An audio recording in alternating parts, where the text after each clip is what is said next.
possibility is nothing.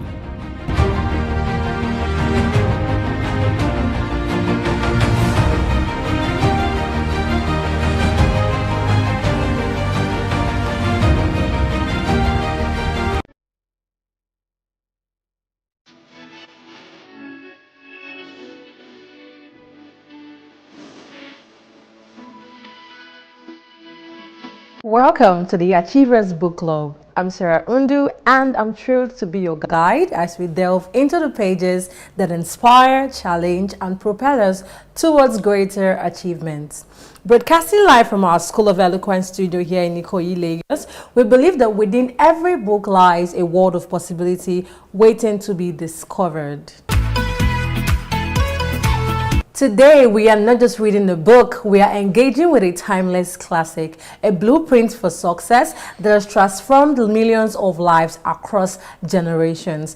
Our book in focus is the legendary Think and Grow Rich by Napoleon Hill, published in 1937. This book distills the wisdom of successful individuals of Hill's era into 13 powerful principles. It's not just about financial wealth, it's about achieving anything you set your mind to, and it continues to be a cornerstone for anyone striving for mastery in their lives. This book teaches us that true wealth begins in the mind. To help us dissect the profound principles of Think and Grow Rich, we have a very special guest in our studio today. He's an icon in the motivational space, a true beacon of inspiration, Mr. Motivator. Welcome to the Achievers Book Club, Mr. Motivator. Thank you very much, Sarah. It's good to be with you. Thank you. You're welcome. So we're going to dive right into the book.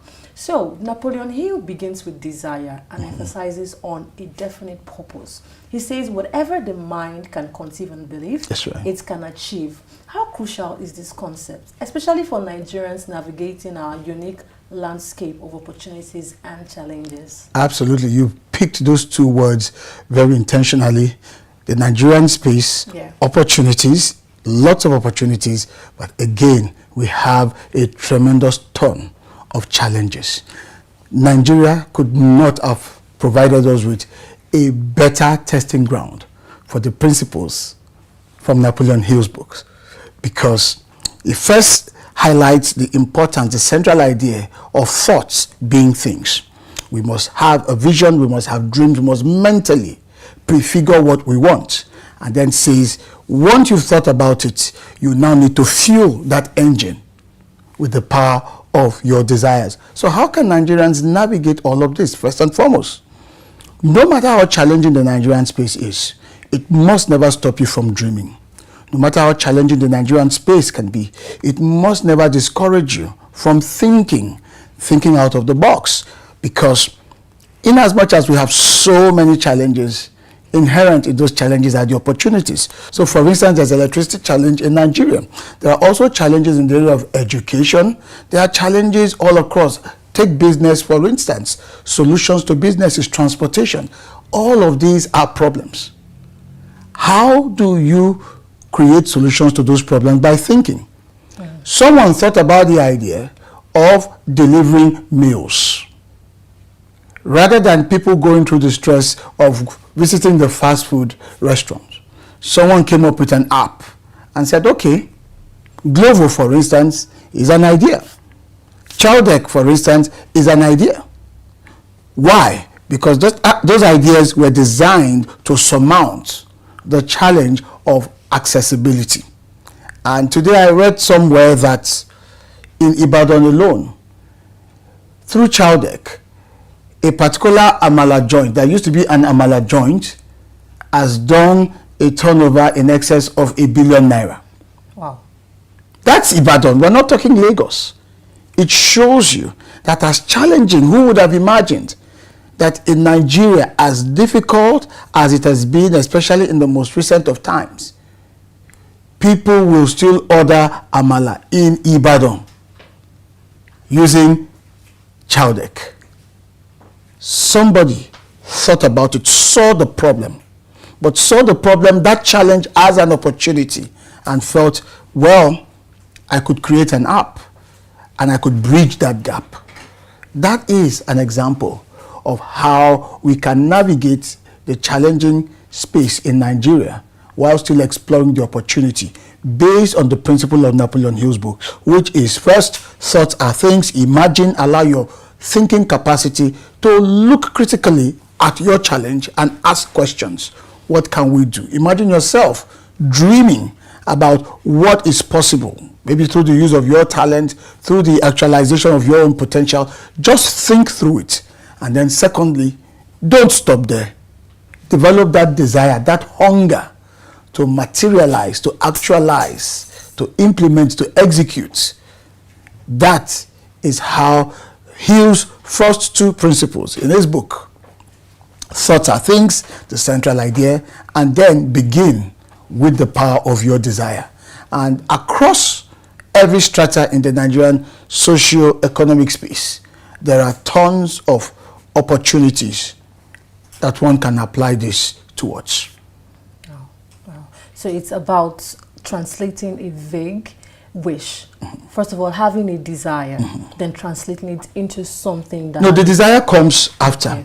First, Napoleon Hill's view is that as a man thinks, so he is, that we become what we think about, and that thoughts are actually very tangible.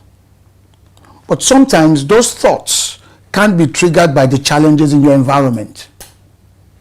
Sometimes that's the way they come. Sometimes you can independently, uniquely, on your own, conceive of an idea, conceive of a dream, conceive of a concept, and decide to go for it. In other words, Napoleon Hill believes that first and foremost, paint the picture of the world that you want to create. And after you've done that, desire can come in. There is no point having a desire without a pre-direction. There is no point. I mean, you can imagine having a desire and you are in this vague environment. There is no clear direction to channel that desire towards. It will not make sense. So dream first, and then ignite the energy and the passion within you towards attracting or actualizing those dreams. In fact, the dream should trigger a burning desire within you to go for it. Hill does not, however, rule out the fact that in all of us as human beings, inside all of us, there is that innate hunger to be something special, to do something special, to achieve something exceptional. He doesn't rule that out. That's also part of the desire that we all have. But again, what is the essence of the desire if there is no vision, if there is no direction, if there is no expectation, if there are no goals? So that's why thoughts are things, and thoughts must start the process towards success. Wow, absolutely. That's a great one, Mr. Motivator. Mr. Motivator, another powerful principle is the mastermind alliance, the coordination of knowledge and effort between two or more people for a definite purpose. So, in a society like Nigeria, where community is so central, how can individuals truly leverage this concept for achievement? It is true that community is a very central part of Nigeria, but yes, the way I look at how community works in Nigeria is that it is too social. Too social in the sense that if you're married, you have a family, and your mother lives close by, you can bank on her help to support you with child upkeep, for instance. If you're facing an economic challenge and it becomes knowledge to most of the people in your ecosystem, everybody bands together. That's fine. So it provides us with this, what I would call unseen social safety net.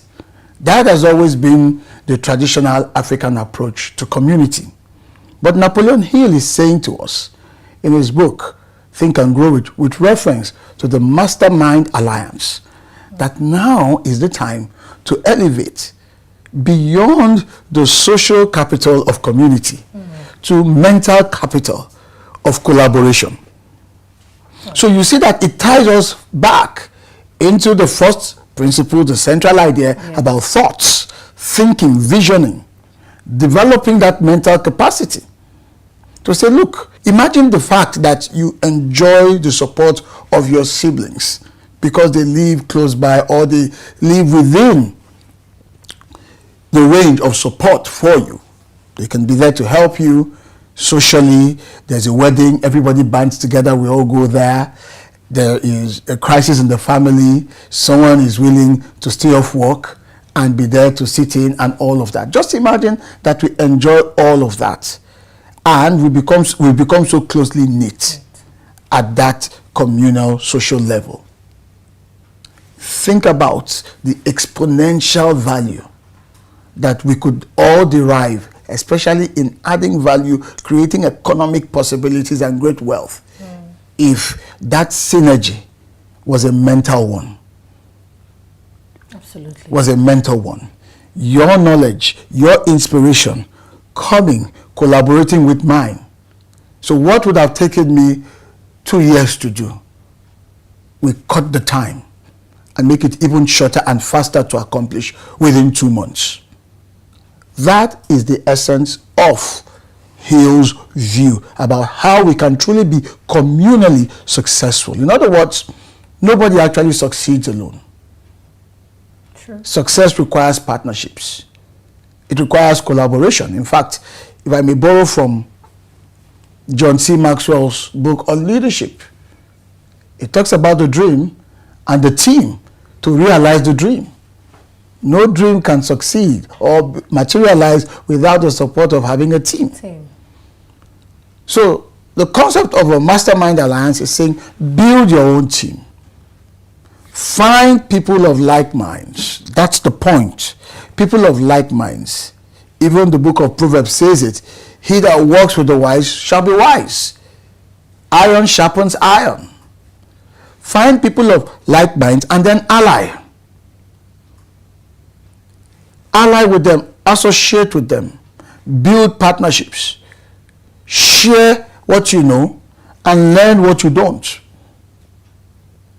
And in that way and manner, because there is a common interest in success or in succeeding, we can aggregate and compound the effort of thought, of ideas, of insights, and reap the benefits in far more exponential manners than would have achieved alone. But the key is, are we thinking in the same direction? Are we thinking the same concept, the same principles? Do we share a collective disposition towards how to become more successful, more productive in life? That is what that alliance is about. So I encourage Nigerians to collaborate more. I think we see a lot of that amongst the musicians. They call it collabo. They collaborate more, and you can see how it's helped. Many persons or many musicians, artists would never have learned about, but they collaborate. So it's not just collaboration in terms of, okay, somebody is higher up there, so I want to just latch onto them so that I can derive some advantage to lift me. You can also contribute. It's a collaboration of collective contribution. Not you being a leech. Not the opportunistic mentality of using others, of riding on the crest, on the wave of others, but saying, I come into this with some value. It might be from my experience or my expertise or exposure, whatever it is. And you come in with yours as well. But think of what we can create together. So we've got to think more in terms of that. But let's transform that capital from our social communal support system and begin to make it look more mental, more ideas-centric, ideas-driven. That will make a world of a difference. So, Mr. Motivator, it's not just about networking, but having a strategic, purposeful collaboration. Absolutely. With people. There must be an intent towards it. Why network if you won't, one, be bringing value into that space, and secondly, if you don't share something in common? There's got to be some kind of alignment amongst all the parties coming together. That sparks a lot, Mr. Motivator. Absolutely. Okay, Mr. Motivator, no journey to achievement is without its challenges, especially in our dynamic environments. Yeah. Hill dedicates an entire chapter to persistence. Absolutely. What does true persistence look like? How can we even cultivate it when things actually get tough? That's perhaps my best chapter in that book, the one I love the most, persistence. I particularly love it because it was a statement from Brian Tracy, one of my good old friends, that inspired me to go take a look at that chapter again. Brian Tracy makes a statement many years ago, and I stumbled on it. He said, anyone that persists and persists and persists eventually succeeds. That inspired me to go take a look at that chapter again, and I grew very fond of it. Now, you're talking about how can we, or what it takes to be persistent, especially in this kind of environment. Number one, believe very well in what you have set out to do. That's non-negotiable. Don't have feelings for it. Morph the feelings towards your idea, your vision, your goals, your dreams into commitment, meaning that you have mentally resolved. No negotiations. I want to build this business. No negotiation. I want to go into this partnership. No negotiation. I want to write this book. No negotiation. I want to study this course. I'm over 60, but no negotiation. I want to go for my master's degree or go for my first degree. Because that resolution is key to bolstering you, strengthening you for the setback you are about to encounter, because you will. That is what opens the door. That is what necessitates persistence. That is what necessitates persistence. You must first and foremost resolve that, wait a minute, I've made up my mind. I'm going to do this. It means that there'll be good days and there'll be bad days. There'll be days you feel good about it. You feel hippie. Wow, today was a very good day. I felt so fantastic about it. I felt so great about it. There'll be those days. But there'll probably be many more days where you feel so cold, so downhearted, and just wonder, come on, I don't really feel up to it today. But it is that resolution, that resolved mind, that made up mind that will pick you up on those days when you don't have any feelings that are good and upbeat about your goals, your visions, your dreams, your aspirations. Why? Because you've laid the foundation of persistence by resolving from the beginning. So when we resolve, we are effectively shielding ourselves, preparing for challenges of setbacks, discouragements, difficulties, because our mind is already made up. Okay, so there's a difficulty, that's fine, we're not going back. Let's find a way around it.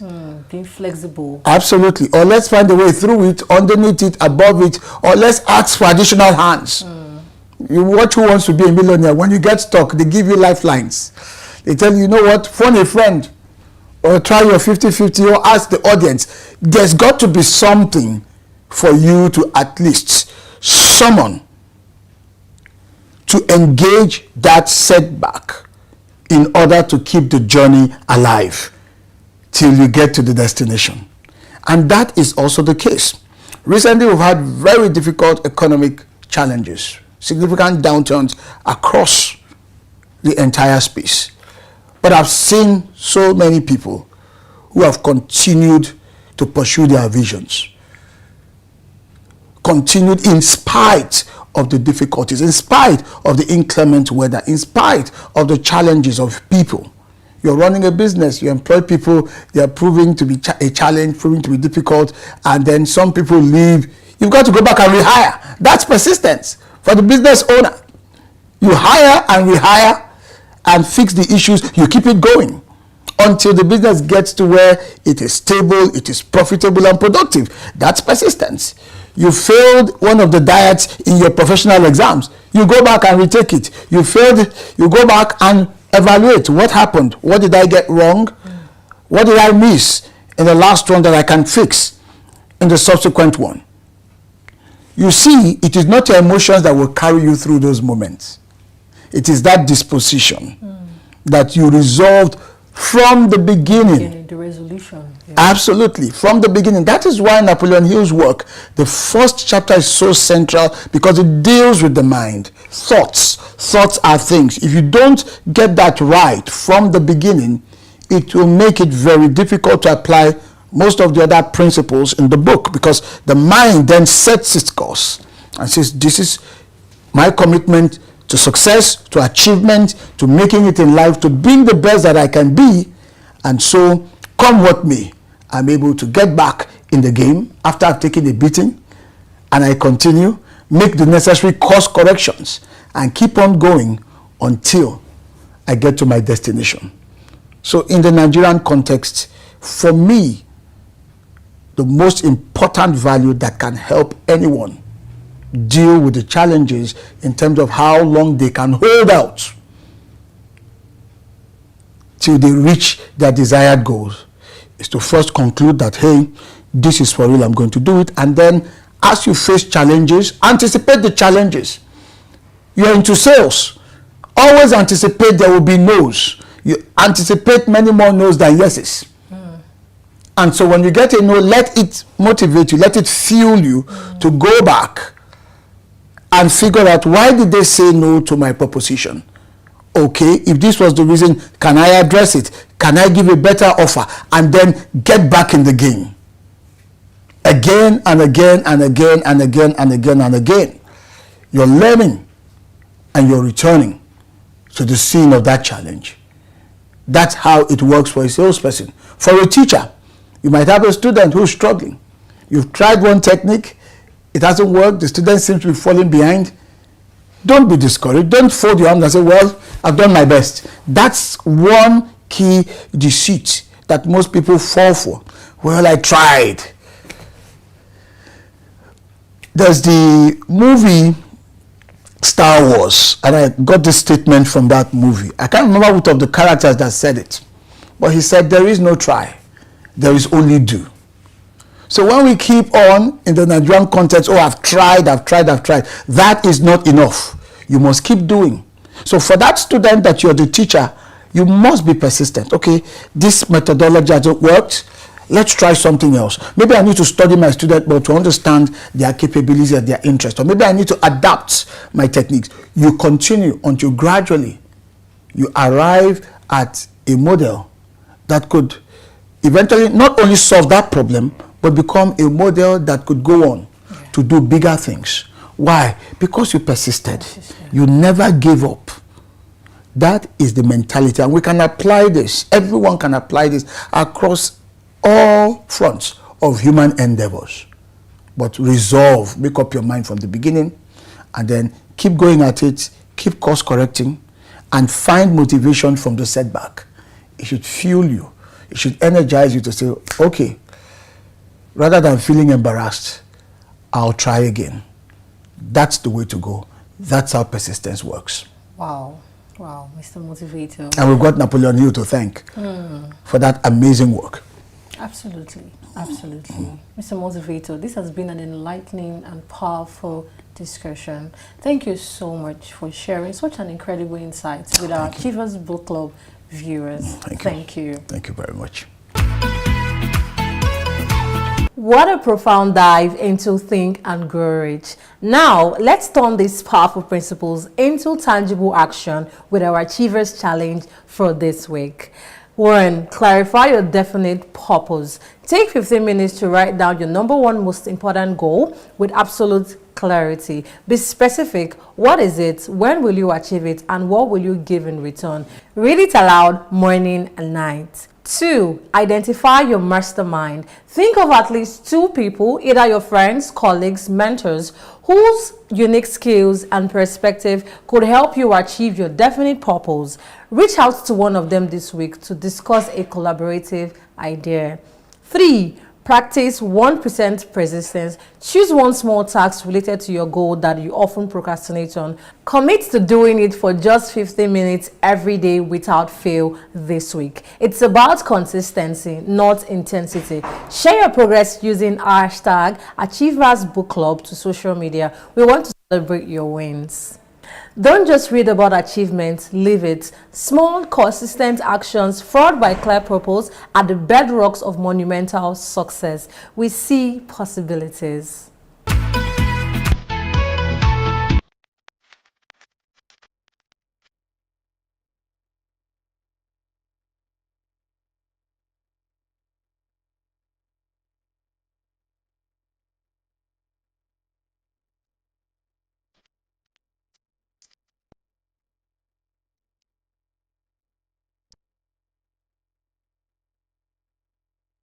Eloquence focuses attention on the message and the audience.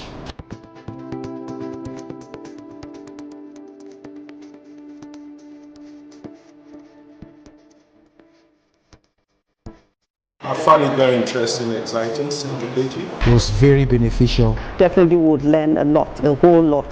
Thank you. The delivery was second to none.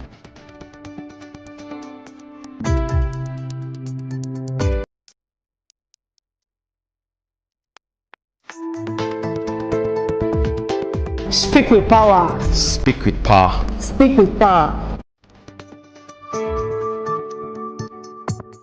And my name is Dr. Edward Bush, one of the co-founders and president-elect of AMEN. That stands for the African American Male Education Network and Development. I want to give a big up and a big shout out to the Achievement Channel for all the great work that you're doing, motivating and inspiring the young people of Nigeria. Keep up the outstanding work, Achievement Channel. I'm Herb English. I am the president of the African American Male Education Network. Big shout out to the Achievement Channel. Really appreciate all the work that you're doing here and abroad. Thank you so much. As we wrap up our incredible journey through Think and Grow Rich, the pursuit of knowledge never stops. Next week, we'll shift our focus to the 7 Habits of Highly Effective People by Stephen Covey. We'll be exploring the first 3 habits: be proactive, begin with the end in mind, and put first things first. Get ready to embrace powerful principles for personal effectiveness that will empower your path to success. The pursuit of wisdom is a lifelong adventure. Each new book, each new page opens up a new possibility for growth and impact. Embrace the journey, we'll see possibilities. Thank you for joining me on the Achievers Book Club. Remember, the wisdom you gain from these pages, when applied, transforms your world. Keep learning, keep growing, and keep achieving. I'm Sarah Undu, and I look forward to seeing you next time.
Good morning and welcome to Achievement News, your daily source of positive and inspiring stories from around the world. I'm Tracy Dominic, and here are today's top headlines. On today's news, we bring you hope-filled stories from around the globe. First, in Lagos, Lagoon School attends a training program at the School of Eloquence.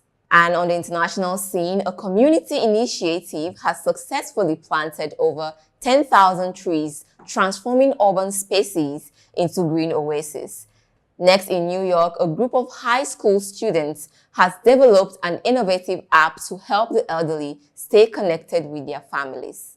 Our first story focuses on the importance of education, empowering school. Students of the Lagoon Secondary School, Lekki, Lagos, have started a 3-day transformative program for the senior prefects at the School of Eloquence. This 3-day program, which had 20 students and 2 teachers in attendance, the Dean School of Eloquence, Ibon Essien, addressed the prefects in an opening remark, emphasizing the importance of excellence and agility in their various roles. This 3-day program is tailored to enhance the students' proficiency, empower them to become excellent individuals, and thrive in their various roles as prefects at the Lagoon School. And now, in a small town in California, residents came together to rebuild after a devastating wildfire. Through shared determination and collective effort, the community has not only rebuilt their homes, but also created a stronger, more connected town. Such stories of resilience remind us of the power of community and collective action. Now, let's move on to our Business Boost segment.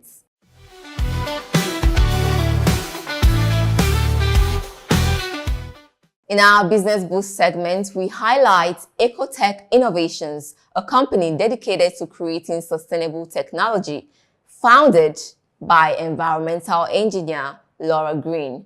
The company has developed a groundbreaking water purification system that is affordable and efficient. Ecotech Innovation is a shining example of how businesses can thrive while contributing positively to the environment. Now, let's embellish your morning with some positive picks. Here are some uplifting stories and fun facts to brighten your day. Did you know that laughter can boost your immune system? A recent study has shown that a good laugh can increase your body's natural defense mechanisms. In arts and culture, a new mural in downtown Lagos celebrates the city's rich history and vibrant culture, bringing joy to passers-by. And now, in modern technology, a young inventor has created a device that translates sign language into spoken words, opening up new possibilities for communication. These positive picks remind us that there is always something good happening in the world. In our Sporting Inspiration segment, we feature the incredible journey of para-athlete Michael Johnson. After losing his leg in a car accident, Michael didn't just give up on his dreams. Instead, he took up para-sports and recently won a gold medal in the Paralympics. Michael's story is a powerful reminder that determination and hard work can overcome any obstacle. And now we'll leave you with this silver lining as we close today's broadcast. Despite the challenges we face, there is always hope and possibility for positive change. Today, we celebrate the small acts of kindness that make a big difference. From a child's lemonade stand raising money for charity to neighbors helping each other during tough times. These silver linings remind us that there is still goodness in today's world. Thank you so much for joining us on Achievement News. Remember, every day is an opportunity to achieve greatness. I'm Tracy Dominic. See you again tomorrow for another inspiring news right here on Achievement Channel.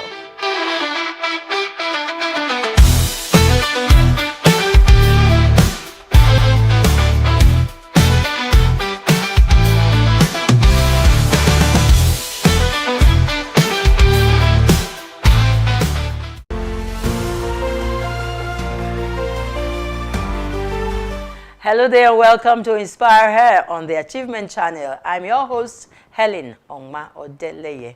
Today we are talking about becoming your best self, a journey of self-discovery and growth. Join me as we explore the transformative power of self-awareness, goal setting, and confidence building. Get ready to unleash your authentic, empowered, and extraordinary self. I'm joined by 2 amazing women. First, Jenny Etta. She's an author, of the bathroom and is reminiscing of thoughts and happenstances on entrepreneur and songwriter of Oba Anwoba. She's also a culinary artist who enjoys to help people see themselves better by doing better. She will tell us what that means. We also have Mrs. Keisha Olukorede. She's a Federal Controller of Works, Lagos. She's an engineer and a phenomenal woman doing great work in the Federal Civil Service.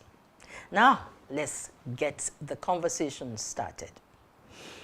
Like I said before, we're going to be exploring a couple of areas. We're going to be helping our sisters out there, the women out there, and get them inspired. So let us, first of all, meet you formally and take us on a very short journey, you know, of what you've been doing. Good morning, Helen, and thank you for having me here. My name is Olukorede Keisha. I'm an engineer by profession. I'm a mother, I'm a wife, I'm a business person too, but more importantly, I'm a civil servant. I started a journey to being a civil engineer by going to the Polytechnic in 1984. When I got into Polytechnic, I didn't have somebody to really guide me as to the difference between poly and university. I just came out and my father said, okay, you need to go to school, and then I just took poly form and I went. On getting to poly and coming out of poly, I discovered that there was this huge gap that existed between the BSc and the HND.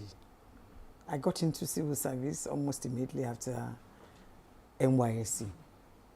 And then I started and I saw that, oh wow, serious dichotomy here. Just parallel lines. You can't cross. After level 14, as an HND holder, you cannot cross. And you can't become director, you can't become what, you can't climb to the zenith of my career. So I said, well, you know what? I opted to get out of school, to get out of the work. I tried my hands on something else, but I wasn't finding fulfillment. My fulfillment was in this engineering. I tried to go to Dubai, sell clothes, sell this, because the difference, they just made it to be too clear, as if you have not gone to school at all with the HND. They made it to look as if I just went to nursery school, not even primary. So I was really, really disturbed. And I know I could do better than what they were offering me. Most of the time, my colleagues will be in the office holding meetings. They won't have solution. It is after the meeting they will come and call me. Keisha, please, there's this thing we discussed. I say, Shibi, you are the engineers. And go solve your problem. They say, please, help us. So several times they call for meetings. Then when you go to the meeting, they say, no, they call the engineers. I say, what will I do? So I said, there are no two ways to it. I have to go back to school. And I did my BSc and I had masters. So, and then I came back to the work and I started again. That brought my level back, but I didn't mind. But at least I know I can climb and get to the zenith of my career. This relevance that I'm having now wouldn't have been possible if I'd just followed that path of HND, if I didn't try to improve on myself. A lot of my colleagues were frustrated. So we're talking about self-discovery, knowing really who you are and what you want to be. At what point really did it occur to you that this is not for me? I need to be there. That's what I said. You know, as a result of frustration in the line of that technical, I wanted to fall out and then just be a business person and be fulfilled along that path. But I knew something in me, you understand? Didn't add up. Yes, I wasn't satisfied in that line. So it's only in engineering that I find my joy, my peace, my pleasure and satisfaction. So I said, okay, what do I need, you understand, to now make me fulfilled in this engineering? Went back to school. So I had to go back to school. Okay, so, congratulations. And I'm happy. A lot of my colleagues have retired now because that level 14 will have been the bar. and the frustration that comes with it. I wouldn't have been this relevant. So, and that's it, relevance. Yes. Relevance is key. Yes. And when you self-discover yourself, you become more relevant to society. Yes. Okay, so let's come to you. Tell us your story. Where are you coming from? Okay. Again, my name as is... brief as possible. My name is Jenieta, as already introduced. And my story is a bit deep, I would say. So growing up was not an easy one for me. I had a rough one. It was a really rough start in life. I wanted to become a theater artist. And when the time came, he refused. And it disrupted education for me, so to speak. However, I did not relent, all right? He left the house.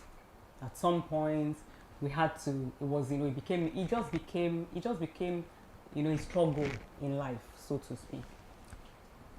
There was that point where, because I needed to go to school, I just wanted to go to school. I would always, go and hustle, put money together to go to school. But it would come from nowhere, after all done. And then he would just, begin to talk to frustrate me out of, school. For a young child who was growing up, it was really traumatizing, I must say. However, you rose above that. I rose above that.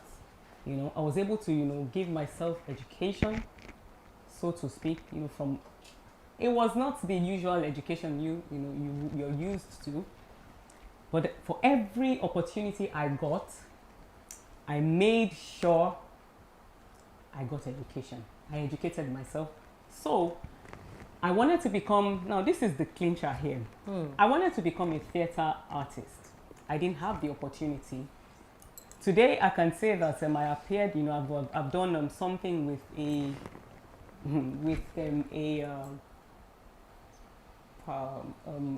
TV production. I've acted in a very popular, I've acted in a popular soap opera known worldwide. That's some form of achievement. I wanted to be a writer of some sort. I wrote when I was a little, I wrote when I was young. I achieved it. I did not let, my upbringing, so to speak, deter me. It was a lot. It was a lot. Maybe as we go on in this, it just would unfold. So because what you're saying, what I'm getting, not everybody has, a background that is easygoing. No. And you have shared your story, and you're saying in spite of. Definitely. Because that's where we're here, to inspire.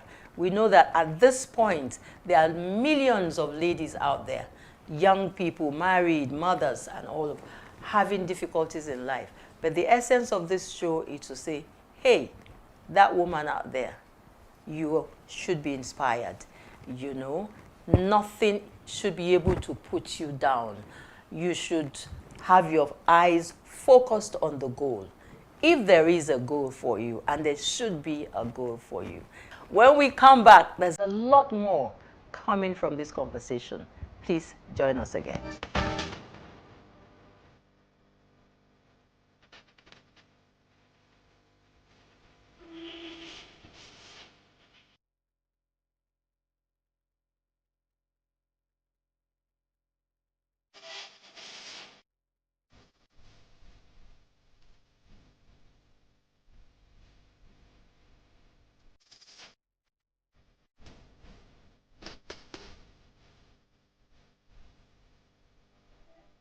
So to do well in public speaking, you must see it as a relationship between yourself and your audience.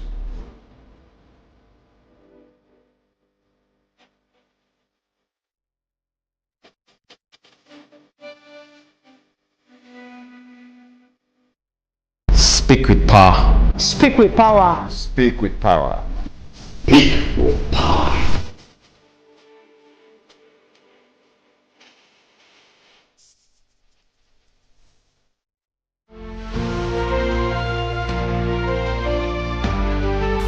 Welcome back. It's still Inspire Her, and I would like to start this segment, the second segment, with a quote. Is a Ugandan proverb, and it says, if you want to go fast, go alone. But if you want to go far, go together. And here we are together with you out there saying, woman, do be inspired, learn from our stories, our experiences, the education that we've had, and our expertise and our exposure.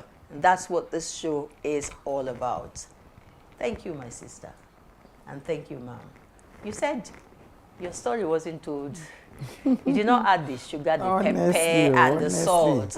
Okay, so let's the have ladies it. out there won't think it's that rosy. A lot of them just feel they should just walk into the Yes, and you become a controller over that. No, it doesn't happen like that. So let's give us some of those things that you missed out. When I needed to go back to the university, I had a subject missing at the O level. And when I went to Unilag, they said I needed that subject. And my younger ones are like I said, I'm the first child and then the only girl. I have boys behind me.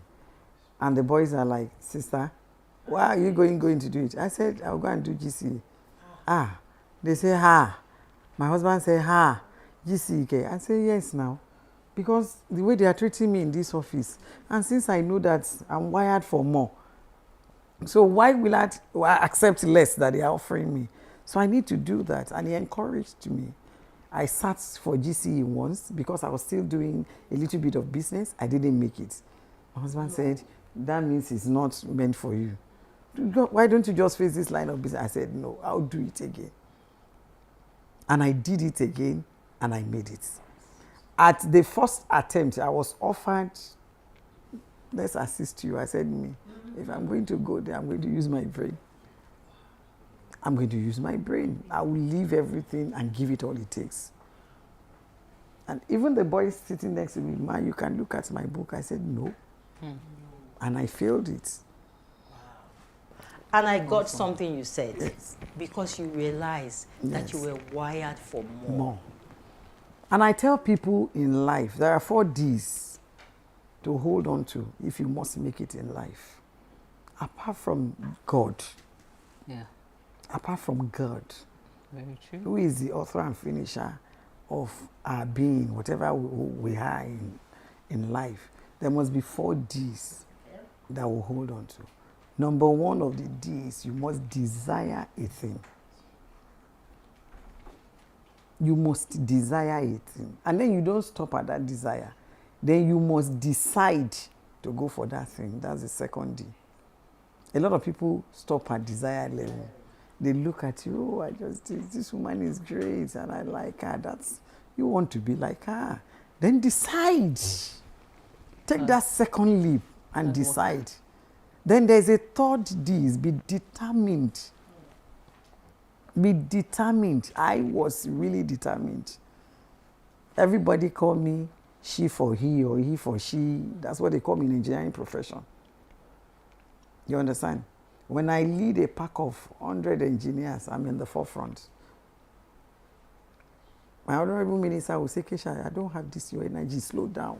You want to push me down. Where are you running to? And that even the younger ones, they say, ma, after this, let's take ELOS, let's take. But I say, so no, where does the energy come from? From the passion of doing that job.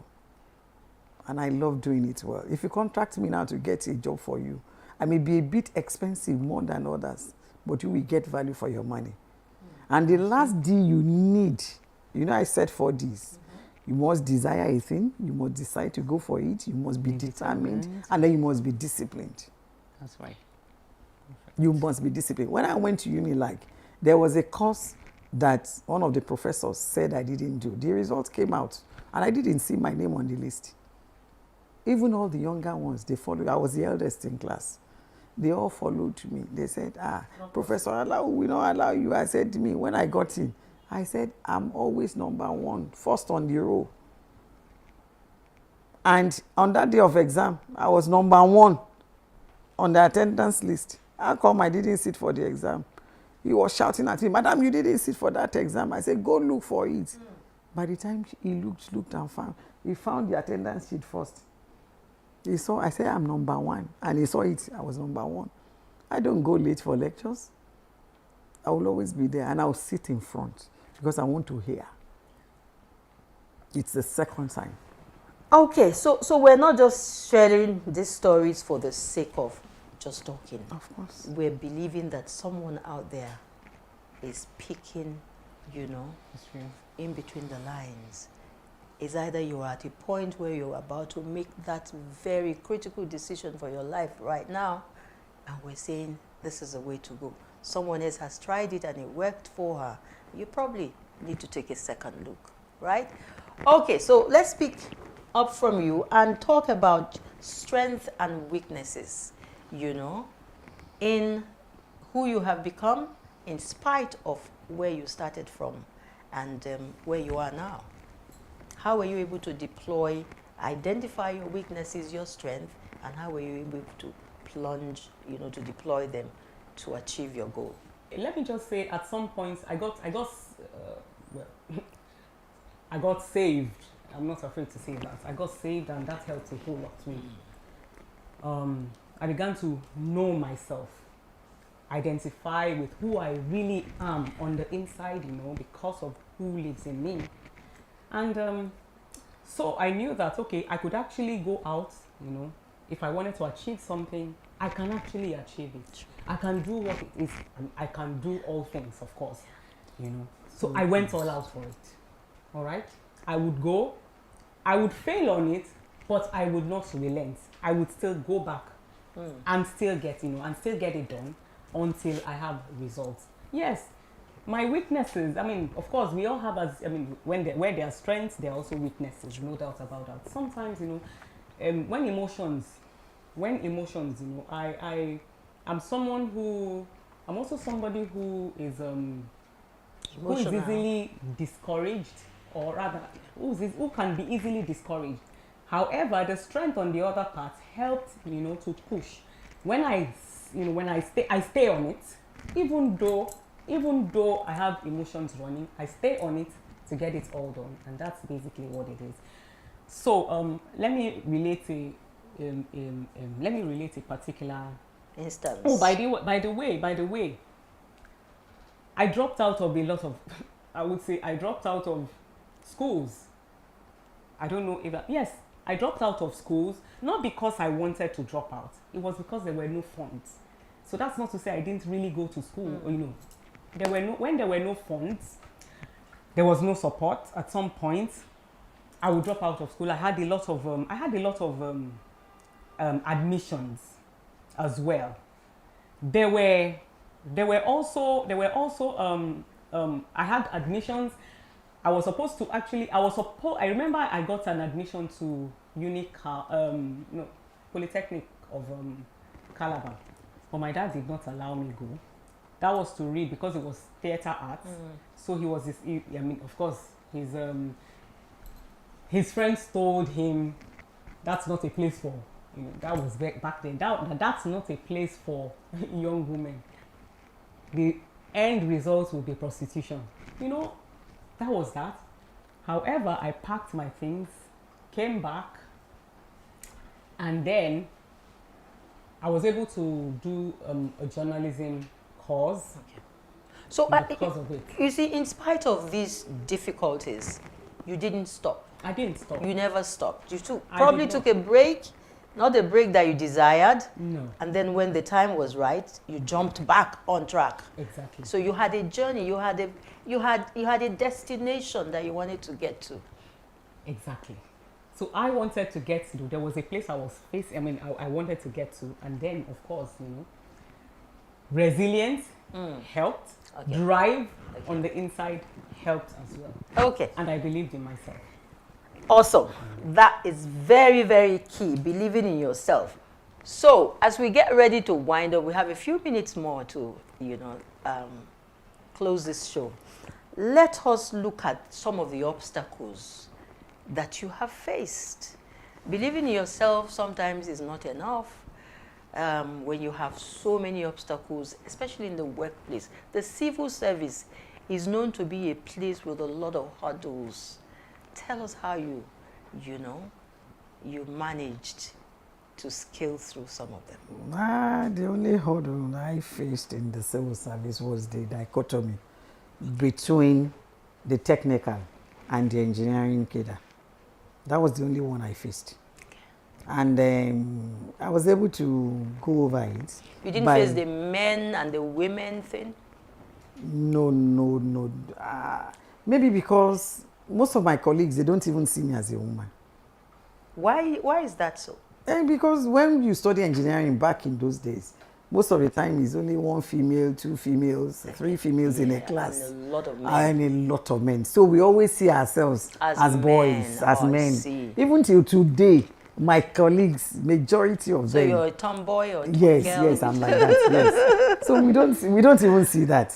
So that's why sometimes when they take decision, they forget that you're a woman.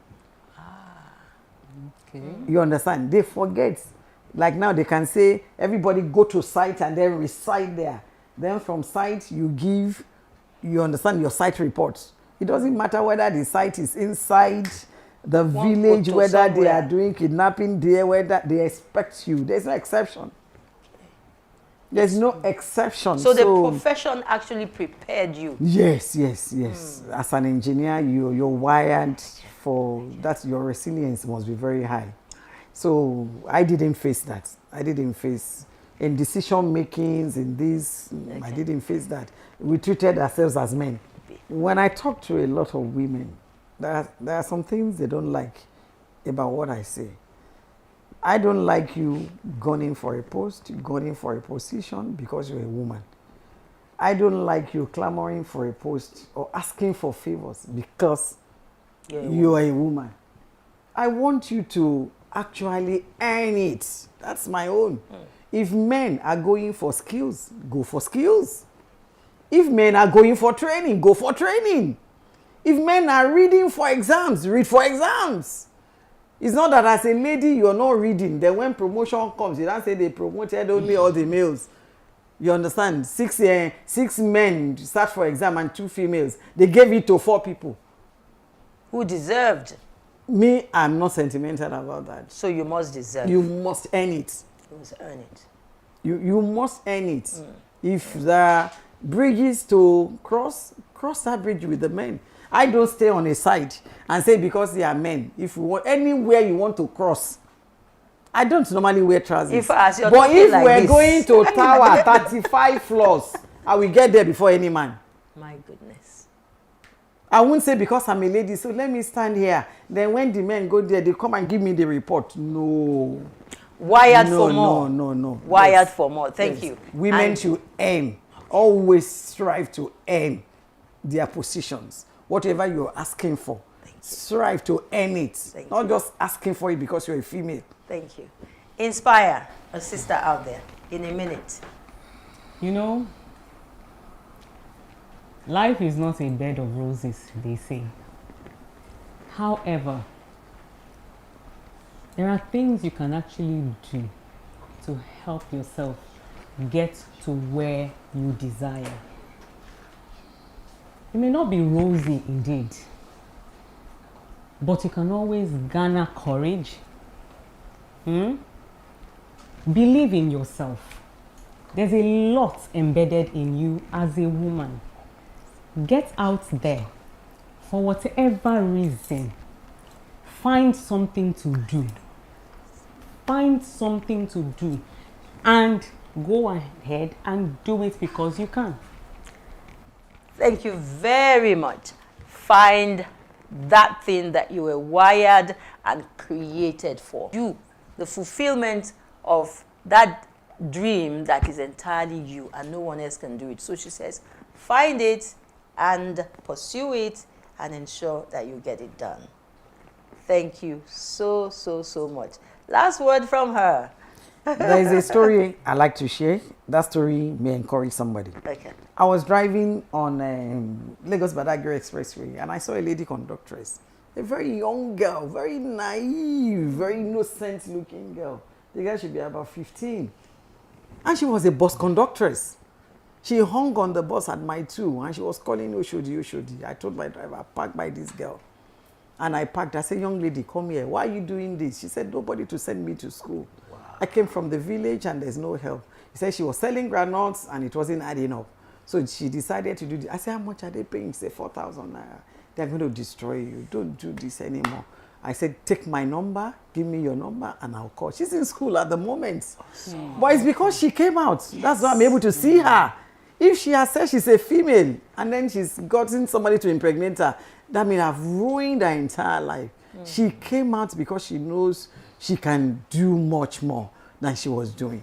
I think that story can encourage somebody. I just like to tell that story. On behalf of that young girl, we say thank you. And because we know that there are loads of other young girls like her out there. So get out there and be found. Let us find you in a place where we can help you. Okay, so we have had an amazing conversation today, haven't we? Yes, we've been able to inspire some sisters out there, I'm sure. Okay, so we have had an amazing conversation about self-discovery, about personal growth, strengths, and potentials. I believe that you would like to join us again next time on Inspire Her on Achievement Channel. Remember that Margaret Thatcher once said, do not follow the crowd. Let the crowd follow you. Keep staying inspired. I'm Helen, and I'll see you next time. Bye.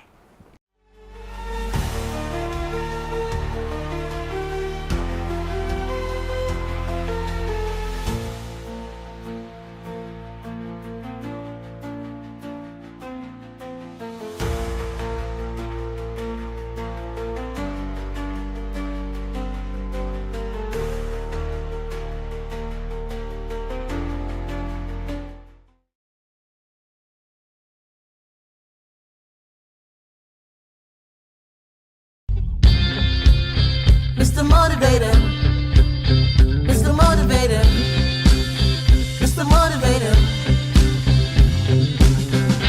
Mr. Motivator Minute, Mr. Motivator,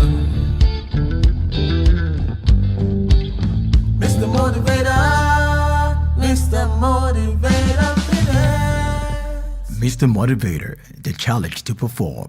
Every morning we're told in Africa that the gazelle wakes up with a clear determination that it must run faster than the fastest lion in order not to be eaten alive. Every morning we're told that the lions also wake up determined to run faster than the slowest gazelle, otherwise they will starve. Well, there's a moral to this anecdote. It is simply this, that it doesn't matter whether you're the lion or the gazelle. What truly matters is that when morning comes, you had better get up and get going. It's the dawn of a brand new day, and I'm here to ask you, what do you want to achieve today? Where do you want to go with your life, with your goals, with your aspirations? What sort of difference are you seeking to make in whatever it is you've chosen for yourself to do? My job is to challenge you to perform. My job is to inspire you, to energize you, and to bring to you all of the resources that you will need so that you can indeed say to yourself that, yes, I had this morning with Mr. Motivator. Mr. Motivator, Mr. Motivator, Mr. Motivator Minute. Walt Disney, the founder of Disneyland, once said that all our dreams can come true if we have the courage to pursue them. We're going to be discussing what I consider my favorite subject matter. It is the subject matter of dreams. The subject matter of setting goals for yourself, of aspiring to achieve the impossible. Most times, what we think is impossible is actually something waiting to be done by someone else. In fact, as Napoleon once put it, that impossible is only a word to be found in the dictionary of fools. And I know you are not a fool. So when we talk about dreams, what are the 4 major things that you need to know in order to live a successful life driven by the power of dreams? Number 1, you must dream big dreams. Dream the dreams of giants. Dream a dream that might look so impossible at the outset, but you need a dream to be so big so as to enable you, to challenge you, to inspire you. It's always very important to realize that you were not made for small things. As a matter of fact, every one of us is made to do something big at one point in time or the other in our lives. So dream a dream that stimulates you, that excites you every morning to want to get up and go. That's the first principle. Number two, you must draft the dream. Put it down in writing. Maybe you need to sculpt it, paint it. In whichever way you can, put it out there. Make it tangible so that people can see and relate to it. And number three, you must declare your dreams. Tell people about your dreams. We're not asking you to discuss your dreams, but I'm saying to you, declare it. Let people know what it is you are seeking to accomplish in your life or in whatever field of human endeavor that you set out to do. And then finally, number four is this. And this is where it all comes together. You must do what the dream demands of you to do. If the distance be not traveled, the destination will never be reached. Dreams will remain pie in the sky if we do not take action. So what actions are you taking? Set goals. Specifically begin to outline what you need to do so that you can begin to work towards them. I leave you with the words of a young lady who was challenged and people felt her dreams were impossible. In fact, they said to her, "Your dreams are not real." Then she replied by saying, "The dream is real. It is the failure to make it happen that is the unreality." Dream big dreams. Mr. Motivator. Mr. Motivator, Mr. Motivator, Mr. Motivator, the challenge to perform. Imagine a world transformed by the power of giving, where every act of kindness sparks another. These are the champions who dedicate their lives to change.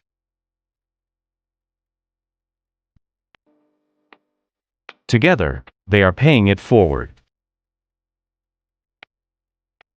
Champions of change. Paying it forward. Join us and be part of the movement. Here on the Achievement Channel.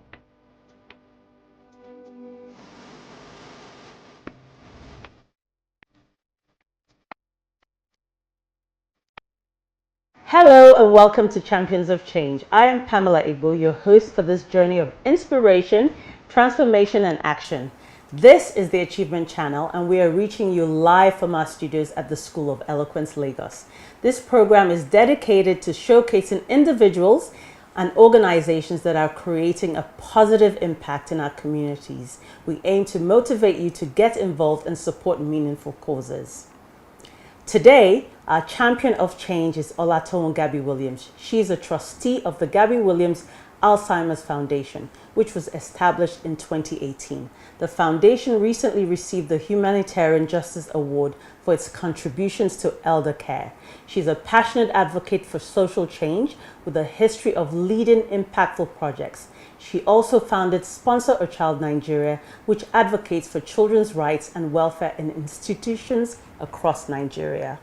Olatoun, welcome to the show. It's great to have you here and I'm looking forward to our conversation. It's great to be here, Pam. Thank you for inviting me. Fantastic. So let's get right into it. So the Gabby Williams Alzheimer's Foundation is one that is very personal to your family.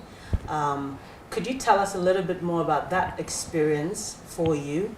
And also, I'd appreciate if you tell our viewers, for our viewers, what are some of the symptoms of Alzheimer's that we can look out for early detection? Okay, so the Gabby Williams Alzheimer's Foundation was founded on my father's 80th birthday, the 11th of September 2017. He'd been suffering, well, living with Alzheimer's, we say living with Alzheimer's for 10 years then. He went through all the stages, and by the time we inaugurated the foundation on his birthday, Daddy was already close to the 7th stage, which means he was catatonic, he couldn't speak, he couldn't even hold his head up, he was in a wheelchair, he had carers 24/7, he was really sort of not functioning at all. And so, yes, we wanted the guests at the party to see what it looks like, the ravages of Alzheimer's on a man as healthy, as intellectually brilliant, as physical. And my father was very athletic, as my father was. We wanted to show them, we wanted to demystify the condition. We wanted them to see also how terrible the disease is. So yes, it was very, very personal. And we wanted to make sure that people, it's a pandemic. It's a pandemic, global pandemic.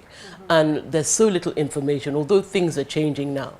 We wanted to make sure that people weren't confronted with kind of ignorance that we were confronted with, our own, and the ignorance of even the so-called the workforce, that many of whom the health workforce, they really just didn't know what they needed to know to really help relieve the emotional burden, the practical caring burden, and we set it up to network with them. A growing database network of specialists who could deliver talks, Q&A sessions, and there's so many people that are willing to share their knowledge and expertise, and we wanted to pool it and share it with all the people who needed it.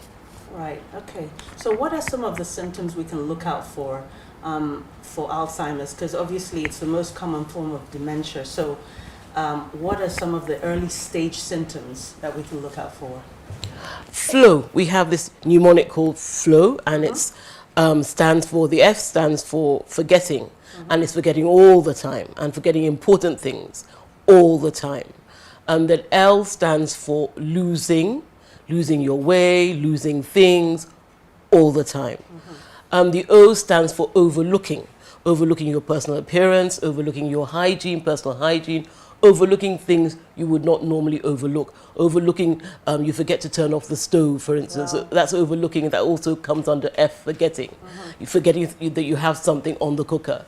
And the W stands for wandering off. Wandering and just losing your way generally, and just wandering aimlessly without any direction. And also the W stands for having to write things down now. Wow. So that, yes, the mnemonic is flow.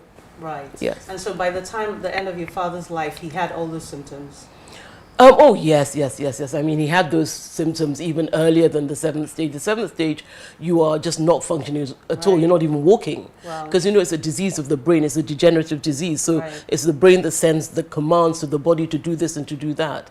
By that stage, the 7th stage, your brain is really sort of eaten up with the disease. Wow. It cannot send those commands. Sure. So, Daddy couldn't do anything. Even eating, sometimes the food be left in his mouth because the brain wasn't sending the command to chew and swallow. Wow. It gets as bad as that. It is a terrible thing to look at.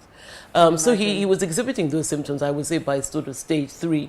And I can't name, the specific, they do have names, but the specific stage, I cannot name it. But I would say that by the middle stage, 3, he would already, all those symptoms were a factor of his life. Right. Yes. Wow, that must have been so hard for you to watch that and see your dad degenerate that way. So I know that the mission of the foundation is one of education and advocacy so that people can understand. Could you just tell us briefly what are the specific ways you've been able to do that since you founded the foundation, and what are some of the challenges, particularly in the Nigerian context, that you faced doing this and how you've navigated it? Interestingly enough, people are hungry because it's a pandemic and because a lot of families have elderly people who do act strange at a certain age. And they're curious about what might be going on. Is this the normal aging? Is this something else? So we found that in terms of receptivity to the information we're giving, Nigerians have been very receptive, which is great. So they're responsive to the information. We like to work for our outreaches with faith-based organizations. Okay. At the moment it's churches, but we want to go into mosques, we want to go to all the faith-based organizations because that's where the people gather. That's where you'll find literally thousands of people, and we can also get them in cell groups in churches as well. So we can go small, we can go big. Yes, challenges, as I said, people the specialists we work with, this network of specialists we're building, and which is growing every day. Nutritionists, public health practitioners, neurologists, gerontologists, geriatrics specialists, neurologists, I've said that already. They're very happy to share their knowledge.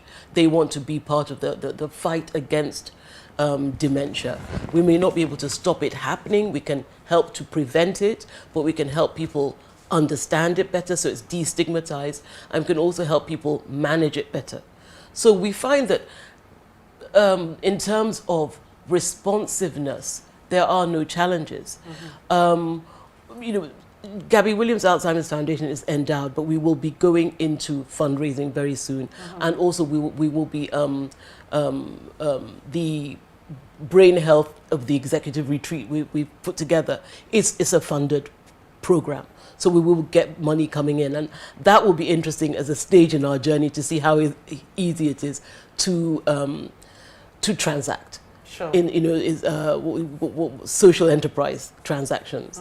It'll be interesting to see how well we do. So far, we're giving. It's a charity. We're giving and giving and giving. So there are no challenges in terms of response and receptivity. Yeah. Fantastic. So you talked a little bit about it being a pandemic earlier, and I must say, when I was doing my research, I was blown away by the numbers. So, you know, I found out that there are 55 million people living with Alzheimer's worldwide.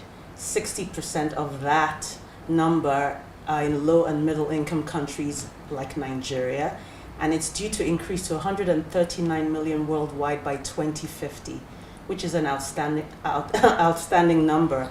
And by 2030, almost 4 million people will be living with dementia in sub-Saharan Africa. I mean, these are sobering numbers, to say the least. So in terms of the government in this country, what sort of reforms and policies do you need to see to create a robust healthcare infrastructure that will take care of patients and caregivers alike? Well, we've got the primary health centers. I mean, that's the first point of call. That's a port of entry into the healthcare system, and we need to revitalize them, re-equip them, man them. The National Senior Citizen Center is working hard with the training of geriatric social care skills, making sure that the workforce is eligible to be the workforce. At the level of training, certification, registration, they're working on a quality assurance model. And that's going to sort of be rolled out. So everyone in the aging space, if you want to go into training, you use that template. So we're looking forward to receiving that. That is extremely important. Revitalize the primary health centers, because that is they're all across the country. I think they're about 33,000 now. Not enough, but that's the first port of entry. Make sure they're properly equipped, properly staffed, and that the staff are properly trained. I was thinking about telemedicine. I think that might be the solution for a lot of the old people. The populations you're talking about, they're going to be living. A lot of them will be living in rural areas. They're already there, and we want to reach them. And we know the infrastructural problems in rural areas. So telemedicine might help. Will help if we can get the government behind it independently and also in private-public partnerships. So get private sector coming up with platforms for telemedicine, apps for telemedicine, and get government doing something to make it happen, some sort of regulatory framework or even funding. Telemedicine, I think, will really help to alleviate a lot of the suffering of elderly people and people living with dementia in rural areas. It will also, what else can I... The caregivers, for occupational therapists, we recommend that they increase the workforce in occupational therapy, because they are vital for people living with dementia and also the elderly. They help with managing the home environment, making recommendations for modifications, to ensure safety, to prevent falls. They are very useful with care planning, and they're also very useful in training the caregivers. Increase the occupational therapy workforce. Telemedicine is something they really do need to roll out, and that will really go a long way, I think, in alleviating the suffering of the staggering numbers you've just mentioned. It sounds like there's so much work to be done in this area, but we'll take a quick break now. We'll come back with this incredible conversation when we come back. Champions of change. Paying it forward. Join us and be part of the movement.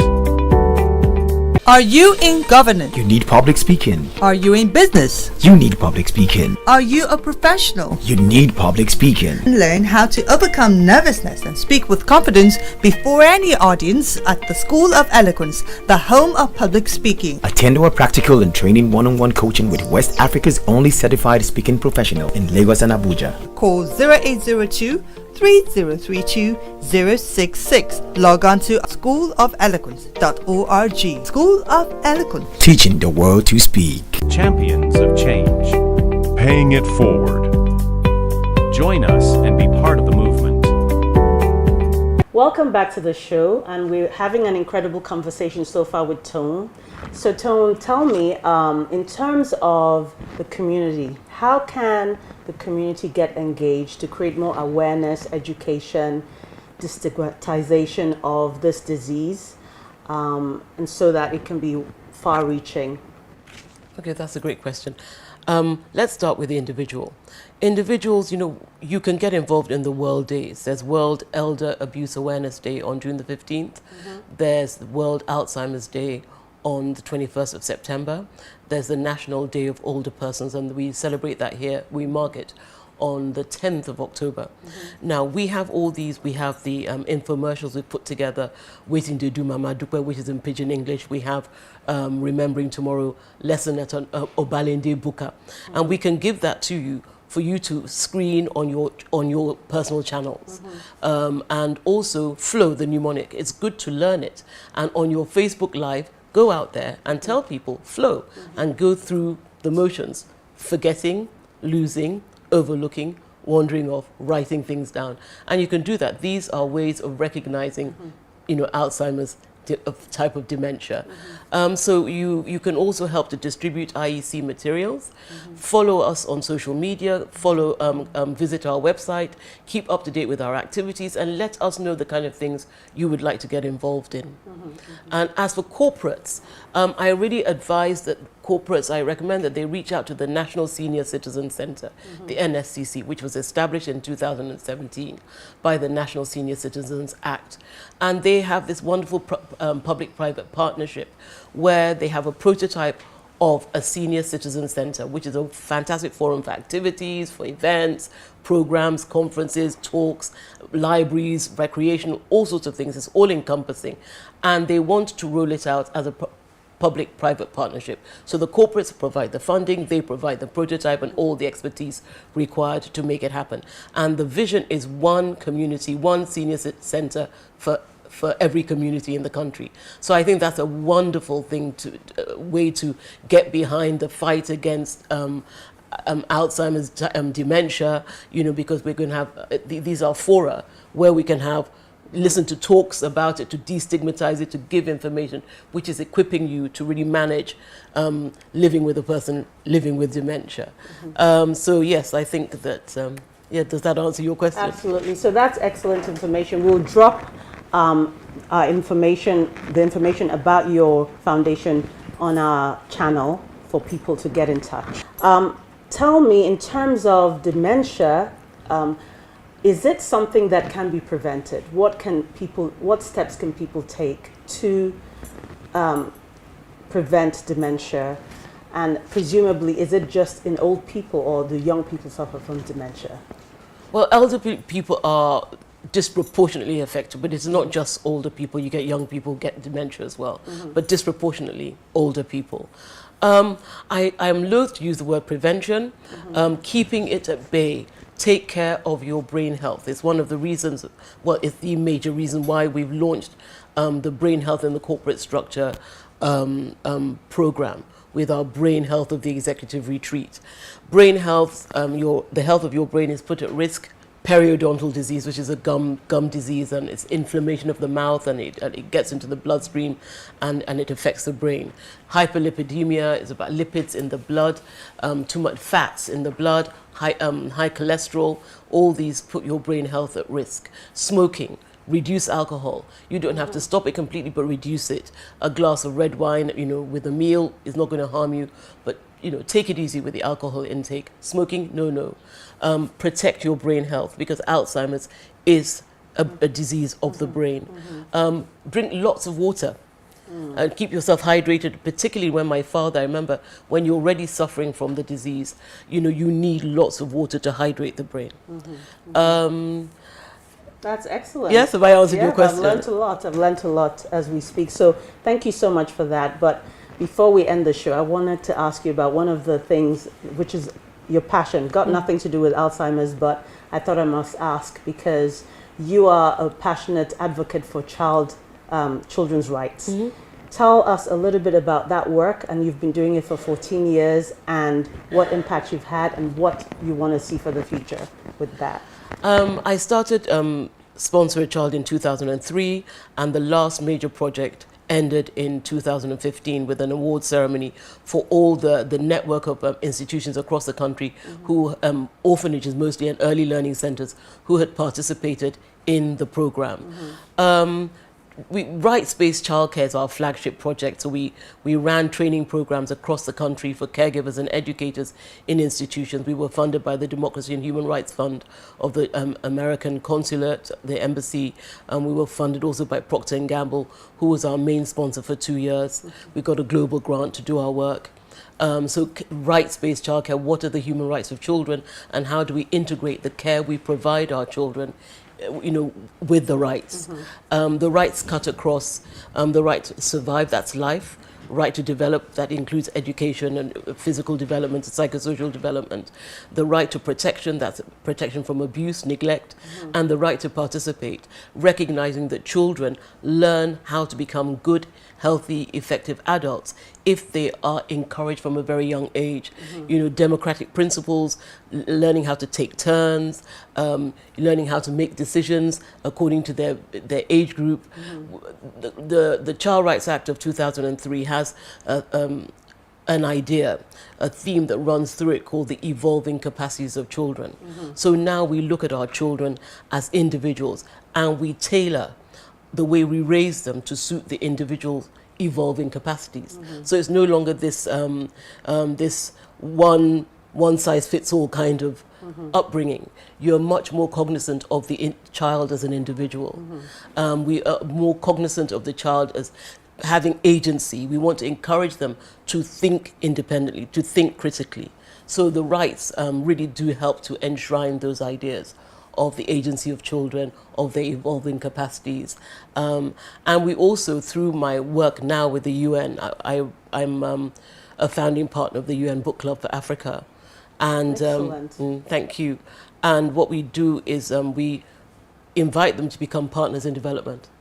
So you can do, at your age, with the supervision of your teachers, you can do something in your communities to help, implement the Sustainable Development Goals. So go out there, find something that you can, you don't like, you want to tackle it. Let the teachers take them to the local government and challenge the individuals in local government, and do something, and take their place as citizens of their country and within the community. Great, that's excellent. We must get you here for another show on children's advocacy. That would be fantastic. But thank you so much for having, given your time to talk about Alzheimer's and the wonderful work you're doing with your foundation, and we wish you all the best.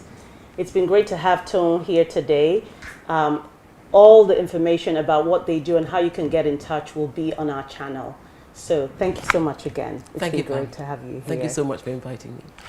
I hope you've enjoyed this episode of Champions of Change. We hope these stories have inspired you to take steps towards making a difference in your own little way. Change starts with one person, one act, one decision to make the world a better place. Together, we can be the change we wish to see. This is the Achievement Channel. From our studios at the School of Eloquence, Lagos, I am Pamela Igbo. See you next time. Bye.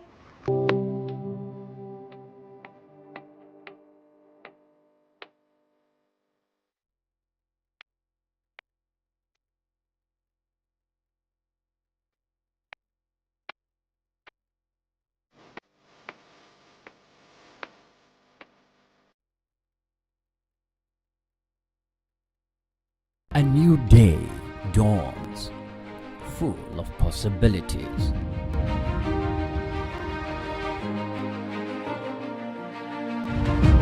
Take the first step towards your dreams. Empower your mind with positive thoughts. Achieve more.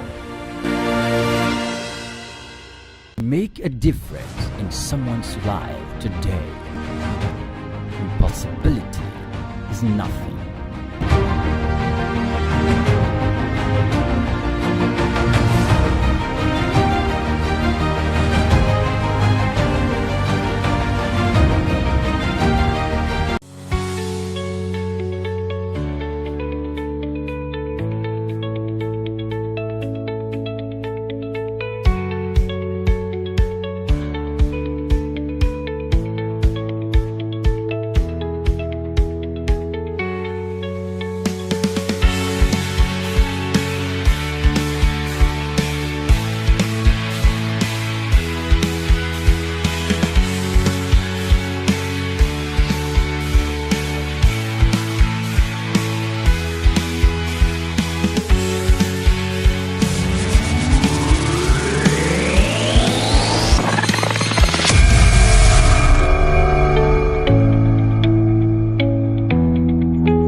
Welcome to Career Success, the premier program dedicated to helping you navigate the path of professional excellence. Whether you are just starting out as an entrepreneur looking to advance your career or considering a career change, this program is designed to provide you with the insight, the tools, and inspiration you need to achieve your career goals. This is Achievement Channel, and we are reaching you from the School of Eloquence here in Lagos. My name is Oyinpriye Krumale. Our guest is a distinguished accountant, a high-profile administrator, and a renowned educator known for exceptional achievements and contributions to our industry. Ms. Doreen Onyekwelu is a dynamic leader with a remarkable career spanning over 28 years of working experience across health, manufacturing, and educational sectors in Nigeria. In 2005, Doreen moved to the Lagoon School to take up a position as a Director of Finance and Administrator and served for 17 years until her appointment to the position of Acting Principal in 2022. She became the principal in 2023 and heads the school's management team. She's also a member of the governing board of Lagoon School. Good day to you, Doreen. Good afternoon, Mr. Priye. Welcome to the program. Thank you. Your profile is quite robust, and I am thinking, where am I going to start from? So you can start from anywhere. Thank you very much. It's nice to have you on the program. Thank you. Now, can you share with us, just a little bit about your upbringing, your influence, and your interest, and just what you feel the public should know concerning your background in education? Oh, great. Thank you very much. I come from a family of 6 children. My dad, 84 years, so does a lot of things. In fact, I like to mention his name all the time because he's my role model. My mom as well is a teacher, 71 years. Yes. 71. Great, yes. I see. And they still drive, do a lot of things for themselves, no house help, for instance. So if you see them, you'll be proud to have them as your parents. No house helps at 84 and 71. 71. I see. They do the cooking together, they go to market together, they do things together. At that age? At that age. I see. That's where I think this generation needs to be learning a lot from that. I remember telling the parents during one of our parents' forum, and I met a parent in one of the stores in Lagos, and what he reminded me, said, remember that talk you gave telling us about your 84-year-old dad? I said, wow, you remembered. Said, that was the only thing I took away, and you told us that he still drives.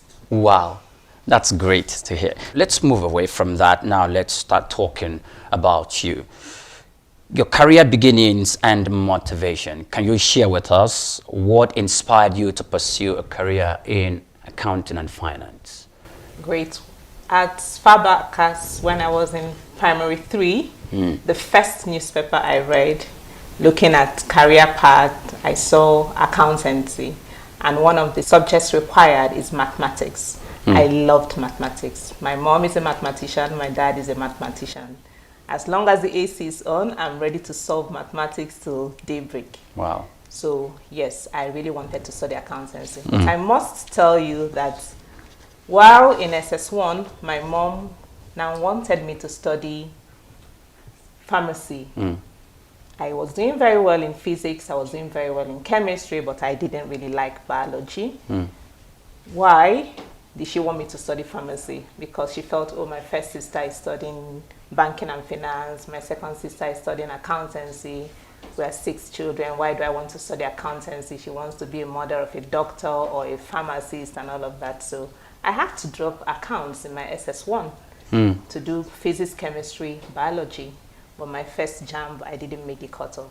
Okay. My dad, like I said, being my role model, had to call me to say, you know what? It's not the end of life, begin again. Because my first 3, I'm the 4th child. The first 3 entered university immediately. So I had to step back, write jam and again, and wait for 1 good year, yes. Okay. So I had to take up geography as well as government, which I didn't do well in school. But I got all the support from my dad as well as my mom that eventually understood. So I went back to reading for JAMB again to do accountancy, which was my dream as far back as primary 3 when I was just 9 years old. I see. All right. How did your experience as an accounts clerk, at Niger Foundation Hospital and Diagnostic Center shape your career aspirations? Because it seems that's where you started. Yes, that was actually when I was in my first year in the University of Nigeria, Enugu campus, studying accountancy, and the school went on strike. And I don't like just staying at home, not doing anything. So I decided to apply for that job, which I got to be the accounts clerk in Niger Foundation Hospital. I worked there for like 3 months before they called off the strike and I went back to school. I was really happy to have that opportunity. One funny thing I must say, it's okay, there wasn't any counting machine, for instance. I know how you count money like this, but they taught me how to count money fast in this manner. I was really glad. And I got good, lovely feedback because I would say that I'm someone that is very meticulous. I will never want to leave without balancing my accounts and all of that. So, yes. The left and the right must correlate. Exactly. Okay. For any debit entry, there must be a corresponding credit entry. So that was really helpful. When school resumed, I just felt, wow, I'm in the right profession studying accountancy. Okay. And it gave me push when school started. All right. That's great. So, and that was the first time I touched money, telling myself, wow, this is the work I did, and I'm being paid for it. When you said that's the first time you touched money, is it like you touched the physical currency? I or earned money. You earned money yes, as I an earned money as an accountant, not asking my parents to give me money for something because I already had my own savings from the work I did. Whilst you're still in school? Yes. Okay. While I was still in school. Now, let's run up a little. Human resource and team development. You, from your profile, I've seen that you had some quite experience with leadership and whilst you're transitioning from from being an accountant to another sector where though you're still carrying out the accounting activities, but it was a complete different organization and in a complete different sector. So tell us about that transition. Okay, after my university, I did my NYC in an accounting firm where I must say I got the knowledge I needed to excel in my career path, being an accountant. So from there, I worked in a hospital as a chief accountant and helped to set up the accounts department. In fact, it was very funny because the director said, I'm not going to call you just an accountant, I'm going to call you the chief accountant because you are the one in charge of this department. One thing I noticed is the delay in payment of salaries. But when I came on board, I had to learn how to be fast in collecting debts in order to be able to submit and have enough funds for us to be able to pay our workers. What did you do to the people? Did you threaten them? To make the payments? Yes. Definitely not. I started on time. Reminders. You know, being a hospital is also very, will I use the word, that empathy. Someone is not feeling fine and you're going to remind, especially those in the ward, you need to make this payment. But I don't go through that part just directly. I go visiting them often, sharing their pain with them, encouraging them. And in fact, the patient will be the one telling whether it's a parent or whoever has to make the payment. Please, we need to settle, just because of the route I was following. Yes, I was able to make sure that debts were settled in good time in order to be able to pay them salary before the end of the month, of each month. Okay. You're still watching Career Success on Achievement Channel. We're going to break shortly and we'll be back in a moment. Do stay with us. Do you feel terrified when speaking before a group? Are you stressed when asked to present? Do you bore people when speaking? Are you stuck with reading word for word? How do you give a speech with polish? Learn how at the School of Eloquence, the home of public speaking for private coaching in public speaking. Call 0802 303 2066 or log on to schoolofeloquence.org. School of Eloquence, teaching the world to speak. Welcome back and many thanks for joining us on the program Career Success. I'm still having a conversation with Doreen Onyekwelu, an accountant, with an expanse of 28 years in the profession. Welcome back, Doreen. Thank you very much. Now, let's talk about some of the challenges you encountered whilst you're practicing your profession, and some of the hurdles you needed to, to scale over, some of the mountains you faced as a practitioner. Tell us about it. After my master's in accounting, same university, I got a job as the accountant. There was actually an accountant there already before I joined. But on getting there, I realized that there weren't accounting manuals. I was learning from what I was seeing. Nothing was laid down. The onboarding wasn't so fantastic. I told myself that whatever it is that I'm learning here or doing here, I must document everything to make it a lot easier for those that will come after me to have something to rely on and make onboarding easier for them. So that I managed to achieve, setting up all the accounting manuals. And from there, we transitioned from the manual aspect to using QuickBooks. QuickBooks is an accounting software which many companies use, so that helped a lot. It's a manufacturing company, and it's already a different set from the hospital. So hospital, you're talking about the income and expenditure, profit and loss services, but this is a manufacturing company. It's also helped me to practice more of the things I learned in university, like cost accounting and management accounting, which is a different set of accounting from just the financial accounting. Okay. Oh, so the kind of accounting that you practiced and executed when you were, working in the hospital is different from that completely which different. Obtained from the in manufacturing sector. Company, yes. Now you were saying something about one of the companies where you worked for. There were no accounting standards or manuals to guide procedures to guide the accountants there. You set the record straight there. Didn't you encounter any of the accountants who were in that company who came after you? Yeah, Were there cases like that?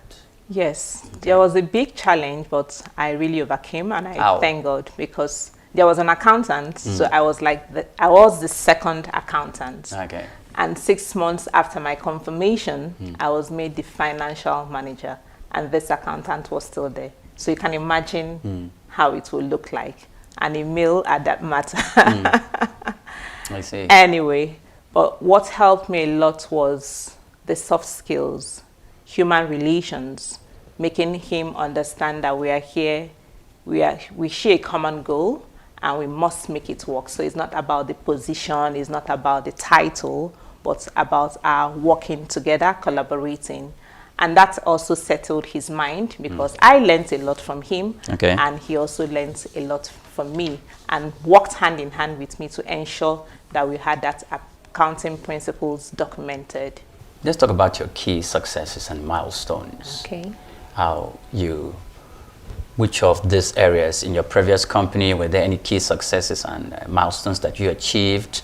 And also in the manufacturing, were there any key successes or the highest, will I call it accolade, or what you achieved whilst practicing within your 28 years span that you can boast about and confidently talk about?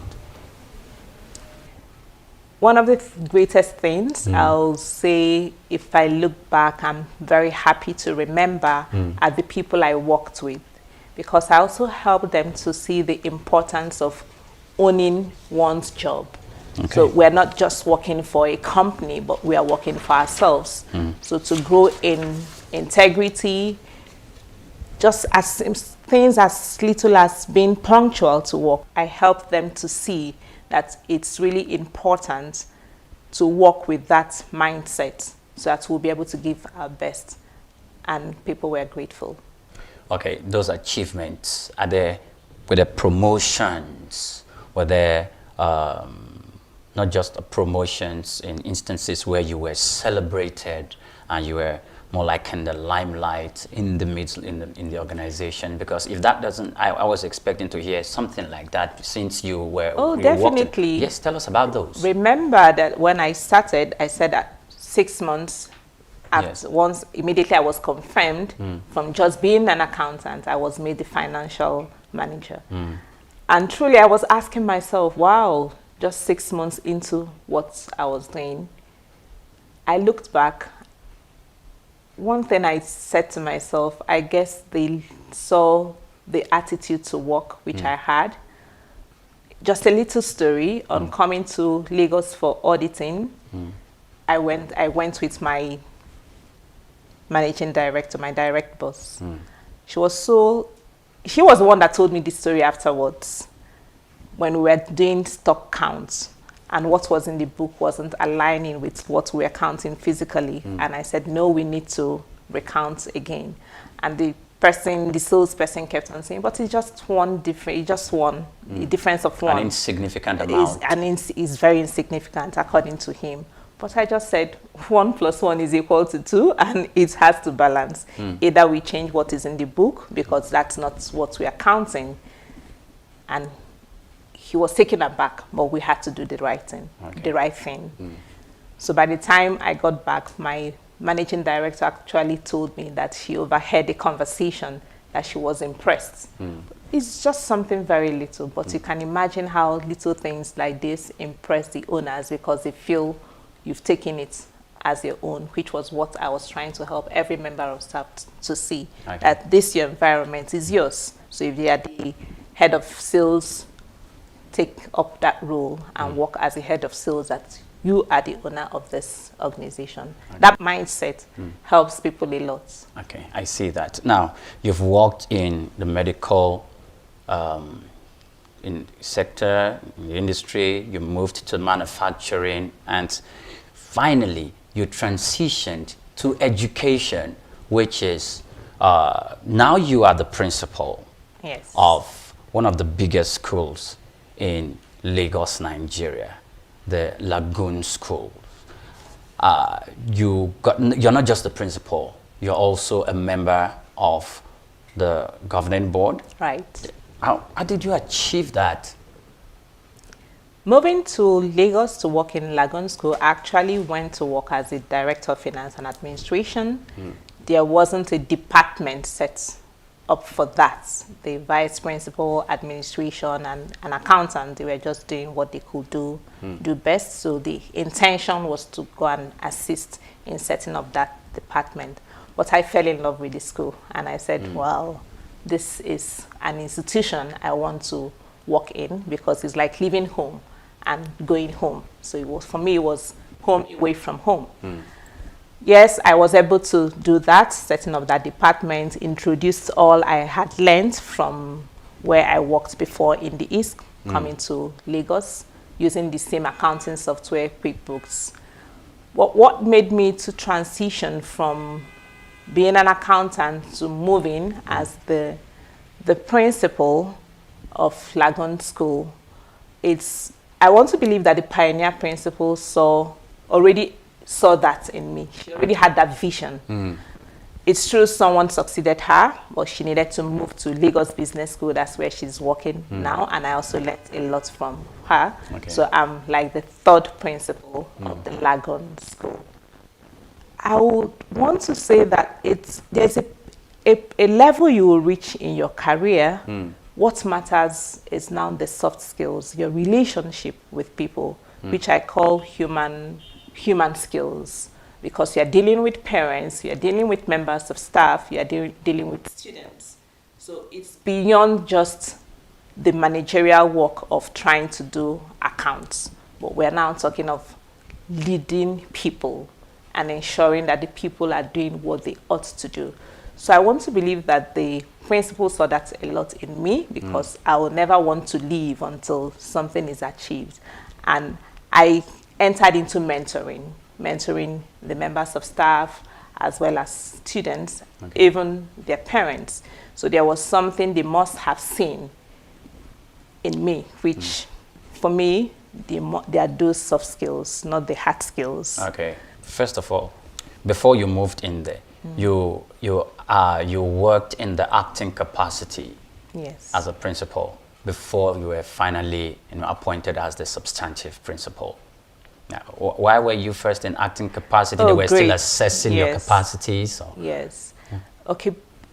I became the acting principal because my background is accounting. I didn't have education qualification, so I needed to get that. It was something I never dreamt of, but I told myself, if this is an opportunity, why don't I go and get the qualification?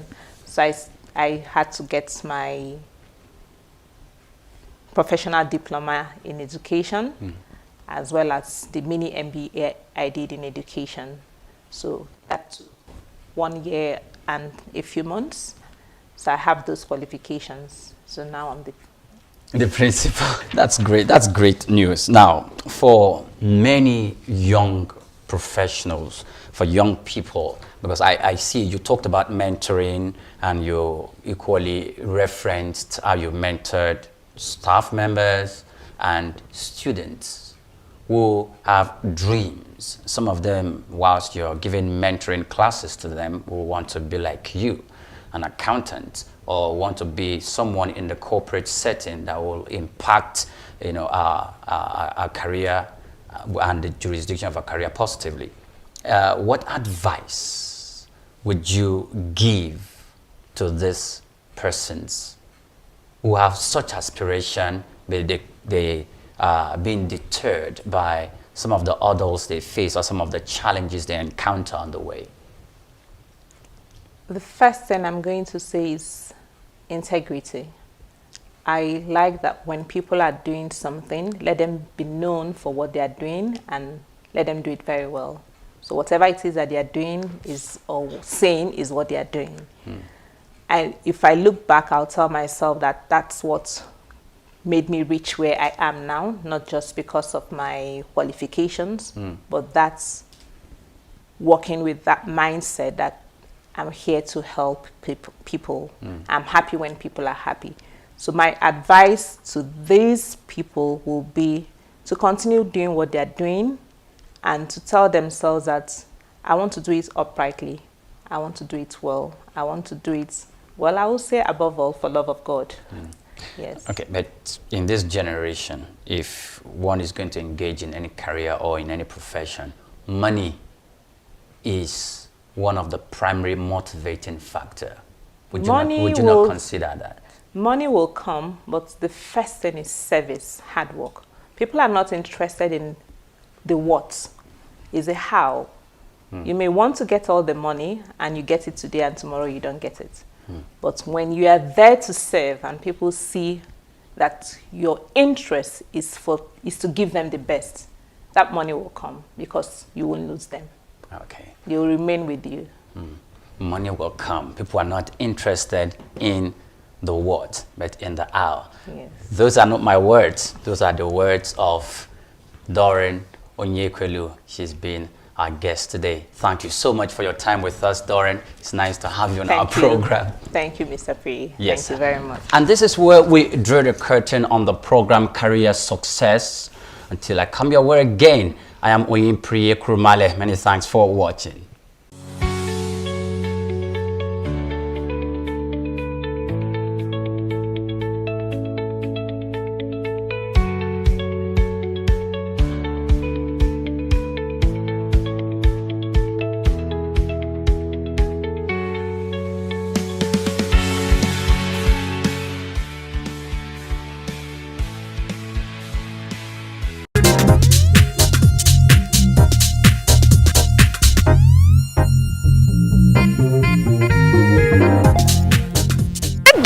Welcome to Eloquence. Have you ever been out to events or occasions where certain people are being called upon to give a speech and you're wowed based on their performance and confidence, based on their delivery and the power they ooze? Based on this, I'm in one of the streets in Lagos to ask for people's opinion about public speaking. Do you think public speaking is an inborn talent or a skill? Come with me as it samples people's opinion on this. I am Adeoye Damilola, and this is Eloquence. What do you think about public speaking? Do you think it is an inborn talent or a skill? Well, public speaking, it works both ways. It might be by skill and it might be by birth. Like, some people are naturally talented to speak, and I think we have that commonly than the one of the skills. It's an inborn. It is not easy acquiring that as a skill. Well, I think it's a combination of the two. You understand? It could be an inborn talent and also a skill. Some they develop years, why others is an inborn thing for them. They are able to face crowd, you understand? We have some of us that have phobia. Well, I think it's a skill, something you have to actually learn how to do. To the best of my knowledge, it is a skill. It's not an inborn talent. Yeah, we can say public speaking is an inborn talent, but it can be developed. I think it's both, really, because I believe that some people have it inborn and some people develop it as a skill. But you just need a certain level of confidence, you know, to purport yourself to where you want to be. I don't think it's inborn. I think it could be inborn, but every skill in this life, you have to learn it from something or someone. So it's something you can develop. I think it's both, because some people are born with the talent of oration. They can speak very well, even when they're not educated. Some, they have to learn it to know how to speak, especially if you're a public figure and you think you speak in public and all that. That's why you have schools where they teach you how to speak in public, to have confidence and all that. So some people are born with it, some people they just have to learn it. I think it's a skill. It is a skill where people can develop it, and once they know how, they can gather the ability to do that. It is a skill. You can learn it. You understand? You can say, I can do this, I can do that. Our government officials, our leaders, what do you think about their speeches? Most of them, I think they get the ones that are skilled with the public speaking to do that for them. Maybe because of their educational background. Some didn't get to finish school and all, so they are not really good in public speaking.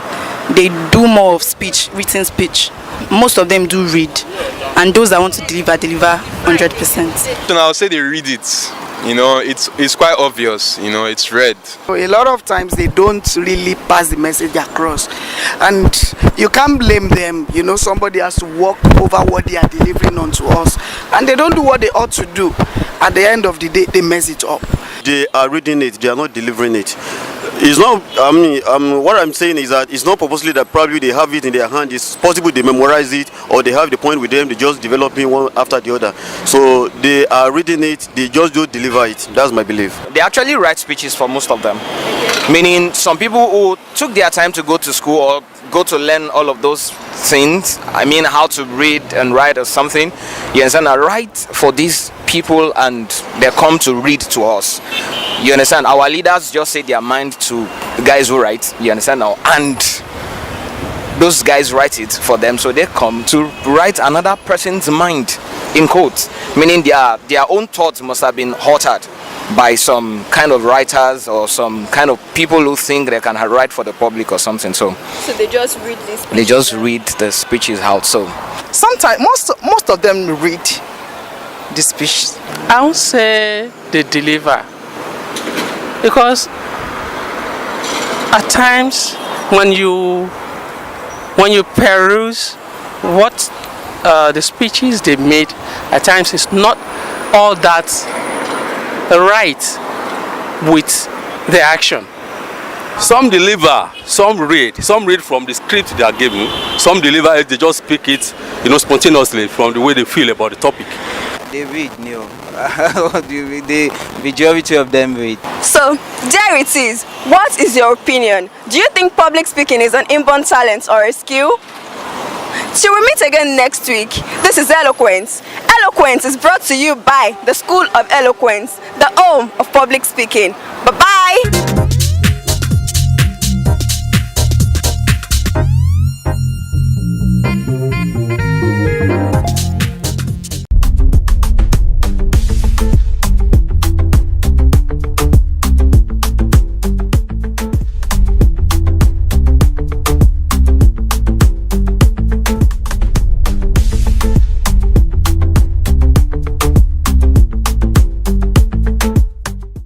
Welcome to Achievers Money.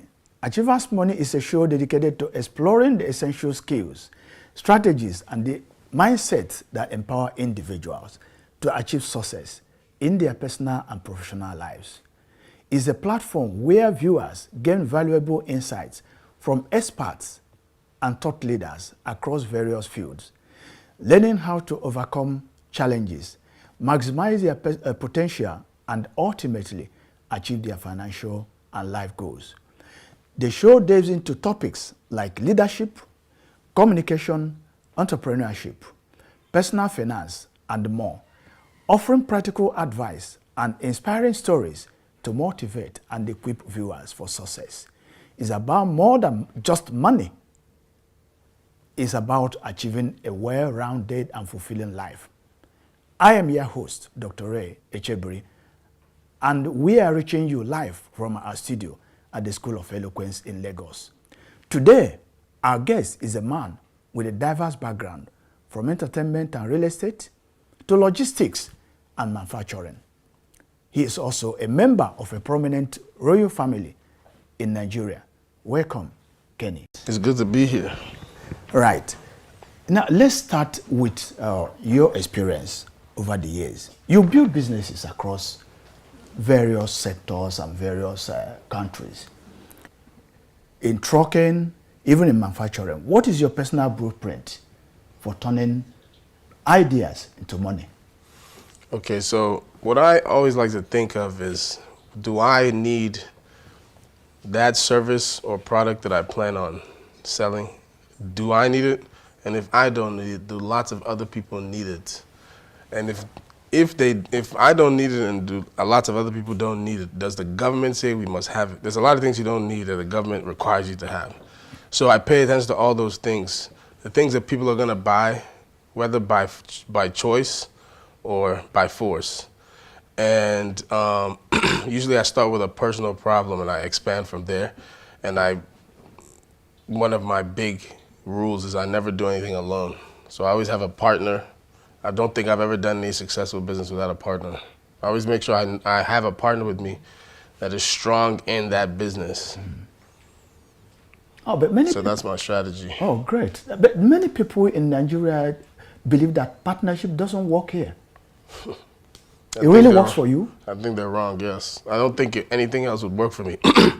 If I wasn't somebody who partnered frequently by rule, I don't think I would have been able to do as many businesses. And personally, I don't think businesses work the best if it's owned by one person. Wow, that's great. Yeah, you come from a family of public service, but you veered off that and you're creating a niche for yourself. You've created a path for yourself. How did you do that? And how do you measure impact and income? Okay. So that I would have to edit that a little bit. So I didn't create a niche for myself. I still work in public service. I work in currently I'm the young professional council president for FIAPSHI, and what we do is literally public service. So we interact with government. We have government officials that are members. We just had our induction ceremony last week. Okay. A couple government officials were just inducted into the organization. So it's like a private-public mix, and we advocate a lot for better policy, sustainable policy with Lagos State government a lot. So I wouldn't say I've veered away from public service. I just found a way to me, I think that if you're going to be an honest politician or an honest public servant, you need to have your own money, and you need to have a steady flow of income, so you don't start stealing or looking at the people's money. That's the way I think. So I don't think I'll be giving that much value to the people if I'm not making sure my own bottom line is secure before deciding to be. And I think that's something my family has taken really important. I'm taking really seriously. It's been something I've been taught growing up, like make sure you have a business that sustains you, then go do whatever you want to do for the public. Right. You brokered a whole lot of businesses in different sectors, and you are doing well in most of these deals. Now, how do you balance the long-term success of these businesses and profitability, which of course should be the bottom line that every businessman should be looking at? Yes, so different businesses require different mindsets. So there's some businesses that you have to come to terms with the fact that you're not going to make money today or next year or in 3 years. Okay. But that doesn't make it not a worthy investment. Then you have to make a business. You have to have a business that creates cash flow for you, so you have day-to-day money. That's why it's important for me to have multiple sources, you know, by way of multiple skill sets. That's the reason why I've been in so many industries, because I basically decided, like coming out of college, that I wasn't gonna be an employee of anyone, and that forced me to keep my mind open and my eyes open for opportunities. So I try to understand that in order to have long-term growth, you have to have a business that's built for long-term success. You also have to have a business that's built for short-term success, so you can stay afloat. Now, how do you now look at long-term businesses, especially when it comes to funding? You know, you may not have all the money in the world to fund that business. So how do you raise money for the long term to be able to fund those businesses? It's been a trickier puzzle in Nigeria. In the US, money is cheap and money is easy to get. And the moment you've done a couple businesses that have even remotely succeeded, banks are usually willing to give you money. So that wasn't an issue in the US, but in Nigeria, it's a different story.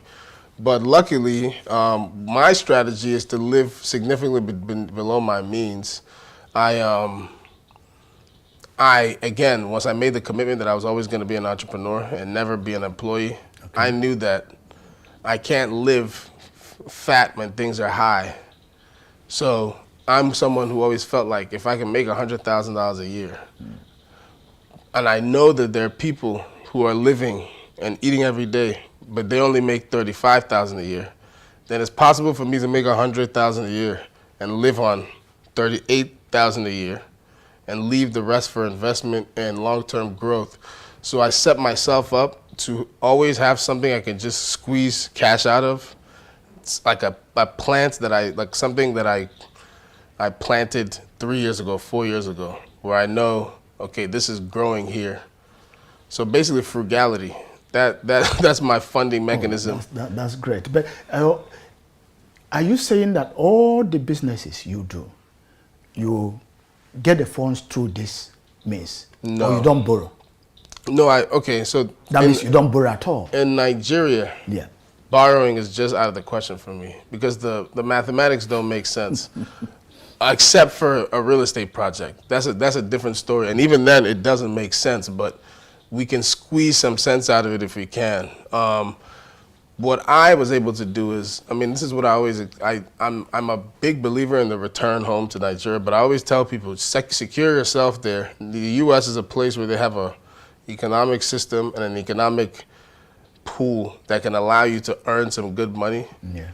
So as a business person, you're mostly losing. Every serious business person knows that you're losing, and then 1 or 2 good decisions are what carry you most of your business career. So the times, what I was lucky for was, in the times when I had my big wins, I kept a lot of my money. You know, I know some business people who made a lot of money, way more money than me, but they don't have any money today because they did everything they felt like when they had money. And so I think I was deeply affected by the 2008 financial crisis in the US. I was in 12th grade at the time. I watched a lot of my classmates, their parents lose their houses. Mm-hmm. Luckily for me, my parents were okay, but I know they lost a good amount of money. It just didn't affect them as bad, but I saw people lose their property, lose their houses, people who thought they had a pension. The pension got evaporated. Mm-hmm. Like people had worked 35 years based on a promise, and that got obliterated by a couple of people at the top making decisions. I was 18 at the time. We were just coming into the Obama era. Then I watched Obama forgive all of them. Yeah. That affected me a lot mentally. And so that forced me to know that I can never, ever put myself in a position to trust the system. I watched a lot of my people. Growing up, I had friends who their parents make $300K a year, and they look like they make a lot of money, but they're spending $270K a year. Yeah. And so I learned from other people's mistakes. Family members, friends, just adults that I saw. And I guess I was traumatized to a certain degree. And that changed my financial viewpoint and my way of operating moving forward. So I have I'm not a disciplined person in a lot of ways, but financially I'm very disciplined. That's great. That's great. Good to know. Now, a lot of people are not as lucky as you are. In the sense that you were able to get a whole lot of money to fund your dreams here in Nigeria from your own personal savings or maybe, some other investments that are yielding you some returns. Yes. But now some people have some dreams and they need to fund them. And the only advice they have, the only option they have is more or less to go to the bank to borrow. Yes. And the rate is in the region of 30% now. So what is your advice for those people? Yeah, so for people in that situation, I say it's very important to, companies do this all the time, but I think human beings can start doing that, families can start doing that. First of all, do a feasibility study on the thing the project you're trying to embark on. Do you make enough, do you have access to enough money? Do you know people who are willing to loan it to you? And are you even comfortable taking these loans from them? I know people who would give me money today. I feel very uncomfortable taking it because I'm not gonna prospect with somebody else's money and then tell them stories. So you have to gauge your own comfort level. Some people have to come to terms with the fact that we can't do this. I need to work for a certain amount of time. Now, I say I never wanted to be an employee personally, but I'm not one of those people who speaks against it. Definitely, I know some people who were able to launch some pretty good businesses because they held on to their job for another 4 years and saved, and over time, you have to come to terms with your limitations. There's a lot of projects I want to take on. I want to build a skyscraper. I can't right now. Okay. I have to come to terms with that. One day maybe I will, but I have to build myself towards that. Come up with a plan for how you can come as close as possible to it and try your best and definitely engage in partnership as much as you can. Networking. Great. And it's been a very interesting discussion. We need to go on break now. Okay. When we return, we continue with this very exciting and interesting discussion with Kenny.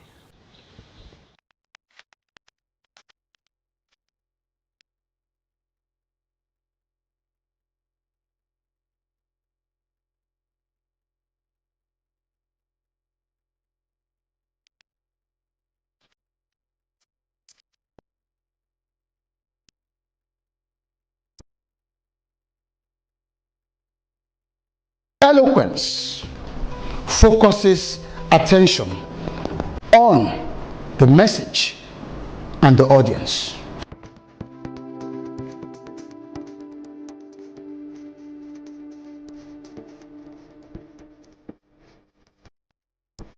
I find it very interesting, exciting, educative. It was very beneficial. Definitely would learn a lot, a whole lot. Thank you. The delivery was second to none.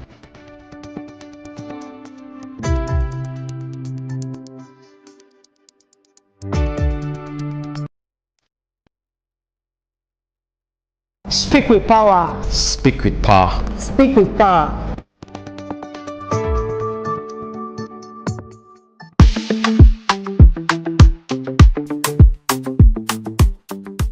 Welcome back.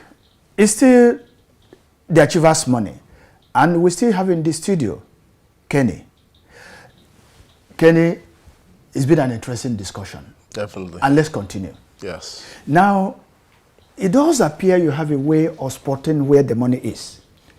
You've gone into real estate, and all over the world, real estate is a money spinner. Yes. And you floated Remax One Lagos. How did you come about that dream? Well, to be honest, I've always been in real estate, like from a family, so it's my family business, Remax. So what we did was we acquired the Remax franchise and now operate as Remax. So over the course of years, my father, my parents have accumulated real estate holdings. I was in charge of a number of them in Miami growing up, but during a certain point in my life, in my young adulthood, coming out of university. So it wasn't so much that I didn't come up with real estate. Like, no one can take credit for coming up with real estate. Is the oldest time. What we just did is found an appreciation for it. I don't think enough people respect real estate as much as they should. So I wouldn't say that was exactly a shrewd spot. It's just real estate is just tried and tested over time. And I think if you want to protect yourself and protect your assets for as long as possible, real estate is usually the smartest route.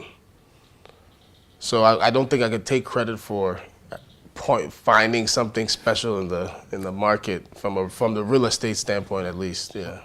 Okay. Now, why did you go for franchising? Why didn't you come up with your own unique name instead of going for Remax One, which is a foreign brand? So our perspective was, I don't want to reinvent the wheel. We have a couple problems here in Nigeria. We have a huge trust deficit. We massively don't trust each other. Okay. And for good reason. Not to say that people trust each other in the U.S. The only difference is they trust the system. So you don't trust each other and you don't trust the system. Yeah. But what we do trust as Nigerians is established brands over time, especially when they're foreign, especially when they're American for some reason. So it's a psychological thing. So people buy with what they're used to. It's like a Nigerian, if you drop them off in the middle of the desert and you put 10 restaurants in front of them and one of them is Tantalizer, they'll probably walk into the Tantalizer. That's just what they're familiar with. That's how people are. So, and I studied data and I saw that about half the new build in Lagos between 2019 and 2022 was bought by people in the diaspora. So they're the ones with the cash who've saved up $100,000 who can convert it to Naira and invest in a property in Nigeria. And I figured it made more sense. Like, actually, my mom brought the idea to me, and, I thought about it, and I completely agreed. I looked at it like, okay, so if I can sell real estate using a brand that they already know and trust, and then they feel like there's some type of accountability, they feel like they believe that I have a great interest in not defrauding them or engaging in any kind of, untrustworthy behavior, they'll be more likely to buy with us. And they're the ones buying at the largest rate. And then also the Nigerians in Nigeria who are HNIs, who have the money to buy these properties, a lot of them are also aware of Remax from their travels and whatnot. So it just made more sense, rather than reinvesting the wheel and then spending millions on establishing trust in your brand.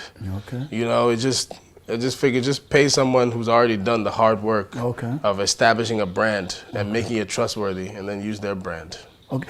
Does it mean that your target is Nigerians in the diaspora, not really Nigerians in Nigeria? No, my target is not Nigerians in Nigeria. It just so happens that Nigerians in the diaspora are buying at a rate that allows you to keep your lights on, to then launch yourself to sell to the Nigerians. Because you can bring Nigerians up to speed on the brand, but who you really want to impress and target at first are the people with the money right now to keep your business afloat long enough for you to make a profit, to then market the brand to the Nigerians and then make that a Nigerian. So it's very much Remax has a great interest in having a established brand in the largest black nation in the world, with the country with the largest number of people under the age of 18 in Africa. You know, so that's a huge group of people, future homeowners, future adults, future renters. You want to trap them, you want to catch them, but first you need those HNIs and those diaspora people to keep you afloat and keep your bills paid and keep your lights on. From all indications, actually, you know so much about the Nigerian real estate market. What is your position, or what's your take on the Nigerian real estate market? Is it growing at the rate it's supposed to grow? Or are there impediments, if it is not growing at the rate it's supposed to grow? Are there impediments, things that are not making it to grow at the rate it's supposed to grow? It's kind of a half and half answer. So it's growing at a good rate. The amount of units that the average Nigerian could even afford is not growing at a good rate. So what that means is we have a lot of real estate that's unoccupied. We have a lot. I mean, I know if you use you're from the Southeast, you go to the Southeast, there's a high volume of real estate, like value-wise, that's unoccupied. If you go to some places in Anambra State, you have 1 billion naira houses, and there might be 100 of them in one community. That's 100 billion naira worth of real estate that's unused because the owners in Lagos or Abuja or in the US or in London or wherever they live. Lagos, same thing, a lot of like land banking, you know, real estate banking. So there's a lot of unoccupied units in Ikoyi, VI. We have a shortage of affordable housing, which is making the price of housing inflated, which is good for like the real estate professionals as it is now. I don't think it's a good formula for the polity at large. We need a lot more affordable housing. In order to make affordable housing, we would have to get into way more creative ways of debt. They would have to make debt cheaper. They would have to create, you know, using different financial mechanisms, create a way to allow the average Nigerian to be able to one day own a home. There's many Nigerians who rented for years and years and years and had to save up for 30 years just to finally build a house. If you're working, if you can keep a job for 30 years and it's a solid job, you should be able to own a house, in my viewpoint. There's many teachers, university professors, many people, civil servants. Maybe they won't have the house they want, but you should be able to own a property that's yours that you can give to your kids when you die. Yeah. And I think that's very, very doable if we're willing to be creative, like financially, private sector and public sector working together. So in Nigeria, mortgage is an issue? Mortgage is a huge issue in Nigeria. It's a very huge issue.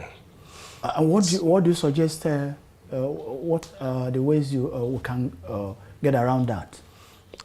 Okay, personally, I think that the bank or banks who are willing to bet on the housing market are gonna win.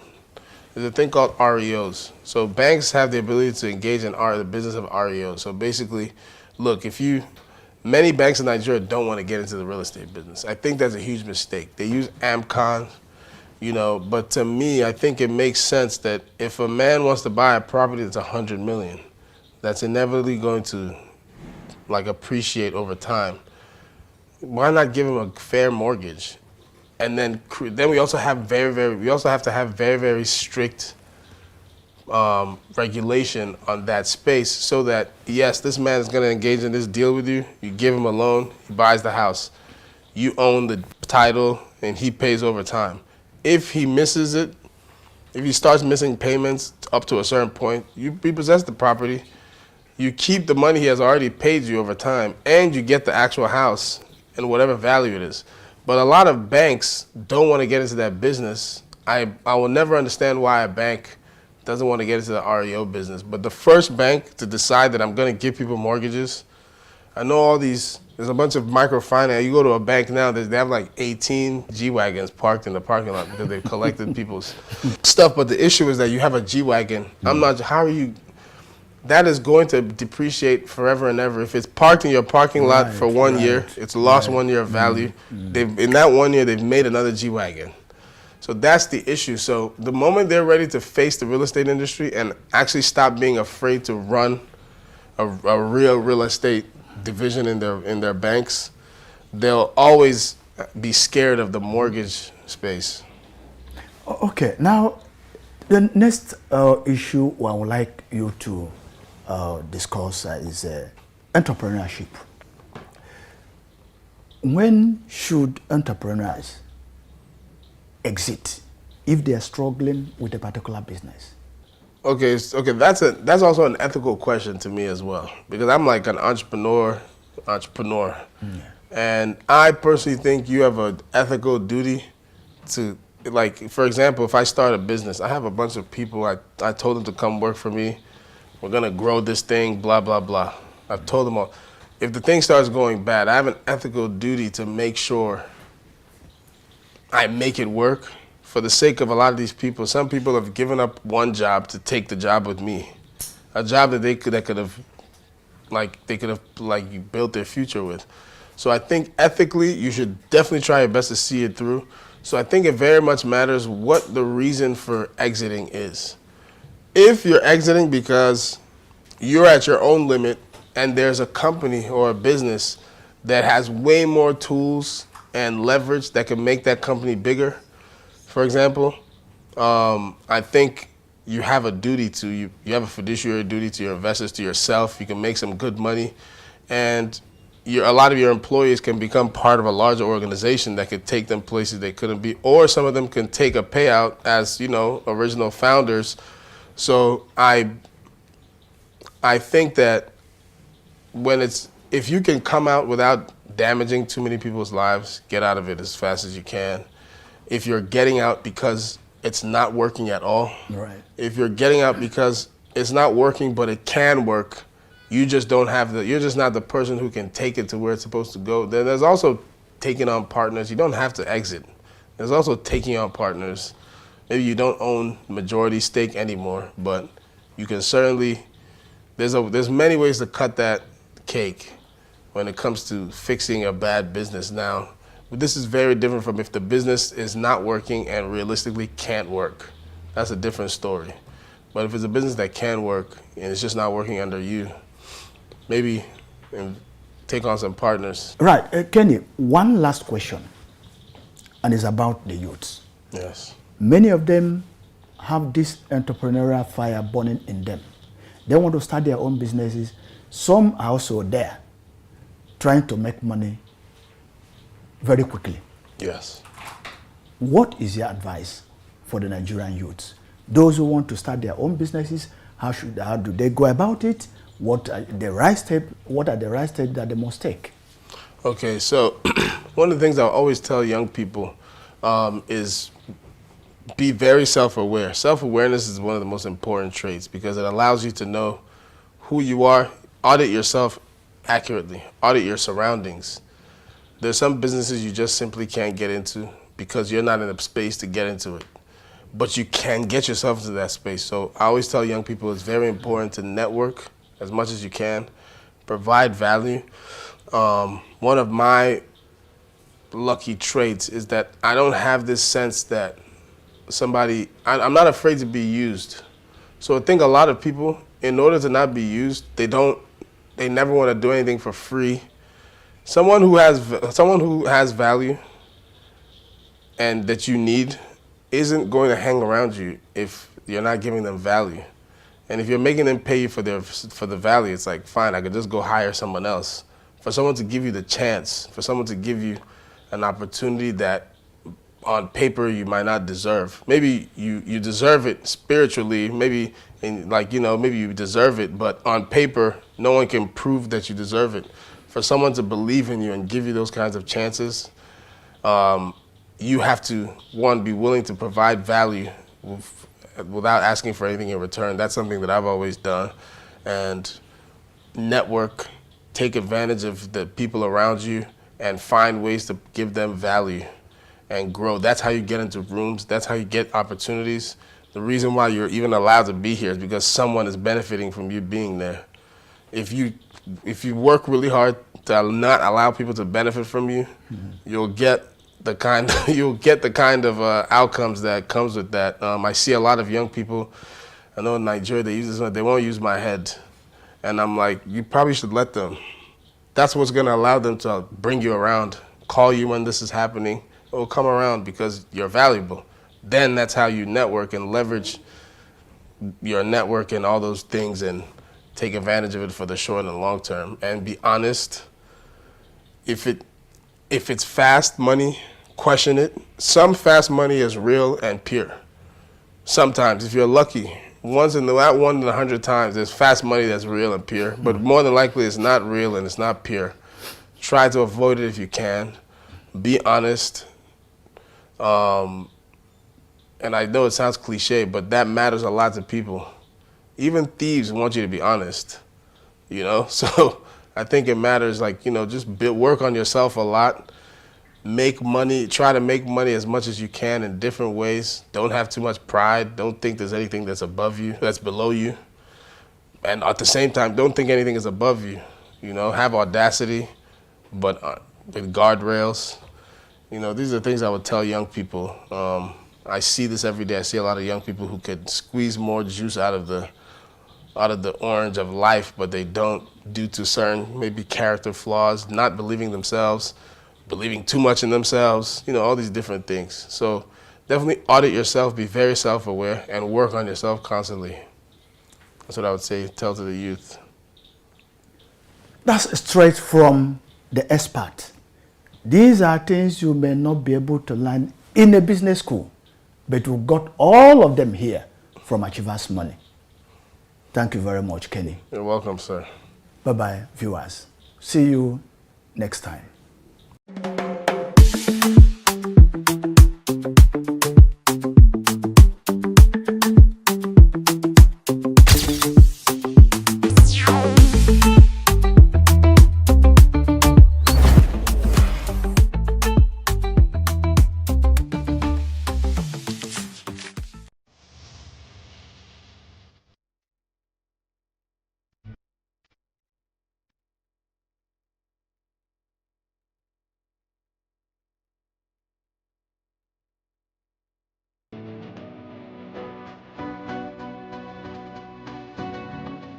There's an old African proverb that smooth seas do not make skillful sailors.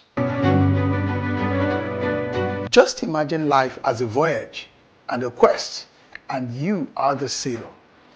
Indeed, the navigator, and your dreams and your aspirations for greatness and for goodness represent your destinations. Hello, dream chasers and future history makers. Welcome to another timeless capsule where we dive deep into the wisdom of ages to fuel your journey, your quest, your desire towards greatness. Today, we're setting sail on the vast ocean of life, guided by an ancient African proverb. Smooth seas do not make skillful sailors. Think about it. If life were always calm and predictable, how would we grow? How would you learn to navigate the storms, harness the winds, and chart our own course towards our dreams? It is indeed, and in fact, the challenges, the setbacks, the unexpected turns, the twists, those difficulties that truly shape us into the capable, resilient individuals that we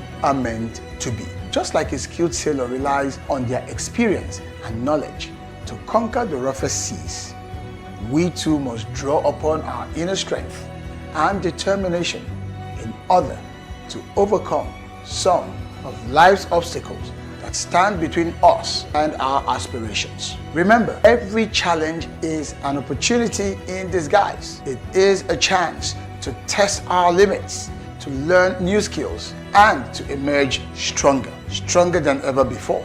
In fact, as the great Jim Rohn once said, it should make us stronger, wiser, and better. And that's why we must embrace the storms no matter what happens. We must embrace setbacks, for they will teach us valuable lessons. We must also embrace the detours, for they may lead us to even greater destinations than we originally imagined. That is a very important lesson for you. I know it's not always easy. There will be times when the winds are against you, when the waves crash over your bow, and when you feel like giving up. I know. But in those moments, remember the words of the great Nelson Mandela when he said, "It always seems impossible until it's done." So keep your eyes on that horizon, your dreams in heart, and your spirit unwavering. You are the navigator of your own destiny. You have the power to turn those challenges into triumphs, setbacks into comebacks, and dreams into reality. So let the winds of adversity blow. Let the waves of doubt crash against you. You are that skillful sailor that is capable of navigating any storm.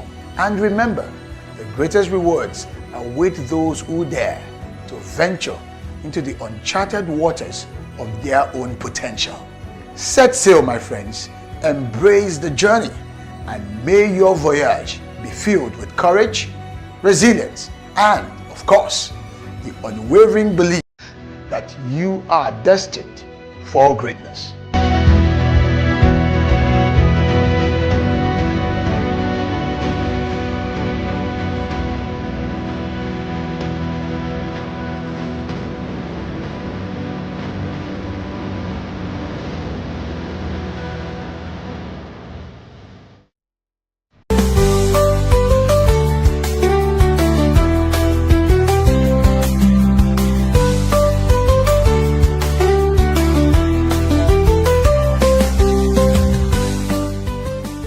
Hello and welcome to Mighty Moms, the show dedicated to the strength and determination of mothers who pursue their dreams while raising a family.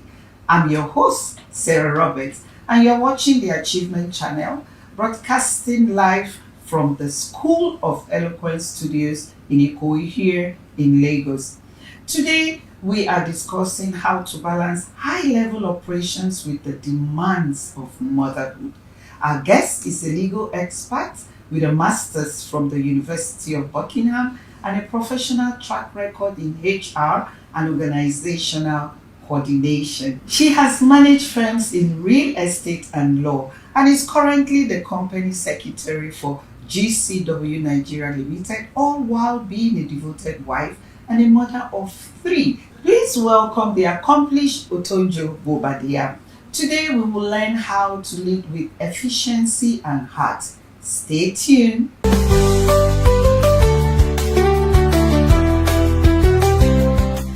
Otonjo, I hope you are okay with me calling you Otonjo or Tonjo. Definitely. Which one do you prefer? Definitely, anyone is fine actually. So. All right, I like Tonjo. Okay, that's so fine. So maybe I'll mix it. Otonjo, Tonjo. It's a wonderful name. Thank you. You're welcome Thank you. to the show. Yeah, thank you. We're happy to have you. Thank you. Happy to be here too. Thank you so much. Otonjo, you have a master's in international law. Yes. And an HR qualification. Yes. How do these professional skills help you to solve everyday problems at work? Okay, first of all, I would say, okay, so I have a background in law. Even before master's, my first degree was in law. And by the time I went into the workplace, I worked in the legal department, I worked in the administrative department. And for some reason, maybe it's just I'm a woman, I don't know, but I found the administrative and HR department more interesting. It was more practical, more hands-on. Yeah, law was More like, engaging. yes, more engaging. And law is like, oh, you're just always writing or researching. So I just said, okay, you know what, I wanted to change. That's just it. I just decided to do certification to actually move into the HR sector. Seriously? Yes, actually. And then I moved in there and, you know, I found out that it's almost like it's a very good marriage. The legal system, the law and HR actually work perfectly together. I would say that the two of them are integral for the progress of the company. HR deals with the management of the human resources, and then law tells you the legal implications of managing human resources, managing transactions of the company. So it kind of gave me an advantage almost immediately. I didn't see it before I got into it, but when I got into it, I found out that, okay, this actually works. I would see that the other HR staff will come and meet me and ask, okay, the law, so can we do this or can we not do this? Or even in their templates, the employment contracts that they give staff, most of the time, HR staff, they can just use a general template for their employment contracts. But as a lawyer, I would look into this contract and say, okay, this is a trap. I look at some clauses and say, no, you have to remove this from there. If not, you put your clients into a trap. So I was able to advise. I had the advantage also with risks that you cannot take with your employees or business. The company cannot, depending on the company you are, there are some businesses you can't go into, there are some businesses you can. So I was just able to advise on that part and also do what I wanted, be more engaging, be more practical, both with staff, both with transactions. So I think it really helps. It's a very good marriage and it actually benefits the company in the long run. And it gave me the advantage, the market advantage too, to have the two of them. So yeah. So at a point, you must have been so indispensable. Oh yes. In two walls. In two walls, yes. Yes, I would say that, definitely. That's great. Otonjo, yes, you have held top roles in tough industries like construction and real estate. What are some of the important lessons you learn about leading teams in those fields? Okay, well, so in the different industries I've worked in, I feel like I've learned a lot. But then I'll say what stands out to me is, as the most important lesson, is working well with your team members. Definitely, that stands out because a company or an organization is a corporate entity and a corporate person has its own personality. That means it can be sued, it can go into transactions, it can sue, borrow. Yes, borrow, exactly. So, because it's not an individual person, doesn't have hands and legs. So I would say your staff, your team, they're your hands and your legs. And then the delivery or the productivity of the company actually depends on the staff you have and how you work well to deliver. So first of all, I would say I've learned that you have to choose the right workforce. Yeah. That may take some time. You may go into the season of hiring and firing, but then when you do get the right workforce, build a structure, a system around it that you can work well with them to deliver. So I would say that structure would entail discipline, will entail accountability, putting systems in place that will make your employees accountable. Willingness, definitely willingness. A lot of feedback, a lot of, you don't want to be too on one end where you're just structure, strict, and your staff can't actually come to you. So you should also show some empathy, show that you're sensitive to the needs of your employee, your staff, so that they can come to you, they can give you feedback. the worst thing to happen to you is to have a hostile workforce. Yeah. And that has happened to me once. So they stifle the productivity, and at the end of the day, you look bad. Yeah. You look really bad. So you have to have a workforce, a team that you can work with. You have to create alliances. You have to create systems that allow for accountability. So it doesn't look like at any point you're witch hunting your employees. Yeah. This is the rule. This is what you have to do. This is the consequence if you don't do it. So it's clear to everyone. So create a plan, clear plan, structures, discipline, feedback, and also be empathetic towards them. That's good. Osonjo, being a mother of 3 is a huge responsibility. And by the way, you don't even look like a mother of 1. Talk less of 3. You look marvelous. You look outstanding. You look amiable. Okay. You look everything that I don't know what adjective I should use to describe you really.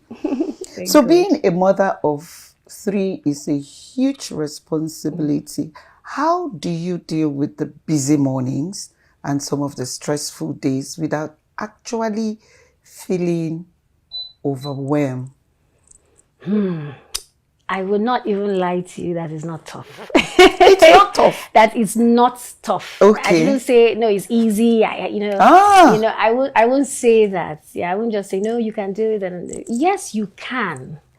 However, I would say it takes a lot of planning and intentionality. A lot of that. So,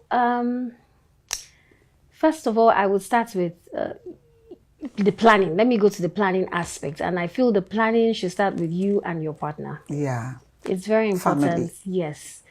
Your partner and you have to understand what you want out of life and understand how to support each other to actually achieve it.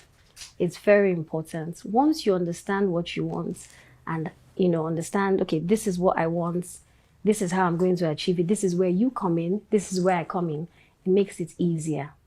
Nobody feels like, oh no, you're selfish, or because that comes up, when the stress comes up, that may come up. So you have to understand with your partner, you have to plan.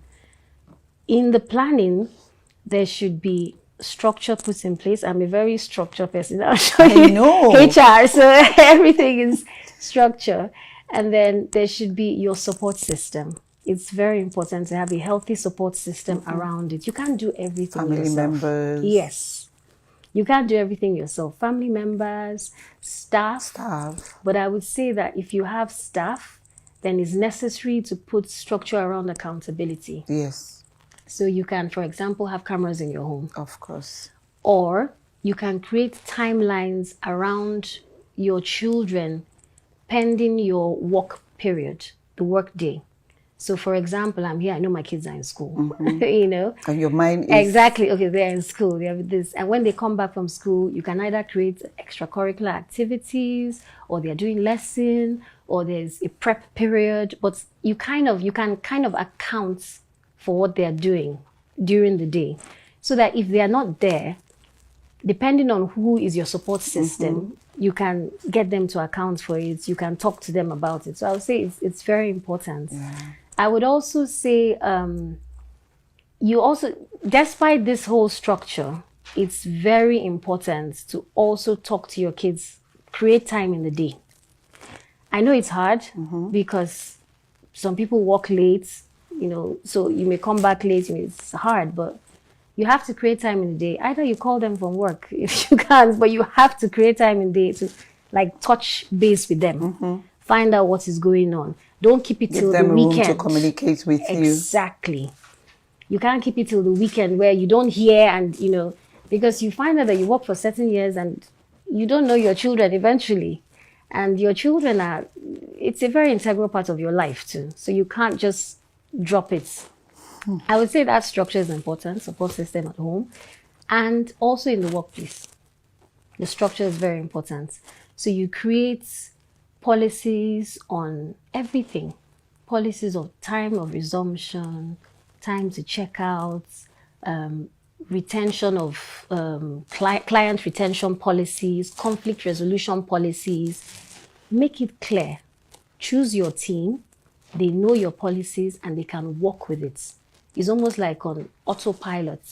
You know, whether you have to go out for a meeting, whether you have to travel, your staff know what they're working with. This discussion is getting more interesting. We will be right back shortly after this break.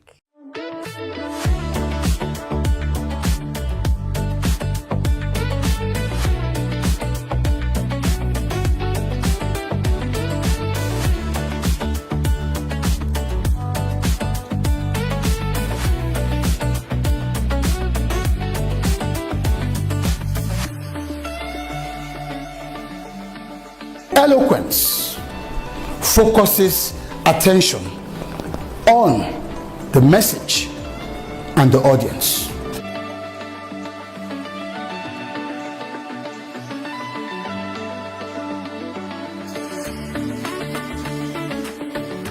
I find it very interesting, exciting, stimulating. It was very beneficial. Definitely would learn a lot, a whole lot. Thank you. The delivery was second to none.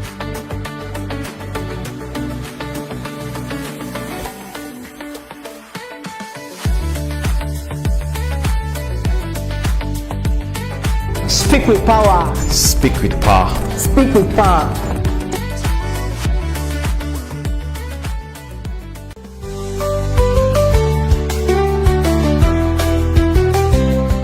Welcome back. Otonjo, you are an expert at making things run smoothly. You said it earlier, dude. Can you tell us some of the simple tricks you use in making your home run, or keeping your home run as smoothly, your home life run as smoothly and organized as your work life? Okay, so I would say those two things, I would have to repeat them again. The structure and the support system, they're actually very important. Because you can't, if you don't have a support system, you can't do everything yourself. You can't be here and be somewhere else at the same time. Your mother is said to have 10 hands. I'm telling you, like, you have to have eyes behind your head, really. So you do a lot. You do a lot, and then you have to ensure that everything comes together to ensure that you're progressing. You're not just running around in circles. So I would say you have to have a support team. It can be family, you know, some people have family, grandparents, siblings that can stay with the children, you know, or it can be staff. Some people don't have their family around them. But if it is staff, you have to have cameras. You have to have a special plan. Because you don't know who you're leaving your children with. You have to have that accountability. You have to be able to account for their timelines, their spaces, what they are doing at each time. It helps. Also, you have to, if you have family, same thing. Same thing. You have to be able to talk to them. You have to make sure they are accountable to you. They have a good relationship with the children. Hear from your children. Because sometimes the staff will give you the impression that everything is going on well. And then you talk to the child and it's not going on well. So you have to be able to get feedback. Always get feedback. Always have people in place that can help you, because you can't do everything. You have to delegate. Being a career woman and a mother at the same time is not easy. Not easy. No. But it is achievable. Yes, it is achievable. So Otonjo, with such a demanding career and a family of 5, what do you do where self-care is concerned? How do you find time for self-care? And why do you think it is important for your mental health, well-being? I think self-care is very important, especially when you work really hard. So you make plans for a kind of getaway alone? Definitely, definitely. Let's hear it. Yes, so I would say first of all, you have to be conscious. You have to be very deliberate about that. You have to have spiritual and physical rejuvenation. If you don't relax, if you're not deliberate, you would burn out. Exactly. And then when you do burn out, it's not beneficial to anybody. It's not beneficial to you. It's not beneficial to the people you're working with. It's not beneficial to your children. So if you burn out, you're useless to everybody. So you're like a machine that is not functioning. Exactly. So you're useless to everybody. So everyone has the way they feel they relax. It's not one fits all, but I would recommend that whatever it is that you do to relax, you need to do it. You need to take time out to do it. I would say I like to spend time with, I meditate, spend time with God, and then I take time off. I like weekends away sometimes to indulge. You work hard. You work hard for your money. So spend your money on yourself, not just kids and, you know. So take time off. Go to a spa. Get a spa treatment. Sometimes pamper yourself. You deserve it because you work hard. So take time out to relax. Also, another thing I like is also sometimes create memories with your kids. You know, they don't go back. You can't relive their age. Once they pass their age, they've passed it. So you are at work most of the time. A history. Exactly. So for take one time to fall out. back on later on. Yes. This is what we did. Yes. You know, so take time out. You know, take time out for yourself, with your spouse. You can choose to take time out with your spouse or by yourself or with the kids, you know, and just, you know, relax. But whatever it's important that you have to very, very important. take some time out for yourself. Yes, very, very important. You don't want because to our burn mothers out there must know, have to know how to deal with, you know, the responsibility of raising a family, pursuing their careers or their dreams, and also taking care of themselves. It's like a tripod. Definitely. Yeah. You have to be deliberate. Definitely. Thank you. Thank you. Finally, Otonjo, what piece of advice would you want to give to our mighty moms out there who want to reach the top or the peak of their careers without actually neglecting their homes or family? Okay, so with this, I would start from the very beginning. And for me, the very beginning is family. Family. The partner you choose. The partner you choose to marry is very, very important. You should start from there. What do you want in life? Define what you want. What do you want? Speak with your partner and agree even before you go into marriage. I know people play this down, and many times you find out that people get married out of feelings. You know, the way this partner makes me feel, the way, you know. But then you find out that you go into marriage and those feelings, they dwindle. Sometimes it's high, sometimes it's low, and then the pressures come. Pressure of children, pressure of finance, so many things. And then you throw those feelings. You start having goals and dreams that emerges from nowhere. And then because you haven't planned, it is actually very hard to just step into it all of a sudden, you know.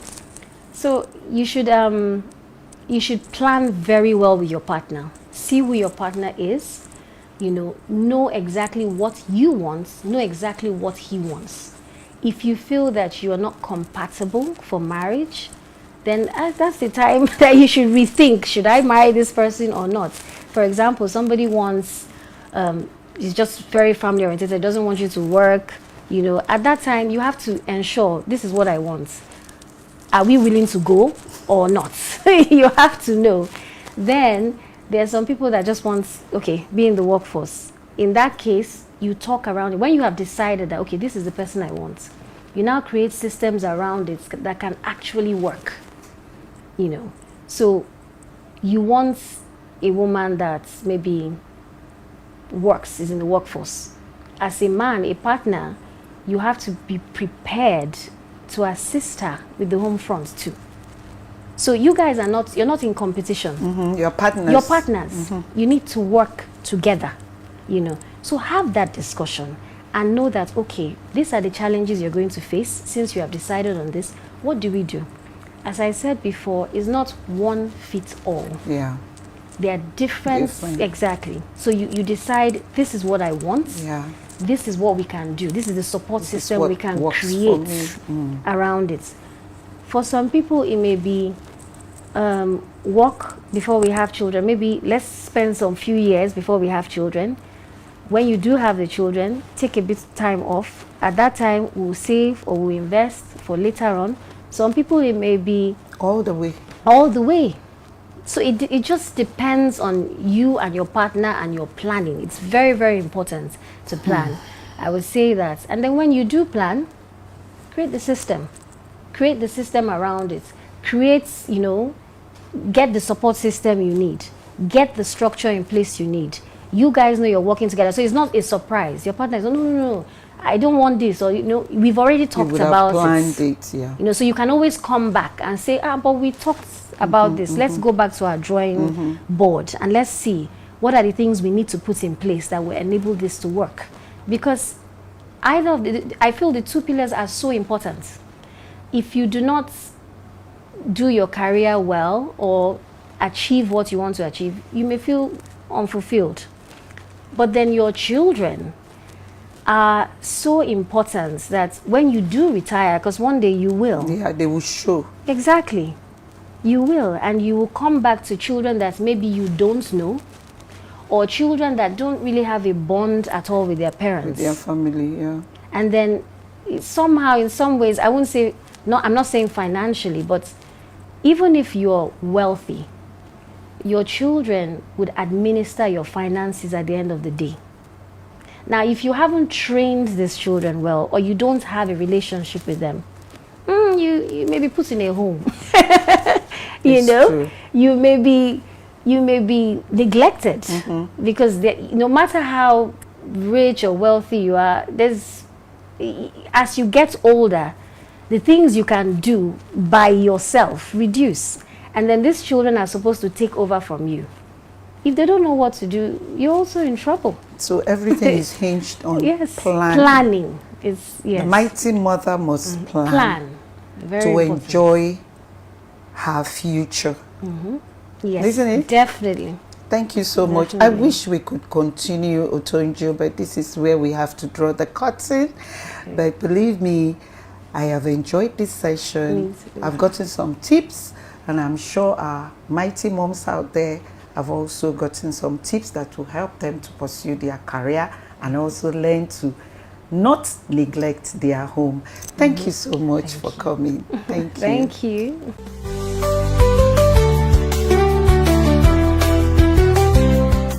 What a powerful session. A huge thank you to Otonjo Bobadilla for reminding us that being organized in business starts with a disciplined and loving heart at home. We've learned today that motherhood isn't a barrier to success. It's a source of incredible resilience. Remember to follow Achievement Channel on all social platforms and use the hashtag Mighty Moms to join the conversation. I'm Sarah Roberts, and this is Mighty Moms. Until next time, keep dreaming, keep leading, and keep seeing possibilities.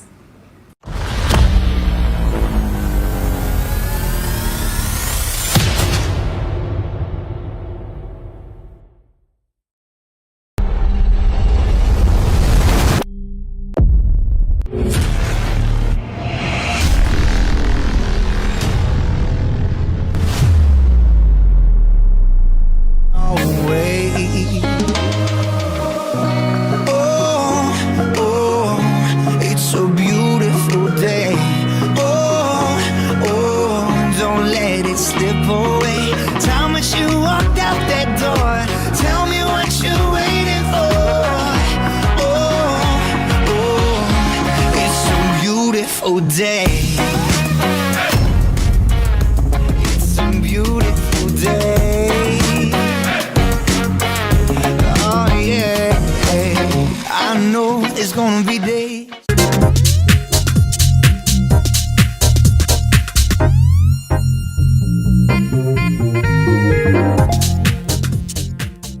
Hello, this is Achievement Channel and I'm Tracy Dominic. Today we're at Central Lagos CMS where we are diving into an intriguing question. How do we rate our own public speaking skills? Yes, we often judge others, but how do we assess ourselves? Today we're about to find out all of that and more, so come with me.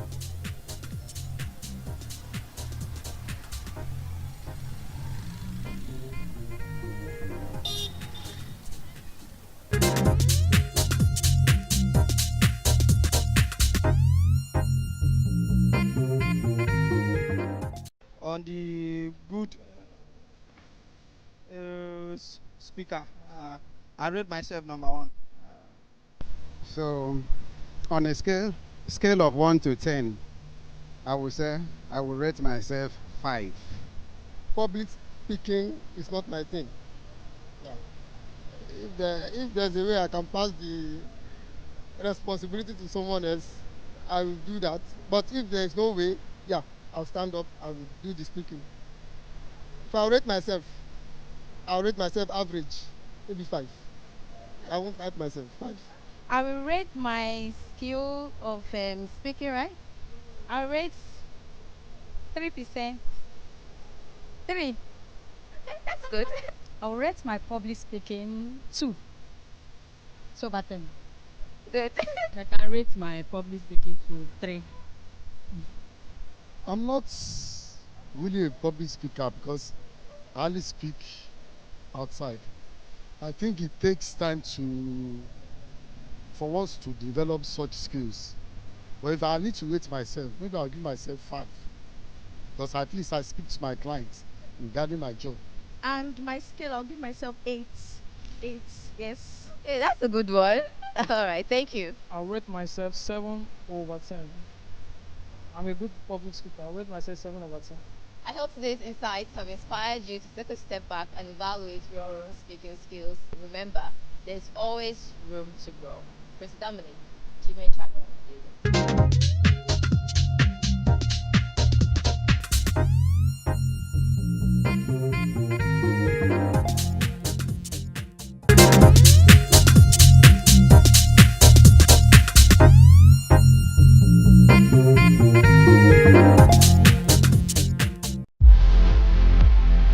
Welcome to Teachers World, where we celebrate the heroes of education.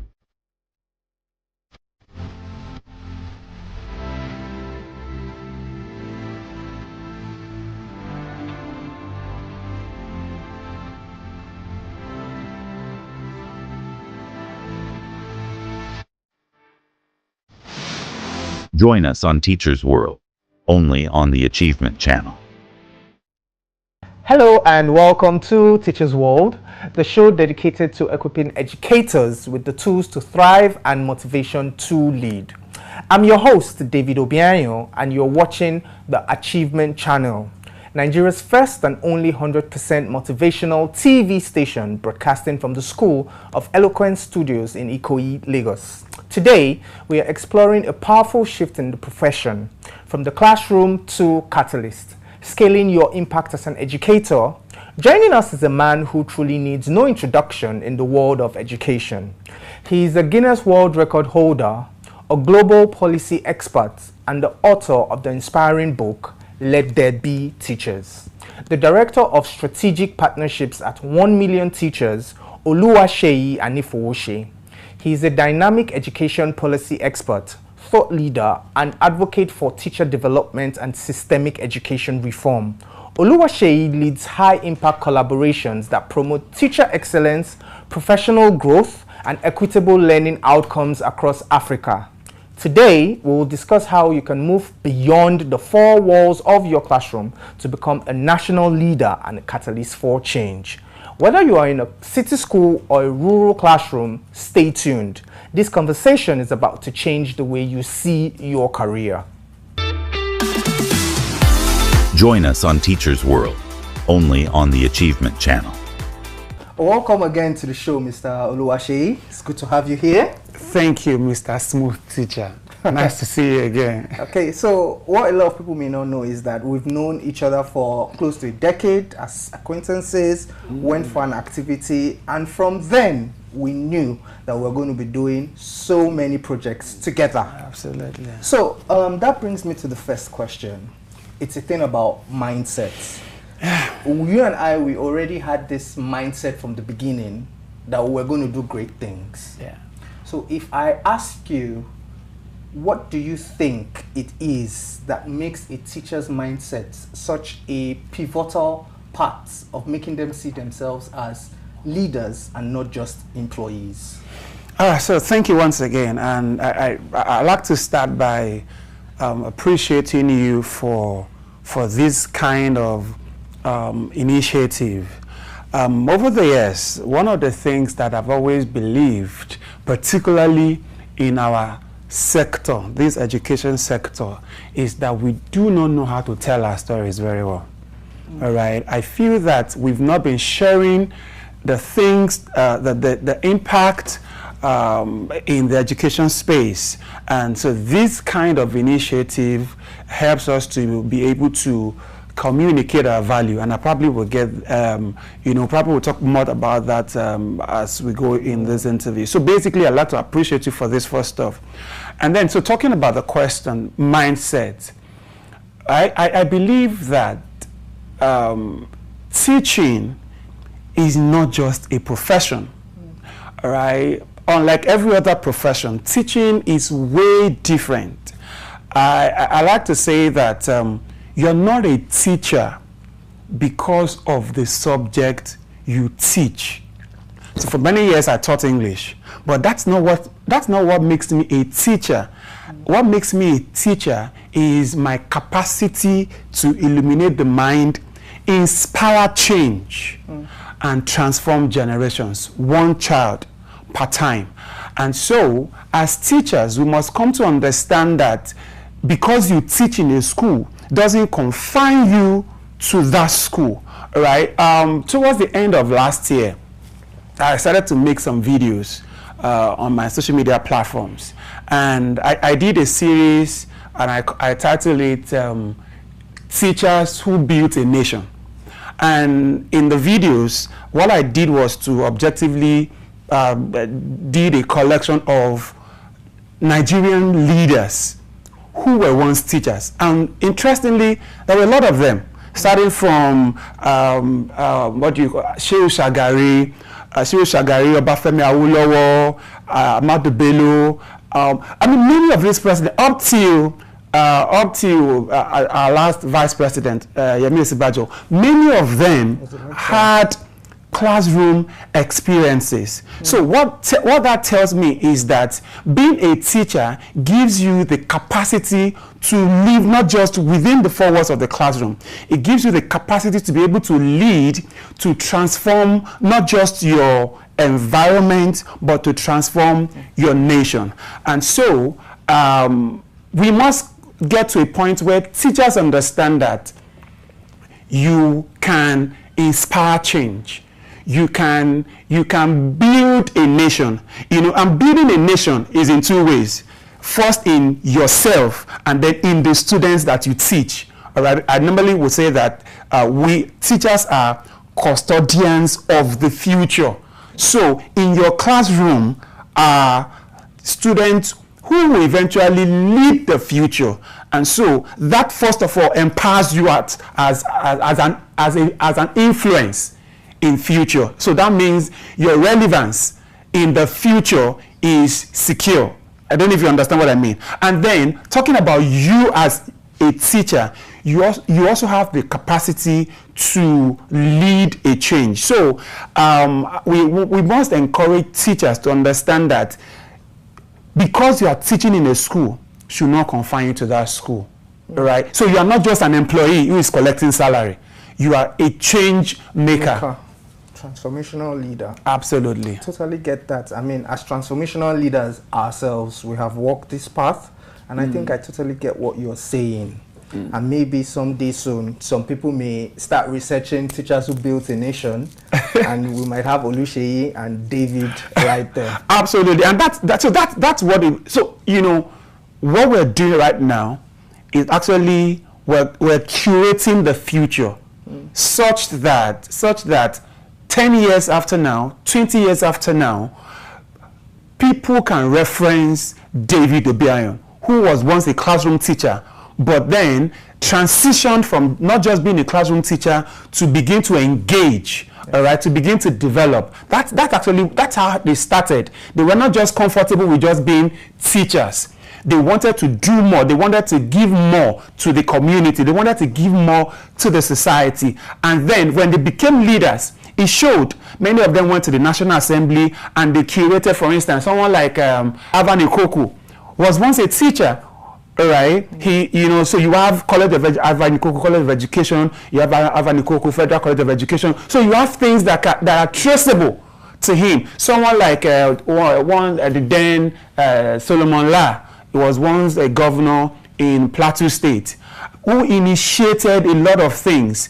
So you have a number of them who were not just comfortable with just being teachers. So they carried their influence beyond the classroom and began to institutionalize policies that will help the younger generation become better. And that's what we're enjoying today. I see you towing that part. Okay. So if I were to ask you, what steps do you think a teacher in the classroom presently can take to differentiate themselves and transcend beyond the classroom? What steps? I would say communicate your value. All right. So it is one thing to have value, and so I wrote a book. Let There Be Teachers. Okay. And I postulated. So basically, I was trying to get teachers to know that there are certain things that you need to understand. So I talked about, I call it the anatomy of the teacher. So I discussed 4 things. I call it 4S. Understand self, understand student, understand subject, and understand society. All right, understand yourself. That talks about identity. So you're not and that's basically what I talked about when we started. Understanding your identity as a being. So I'm not just an English teacher. My influence goes beyond that. All right, and then so to your question, understand both your subject and your student. All right, what you teach is who you teach is more important than what you teach. Sure. But one of the challenges we face in the teaching profession, unfortunately, is that we have a number of teachers who lack competence. All right, so you need to know your subject. All right, you need to be able to, and thankfully you are someone who I'm looking for the word now, who represents knowing your subject, who represents who has capacity who doesn't just show capacity in what you do. You won several awards. All right, so that stems from the fact that you value what you do and you give it your best. So as teachers in the classroom, you must give it your best. That's where it starts from. It is not when you leave the classroom that you begin to give your best. So giving your best begins from the classroom. Understand your subject. I read this thing many years ago. It's about I don't know what they call it. I think it's pheromones or something, that when you are face to face with a wild animal, all right, so that there's something that comes out of your body that gives the animal the impression that you're afraid. All right, I don't know what it is called, but this, we can't see it, but the animal can see it. So when you see the animal is afraid, you're afraid. But it is who has the more courage that And so back to the classroom, when you don't know what you're teaching, your students know. They can tell. They see it. Yeah. All right. So you must know your subject. You must have mastery over your subject. You must have competence, and then you must also know your students. All right. Understand the student. So when you have been able to do that, you now begin to communicate your value. All right. Show it to the world, right? Show it to the world. Start from, let the people around you see that you're doing your best. Show up, right? Let people. When I met you and I went through your social media platforms, I see all of the things that you have done, and that for me endeared me to you. I wanted to identify myself with your success, with your excellence. All right, and so and here we are today. Okay, so it's looking like this show is revolving around me, but you are actually the guest on my show. But thank you very much for the flowers, and I would have you know that being my first guest today also shows that I have mutual respect for you. Now, you talked about 4 S's. Correct me if I'm wrong. We have the subject, student, society, and self. Yeah. So self will bring me to my next question, which I know that is something I have embodied and I personify, which is, why would you think, or why do you think it's impossible to be a catalyst for change without proper well-being that's taking care of yourself? Self being the operational word here. Okay. I'll say I'll say it this way. Emotionally unstable teachers cannot produce emotionally stable students. All right? So you cannot give what you don't have. All right? You cannot pour a drink. Interestingly, we have, so you can I can't pour a drink from this cup. All right? If it's empty. Because it is empty. All right? So for me to pour, there must be substance in this cup before it goes out. And so as teachers, your well-being is important because that's where everything comes out from. All right? So for you to be able to emotionally produce students that are, emotionally sound, stable, all right, you must be emotionally stable yourself. True. All right? And that's why, we ask teachers to pay attention to their emotional well-being, their mental well-being. Take care of yourself. All right? I know that you don't have time, our schedules are usually very busy. All right? You have, I say this a lot, that, the work of a teacher begins and ends at home. All right? So you literally don't have the time. All right, because your work begins from home, so you have to prepare lesson notes, prepare all of those things, and then go to school, come back to mark. You understand? Yeah. And then so you still have to give time to yourself, to your family, socialize. Just be happy. Totally understand that. I mean, being a student myself, being a teacher, I have experienced the effect of teachers who were overwhelmed with work and how it cascaded down to negative effects in their classroom. Okay, with that, we'll be going on a break. We have to pay bills. Thank you.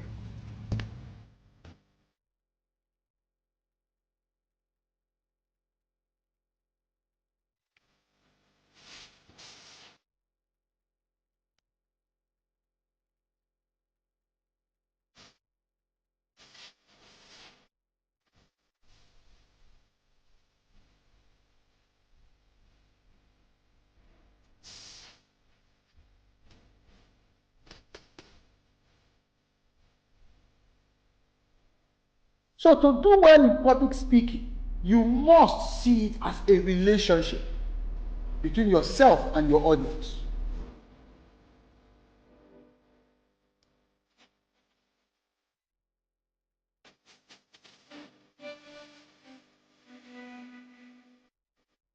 Speak with power. Speak with power. Speak with power. Speak with power.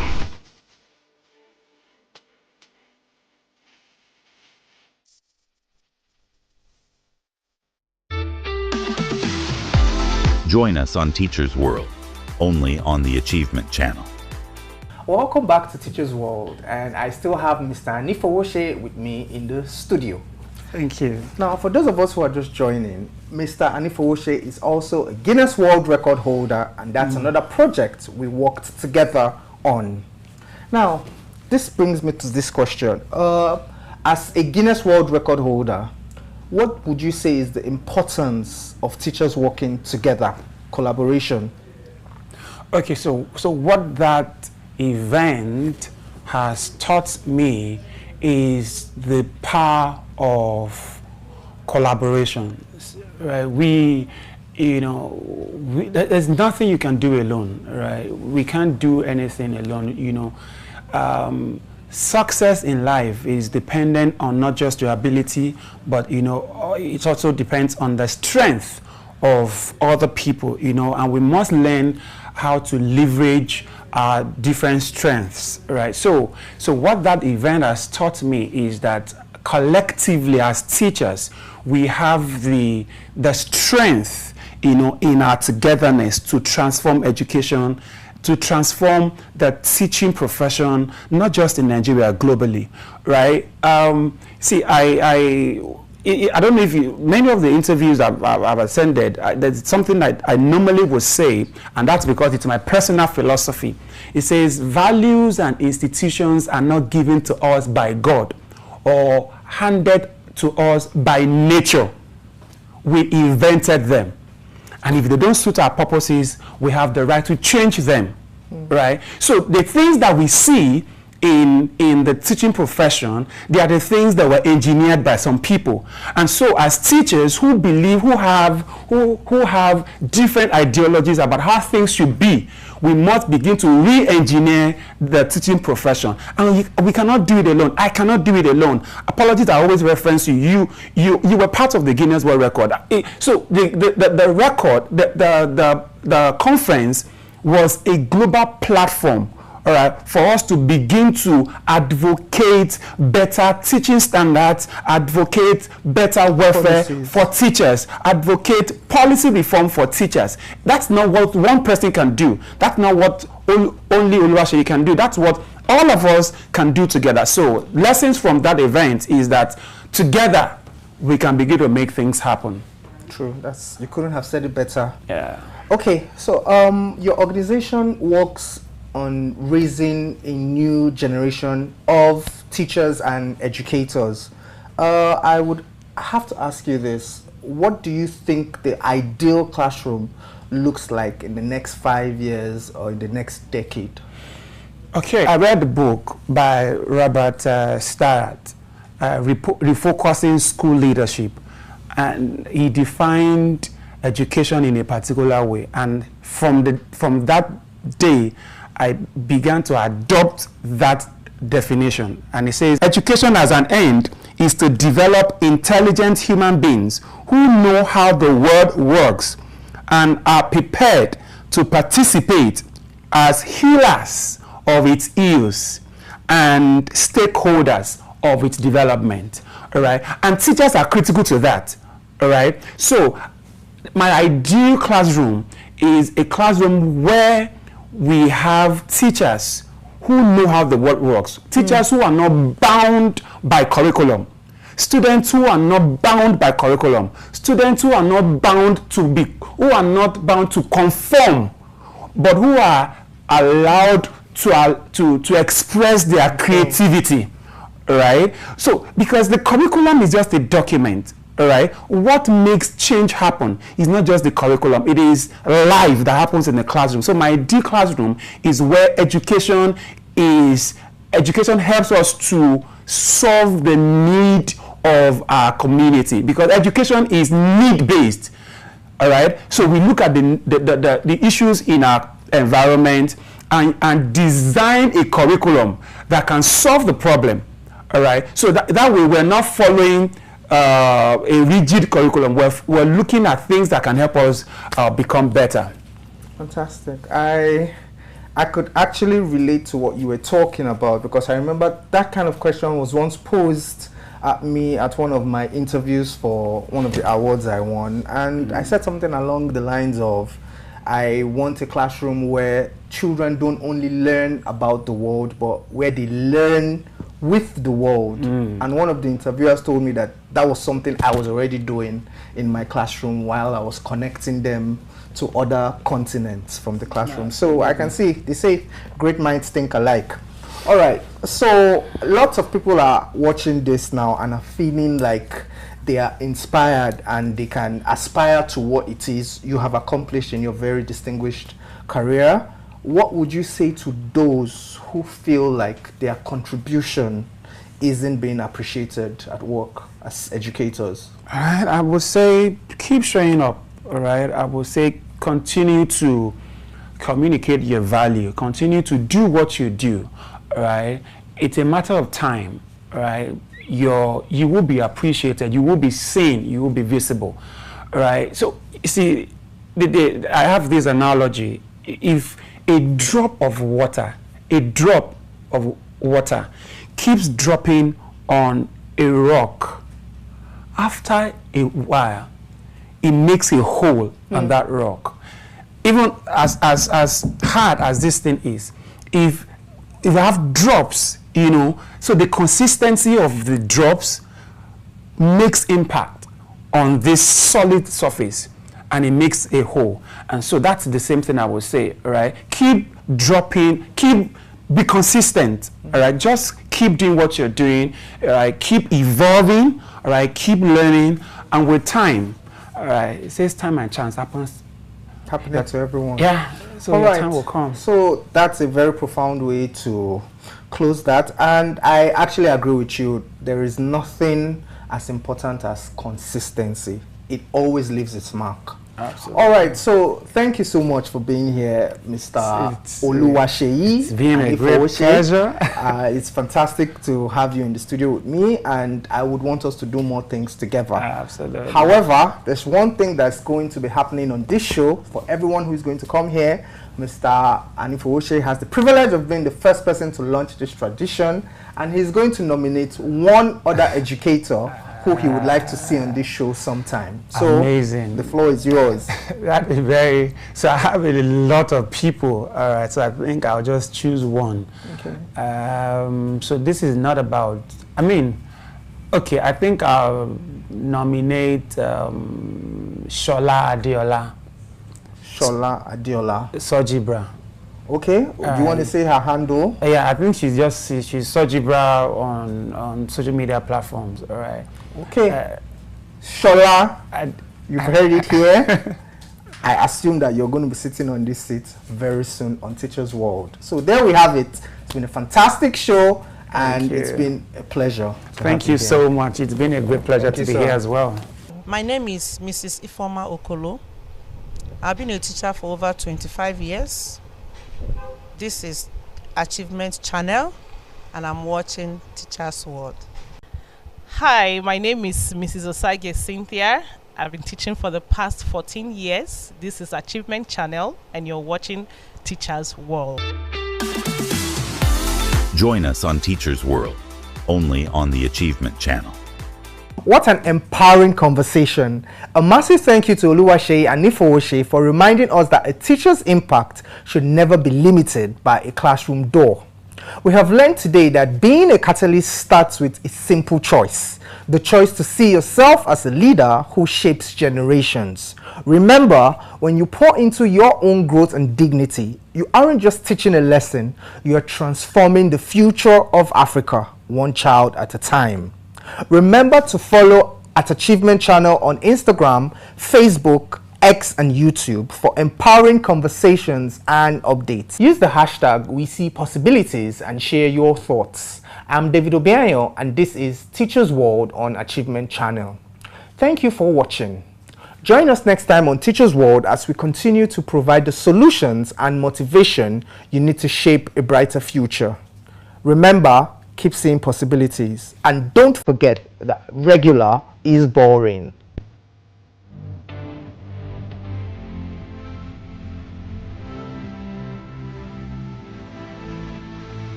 A new day dawns, full of possibilities.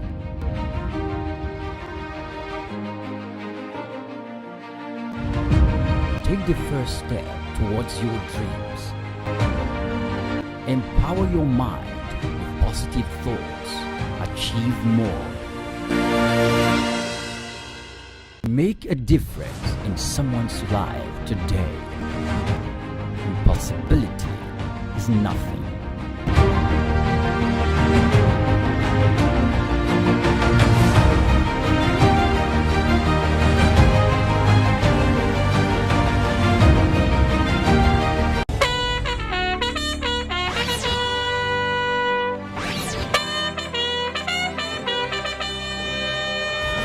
We wear the khaki, but we carry more than just a bag.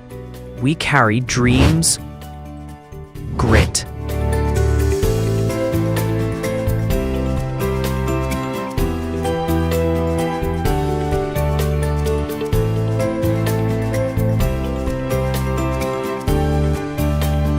and a will to serve.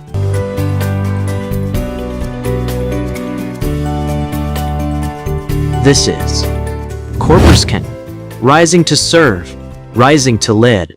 Hello and welcome to Copper Scan, the show that inspires and empowers young Nigerians to make the most of their NYSC journey and beyond. I'm your host, Priscilla, and you are watching us on the Achievement Channel, Nigeria's first and only 100% motivational television station, broadcasting from the School of Eloquence studios in Ikoyi, Lagos. Today's topic is one we all feel: soft life, hard work, finding balance in the hustle. Everybody wants the soft life, but what does it really mean? Comfort, peace, or just vibes? In a world where hustle never sleeps, how do you keep your grind going without burning out or losing your joy? Joining me today are two amazing guests who are finding that balance every day. Adeyola Nafisat Fumilayo is a passionate young woman serving at the School of Eloquence. She believes communication is power and continues to inspire others to use their voice with confidence and purpose. And Imafidon Abigail is a creative communicator and storyteller with a degree in mass communication from Redeemers University.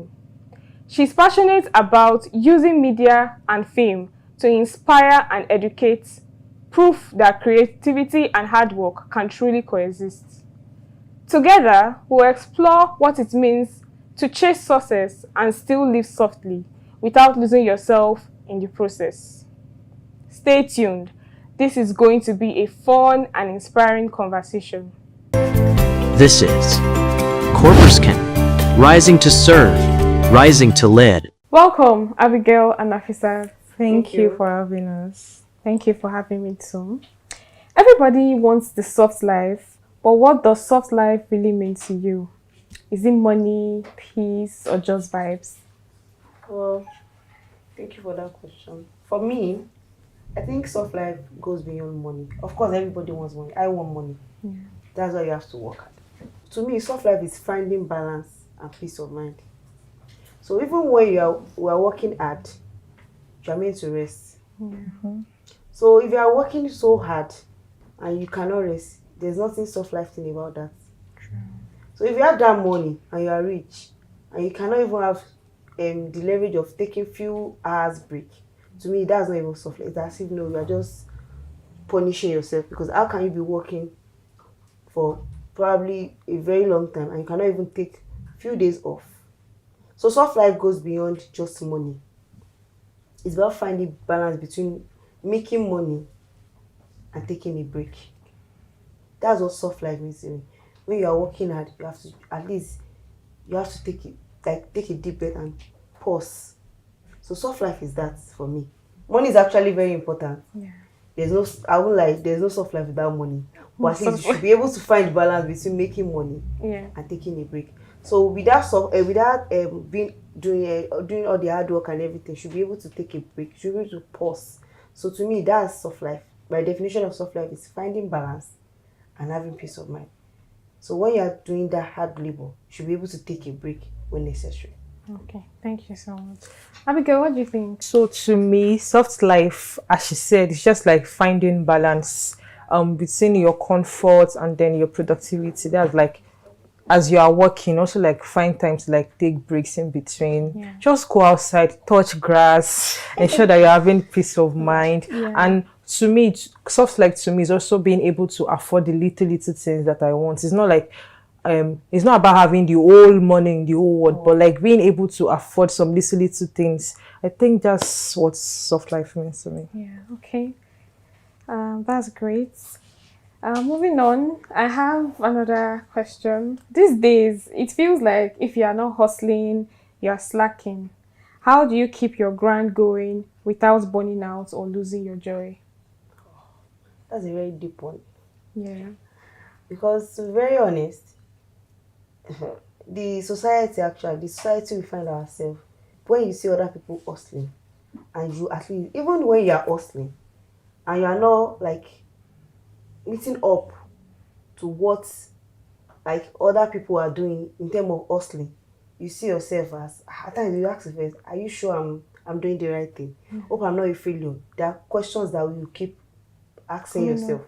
But the truth about hustling is that you should not compare what For example, if you have a friend and you guys also together, start hustling together, and boom, the person just like rise and everything like that.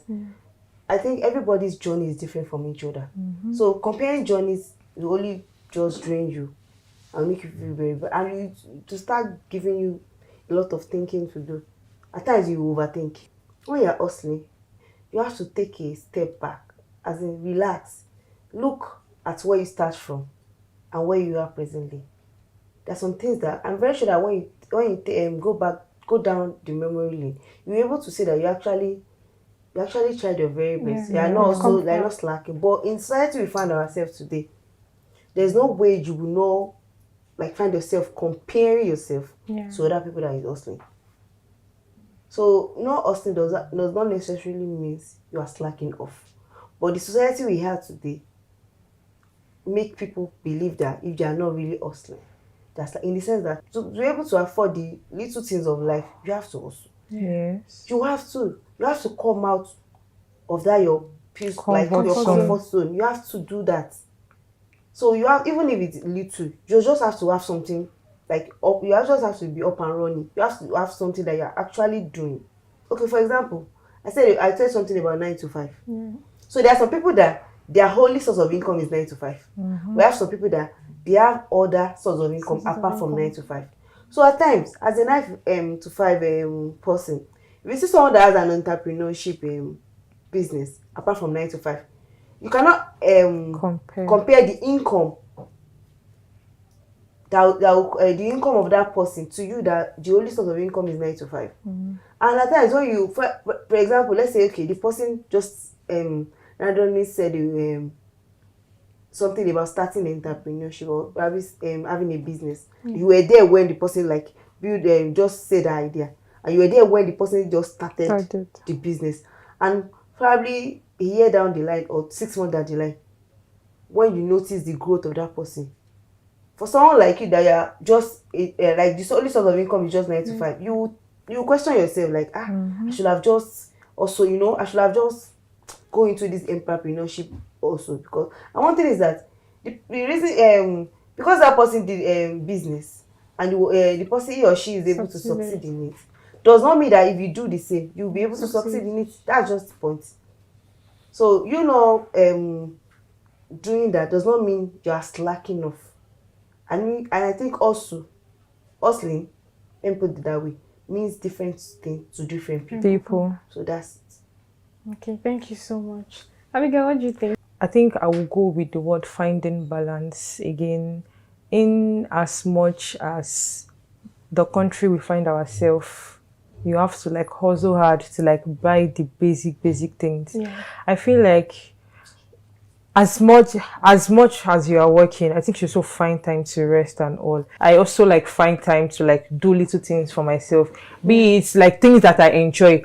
For me now, I really enjoy reading, watching movies. So if I've worked hard for the day, even it's just reading a chapter or watching an episode, I try, because that's it helps me settle down after that long day stress. Because if you are thinking about it, if you just keep thinking about surviving, I promise you are going to crash out so bad. So instead of overthinking, overworking yourself, also find time to balance. Create balance, do things that you like. And she also mentioned the point that if you also see others maybe your age mates doing better than you, I won't that thoughts will always come up. But it's just you just have to find a way to not those thoughts override your sense of this thing. And yes, exactly. So that's just thank it. you so much. We've listened to some insights from Abigail and Nafisat on how they find their own work-life balance, and we'll come back after this short break.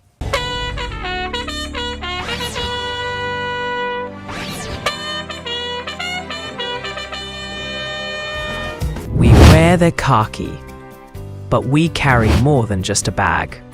We carry dreams, grit,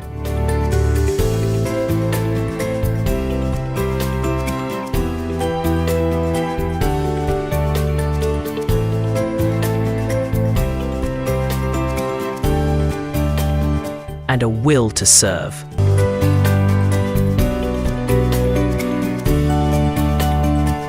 This is Corporate Rising to Serve, Rising to Lead. Welcome to the Corpus Can program, where we have Nafisat and Abigail share their insights on how you balance your work life and your free time. Nafisat here told us about not having peer pressure while you are working and how you balance the 9 to 5 and also your free time, and also talked about entrepreneurship. And Abigail also gave more insights on the questions. So moving on, do you ever feel bad for resting? Like taking a nap or chilling makes you unproductive? How do you handle that guilt?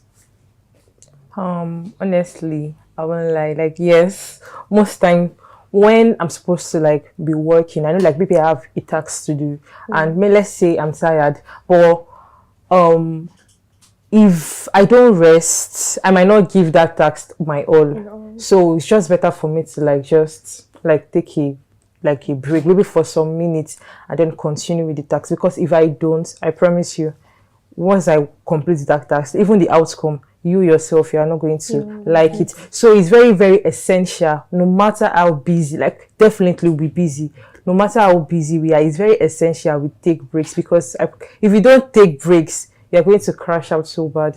So it's very, very essential that you take break. And don't feel guilty about it, because once you break down, you still have yourself to blame. So it's just better, as much as you can, take breaks in between and then go back to do whatsoever you are doing. Okay, what does taking break mean to you? Like, what do you do? Taking breaks, for me, when I want to rest, I most time like rest with maybe by listening to music. Just help me put my mind at ease, like not doing anything. Sometimes I even just like go off my phone, just keep my phone somewhere, just lie down somewhere, just rest. Not just like just like for the meantime. For me, I think you asked the question like, do I ever feel guilty? Guilty, yeah. Of course I do, but there are some breaks that I don't feel guilty for, because they're actually very much needed. It says that some people believe that being busy means being valuable, which is not. Not all the time. Not all the time. At times, rest is also very productive, because when you rest, your mind works better. Like your creativity come out much more better, because you've taken. It's like you take a deep breath. I don't know. There's an exercise that I think medically you take. They say inhale and exhale. So at times when it's like taking a pause. Like, okay, everything is just calm down, take a pause down. Then okay, fine. You can even if it's just 1 minute. That inhaling and exhaling. When you do that, when you finish it, you notice that you feel much better. So rest is also productive, because after rest, the work you do after that rest, you cannot compare it to the one you did before the rest. But a lot of people has made us believe that the only valuable time is when being busy means being valuable, which is not. But to me, when you rest, you are much more productive after than even our body. Our body needs rest. Our body tells us when we need rest, but most of us are stubborn. Like I think I'm part of them. You know, like maybe I've been working since morning, and probably I'm just about to finish whatever it is, like rounding up whatever it is. But at that time, I know that I meant to take a break. But I was like, this thing is almost done. Let me just finish it and rest. I do that a lot. And at times, the body, even when the body say no, you just have to. But at times, the body will say no, I'm not doing anything. At this point, the body will just break down. That's where the problem begins. So all these illness and everything start from all these small signs. I think rest is very important. Taking a 30 seconds or 30 minutes nap goes a very long way. A lot of us do not even sleep up to 8 hours you're meant to sleep. Because you get home very late in the night. And you are up early the following day. And that pattern rotates each other every day. So at times when I take a break, I don't feel guilty. At times I was like, see, there's nothing that I want to do. I'm not doing anything again. At this point, I'm resting. So I think there's some break, but you know, some people rest. Take too much rest and at times it leads to being lazy. You see it as laziness. So they just take that break or rest, just use it to like as a shield for being lazy, which is not meant to be. But some parts, everybody needs rest. No matter how hardworking you are, you have to take a break. So that's it. Yeah, I also wanted to chip in. Yeah, but she already said like the ultimate rest should like be at night when you are back from work. Like sometimes the Lagos that we are in now, you might be like encounter traffic at time. You're not able to like meet up with your 8 hours of sleep. But I wanted to see that 8 hours of sleep is like also really, really essential. That's what I wanted to like say. Okay, thank you so much, Anke. Also, if you had one soft life tip to give to other coppers, something simple that makes you happy and sane, what would it be? For coppers, it's just the simple sense. I'll say, live your life. Protect your peace. Okay. NYSC here can be very, very, very, very, very stressful. It's not even can be. It is very stressful. Yeah. Aside the camp life To me, a lot of people have all their whole life, they have never been stressed before. The only time they are stressed is during their NYSC. Because I think NYSC here pushes everybody out of their comfort zone. True. So some people that are used to this soft life, no stress, everything, there's no way you'll be an NYSC member, a core member, and you not stress. Yeah. There's no way. At one point in time, you will stress. So I think my own is live your life and protect your peace. So there are some things that you like. I would say, transform your challenges into opportunities. I used to say that you face challenges during NYSC, but make sure you transform that challenges into opportunities. Learn as much as opportunities. Learn as much as you can. Gather all the experience you can ever get. Because there are some opportunities that after the whole NYSC stuff, you may not see it again. Those experiences, these days, I think no employer wants to start from the very scratch, training an employee. They want someone that has experience, even little knowledge about what they are coming to do. So imagine you just being employed into an organization and they just notice that you don't even know anything about even the job and anything, the job description, anything. They are busy with other things. They have a lot of works to do. So to them, starting over and like taking a break and start teaching you from the basic is like pulling them back. There's a saying that say the only thing you need is just idea. Just have an idea. So a lot of people just build their life on the ideas, and from there, that's it. Okay, thank you so much, Nafisa. So I believe what I'm about to say, I'm speaking for about, let me say 75 to 80% of coppers. I believe that our NYSC, this is the first time most of us are working in like an organization per se. We've never been like, we've never done 9 to 5 before. So it might really like take a big toll on us, although it is preparing us for real life per se. But like since it's our first time, we might find it hard. And so my babe, my guy, whenever you can rest, please do. And one soft life tip I will give, like, in as much as you are busy, find something you enjoy doing. Like, I know that we're all busy, but like, do not forget to like create things to create time for things you love. Don't forget to have fun. Definitely, we are hustling. There will always be bills to pay. But let me just say, once you collect that your 77k, if it's ice cream, you can buy for yourself. Buy ice cream. If it's shawarma, buy it for yourself, because there will definitely be bills to pay. So please, as much as frequent as you can, just make sure you just enjoy yourself, buy something for yourself. That's just I would like to add to what she said. Okay. I would say enjoy the little things, even just a few moments of life in your life. Make sure you enjoy it as much as like you is said. stressful. If they pay your halawi, remove 5,000.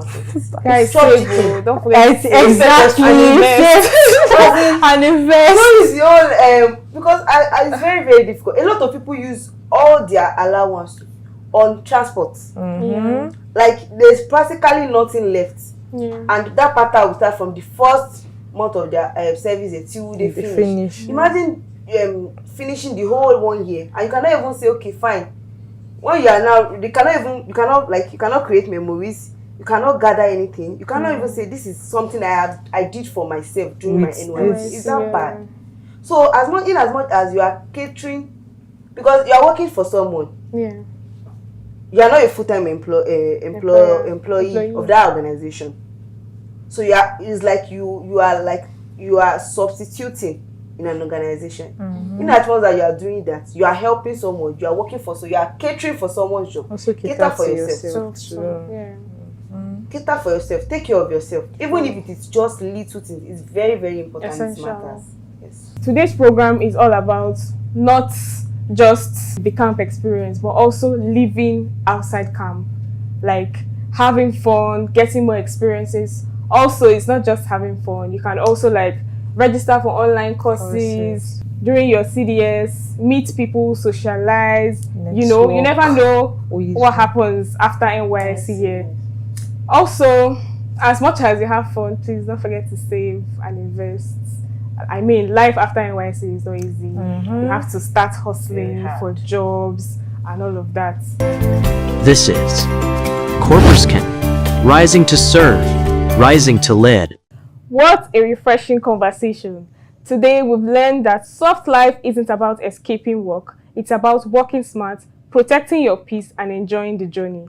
A big thank you to my guests, Nafisat Adeola and Imafidon Abigail, for reminding us that balance is the real flex. And to you watching, remember your hustle should build a life you actually love. Follow us on all social media platforms at Achievement Channel NG and keep the conversation going with the hashtag CorpusCan. Until next time, I'm Priscilla, reminding you deserve the soft life, but make sure your hard work makes it last. See you on the next episode of CorpusCan. This is Corpus Can, rising to serve, rising to lead.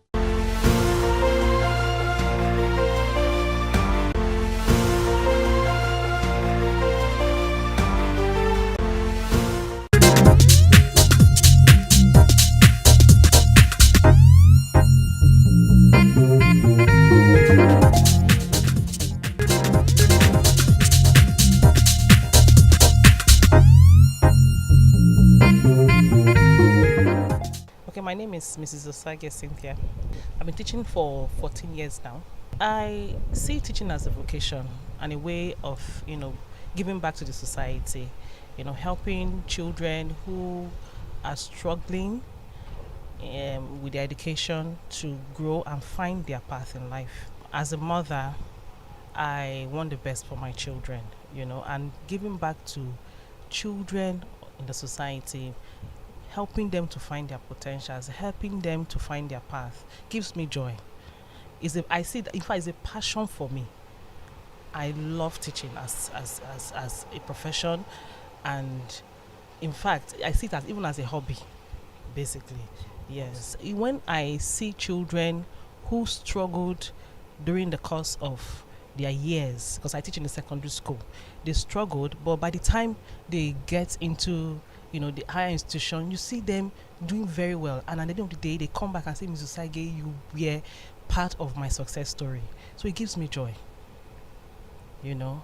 So that's why this keeps me going and it helps me to do more. There was even a time a child sent me a text message and said, Mrs. Sage, I'm now a medical doctor. I never thought in my years, because I teach biology, I never thought that in my years I could become a medical doctor because I struggled. But you kept me going, you helped me, you told me, don't give up, you can do this. And that inspired me to become a medical doctor, And today she's a medical doctor and doing very well in the medical field. I would rather say I'm born to teach because I derive pleasure seeing me instill value into people and seeing them carrying out, passing it to the next generation. It's most appealing to me as a teacher. And what you really make out of people, that's what really stands for me. And it has been a key point to me that it's not about the finances, like we know in our countries today, they don't really value the teacher, they look down on the teacher. But you being a person that you don't look down on yourself, you want to put in and create an avenue for people to explore in their giving God's talents. I don't see the need why many people should not venture into that profession. It's a cool profession, and it's not basically within the four walls of the classroom. You can go all the way. As I'm talking to you, I'm teaching you, and I learn from you. It's a give and take situation. So it's not just a one-way thing. We are far beyond the traditional system of teaching. And now, even within the comfort of your home, you can be educated. You can receive education. Be it online teaching or offline teaching, education is just the key. But the core value is to instill in you the value which you need to carry on to the next generation. My name is Mrs. Ifeoma Okolo from Anambra State. Over 25 years. At the beginning, like young lady, when I finished secondary school, my mind is not going to teaching. My mind was that, go to all those kind of courses, architecturing, pharmacy, and the rest. So I decided to say, okay, let me go for architecturing. But then, when I say fortunately, my dad is, he's late now, learned. And then he had a friend in one of the college of education in Delta State. He said, instead of you to be waiting to take JAMB, because it's not like now that before you even do the WAEC, they are taking JAMB. So we now take WAEC before JAMB. So he said, you've done your WAEC. Instead of waiting to take JAMB, why not just come in the college of education? So I entered. So when I entered, I started with mathematics, physics, education. So after that, maybe that was what made me now say, why will you now after this one now go to? So I continued with education courses. From there, went into my degree education courses. When I look at my students, I feel that this is my life. That I can't even imagine myself going to do something else, like something that doesn't have to do with human being. So I feel that I need to mold these ones, because when I will be talking to them, I will just be picturing them in my mind, their eyes and everything. I say, this is where I belong. I have to look at these girls, especially because that is where I am now. My students are what inspired me to really say, I don't need to leave this profession.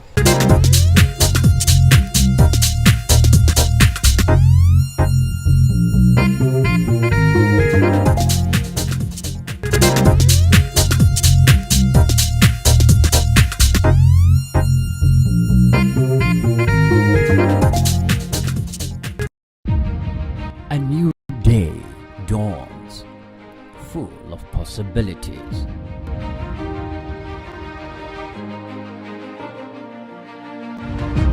Take the first step towards your dreams. Empower your mind with positive thoughts. Achieve more. Make a difference in someone's life today. Impossibility is nothing.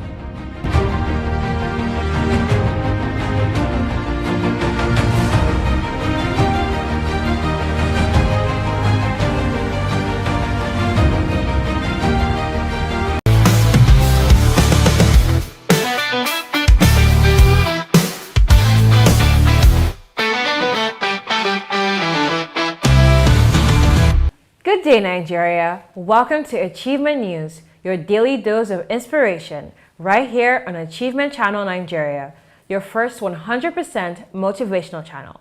I'm Udeme Essien, broadcasting live from our studio in Ikoyi, Lagos. Today, we're celebrating the spirit of achievement that drives our nation forward, from grand celebrations to the heart of our bustling markets.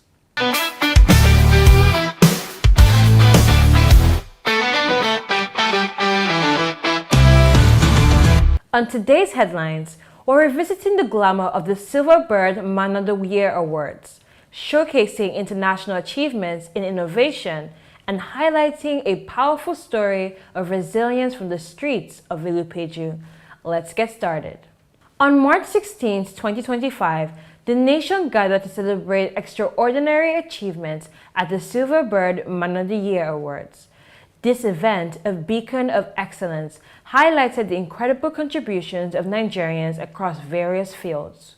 The atmosphere was electric, filled with hope and admiration for the individuals who are shaping our nation. We witnessed moments of pure inspiration as the winners were announced, their stories resonating with every attendee. How does it feel being surrounded by so many talented individuals tonight? No, I feel great. I feel privileged. Out of 200 million Nigerians, and we have almost 100 people we are celebrating today. And fine, I'm not collecting any award, but at least I'm happy to be among them. I'm very happy, delighted to see people succeed. And I have some Man of the Year, like some of the governors I love so much, like the Ekiti State Governor, Biodun Oyebanji, the Enugu State Governor, the Minister.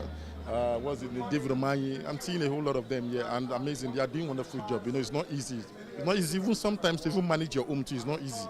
But managing crowd, so it's something we need to commend with them. So that's why the likes of us are here to celebrate with them. Yeah. Daddy, how do you feel about this event? Yeah, the event is a very good one. Where you recognize people and you give them due recognition, it encourages them to do better and to do much more. Because on our channel, we're all about achievements, sir. Yes. Thank you so much for this interview, sir. Governor Babajide Sanwo-Olu of Lagos State was honored for his outstanding leadership and commitment to the development of Lagos State. His dedication to infrastructure development and inclusive governance has set a benchmark for purposeful leadership. And also, Governor Biodun Oyebanji of Ekiti State received the Silver Bird Man of the Year 2025 award, acknowledging his significant contributions to the state's progress and youth empowerment. Richard Mofe-Damijo, a veteran actor and media personality, was celebrated for his impact on the Nigerian entertainment landscape, reflecting his dedication to promoting African arts and culture. The event also recognized many other distinguished individuals and governors who have made significant contributions to society, underscoring the diverse talents and achievements within our country. The event was a vibrant celebration of the Nigerian spirit, a reminder that we are a nation of achievers.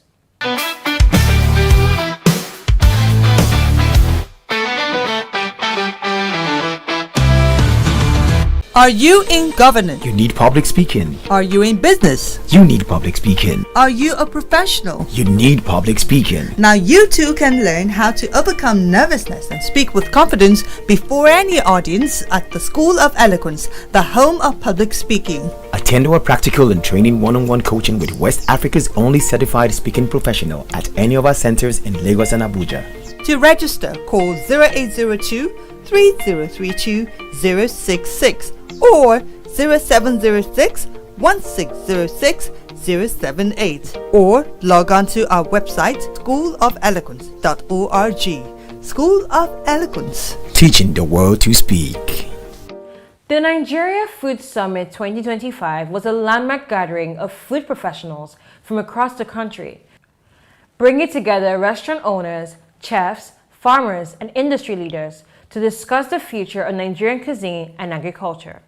With the theme, Making Nigeria a Global Food Destination, the summit provided a platform for collaboration and innovation, highlighting new strategies to enhance Nigeria's position in the global food industry. The event was a crucial step in positioning Nigeria as a global food powerhouse. Participants shared insights on boosting food exports, improving sustainability, and celebrating our rich culinary heritage.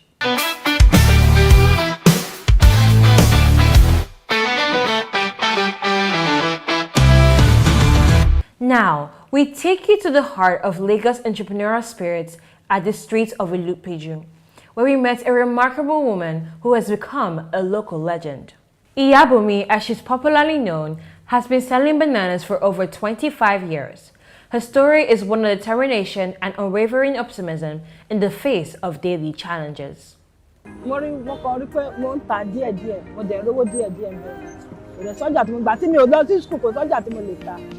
Naira ni mo fi bẹ̀rẹ̀ ọjà yìí tí mo ń ta 20 naira. Ṣé ń ra tẹ́lẹ̀ wọn ò rà bẹ́ẹ̀ mọ́ torí kò tí rẹ̀ kò yá bí tẹ́lẹ̀. torí pé wọ́n torí tẹ́lẹ̀tẹ́lẹ̀ irú ilé tàǹtàn 2000 yẹn 500 300 ní sílẹ̀ àmọ́ ń sìn yìí irú ilé ṣe 3000 2000 tẹ́lẹ̀tẹ́lẹ̀ kí a máa ta méjì báyìí 500 tó léwu jù ń bẹ̀ ni pé tí bá ti rà á pọ̀ tó bá ti wá pọ́n ó léwu pé kò ní bí mo ṣe fẹ́ tà á nígbà tó dúdú yẹn kọ́ náà máa rà á ní kópa yẹn wọ́n máa ná nínú ẹ̀kú yẹn kò ní lé owó yẹn lè tó bí mo ṣe fẹ́ tà á nígbà tó wà dúdú yẹn tó léwu ń bẹ̀ nìyẹn. What struck us most was her resilience and ability to find joy in her work. She's not just selling bananas, she's building a community, one customer at a time. Iyabumi's story reminds us that achievement comes in many different forms, and that the spirit of hard work and dedication is alive and well in every corner of our nation. These are the stories shaping Nigeria's journey toward progress and excellence. From national icons to global innovators, from entrepreneurs to community legends, Achievement News captures the moments that define our future. At Achievement Channel, we believe that every milestone is a step towards success. Stay tuned for more inspiring stories because achievement is not just a destination, it's a journey. Thank you for joining us. See you next time on Achievement News, where every story is a step toward empowerment.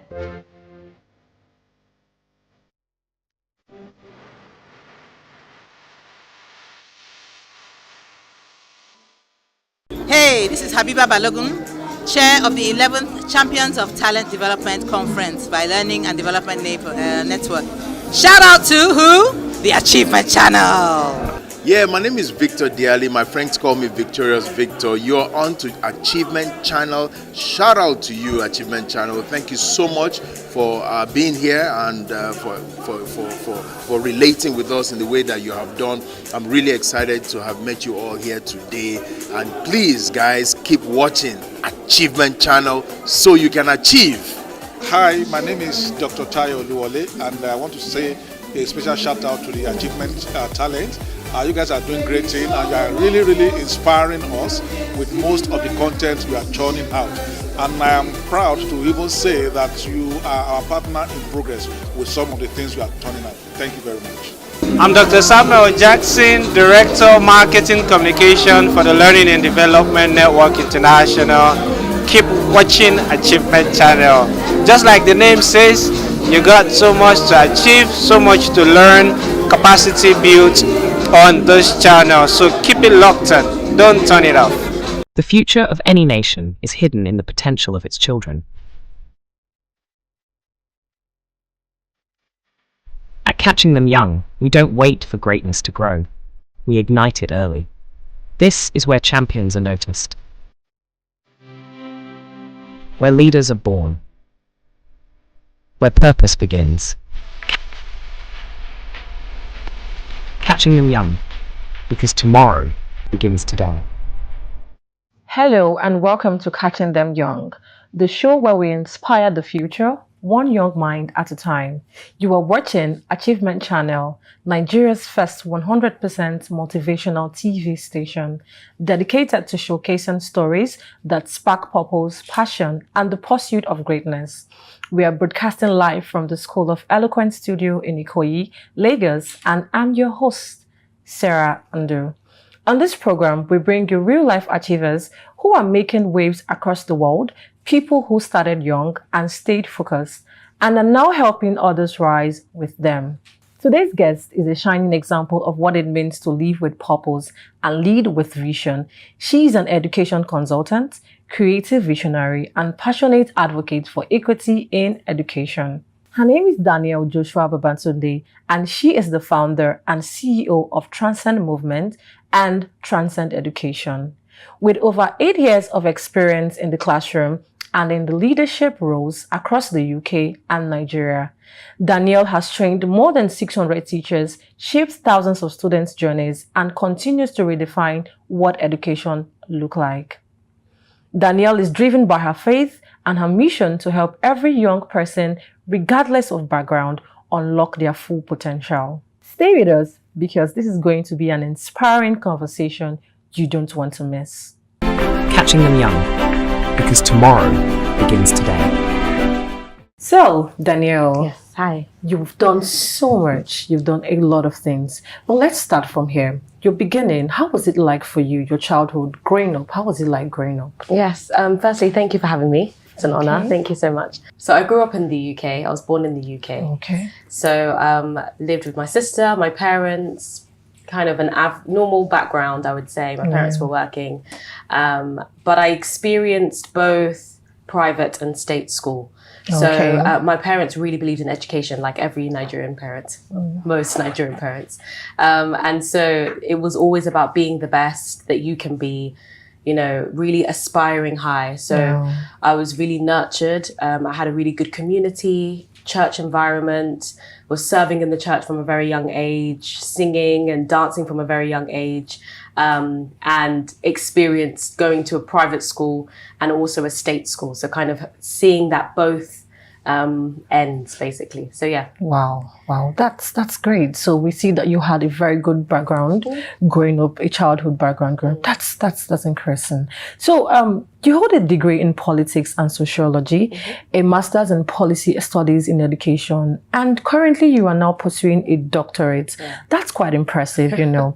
So what motivated you to pursue education so seriously at a young age? Yes, I love this because education was never the plan. The plan was to perform. Right. So the plan was performance. So I was always doing theatre from a very young age, performing, camera, TV, that kind of thing. That was my goal.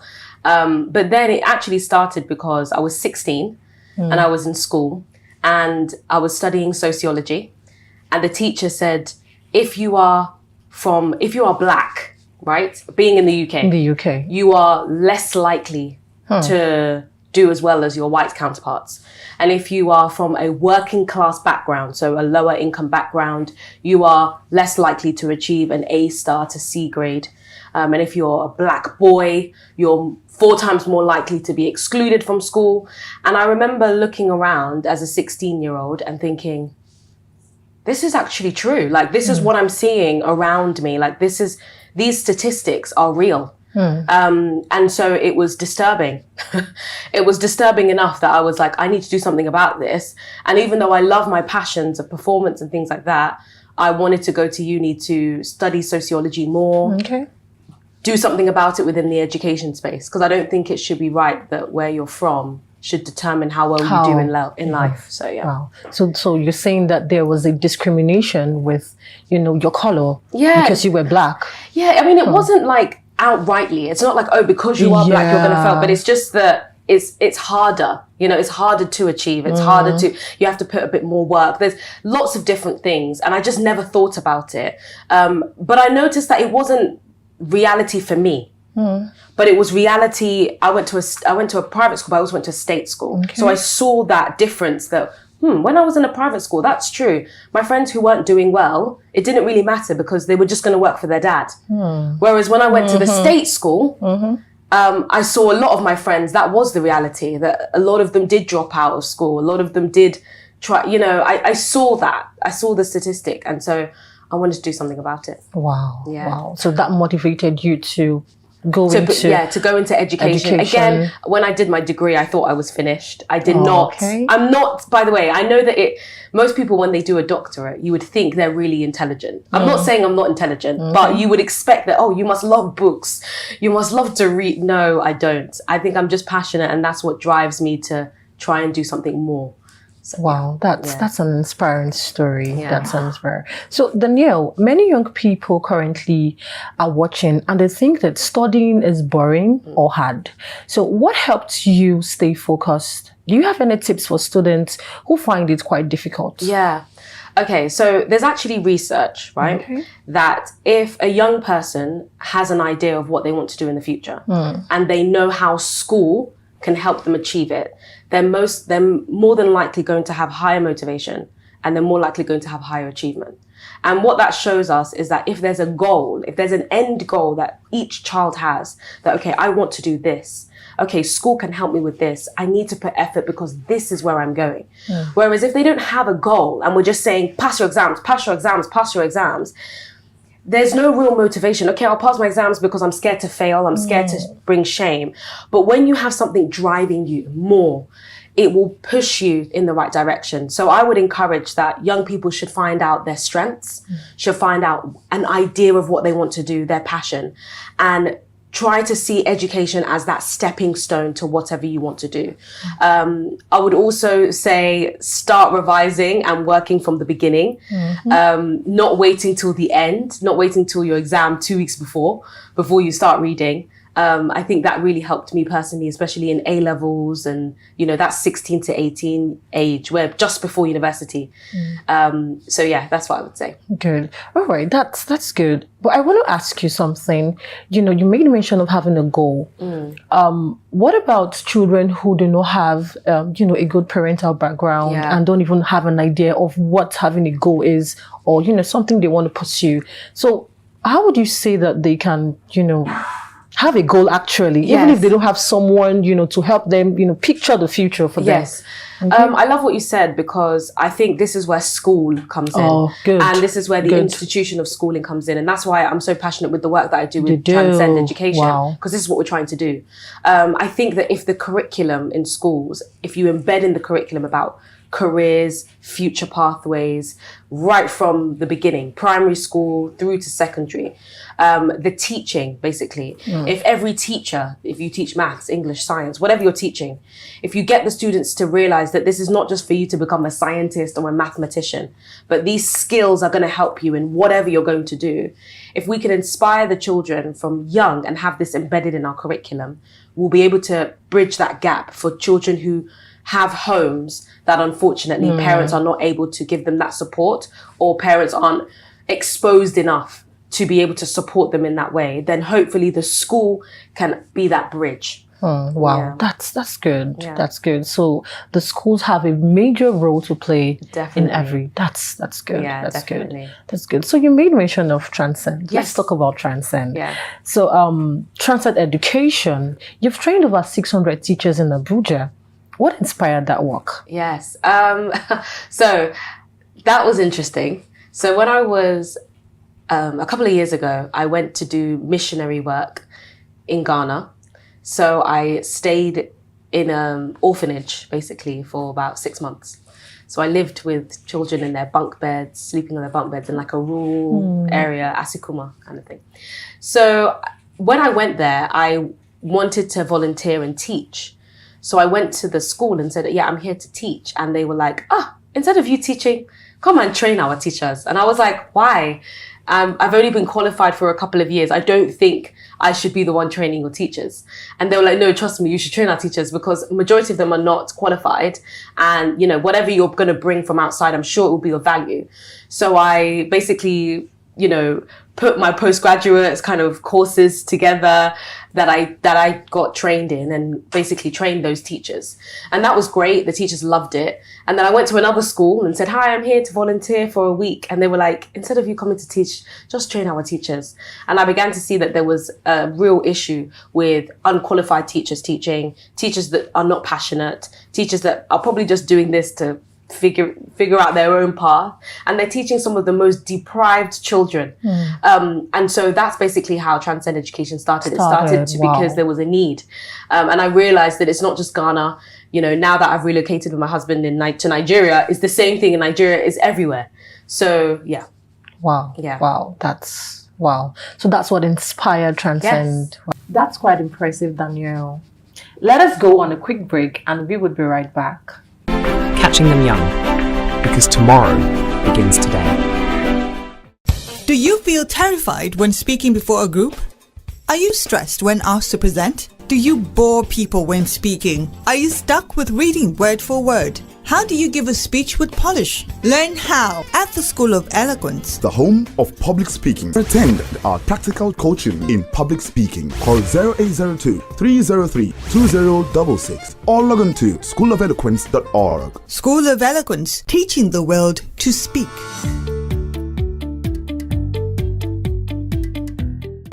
Catching them young, because tomorrow begins today. Welcome back. Danielle, you talked about how inspired you were and how Transcend Education started. So I want to ask you, why is it important for young people to have teachers who care and use modern methods? Yes, it's really important because if you think about it, a teacher is in front of 30 children, right? Every single day, each hour. And those children have an opportunity to either be demotivated or motivated. They have an opportunity to learn something new or not learn anything. And the responsibility is on the teacher. It's a lot, it's not easy. And so the teacher must be able to be aware of new forms of teaching, new pedagogy. They must be able to build relationships with their students and understand where each child is at. Or else we're just going to be having almost a babysitting building, a building where babysitting is happening and not learning is really taking place. And so even though my passion is really young people, a lot of people think initially that Transcend Education was just for teachers. It's not, it's for the children. But I recognize that if I'm training 100 teachers, you need to times that by 30. That's the amount of students that we are impacting. Wow. And so the teachers are the gateway, they're the access to the students. And so if you really want to make reach and impact and scale, you need to reach the teachers. The teachers, wow. So you're saying reaching the teachers in turn, yes, you were affecting the students. Definitely. Good. Definitely. That's all right. So you were also leading careers and PSHA development for students in the UK. Yeah. So what exactly does that mean, and how does it help students prepare for life? Nice. So career education is just basically educating young people about the future careers, jobs that are happening around the world. And so what I do is I embed that into the curriculum, where every subject is empowering and inspiring career education for students, where students, regardless of what subject they're learning, they'll be able to see the potential skills that they can learn. Okay. So that's career education. PSHE stands for Personal Social Health Education. And so that's usually in the UK a core curriculum. In Nigeria, they might make it similar to civic, but it's not quite civic, but that's the most aligned subject I can say. And so that enables young people to learn about themselves, and then learn about how they react with people around them, and then of course their future. So yes, so I currently do that and embed that into the curriculum for over 1,000 students in the UK, but also imbibe that into Transcend Education, where we delivered, workshops even just recently in Yaba. So hopefully for more young people to be more inspired. Yeah. Wow. Yeah. Okay. Good. So you're saying that the career education would help the children, have a knowledge or an idea of the kind of career path they want to take. Yes. Yeah. Yes. And know their strengths. Know their interests. A lot of young people are just untapped potential. I found out that I could sing at the age of 12, right? And thankfully my local church, when I presented it to them, they were like, join the choir. When I realized that I could write plays, they were like, write the play for our church anniversary. They gave me a platform, right? But if I didn't have that local church to support me and enable that and enable me to practice, I might not have known my potential, right? And so it's important that every single institution, whether that's school, home life, church, mosque, whatever, that they are finding that untapped potential from young people and bringing it out, helping them to discover it. So, yeah. Can you talk more about the PSHE development? Yes, definitely. Okay. So like I said before, PSHE is Personal Social Health Education, and that is developing the minds of young people, developing who they are as a person, developing their identity, helping them to learn about life skills. I always say this to young people, that your qualifications may get you to the door, but your character is what's going to sustain you, right? And so the character development of each of the children as well, regardless of whether you are privileged, right, or whether you're underprivileged, how can you relate with people? How can you relate with employers? How can you relate, having this conversation, looking at eye contact, all of these skills that a lot of the affluent families teach their children. A lot of affluent parents teach their children how to stand straight, how to look, how to handshake. But people that are from underprivileged backgrounds, people that are from low income backgrounds, they are not always as exposed to that. And so these are just the different layers that we really want to bridge that gap so that a child can be from wherever, from the most slums of places, and they can come here and you can have a conversation with them and wouldn't even know whether they're the ones that is from the island or they're the ones from, do you understand? And I think that's my heart. That's my heart, to be able to see that. Yeah. Wow, that's a great one. That's a great one. So Danielle, for viewers at home, especially students, what life skills should every young person begin to build now? Yes. One is communication skills. Definitely. Communication skills is so important. So your oracy, your eye contact, body language, all of that, being able to master that, being able to perform, being able to deliver a speech, because even in an interview, a job, you have to sell yourself the moment you step in. And so mastering communication skills is going to help everyone. Critical thinking is also really good. Being somebody that is able to solve problems, being a problem solver in any job, in any career, in anywhere you go. If you can solve problems, money will follow you. If you can solve problems, people will flock you, because there are problems that people are looking for somebody to solve. And if you can do it, you're going to get that opportunity. So problem solving, critical thinking, communication. I would say those three. Definitely. There's loads, there's a lot more, but I would say those three are key. Yeah, really key. Yeah, communication especially, because a lot of people currently, they have quite a lot of things up in their head. They have quite a lot of ideas, great ideas, but they don't know how to pitch themselves. Right. They don't know how to, sell their ideas, or even, so I think communication is a very good skill for children, students at home to learn. Yes. Yeah, because you don't expect that I have so much of things. I have a future. I have things that I think I want to do, but I can't express myself. Right. Okay. With what you just said, actually, I think that stems from school.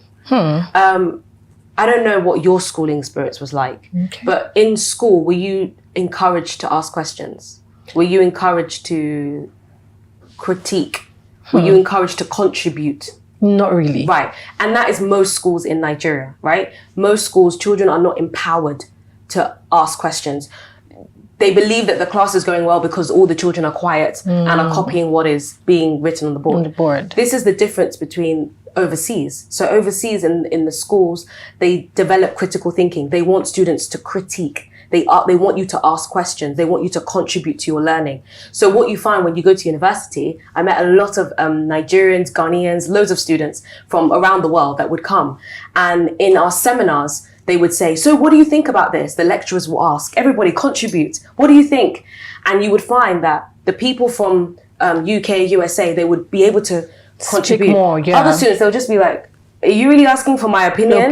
Please, just tell me what the answer is so I can pass my exam. Like, I don't understand this. And I think that if we in Nigeria and Ghana and everywhere, if we can ensure that we are developing that critical thinking, that empowerment, that they're not undermining the teacher by asking a question, you're empowering them so that when they go out into the world, wherever they find themselves, they'll be able to contribute.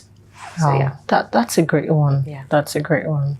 So let's talk about something really unique. Transcend Movement. 7 original gospel theatre productions across UK. That's incredible. How did it start? Yes. So that started, remember what I said, I love to perform, and my church nurtured that environment for me. And so I went to uni, and I've grown up in the church from a very young age. But I think when I went to uni was where I really kind of came to a crossroad where I really needed to decide, my journey with God. Is it really for God, or am I doing lukewarm? And lukewarm just basically means, I'm following my faith, but I'm still compromising on everything, right? And so when I went to university, I really decided that, this is the journey that I want to go on. This is what I believe is right for me. And I wanted to inspire other young people. I went on a missionary trip, and we actually did evangelism. And I really got so inspired that I was like, I want to be able to inspire other young people to experience what I've just experienced. And I realized that media was the best way to do that, writing a play. So I wrote a play of basically conversations and people that I knew all into these fake characters about real life journey, finding your faith. And I wrote this play, and I was in university. And you know, when you're in university, it's very easy to gather people around because you're all young and you all want something to do. So I managed to gather people and was like, guys, we're gonna do this play. And I told my best friend, and my best friend was doing it with me, and we did this play, and we had like 350 people that came, and 50 people gave their life to Christ. They decided that they're going to go on this faith journey, and so people were like, we want this, we want more of this. And so we did more, and we just went to different cities, and more people joined. And I think people joined because they wanted an opportunity, a platform to be able to also use their gifts for their faith. And so that's how we started. And Wow. You said something that caught my attention. You said you in uni you had to ask yourself that, was it are you going to be lukewarm, or are you going to talk about that? Okay? So I think really, obviously, I've always known God. I've always believed in God. I've always served in church. I've been in church serving in church since like 11. I've been singing in the choir. So I know it all, like in that sense, in terms of church and going to church and prayer and all of those things. And I believe that prayer answers all things. And I've always believed that. And I've always operated in that. However, deciding that it means I'm going to put myself to the standards in which God, I believe, has set for me. That is where the journey really begins, right? And so in university, I found myself very lukewarm in terms of I was just compromising. I'll do whatever I wanted, whatever I desired, but still go to church. And for me, it wasn't until I went on that missionary trip where my really good friend, Michael, said, are you integral? He asked that question, do you have integrity? And I was like, I'm integral, I have integrity. And he was like, okay, so if you got your mum or your pastor to watch your life in every facets of your life, would you be pleased? Would you be comfortable with them seeing every area? And I think that's when I realized, oh my gosh, I don't have integrity. And I think these are values, these are life values. Same thing, even if you're working in a company or a job, do you have integrity, right? And so these were life values that I asked myself in that situation, and I realized that, okay, no, there's more to do here, and there's more for me to do here. And I think when that light bulb switch came, I kind of made that decision that I'm going all in now. I know who God is. I believe in Jesus, and I'm going. Wow. So do you now say that there is actually more to just being here on earth? And definitely, I believe that there's a purpose for everyone, and I believe that some people discover that purpose, and I believe that some don't. I believe that some people create a purpose, and I believe that some people get a divine purpose from God. But I think that there's a reason for why all of us are here. And I think, again, similar to that goal thing that I mentioned, I think once you know that, then you can focus everything on that, and everything you do can have a purpose, and you're not just living meaninglessly. You're able to live meaningful. Yeah. Wow. Thank you, Danielle. Thank you. So why is it important for young people to express themselves, whether through art, theater, writing, or even tech? Yeah, so good. I think it's really important because in you expressing yourself, you're going to inspire other people to do the same. If you think about like what I said with Transcend Movement, how it started, because of the platform that I got in my local church, that inspired me that I can do something that I enjoy and that I really liked, and I felt fulfilled. In me doing that, I was able to get, we had a team of like 50 people at one point, 50 other people to start using their sound engineering, camera, pianists, drummers, all these people with gifts. They also were able to be inspired. And you're able to send a message, whatever that message is, whatever that light is, whatever that message is, you're able to send it through the medium that you're using to express yourself, whether that's art, whether that's, social media, whatever it may be. So I think it's really important. It helps people to find purpose and also inspire others. Wow. Yeah. Okay. Wow. That's true. That's true.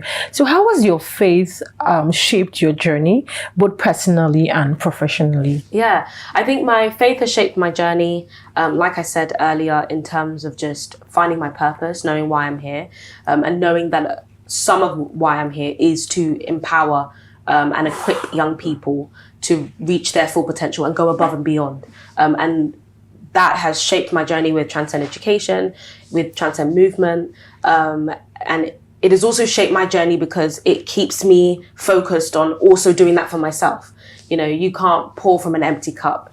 You can't inspire other people if you're not inspired. True. So because that fuels me, I'm able to also get other people to also do that for themselves as well. Professionally, I think the values that my faith journey holds, like I said, integrity, that's something that I had to learn and develop, and really realize that, am I integral in all things? Am I doing things the right way, or am I just trying to make shortcuts to benefit me? And so these are values that professionally, when you go into your careers, they want to see that you're integral. They want to see that you're honest. They want to see all of these values, and that's what is going to probably keep you in those companies. That's what's going to favor you by your managers. That's the light that's going to shine through to the CEOs and the owners of these companies, is people with values, right? People with good character. Because in this world, there's so many reasons why you shouldn't have good character. So when you're able to shine your light in that way, people are drawn to you and they position you in places that maybe you might not actually be qualified for. But that's what opens the door. Wow. Yeah. Wow. That's great. So Danielle, you've achieved so much already, but if you had to go back and speak to your 12-year-old self, what would you say? I would probably say to myself, you're young. Do you know what it is? I would probably say to myself what I would say to myself now. It's not going to change.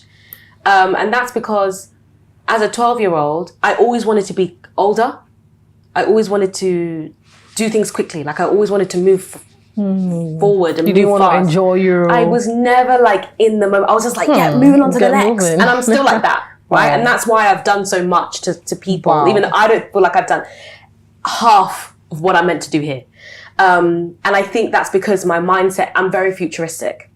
So I would have to tell my 12-year-old self what I'm telling my 30-year-old self, which is, you have time. Well, you don't really have time. It's God that owns the time. But that just enjoy the now, enjoy the present, be happy with what you have achieved now, and just continue to enjoy the process as you're pushing forward to your goals. That's what I would probably tell myself. Enjoy the process.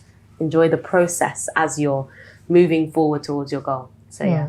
Wow. So while they were there, because you were telling them, why they are trying to pursue, they should also enjoy the process. Honestly, because parts of those processes are not easy. You have a goal, and so parts of it you feel like, I'm getting towards it, right? You're like, yay, I'm getting this opportunity. But then when you get the opportunity, you realize it's, whether it's, you're not earning enough, or whether it's whatever it could be, you might not necessarily be as content in it, because it's not quite the main thing. And that's why, instead of finding your identity in things around you, just enjoy the process, because in the process, it's helping you, whether you see it or not. It's giving you skills. It's helping you towards the goal. So yeah. Oh, that's great, because I would say that that's true, because a lot of teenagers, young children, adults, they want to, get on to the next thing. And they just do not want to enjoy the whole process of, getting into that futuristic aspect of their life. And they just want to, I want to experience the... Move on, Yeah, that's true. So, Danielle, for our viewers currently watching us, some are in school, so some are in challenging environments. So what's your number one message for them today? My message, I think, would be that you all have a gift, you all have a talent, and you all have purpose. And through life, you're going to discover that and keep your focus on what it is that you have to serve the world. Because when you realize what you have in terms of your strengths and your passions, and when you realize how you can serve people, you will find that those things that you're chasing, whether it's money, status, opportunity, those things will follow. When you're able to serve a need and you're doing what you love by serving a need, everything else you'll find. It says in the word, it says that your gift will make room for you, right? Mhm. And so once you know your gift, focus on your gifting and focus on how you can serve people, whether that's making the nation better, whether that's serving a need. You will find every other desire that you have, it will all come together. Wow. Yeah. Wow. So it's a knowing It's a your knowing, gift. knowing your gift, knowing why you're here, knowing what you have, Mm. and then thinking, how can I use this to serve? When you do that, money will come, opportunity will come, platform will come. Wow. There you go. Wow. That's amazing. Yeah. So one more, you said knowing. How do they most of them are children in school. So how do they get to know? Okay, so you can ask yourself, what do I enjoy doing? Right? So you ask yourself some questions. What do I enjoy doing? What am I good at? So you write those down. You might enjoy speaking. You might say, I really like speaking. Or you might say, I really like helping people solve a problem. And then what are you good at? You might say, I'm good at maths, or I'm good at English, or I'm good at singing, I'm good at dancing, right? And then you can ask yourself, what do I care about? Okay? What do I look outside and it bothers me? Is it homelessness? Is it media, entertainment, not looking a certain way? There's something that you care about. There's something that you are yet to discover. When you write those three things down, what you enjoy, what you're good at, and what you care about, you'll be able to know. Amazing. Yes. Amazing. Thank you so much, Danielle. Thank you. Thank you.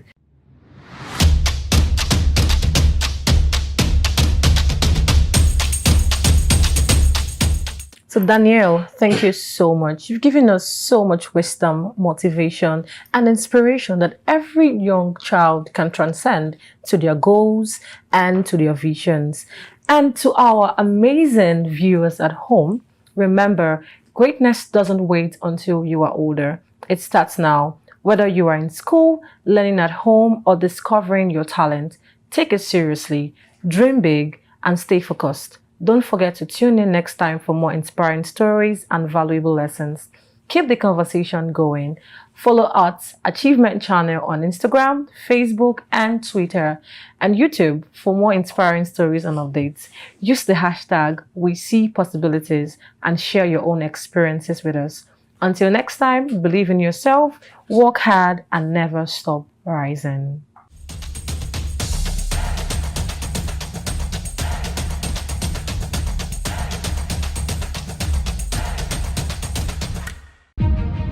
A new day dawns, full of possibilities.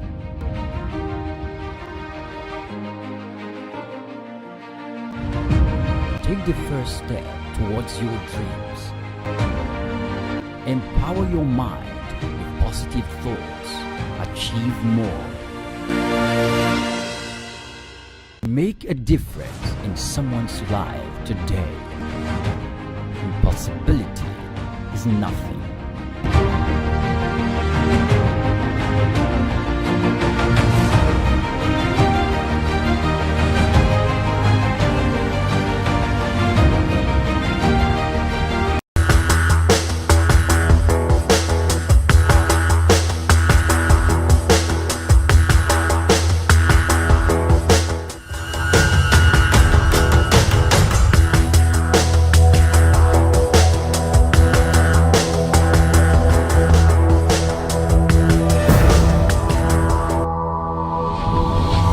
Speak with Power. Hello and welcome to the maiden episode of Speak with Power, the program that teaches you everything you need to know about public speaking. Speak with Power is brought to you by the School of Eloquence, Nigeria's home of public speaking, where we teach people how to speak well in public. This program is designed to educate you, to inspire you, and to challenge you with reference to the art of public speaking. Many people from various walks of life grapple with this all too important skill. There are people who work for organizations, people involved in sales, people in politics, people who are in the social enterprise sector, and in various other endeavors. When it's time to be heard, when it's time to take the stage, they struggle, they wobble, and in most cases, they fail. This program will unbundle the subject matter and demystify what public speaking is all about. This program will also show you the tips, the techniques, and of course the stories of ordinary people like you and I who have stepped up to the plate, and because they have learned how to speak in public, they have carved a niche for themselves. My name is Uba Ogesied, certified speaking professional and the Dean of the School of Eloquence, and I will be your host throughout this program. Let's take a break, and when we come back, we'll begin the eloquence journey. For us here at the School of Eloquence, our primary focus is on the art of public speaking because it's a major problem.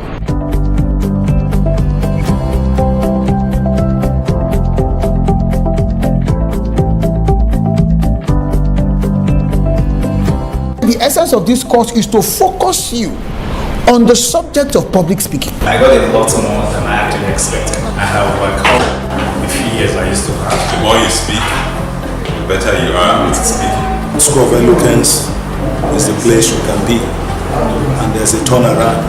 That change you are expecting, you get it there. Welcome back.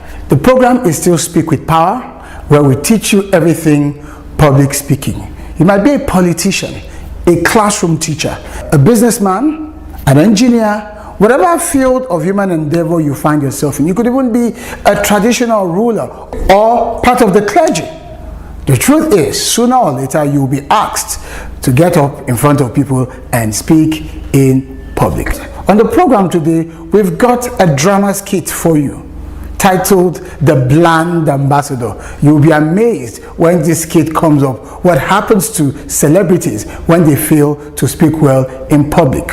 From the drama skit, we'll hit the road to hear from Nigerians why they fear public speaking. Next will be Inside Masterclass. In the masterclass, you'll find me teaching professionals how they can master this all too important subject matter. And then our guest today on the Eloquence Journey segment tells us how she became a chief executive and how public speaking helped her to rise from nothingness to a position of prominence. So sit tight and let's enjoy the show. Ladies and gentlemen,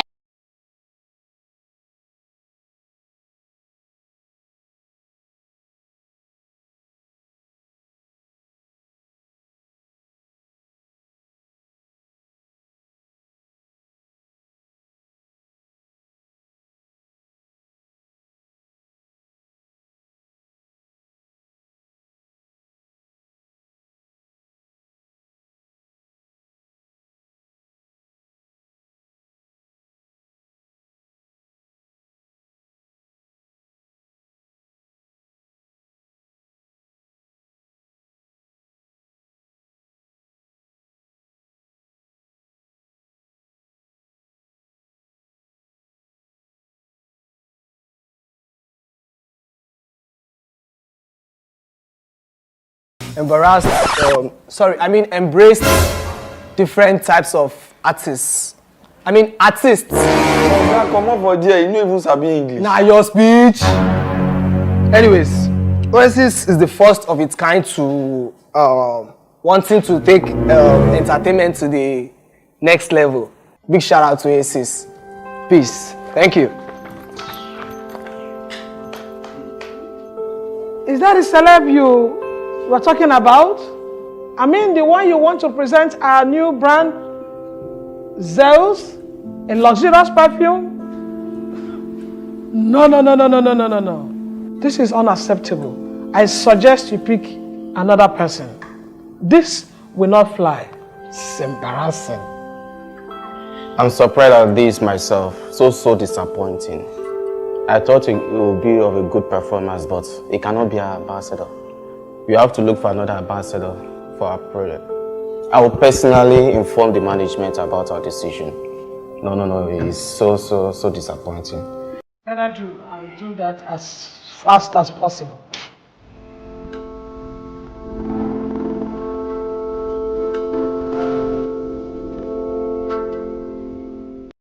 Do you feel terrified when speaking before a group?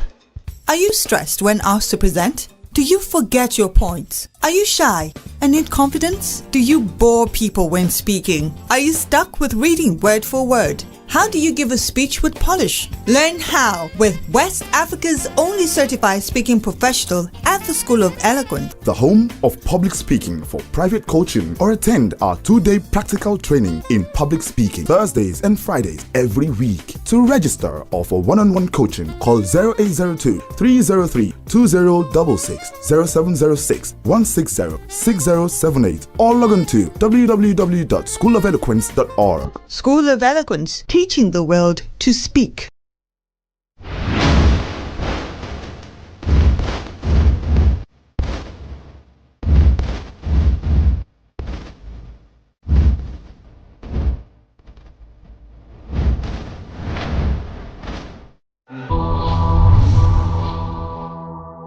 If you look at how Wikipedia describes public speaking, it says it is a process of speaking to a group of people in a structured, deliberate manner intended to either inform, influence, or persuade or entertain. Because when you're influencing people, you're persuading them.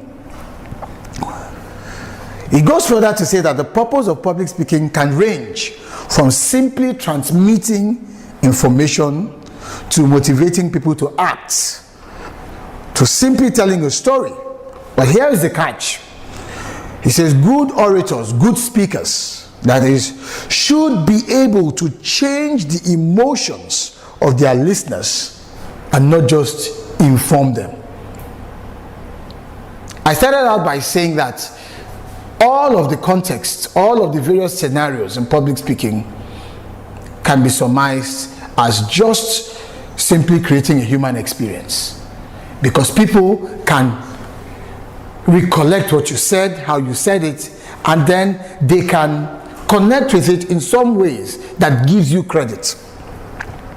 However, whether we are speaking to inform or speaking to influence, which is also speaking to persuade or speaking to entertain, one key principle underlines all of speaking. If that speaking is going to be result oriented, and that principle is the eloquence principle. If your speaking is going to be result oriented, you must be eloquent. How will we know that you are eloquent? Eloquence rests on two legs. The two key ingredients that you must know, you must be able to clearly delineate, and which if you do, you can categorically say that you are eloquent. Now the first of the two legs is effectiveness. To be effective. To be effective simply means that the people you're speaking to get what it is that you're speaking about. They understand it, they have a very good appreciation of what you are speaking about. They get it. You might see that in their nodding. It's dawning on them. The facts, the gravity, the intent, the seriousness, the ramifications of what you're saying. It's clear in their mind's eyes. It's not ambiguous, it's not mixed up in any way. It's definite. And so they get it, and that makes you, the speaker, effective. That is the first leg. A lot of people, when they speak, you find it difficult to even understand what is it or what it is they are talking about. You're asking yourself, so what is he saying? What is she saying? They've been speaking for the past 30 minutes, and those 30 minutes seem like an eternity. That That's why I tell people, so what are you trying to say? Have you ever found yourself in that situation? Someone goes on rambling, and then you cut it and say, okay, so what is the gist? What are you trying to say? And they keep going,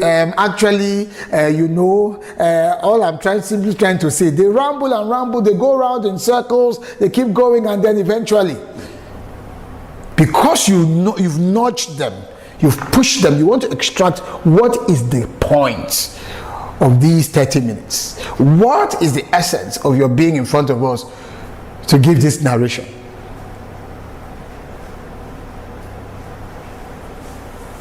It must be clear. If you are in sales, people must get what it is, the value proposition you're bringing to the customer or to that prospect. If you're in health and safety, like you talked about, as you communicate, people must get the reason why they need to comport themselves in a certain manner.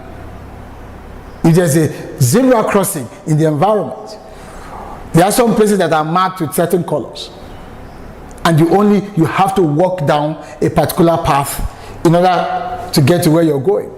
It must be clear that it's for your safety, it's for your well-being. We want you to leave this place the same way you came in one piece, that is.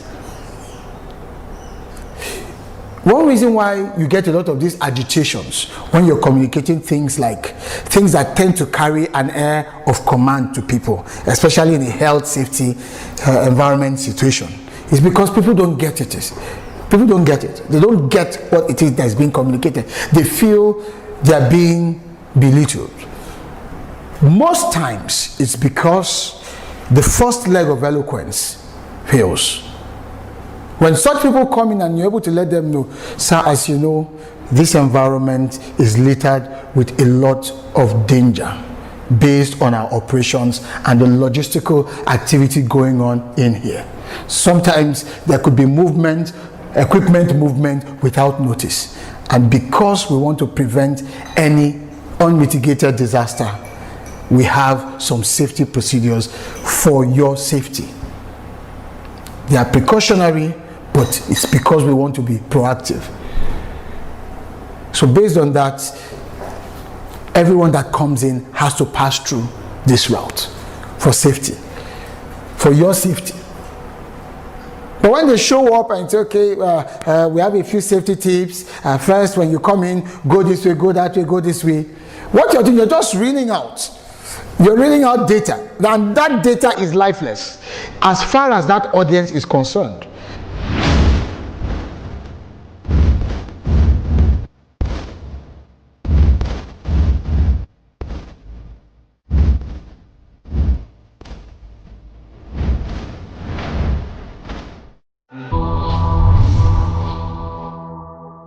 Welcome to Speak with Power. Have you ever been to outings or events and people are being called upon to speak and they could not speak? The people who are being perceived as confident, all-powerful, they are being called upon to give a remark or two. And they can't. They become fidgety, they become sweaty, they become nervous, they become marshmallows, so to speak. Here I am today on the streets in Lagos, asking of people's opinion on why they think people are afraid of public speaking. My name is Damilola. Welcome again to Speak with Power. Ma, why do you think that people are scared of public speaking? Why do you think they're afraid of speaking in public? In my opinion, I would say people are scared because basically the number one thing on ground, I think it's the root cause of it, because they are not people are not educated, they are not enlightened, and they are scared because not everyone can express he or herself. And so when you tend to ask people to talk, it's not everybody that really has that courage, that charisma, that self-esteem to come out and really speak or say their minds about things they know. I think it's all about state of mind and state fright. What I would say about public speaking is that every human being has state fright. Every human being has state fright. But what you have to do is to work on it. Then, after working on it, one of the clues in which you can have confidence in speaking in public is to have the knowledge of what you are speaking about, and be confident. So when you have the knowledge of what you are talking about, what you want to talk about, it will boost your confidence. They say that preparation is the mother of confidence. So if you are well prepared, you will have confidence, then you will deliver. Some people are afraid of speaking in the public because of shyness. Another thing is not being bold enough to face the crowd, to face public. Because when you are speaking to a group of people, you'll be having what they call eye contact, and some people used to feel shy when they have eye contact with people, and some people are not composed. If you are not composed, you cannot speak to the public. Anxiety, people are anxious, people are shy, people are unprepared, people are scared, nervous. Could be a combination of so many things. They don't have this boldness spirit. Some people are very scared. They even in the midst of their family, they can't talk more about public where people are. So to me, maybe they are not bold enough. Maybe they don't have confidence in themselves, or that's what do I call it?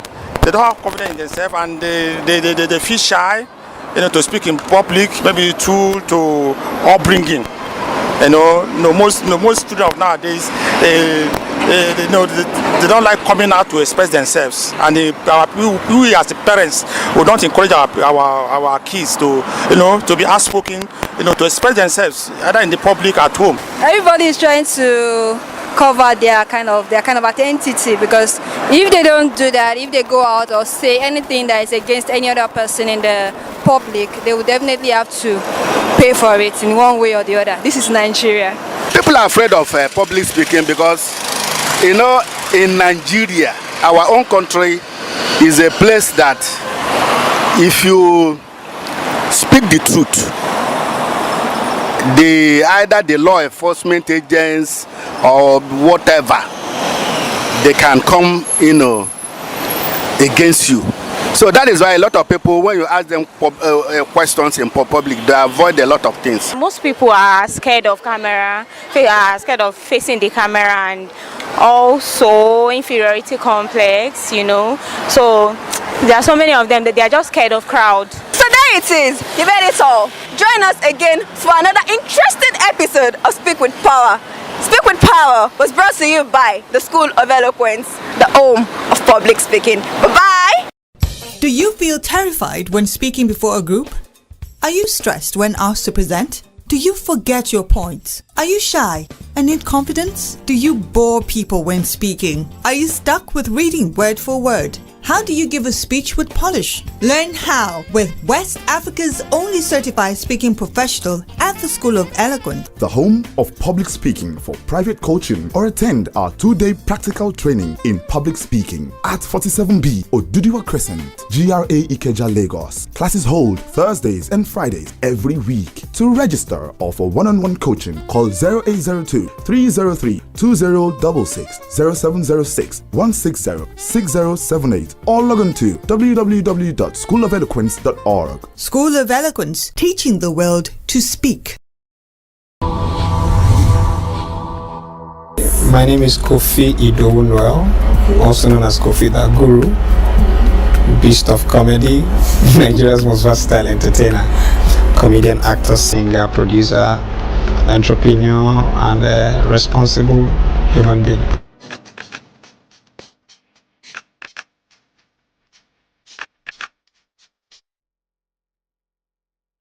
My first time on stage was not just a wake up, take a mic and go in front of an audience.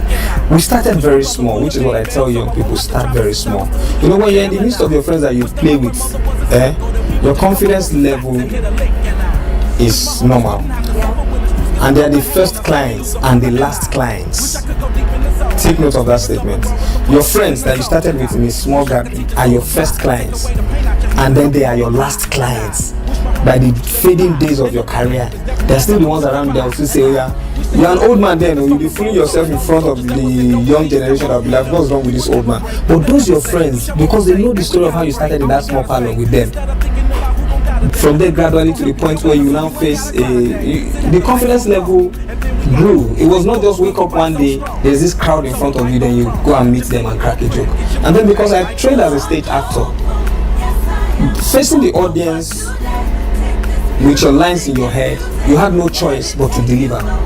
There was nothing like take two. It's not a camera recording.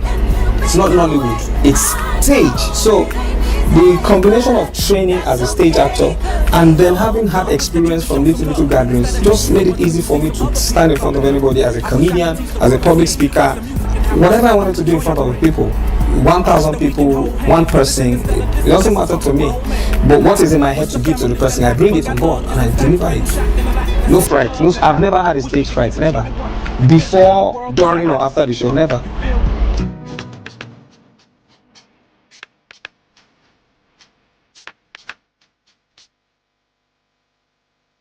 First things first, to get out of the inability to confront an audience is to be friends with the audience. Most people don't understand that they are the audience. You have this thing in your head you want to tell somebody, a total stranger that has never met you. They don't know you. So first things first, you have to befriend them. That's why you see when comedians come on stage, area, how that day now, it's a gradual cajole and build up. But because we're used to the formal ways of presentation in public, good morning ladies and gentlemen, it just makes it flat. Comedians don't do good morning ladies and gentlemen. We go a bit more personal. That's why you see some comedians just go, hey bros, how you doing? I see your head. They're just trying to warm up and be friends. So the first way to kill that phobia is to be friends with the people you want to speak with. That way, all barriers, all walls come down. When they see you as one of us, then they are ready, they are listening. You won't even know when you start flowing like a stream. You want to get done and they're like, no, it's not time for you to go yet. Continue, don't stop. Because they now feel that, this is our guy, he's talking. So, there should be no phobia if the audience, do you know you speak easily in front of your family? So that's it. Make them your family. That's the only way. The audience should be your family, not a customers. Customers are total strangers who walk on by. But for an audience that needs to hear you over and over again, they have to be family.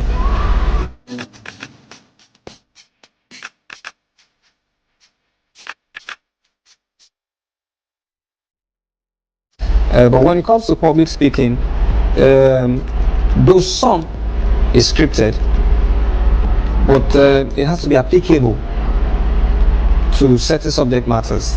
Now in entertainment, there is a lot to talk about. There is a lot to deal on.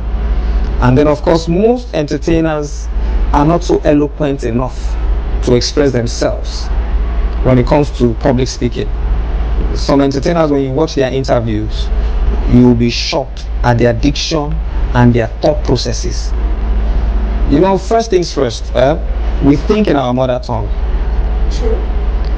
Okay, but because English is our major expression, except you were born and raised speaking English and thinking in English, I would think first in Yoruba, then apply it. Some persons would think first in Pidgin, then apply it. But because entertainment is generally accepted with a certain lingua, you're supposed to express yourself proficiently in that lingua. Okay, so the only way in entertainment where we can marry public speaking with what we do is to train people in the act of speaking thoughtfully, not only in their thought process, their mother tongue, but for the benefit of the job itself. You need to be able to express yourself in such a way that it carries you as an upright entertainer. It places you right. You know, I want to listen to Katy Perry now. I will not just hear some trashy talk. There's a way, even if she's caught in a drama, there's a way she's going to use words to put herself out of that drama. But if it was a Nigerian with the same scenario, he would dust it off by just, because he doesn't understand the perception of using language well to express himself, to cover up defects. You know, we just speak and then we make slangs out of everything. We make games out of everything, jokes out of everything. We just, you know, see they be now. You know, my people are not see they be now. So. And they're like, actually, what I'm asking is, you know, now my sister. Next question. So we need a lot of entertainers to understand that there is need to enhance your thought processes for the sake of public speaking in entertainment. Not just to entertain, but the way I speak, people, sometimes I arrogantly say it at interviews. I just want you people to know that I'm very enlightened and educated. I say it with confidence. When I'm talking, people can tell that, oh, there's a difference between this guy and some other entertainers. I don't just use words. I use expressions that tell of depth and value. Okay, most entertainers, their value is in their craft, and they leave it at that. They don't emancipate themselves for the act of the public. They just do that into the work and let it go. When it now comes to the interview, they just feel it's the same thing that was in the work that has to be. It's two different worlds. They don't know. Public image presentation is different from my work in public. This is not Kofi the comedian. This is Kofi the public presentation person. I'm sending myself to the public as an eloquent and thoughtful person right now. Yes. But then when you pay me to come and crack jokes, I enter the element of Kofi Bagu, the comedian. So they need to understand these differences.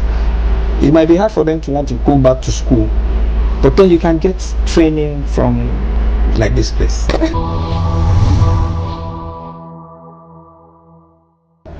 I hope you've enjoyed today's episode of the program Speak with Power, and you can now see how important it is that public speaking be taken seriously in order to avoid the embarrassment faced by the bland ambassador.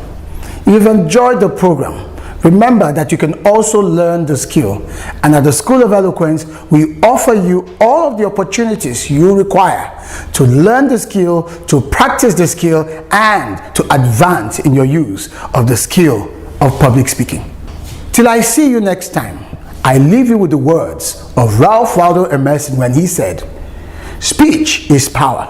Speech is to persuade. Speech is to compel, and speech is to convert." The stage is yours. Speak with power.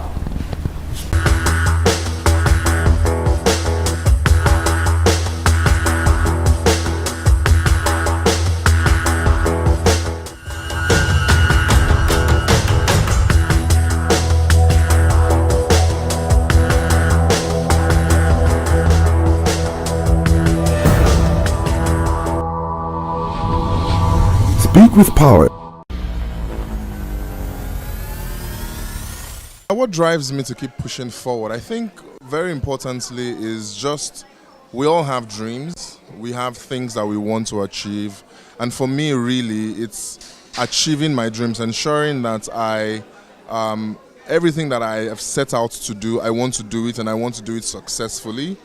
So that really drives me. It's like I've set very, very high bars for myself, very high goals for myself every year, and the drive to meet those goals, and it just keeps inspiring you when you see that you can actually do something and achieve it, and the joy of achieving something every year. You just want to set new goals and go after it every single year. You have to be honest with yourself, you have to be honest with others, so that you can know the true state of things and you can make changes if necessary, but honesty is always the best policy. What drives me forward, specifically in work, is really working with the businesses in Nigeria who there's a really incredible group of founders with so much commitment and so much drive, not just to grow their businesses, but to make Nigeria a better place. It's more attractive to international investors and to the world. It has nothing to do with being professional, but I think being happy with my family and seeing my children succeed is my greatest definition of success. WIMBIZ is all about women, how to empower the women and to stay connected. This year's theme is profound. Own your journey, walk the journey, and nurture yourself to greatness. And the summary of it all is your community is a multiplier, and that's the joy of being within the WIMBIZ community.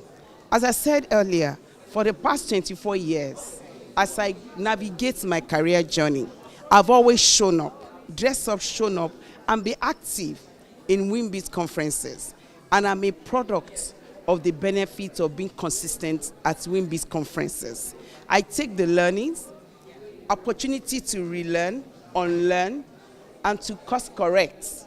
And that is what we are encouraging all the women showing up here. Visibility is hinged on how relevant you are. As the saying goes, if you are not given a seat at the table, move in silence, build your network, grow, empower yourself until you become so powerful to be ignored. You'll be too powerful to be ignored. And that's what WIMBIZ has done. We've grown through the years. And this is the joy of the power of many. Visibility, community multiplier. And so, shout out to the WIMBIZ organizers. They've been consistent through the years. And also, shout out to MasterCard, one of the sponsors, and to all the sponsors. I'm representing MasterCard, and it's a joy to be part of this community, thriving community of world changers that are women.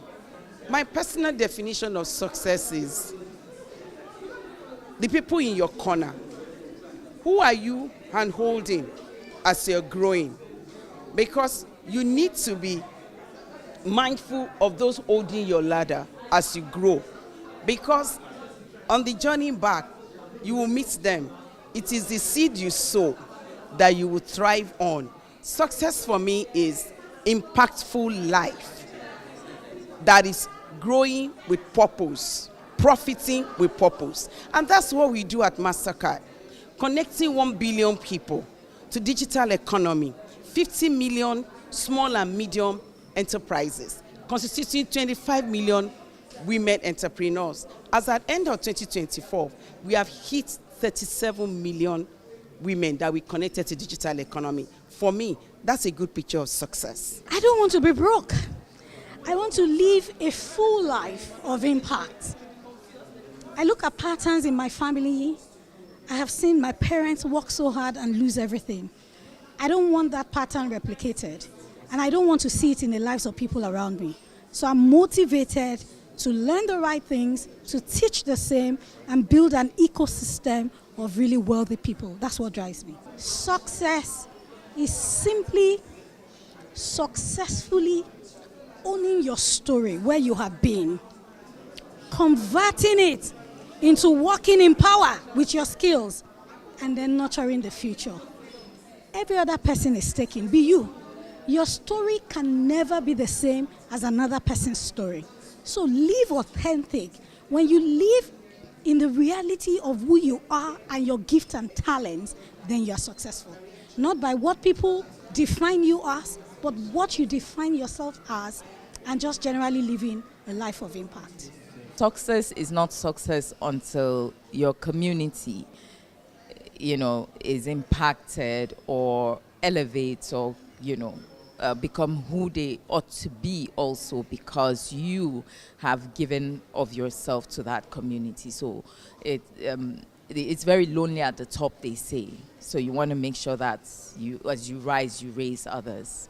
Every day I wake up, I tell myself, make something out of your life. And because if I make something out of my life, I get to help others too to make something out of their own lives.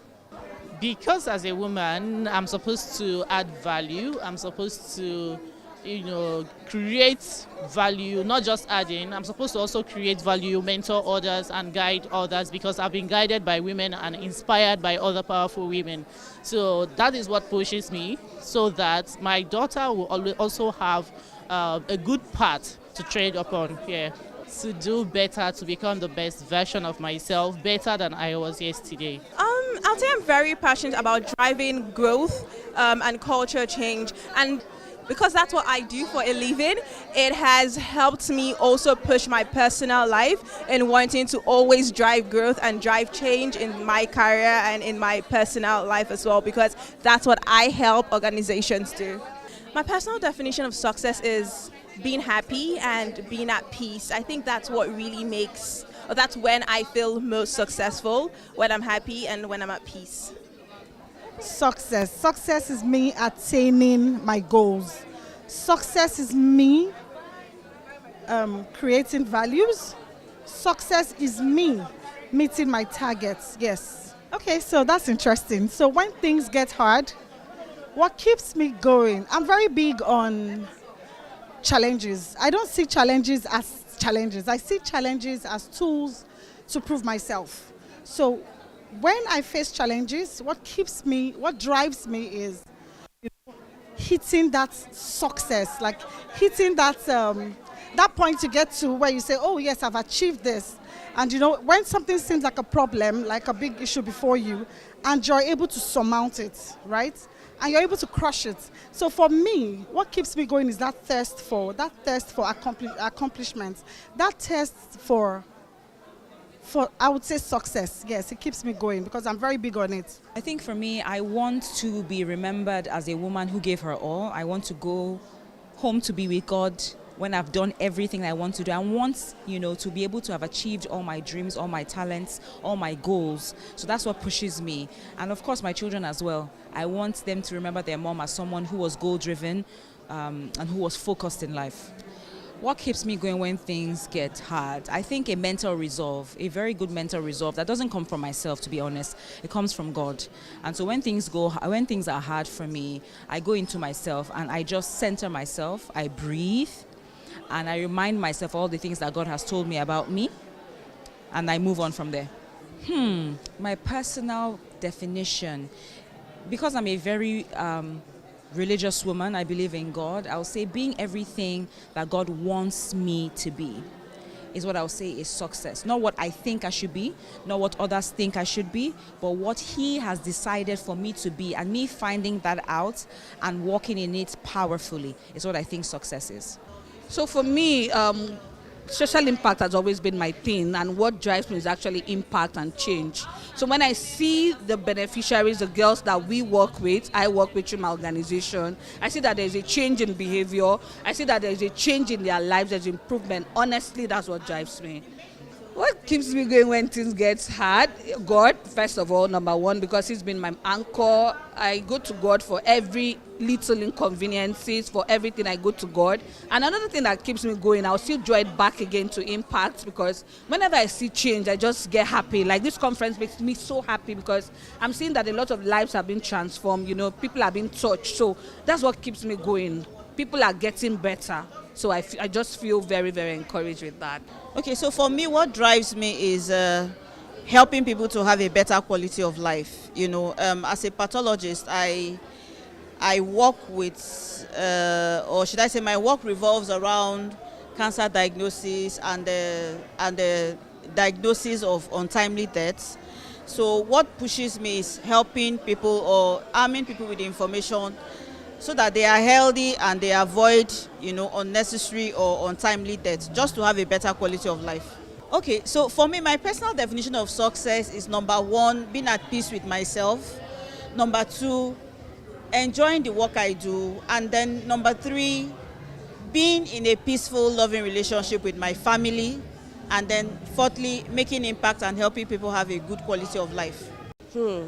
I wake up every day determined to be impactful, determined to make the world a better place for everyone around me, not just limited to those I know, but what can I do to be a better version of myself every day? Honestly, it changes from time to time because every time I review, but I don't let other external factors define success for me. And success is me achieving those things that I have set out to achieve. And then when I achieve them, I move on to other things, and I keep succeeding every day. Well, especially about this menopause thing, I hate to see women go through menopause. I went through it at 42-year-old. My parents didn't educate me about menopause. It was my 9-year-old son that pushed me. I used to beat him. I was always cranky. And then one day he walked up to me and he said, "Mom, you need help." And I thought to myself, how would a 9-year-old boy come to his 42-year-old woman and tell her that she needed help? So I brought up my laptop and I went through the signs and symptoms of depression. Out of 15, I was going through 13. And that changed my story. And I went through perimenopause. The signs and symptoms were crazy. I lost my branches of pharmacy. I had crying spells. I had memory loss. I had problems with my skin. The most important thing, I couldn't manage my business. I started my master's. I had brain lapses. I couldn't continue with it. And God helped me. Yeah, it was God that helped me, because I didn't go to the hospital. If you're out there, you need help, please seek for help. And God helped me. And here I am today. I'm giving hope to so many women. Now, if your body system is changing, you have a hand to hold, you have a community that can support you. And that is what I live for. Success for me is fulfillment. Success is doing what you know how to do best. Initially, there might not be what you call money, but you're laying a legacy. You're seeing the lives of people changed. For me, that is what gives me fulfillment.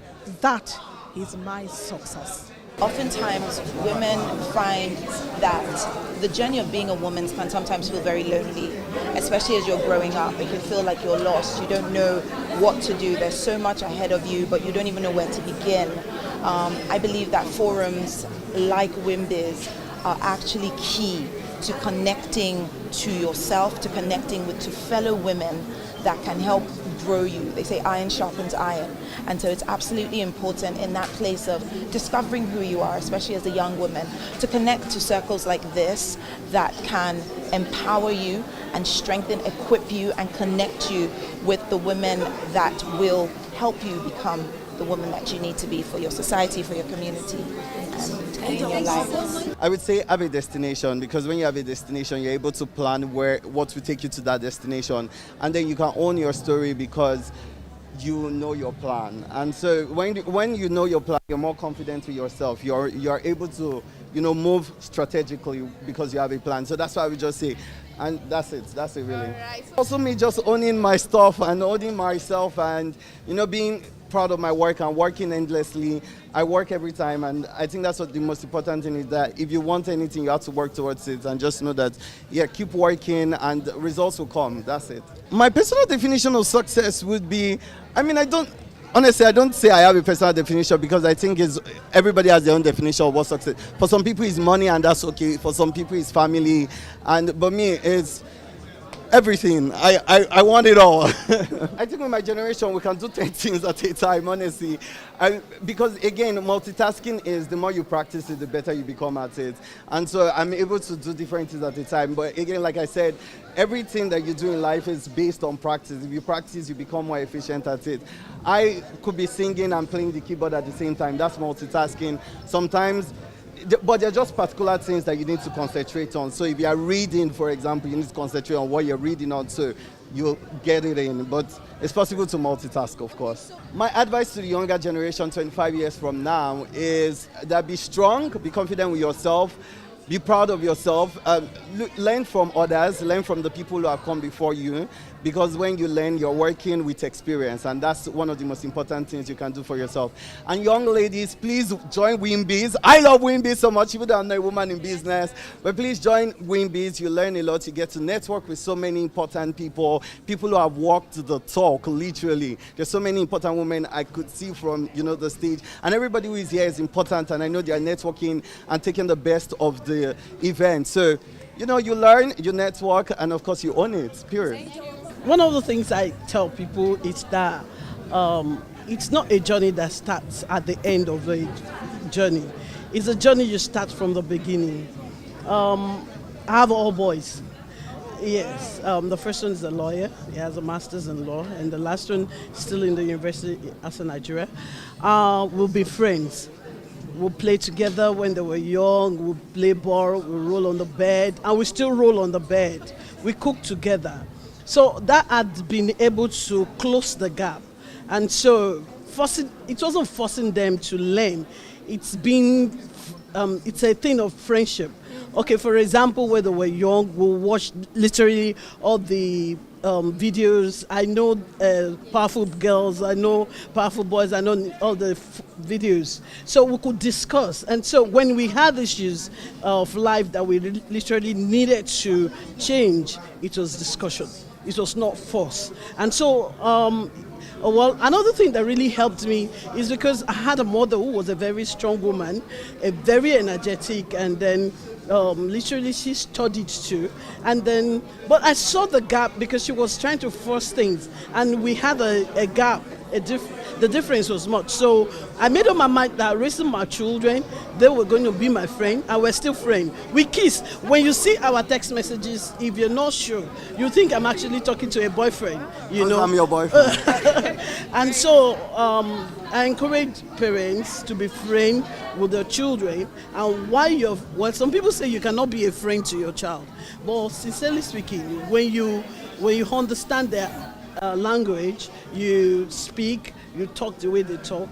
I understand some of the Gen Z languages. The value, well, I happen to be a born-again Christian, so I taught them the rudiments of the gospel from the beginning. You can almost read the Bible from Genesis to Revelation, and that's a standard, that's a period. And then the value of education. I grew up in the midst of elites. My mother, when I didn't pass my O-level, then would say, elites are talking, so I should keep quiet. So I understand the value of education because we know that education is a leveler. It brings you to the level where you think you cannot get to. Culture. Greeting is one of the things that people are losing this day.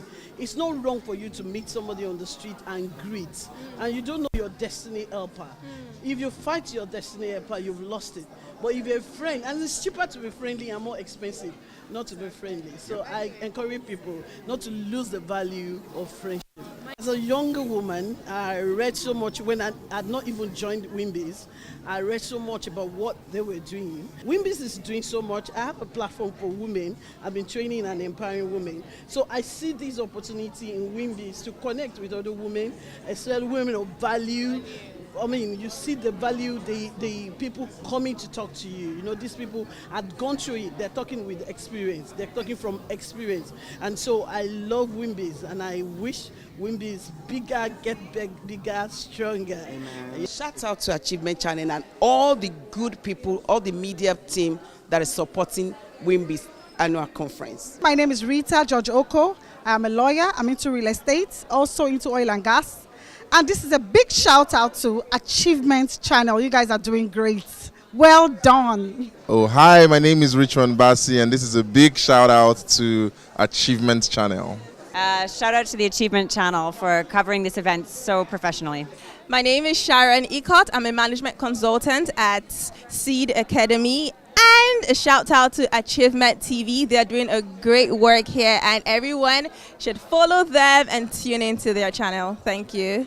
Hi, Achievement Channel. Shout out to Achievement Channel. Shout out to you guys. You are amazing. You've been doing so well. I am Ijon Mani, Managing Director of Verify Experts Limited.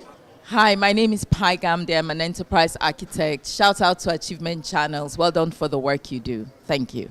Hi, Bumi George here, CEO and founder of Shredder Gang, Nigeria's #1 fitness community, giving a big shout out to Achievement Channel. Hello, Achievement Channels. You are doing amazing. I just want to say keep doing it and more grace.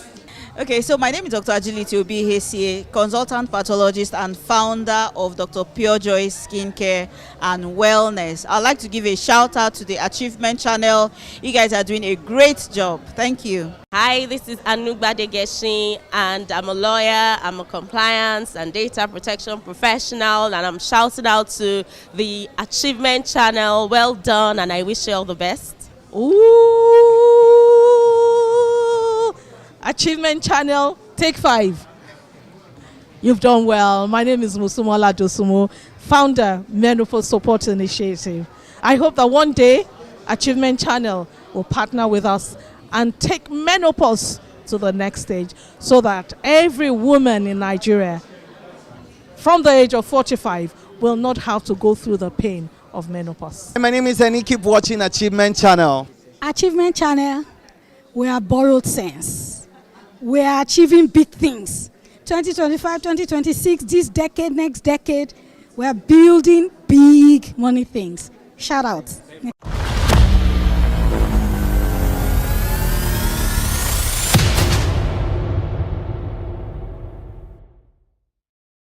Ifoma Okolo, and I'm a mighty mom. Hi, my name is Cynthia Osage, and I'm a mighty mom. My name is Mrs. Emmanuel Efe. I'm a mighty mom. Hello, I'm Mary Frances Nagoni. I'm a super mighty mom. Hello, my name is Ogunwewa Folakemi, and I am a mighty mom.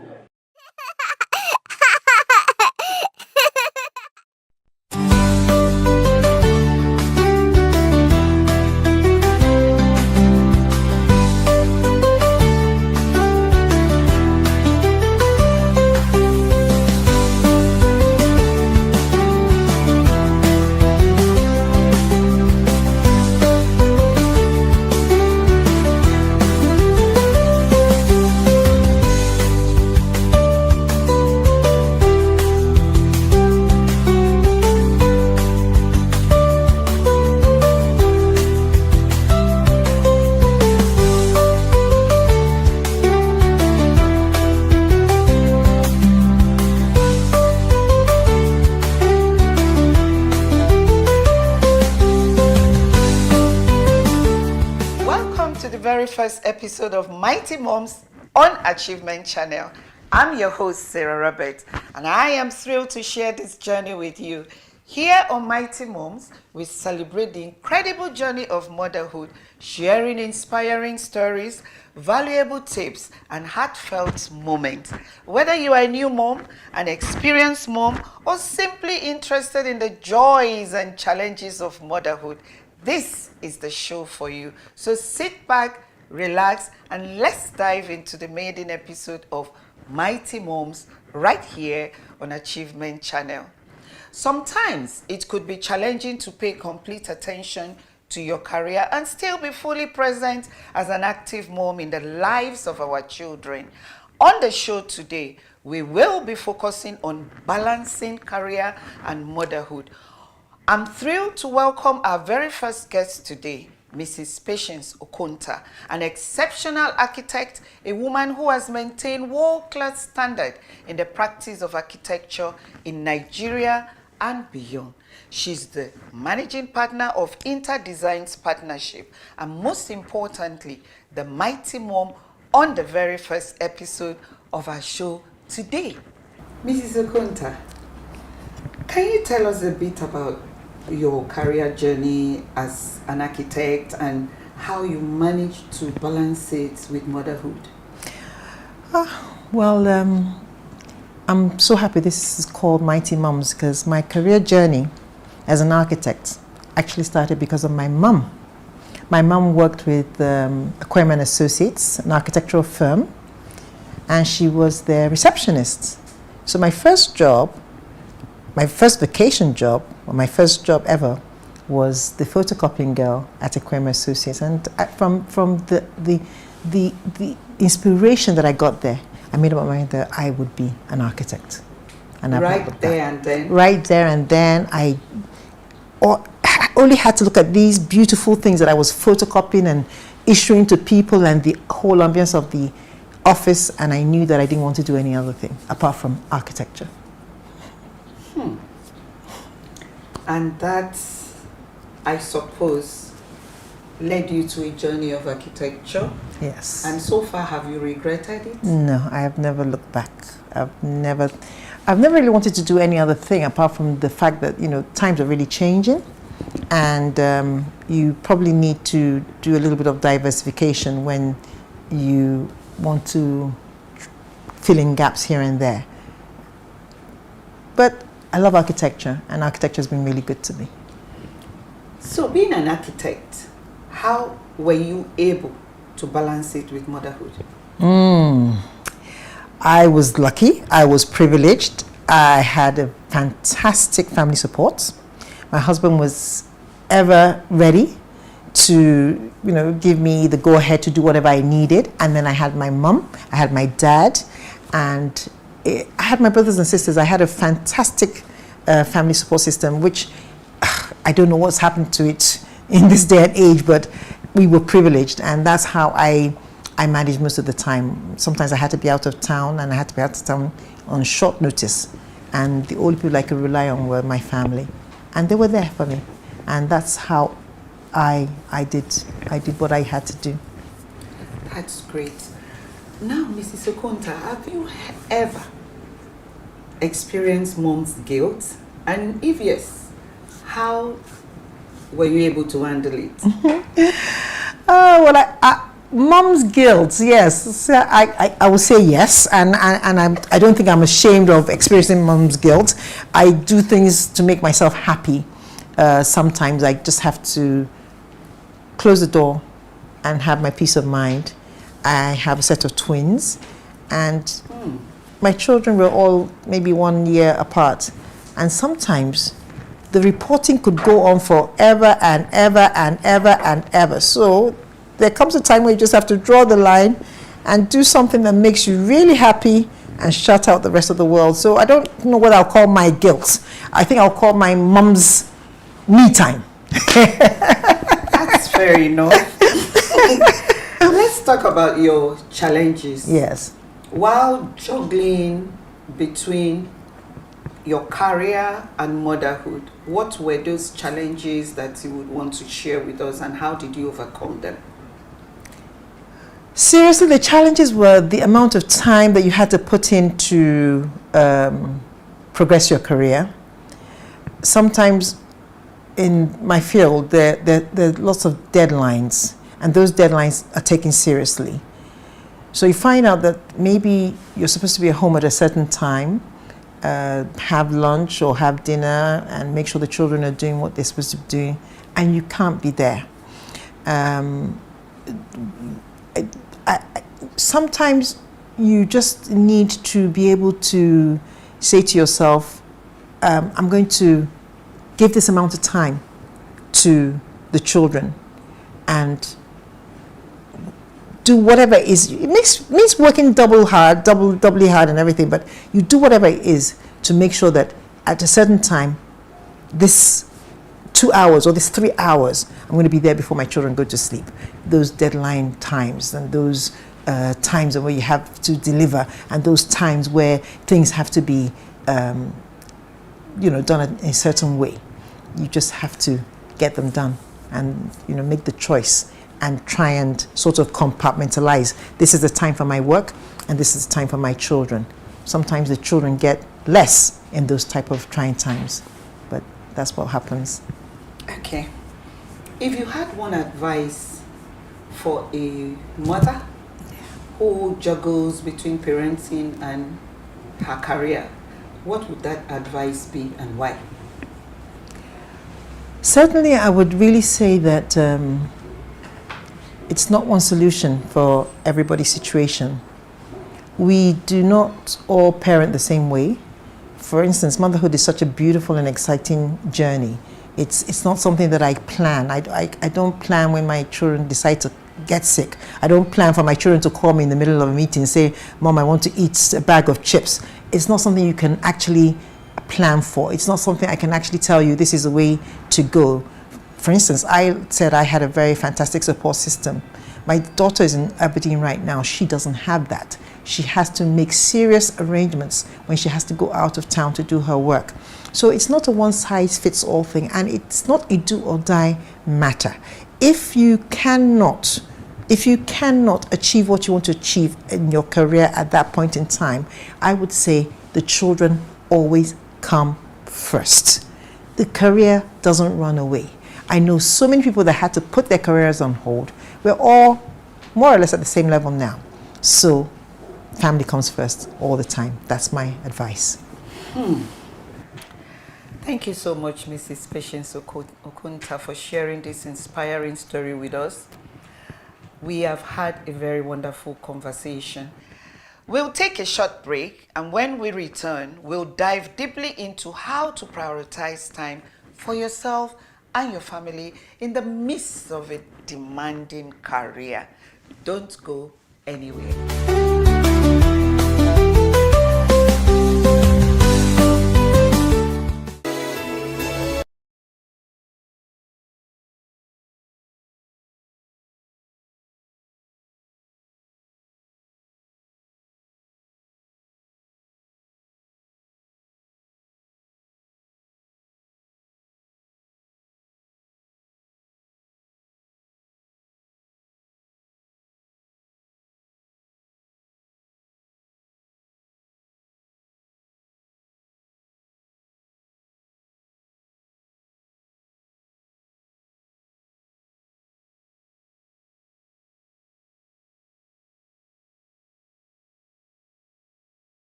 Welcome back to Mighty Mom. So far, we've learned about the journey and challenges of being a working mom. Now let's get into some practical tips you can use to manage your time and prioritize both your career and family. We are going to talk about time management, delegation, and self-care. Time management actually is very, very key in juggling between your career and motherhood. Without doing this, it may be difficult for you to achieve your day's schedule. What about delegation? Who do you delegate to take care of your child? And even at your workplace, who do you delegate to in order for you to have a proper balance of your day activities? Now, self-care. The body is like an engine. It needs to be cared for. Gone are the days when mothers just refuse to take care of themselves, sacrificing their time, sacrificing their goals, sacrificing their dreams for their children, husbands, and their work. These days, you need to take care of that self. You need to love yourself. You need to care for yourself to be able to juggle between motherhood and career. So think about it. Mrs. Okonta, what's your take on these issues? I am a full believer in self-care and delegation. I try not to delegate so much when it comes to my children. There are certain things concerning the children and the family that you must do yourself. For instance, when you're asked to come to the schools, you need to take time off from the office, and I try as much as possible not to delegate in those regards. But sometimes there are things that you have to delegate and the things you cannot meet up with. Self-care, I will always look after myself. Luckily, I had a husband that believed in me looking after myself, so I didn't have any problems with that. And my children always even was very, very happy to say, that's my mom. So that's another reason why every mom has to take care of themselves, so that you make the children also proud as well. We will take a short break, so please stay with us.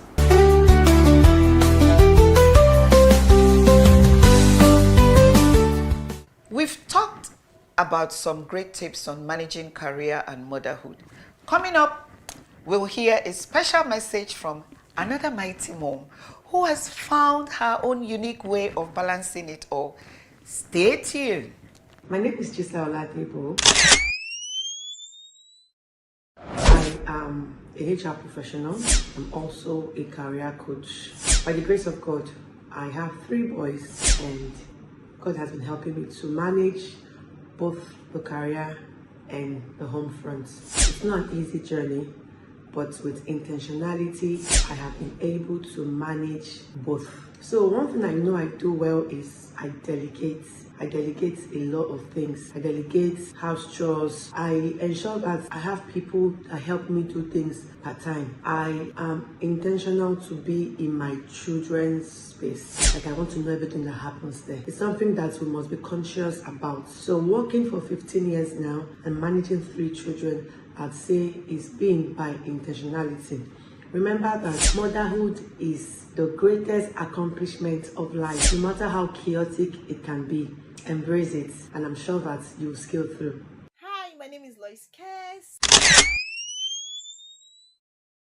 I am a businesswoman and also a journalist. Combining this together as motherhood is actually challenging. I take my beautiful daughter to school in the morning, her normal routine school runs, and then back to my business, attend to my clients. At the same time, once she's back from school, I make sure I attend to her assignments. Being a mother and combining my career together with it is kind of challenging, but it's worth it. It's worth doing because it actually gives me joy. Thank you so much, and do have a wonderful day.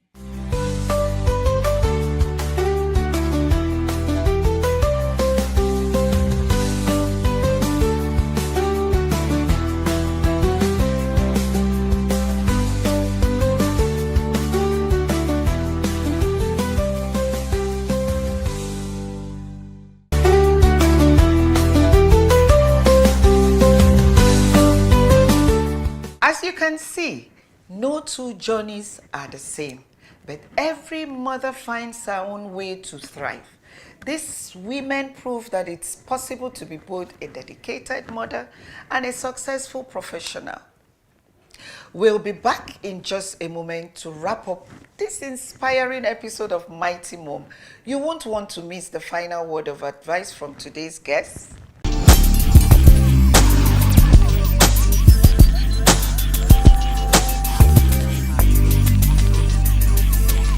Well, my experience here at School of Eloquence, I was able to overcome my shyness and anxieties because previously I was not able to communicate well with people. I wasn't able to look in the eyes of people. I was so nervous, but coming out today on my last masterclass, I was able to overcome all of my fears, and I am really grateful for that. Thank you so much, School of Eloquence. School of Eloquence, teaching the world to speak.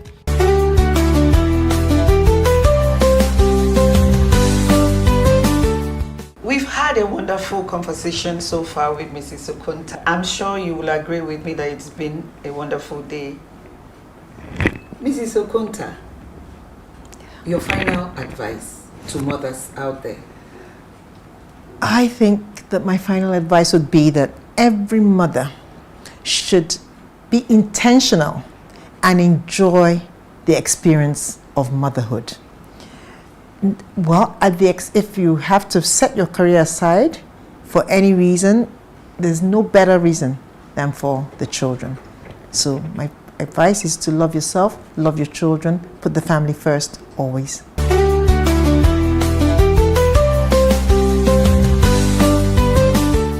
Motherhood is one of the toughest jobs in the world, and combining it with a career is no small feat. But remember, every day is an opportunity to thrive in both roles. You are enough, and your best is always enough.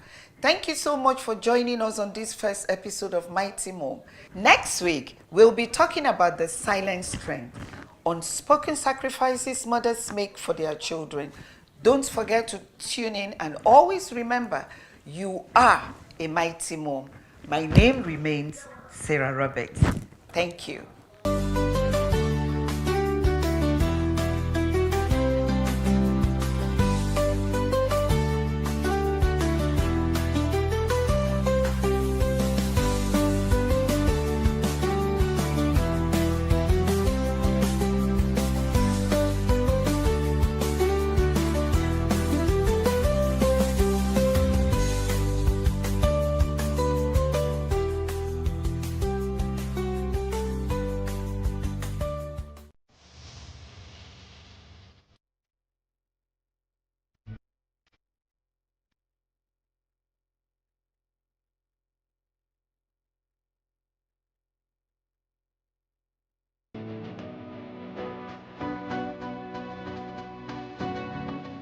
There's an old African proverb that smooth seas do not make skillful sailors.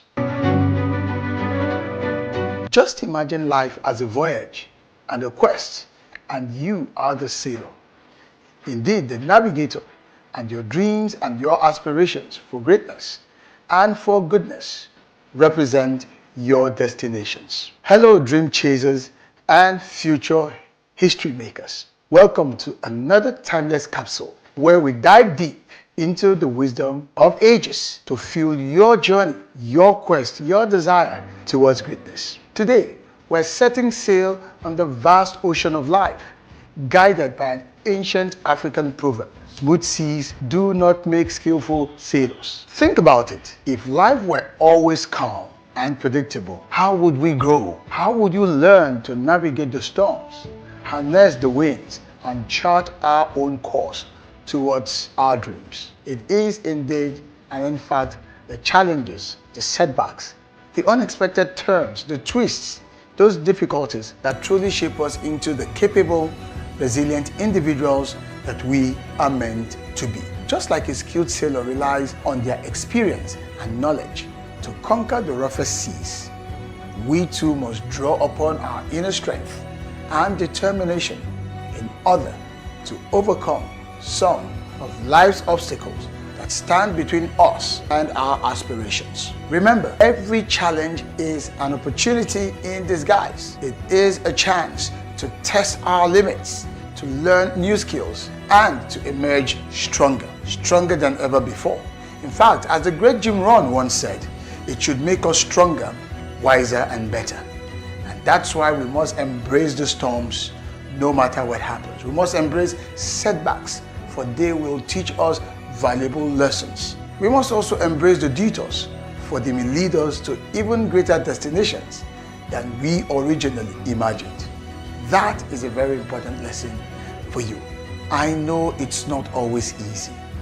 There will be times when the winds are against you, when the waves crash over your bow, and when you feel like giving up.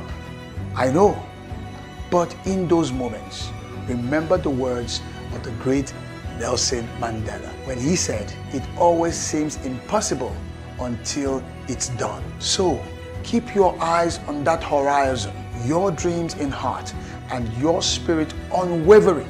You are the navigator of your own destiny. You have the power to turn those challenges into triumphs, setbacks into comebacks, and dreams into reality. So, let the winds of adversity blow. Let the waves of doubt crash against you. You are that skillful sailor that is capable of navigating any storm.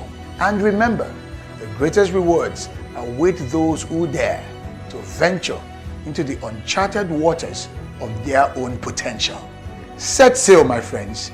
Embrace the journey, and may your voyage be filled with courage, resilience, and, of course, the unwavering belief that you are destined for greatness.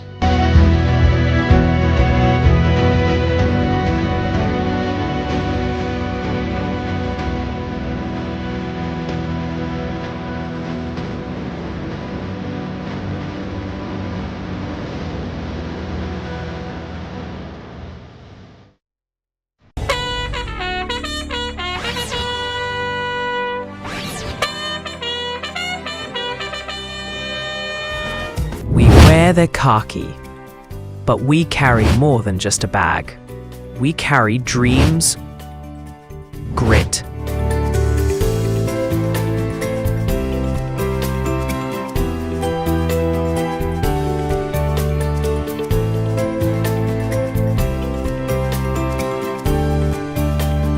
and a will to serve.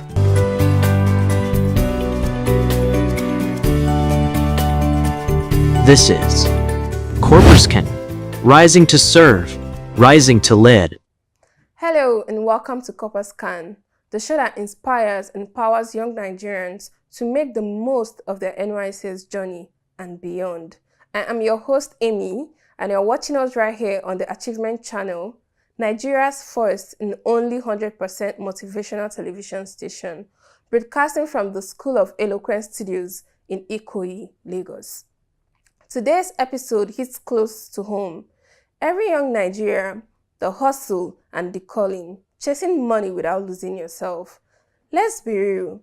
Everybody wants to make it. We all want success, comfort, and a soft life, but not everyone keeps their peace while doing it. So how do we find that balance between ambition and authenticity, between chasing money and following purpose? Joining me today are two remarkable young Nigerians whose life reflect the balance between hard work and inner peace. Our first guest, Madu Dennis Uchechukwu, is a purpose-driven young professional currently serving with the School of Eloquence in Ikoyi, Lagos. Passionate about growth, leadership, and creativity, he's building a career rooted in excellence and impact. He believes in working hard, staying consistent, and pursuing success without losing touch with one's value. And our school guest, Abdulwahid Issa, is a proud son of Ilorin in Kwara State, a passionate communicator and multi-skilled young professional with background in mass communication from Kwara State Polytechnic. He's gained hands-on experience at New Telegraph's publishing company and Daily Trust newspaper, and he's also trained in solar and inverter installation. Proof that versatility is the new power of today's youth. Together, we'll explore how to stay true to your purpose in a world that never stops hustling. This is Corporate, rising to serve, rising to lead. Hello, Uche. Hello, Wahid. Welcome to this show. Thank you, Amy. Corporate Can. Thank you. How are you doing this morning? Very well. Well, good. Thank you. Okay. We're diving right into the topic, the hustling and the calling, chasing money without losing yourself. Hello, Uche. I would love you to let us know how one can continue chasing the person's dream while remaining steady to the person's core value. Thank you, Amy. For me, I've learned that chasing your dream or money doesn't mean anything to you if you lose yourself to it. It's not all about the money. It's not all about the success. Still, you kind of like have to put yourself on hold, make out plans, get ideas, and get it all thought out. For instance, in my PPA at the School of Eloquence, I kind of like have myself scheduled, and I kind of like line up things that I mean to do, and I try to kind of like achieve 1 or 2 things a day before I go. Or if I'm not able to achieve something, I'll kind of like have in mind what I'm going to start up the next day. And before I come the next day, I have it planned up, and when I come, I start up with it before the main job for the day comes. So it's not just about success, or it's not just about the success or the search for the money or fame or what. I kind of like feel it's more of the value, the insight, and what you're looking at to gain from it. Okay. That's my point. So in all, we should always just look towards what we always wanted or what we always know before the success starts coming. What we always wanted, what we always know, and what we want to achieve, what we want to impact. The kind of like the footprint we want to leave behind as we pass through the process. Oh, that was very insightful. So let me just chip in just a point with what Uche has said, so as just to make a contribution to his question. In order not to lose yourself, your value, you just need to be careful of how you chase the money. Although it's legal to chase money, and the way you chase it determines if it's legal or illegal. Oh, that's a point. So if you chase it legally, and you are able to control yourself, because money controls people. Okay. If you are able to chase it legally, I guess you are still within, you are still maintaining your value. But once you chase it illegally, you are coming out of it. Oh. So that's just what I want to chip in. That's a very nice add to what Uche has said, and I love that. Thank you. And I know the people listening would also pick from that. Don't lose yourself and the value. Exactly. Once you go illegally, you've lost the essence of the game. Exactly. Okay, now, so I'm just going to ask you some other things for people listening and for us also. You know, there's a lot of fake get quick scam going on, and everywhere you go, they just say click here and make this money. How do we become able to spot it? Like once you see those, you say this is fake, is a scam. Yeah. Thank you. You see this question, okay, there is a saying in Yoruba language. Wow. Yoruba will say, which means there is no shortcut to success. Wow. Any shortcut to success will cut your success short. Okay. So, there are some things, let me say there are several things, there are several ways you'll be able to spot. Get quick rich trap. Yeah. There are different ways you can spot such things. Okay. One of it, let's take for instance, maybe you're just scrolling on the internet or maybe the social media, or you see some people advertising this, advertising that.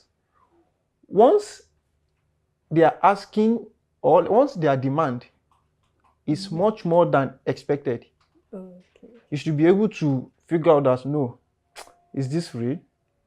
So you're going to use the memo of nothing good comes easy. Exactly, exactly. Because Yeah. if it's something good, most of what is good, Value. although it doesn't come easy, but at least, even as a human being, you should be able to differentiate how this thing works. Okay, It's like is this everything real? with value is what Is, it brings. is this real? Or is this, let's take for instance, there are some, let me say there are different platforms whereby you invest. When you invest, then at the end of the day, you get your return back. Amen. Also, and we also have some. We have legal ones and we have illegal ones. And I'm very sure at this age we are now, although it might not be easy to identify the illegal ones, and it might be easy at times. There are some platforms whereby they will ask you that, okay, payment is delivery. Why some will ask you to pay before delivery. And those who will ask you to pay before delivery are the well-known ones. If you can understand, if you are the type that do this online transaction. And if there are some whereby even if they want to require for payment first, at least they might not even request for maybe you pay the full payment. They might say, okay, we'll make half payment 30%. then. But at least once it gets to that stage, one should be able to identify, is this real? Is this not real? And so in this age we are now, there are a lot of things we can do which are legally that we don't even need to be panicking, okay, is this real or is this not real? I don't know if I'm permitted to say this. There is this something called trading. We are all familiar with Yeah, it. the crypto trading. The crypto trading. These are some of the things whereby we can, although it might flop at times, but I'm very sure it's not every time that it flops. Because you're trying Even to if it comes down, then it rises again. I think that, and even if you are a business type, there are risks. So Yeah. everything in this life is risk. Okay. So once you are able to, okay, let me just give it my trial. Once you are seeing that where this thing is going, it might not favor me, so you can easily withdraw. But when you see that, okay, this thing where it is going, I think it will yield a good result. At least you can just keep going on that. Thank you so much. We're You're going welcome. to take off. Nothing good comes easy from Exactly. this. Just everybody be careful, watch out, probe what you want to do. Don't be quick to analyze and everything. Mr. Uche, would you love to chip in to anything Mr. Wahid has said? Well, he has already hit the nail on the head. Okay. But I just would like to add one or two things. If it's too good to be true, then it probably is. Then make researches. Always make researches. Don't just jump into conclusions or whatnot. Then again, if it's something you want to do and it's something that they rush you to make payment and stuff, have second thoughts. Yeah. It's kind of like, it's quite scary. Yeah, exactly. Then I believe this is Nigeria. Everybody wants to make money. Exactly. And even Please. as coppers, what we have is not enough, really. But let's be careful. Let's be careful. Okay, this takes me down to a very similar question, but I think it would be something different. What are some red flags you think we should look out for when we get opportunities? What are those things that once an opportunity is coming, we're like, no, this can't be true. This can't be it. Like, what are those hinting red flags to those opportunities? Something you just pick up and say, this is a no. I have to be careful of this. All right. I would like to give an example which I experienced myself. The first time I came to Lagos for my service. Okay, I was home. I wasn't posted yet.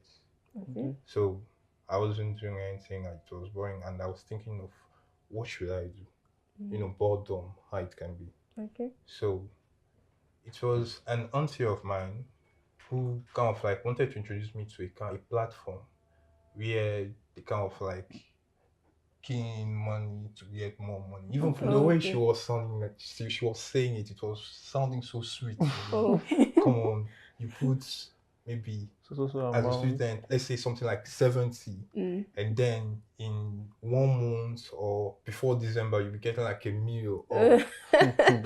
I was like, God, it picked me actually. But then along the line, when I went, I didn't go directly into it. I still kind of like, thank God, I still kind of like slowed down.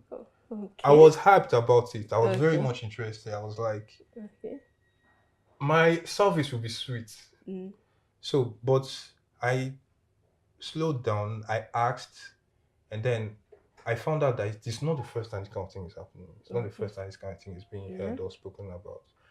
There are other platforms. It's kind of like these MMM scam and stuff. But their own was looking so real in the form that they sent us, it was a conference. I went, it was a conference. It was in a hotel somewhere in Ikeja, owned by Reverend Sisters. It is a hotel. I think it's a very well-known hotel. So the thing was, but I reasoned it. Are these people expecting me to kind of like put the 70,000 I should be saving into this thing, and then expecting me to kind of like wait for that 1 million, and then from it, it's not just like it comes instantly. From it, you start getting extra joys, because when they tell you about this thing, they say it to you as if it just comes like that. You don't have, but when you do your researches on your findings, you find out that you have to bring up people, and those people have to bring up people, and it keeps going. It's always a chain. On and on and on and on. And then this kind of thing, they give you promises, and promises which are kind of like unbelievable. That can be true. So that's kind of like the red flag that I saw, and I was like, no, I can't do this. And I came back and I got back to myself, and I didn't do it. Yeah. Okay, I think I have something to say. I just want to reference to the question you asked earlier, and one of the answers which you gave is just to make research. In anything, I say it again, in anything we do, we should just make a proper research, a deep research about anything. Because if you are researching, we'll be able to get what is real and what is not. And secondly, let me give an instance. Let's take for instance, how do we spot a red flag, right? We normally see some adverts. That's happened to me some times ago. So we normally see some adverts whereby they will just place the adverts maybe on the streets while walking. You see it on the pole somewhere. So once you get that advert, they will ask you to call so number to get so opportunity. Once you dial the numbers on it, they might ask you to, okay, come to so place to get the opportunity. Once they are able to convince you and you go there, before you go, make sure that the place they invited you to, make sure it's somewhere everybody knows. So that we don't just fall victim. Because why I'm saying this is that when it happened to me, I called that number, the number I saw on that advert. I called the number, and I think I told maybe my dad or my elder brother. It was like, where were you invited to? Where did they ask you to come? I said, so place. So place. I think then I was still much younger. It was like, why would they ask you to come to this? This is not real. I didn't mean that if it's something real, they won't ask you to come to that kind of a place. At least it should be something they can do publicly or in an open space whereby other people will see that, okay, something is going on here. So once you are not able to verify the address you are being invited to, it's a red flag. And luckily for us, we have the internet at our beck and call now. Exactly. So you can just go on the internet or on the map, just search So thank God now you can access everywhere from the Google map now. So if you are not able to locate a so place that you are invited to come for an opportunity, my brother and sister, it's a red flag.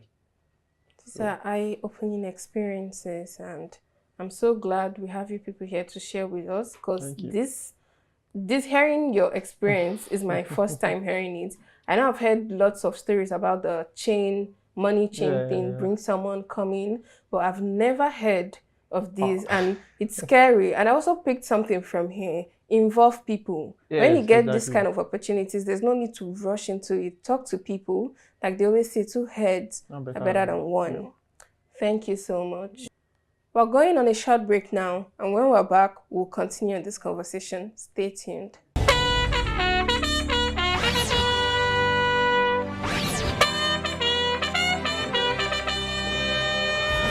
We wear the khaki, but we carry more than just a bag. We carry dreams, grit,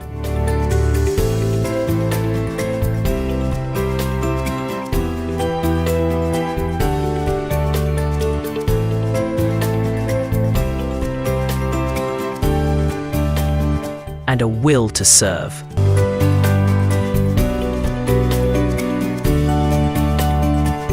This is Corpuscan, rising to serve, rising to lead. Welcome back to Corpuscan. Before we left, we were talking about how to chase money without losing yourself and your core values. Back to this discussion, I would love to ask Uche, what does real success mean to you? Real success to me is not all about the money, not all about the wealth, not all about being at the top of the pyramid or whatnot.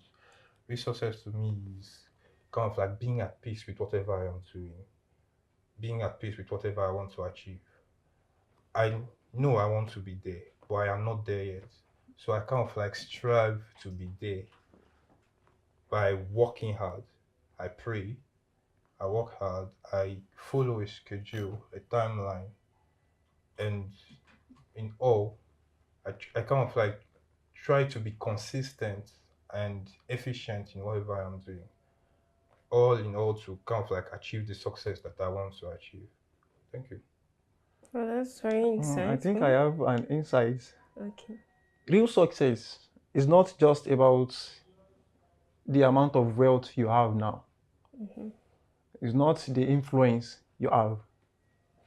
What I feel real success is, let's take for instance, you have a knowledge and you are able to impact it into someone.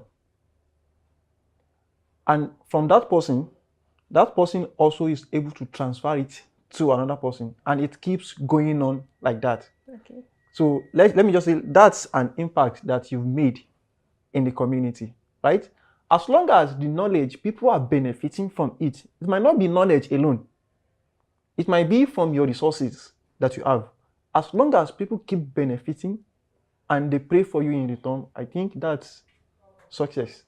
Oh, very profound. So moving on. So I would love to ask you why peace of mind is part of real success. Yeah, peace of mind and real success, they are 2 different things, but it can be linked together.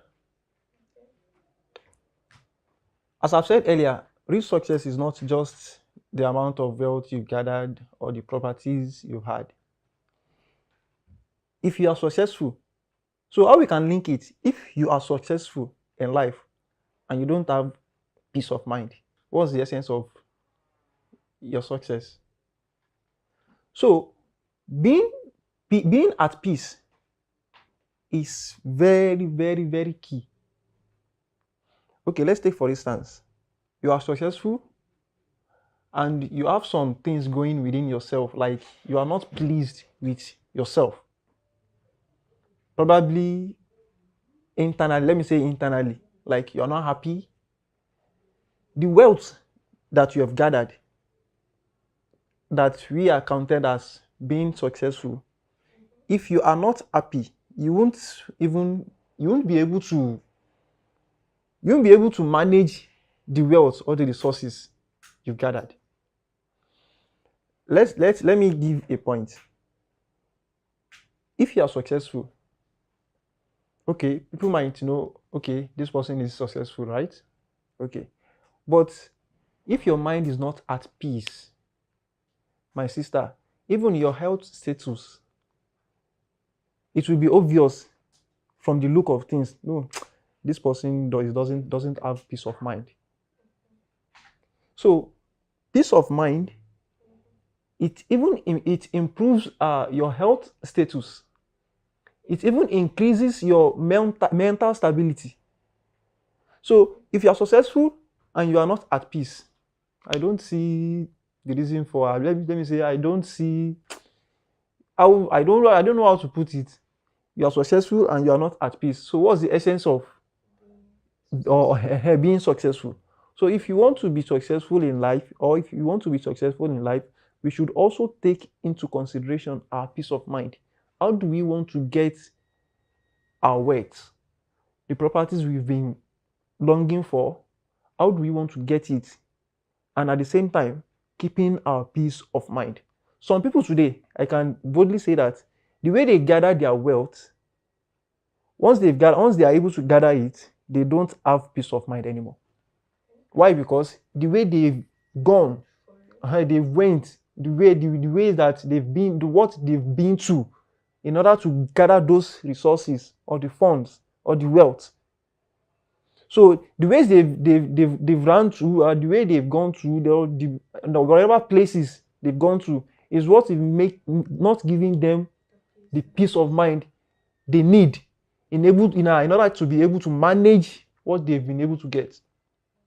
So if you are not peaceful with yourself or you don't have peace of mind, so I don't think the wealth you've gotten or the properties you've gotten will take you to anywhere. Okay, thank you so much. You're welcome. I'd like to contribute to what Wahid just said as pertaining to getting wealth and peace at the same time. Sometimes some persons, getting jobs, getting a business or being into something is kind of like difficult. So sometimes some people are lucky enough to kind of like be in a certain place of work, in a certain position or in a certain job, but they are not happy with the job because it's not what they actually want to do. Exactly. But yet that job is kind of like paying the bills and taking care of whatever they are doing. So a candid advice is kind of like a story I once heard. There is this man working in a place where he doesn't want to work, but he still works there, he still gets paid, he still delivers. But delivering is getting paid. What he does with his payment is he channels the payment into what he like, his passion, his dream. It might be art, it might be like painting, might be music or whatever. But he kind of like gets a payment and he channels it there to where he feels like he has that peace. And he kind of like uses the place he's not comfortable with to move himself to a comfortable and a more stable place. So that's my own point and the kind of like advice I was trying to put. You don't just, because you're not comfortable with where you are, you kind of like give mediocre or unacceptable output or service to that place. You kind of like, you can use what you don't want to get what you want. Thank you. So we've all heard it from our guests today. Firstly, they talked about core values, not losing yourself when going for the things you want. Remember where you're coming from, remember where you're going, because when you get the success you want without the values, it becomes nothing. Also, nothing worth of value is for free. So when you see opportunities, you probe, you research. When you think they come easy, just make sure to know that nothing very good comes that easy.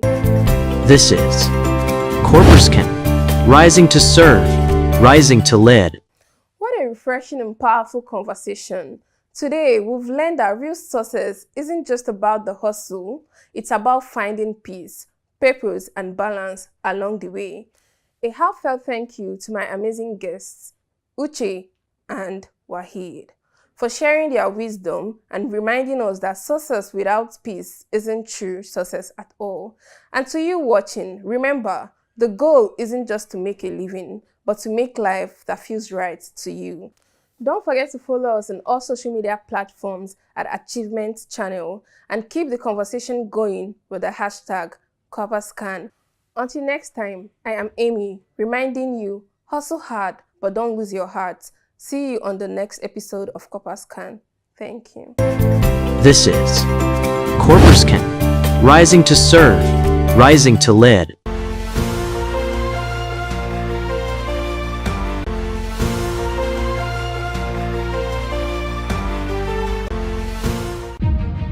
A new day dawns, full of possibilities.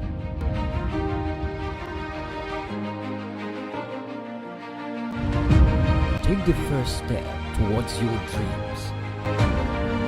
Empower your mind with positive thoughts. Achieve more. Make a difference in someone's life today. Impossibility is nothing.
Welcome to another soul-stirring episode of Achievement, your weekly show on the Achievement Channel, Nigeria's 100% motivational TV station. We are coming to you from the School of Eloquence Studio in Ikoyi, Lagos. This program is dedicated to men, fathers, leaders, dreamers who are facing life's real challenges and need the fuel to push forward. At Achievement, we uplift, encourage, and inspire men to live with purpose, lead with strength, and rise above every setback. Today's topic is resilience, standing strong in tough times. We are diving into what it means to be truly resilient, how to bend without breaking, how to fall but rise even stronger. Joining me today are two exceptional guests. Mr. Austin Onono, a leadership expert, entrepreneur, and humanitarian. He's a former factory inspector, a veteran corporate leader, and the current CEO of Nutrify Farms Limited. His 25-year service in Lions Club International includes leading life-changing health projects across Nigeria. Austin is a builder of both people and institutions. And we also have Mr. Asef Kolawole Agbeyihane, a chartered accountant, a public speaker, and grassroots politician. He has served in various political leadership roles and is deeply committed to youth empowerment and also women's development through his foundation. He's also a financial consultant and public affairs analyst. Let's dive into a conversation that will empower you to stay the course, even in the storms of life. Gentlemen, thank you for coming on the show. Thank you very much. You. It's a wonderful profile, and I'm happy to be in this moment right now. And I'll ask from the very basics. Let me start with Mr. Asef. How do you define resilience? Personally, what's resilience to you? To me, the resilience is ability to cope, to adapt, and also move forward from there. Can I have your take, please? Yes, it's your ability to tolerate, it's your ability to overcome, and it's also your ability to grow and respond to adversity.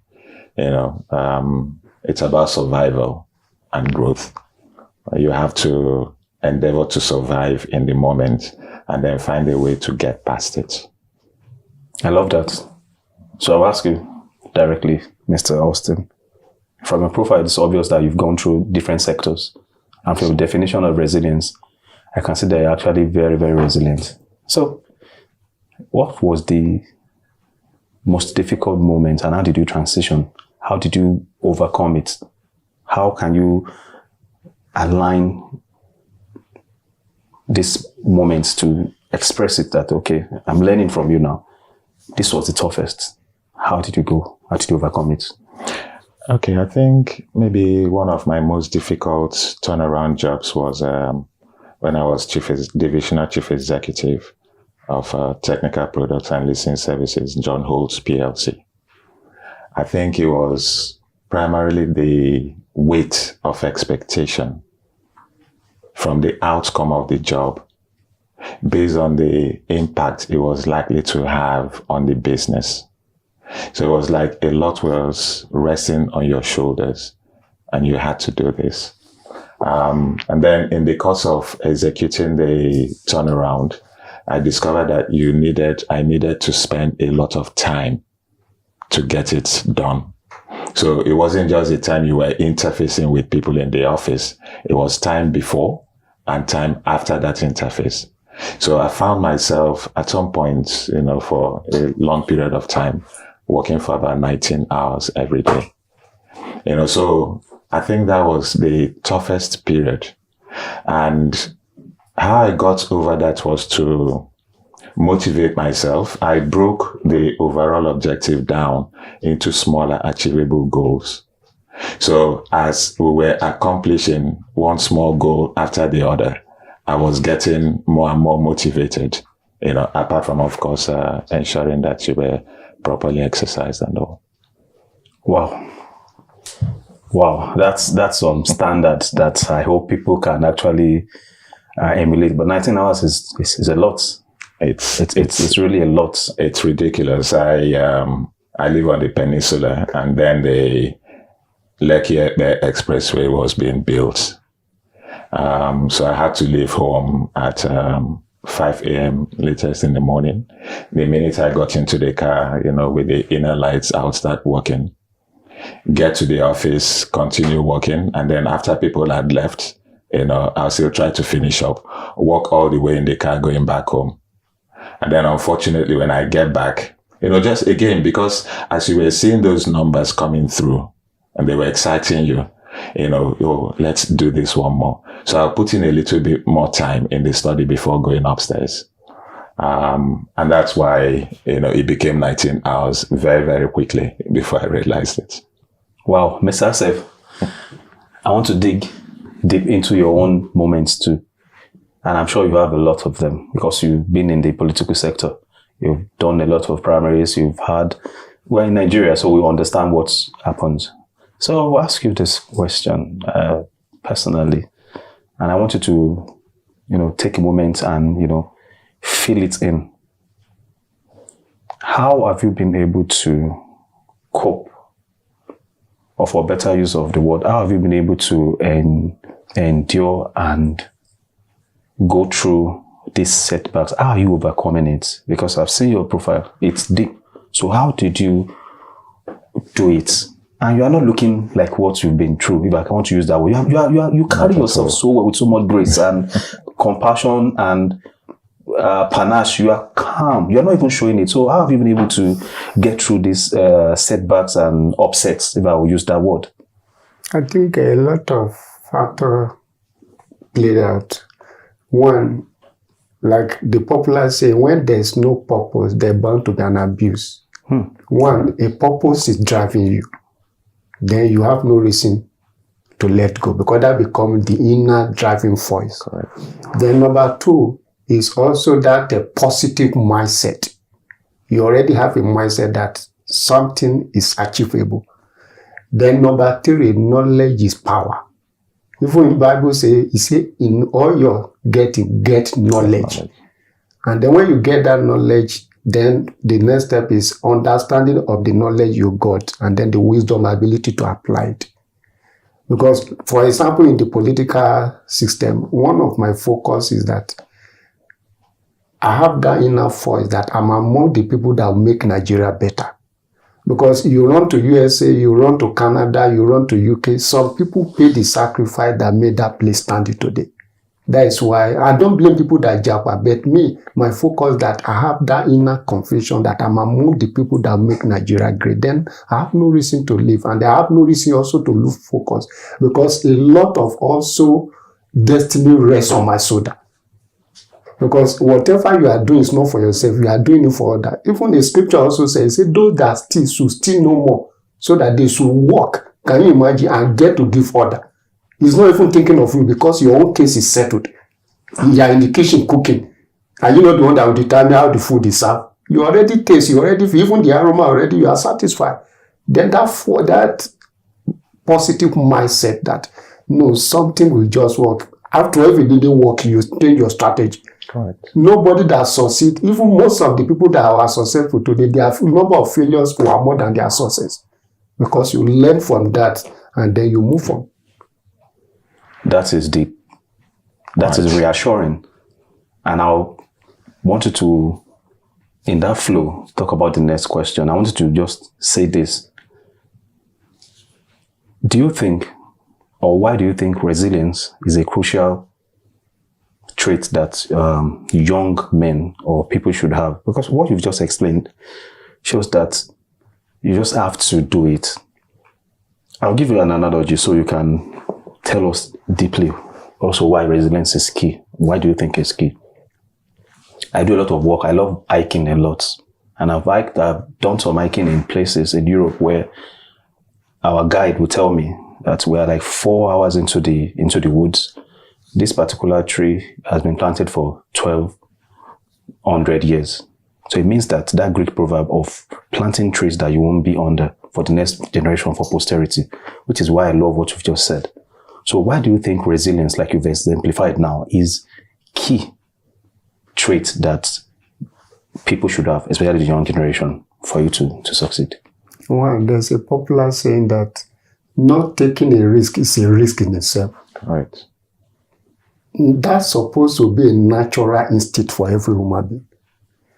I used to give an example. If rain is falling and an animal is under it, do you know you begin to move, looking for where the rain will not touch him. Once you get there, it will stop. But as a human being, you can observe your environment and be able to know where to hide. But like animal is testing the water, is testing on to get. But as a human being, that resilience is supposed to be a natural trait. Because what I mentioned also knowledge earlier on, every human being in life must give attention to reading. Every successful man, when you pick their biography, you will be surprised. You will be amazed what they passed through. Even in my journey in life, one of the books that helped me is the book they call The God's General.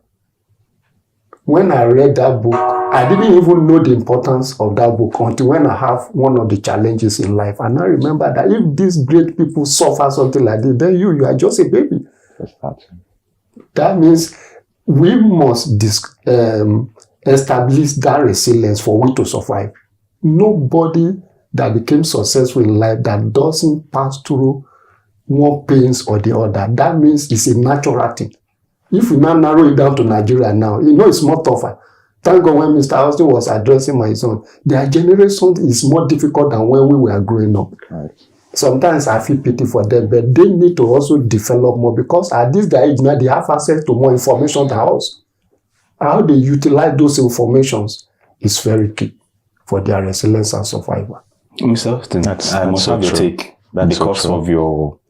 I want to approve you based on your experience. So why do you think this resilience is a must-have, not a nice-to-have for this generation? Based more on what I see now, and what I can deduce from the experience I've had. This is a social media generation. And there's a lot of pressure on people, especially the younger ones now, that didn't exist before. because your scope was limited to a few people. But with social media, you're exposed to a lot of people. You also now can't control what people are posting. So a lot of what is being posted is very far from the truth. Unfortunately, people consume the things that are posted and then try to measure their own performance against what they are seeing, not realizing that a lot of them are really false. So that puts a lot of pressure. As a matter of fact, not just the younger people, but everybody, who is not self-confident. And it's everyone, it's men, it's women. Now, matters are not helped by the fact that our value system is also now upside down. So the people who espouse to the pristine and traditional values, that we all cherish, are now being made to look as stupid, as slow, and as unsuccessful. Mr. Saab just mentioned reading and knowledge. All right. What you see today is that, guy, look, forget that matter of reading, shine your eye, clear road, make it, whatever is the case. And then you can buy all the doctors you want. You can buy all the lawyers that you need. And this is what people are being made to believe is real. It's now become the reality, but it's absurdity. Now, specifically, let's even go further. In 2018, the Permanent Secretary of the Federal Ministry of Health announced that 30% of Nigerians were suffering various levels of mental health challenges. At the same time, WHO had the number at about 25%.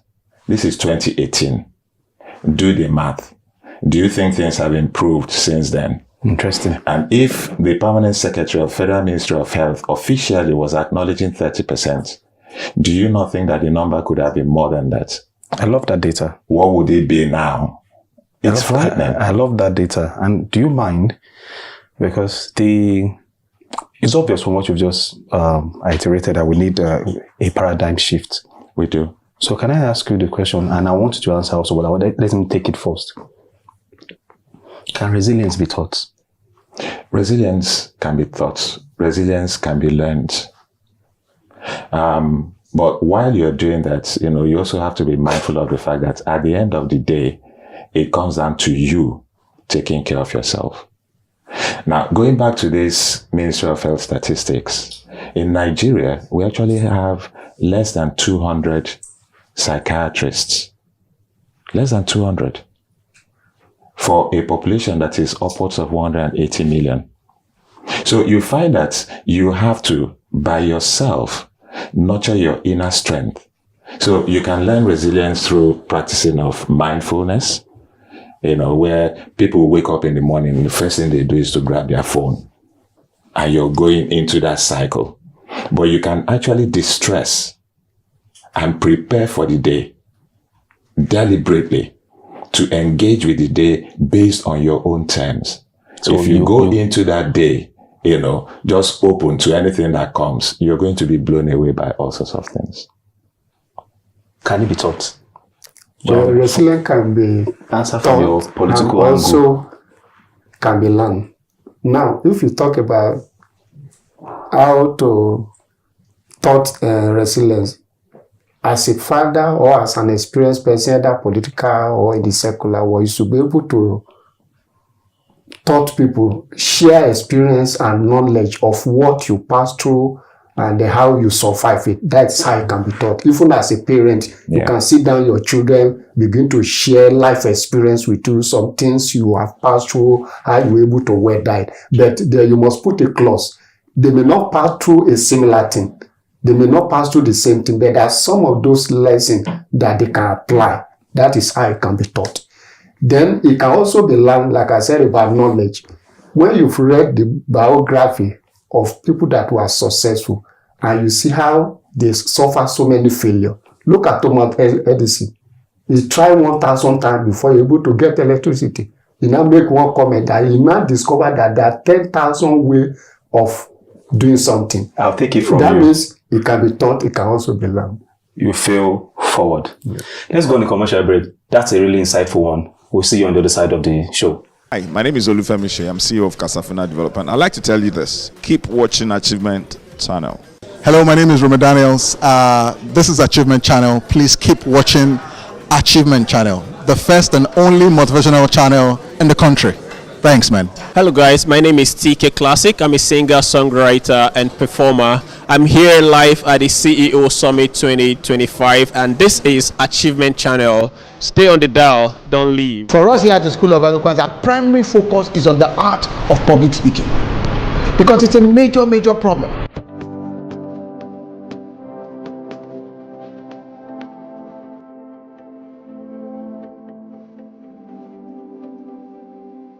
And public speaking, we must understand, is the raw art of speaker to audience oral communication. I got a lot more than I actually expected. I have overcome the fears I used to have. The more you speak, the better you are at speaking. School of Eloquence is the place you can be, and there's a turnaround.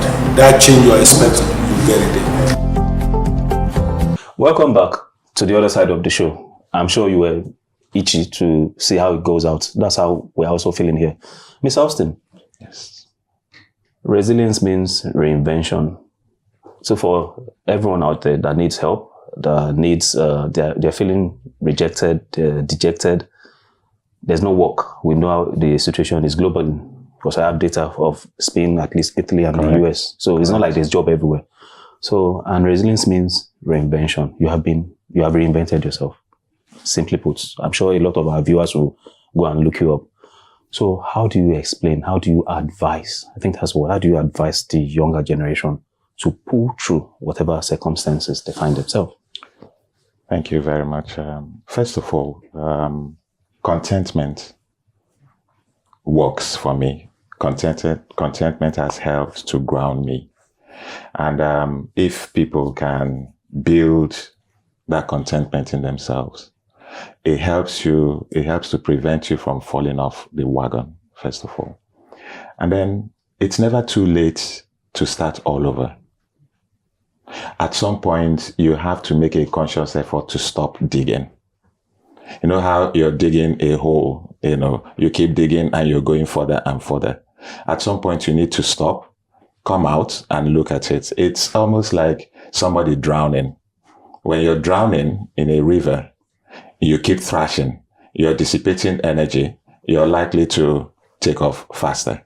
But if you were to actually slow down and tread water, allow the water to carry you, you have time to think, you have time to see whether there's something that you can support yourself with. And then maybe the water can even carry you to safety. It may carry you to peril, but it will take you there much later than if you were digging. So when you slow yourself down, you have to build up your versatility.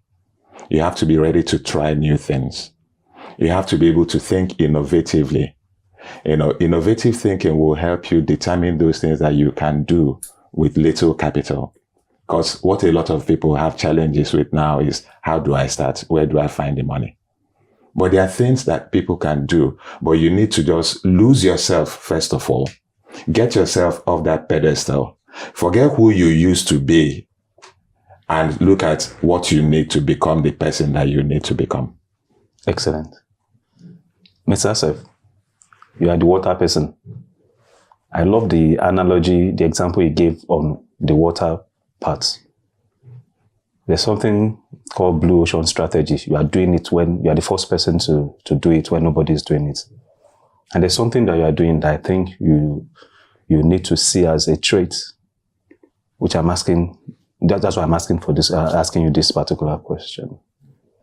When you get stuck, when you don't know what to do again, how did you continue? Because there are moments that you knew that this looks, because of the politics parts, this is it. So when people get stuck, younger people, how should they go about it? What should they do? What has worked for you?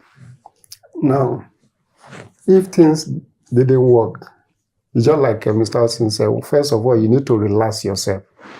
Then that gives you the opportunity to think to analyze, to review, and to strategize. Just like the example of Thomas Edison. 1,000 times is not a camo, it's not a joke. Somebody tried something 1,000 times. That means if it didn't work for the first time, you need to also sit down, review what you've done. Is there anything to amend? Is there anything to change? Just yesterday, a younger person chatted me up. I've referred him to 2 companies to supply his into chemical. He now say he need more business. I now asked him, I said, the area I've already recommended, what have you done with it? He said they've not called him. I said, did you sit down to review? One, is your price competitive? Is your product quality enough? Because they already have existing suppliers supply the same thing. These are the questions you need to ask. I said, thirdly, you also need to go back to those people. Why have they not patronized you? From there, you'll be able to now know how you reinvent yourself. That means if it's not working, you need to review, you need to strategize, you need to examine, and then look at what you need to amend. And then you'll be able to find a way out. You've stylishly mentioned my next question. And this is for both of you, but I'll start with you since you started it. Let's talk about support systems, faith, mentors, mentees, because some of us actually draw strength from the people we are mentoring. It has happened to me. Absolutely. I'm mentoring this person, but I actually draw strength from the person. The fact that I'm here today doing a lot, I think it swings both ways. So what is the role of support system in being resilient? What do you think? How do we need it? How far should it be applied? And is it even important? Support system, very great, very necessary, but also there's a caution. Because some people also see support system as an entitlement. That would be very bad. But naturally, we need support system. From family, from faith. Like myself, I enjoy fantastic support system from my wife, from my elder brother, from the family circle. From the faith, there was a time I had some challenges. My pastors and deacons stand beside me. One day, the deacon was talking to me. He said, do you know I've used your case to encourage someone? I was so excited. I said, that means what I was going through was also becoming a testimony to encourage someone. Then also, I've also benefited from mentor. Either far or near. You know, some people are your mentor, either because the way you read their biography, their lifestyle encourage you. But what also interests me is the aspect of the métier. Whatever you are giving out, you are getting it back more. I think there's a Yoruba proverb that says, or a general, that when you are pointing one finger at other, the remaining 4 come back to you. When you are mentoring people, you are the one that is even benefiting more. Because that is what it's like. You are meant to give. That is why Jesus said, he said it's better to give than to receive. When you are giving, you are the one benefiting it more. I think that's in almost all the holy books. At least my song says, let me add something. Like now, if you are mentoring someone, you know, sometimes you do research on your own. Because this person that I'm going to guide, there are some things I also need to look at. Can you see how you are also benefiting? Because you can't just go as an empty person. Even though the area you've gone through, you still need to look at what are the current happening in those areas. You want to advise them. I want to take on it as a man of many parts and as someone that has grown through the ranks. Literally, that's just the word, through the ranks. What do you have to say for the support system? My main plank is faith. My faith is my main plank. I believe in God like a child. Interesting. I trust him without doubt. You know how you throw a child up? The child is laughing all the way up and laughing all the way down. Intuitively, the child knows. The child is not even thinking about whether you're going to catch him or her or not. But the child doesn't hit the ground because you're there. That's how I take God. I don't question. So when things happen that are adverse, I see it that he has allowed that to happen for a reason. So I just align with what has happened and it makes it easy for me, do you understand, to carry on. When you question and you begin to want to find the reason, oh this, oh that, then you're putting yourself ahead of what God has done. That's for me. All right. So my faith has really helped me, you know, to prevent challenges in those areas. I started early and became pretty successful, you know, at least by my own metrics, quite early. So I did not benefit from a lot of mentors. At the time, people should be mentoring me. They thought I was already doing well. But what that now did for me is that I drew strength and joy from the people I now mentored. I have a very interesting story that gladdens. In fact, I have so many stories like that, about 6. One of my house helps when I was still a bachelor, Matthew, came to my house, read all the books in the study, and would always ask for books. Long story short, put Matthew through school, HND, OND, HND, BSc. His uncle took over. Next thing he calls me, he's in Poland. What are you doing? He's doing his master's. As we speak today, Matthew has 2 doctorate degrees. It gladdens me that I played a role. Whenever I meet someone, my plan is for that person to become better than me. I want to impart enough for that person to achieve more than I did. So that's...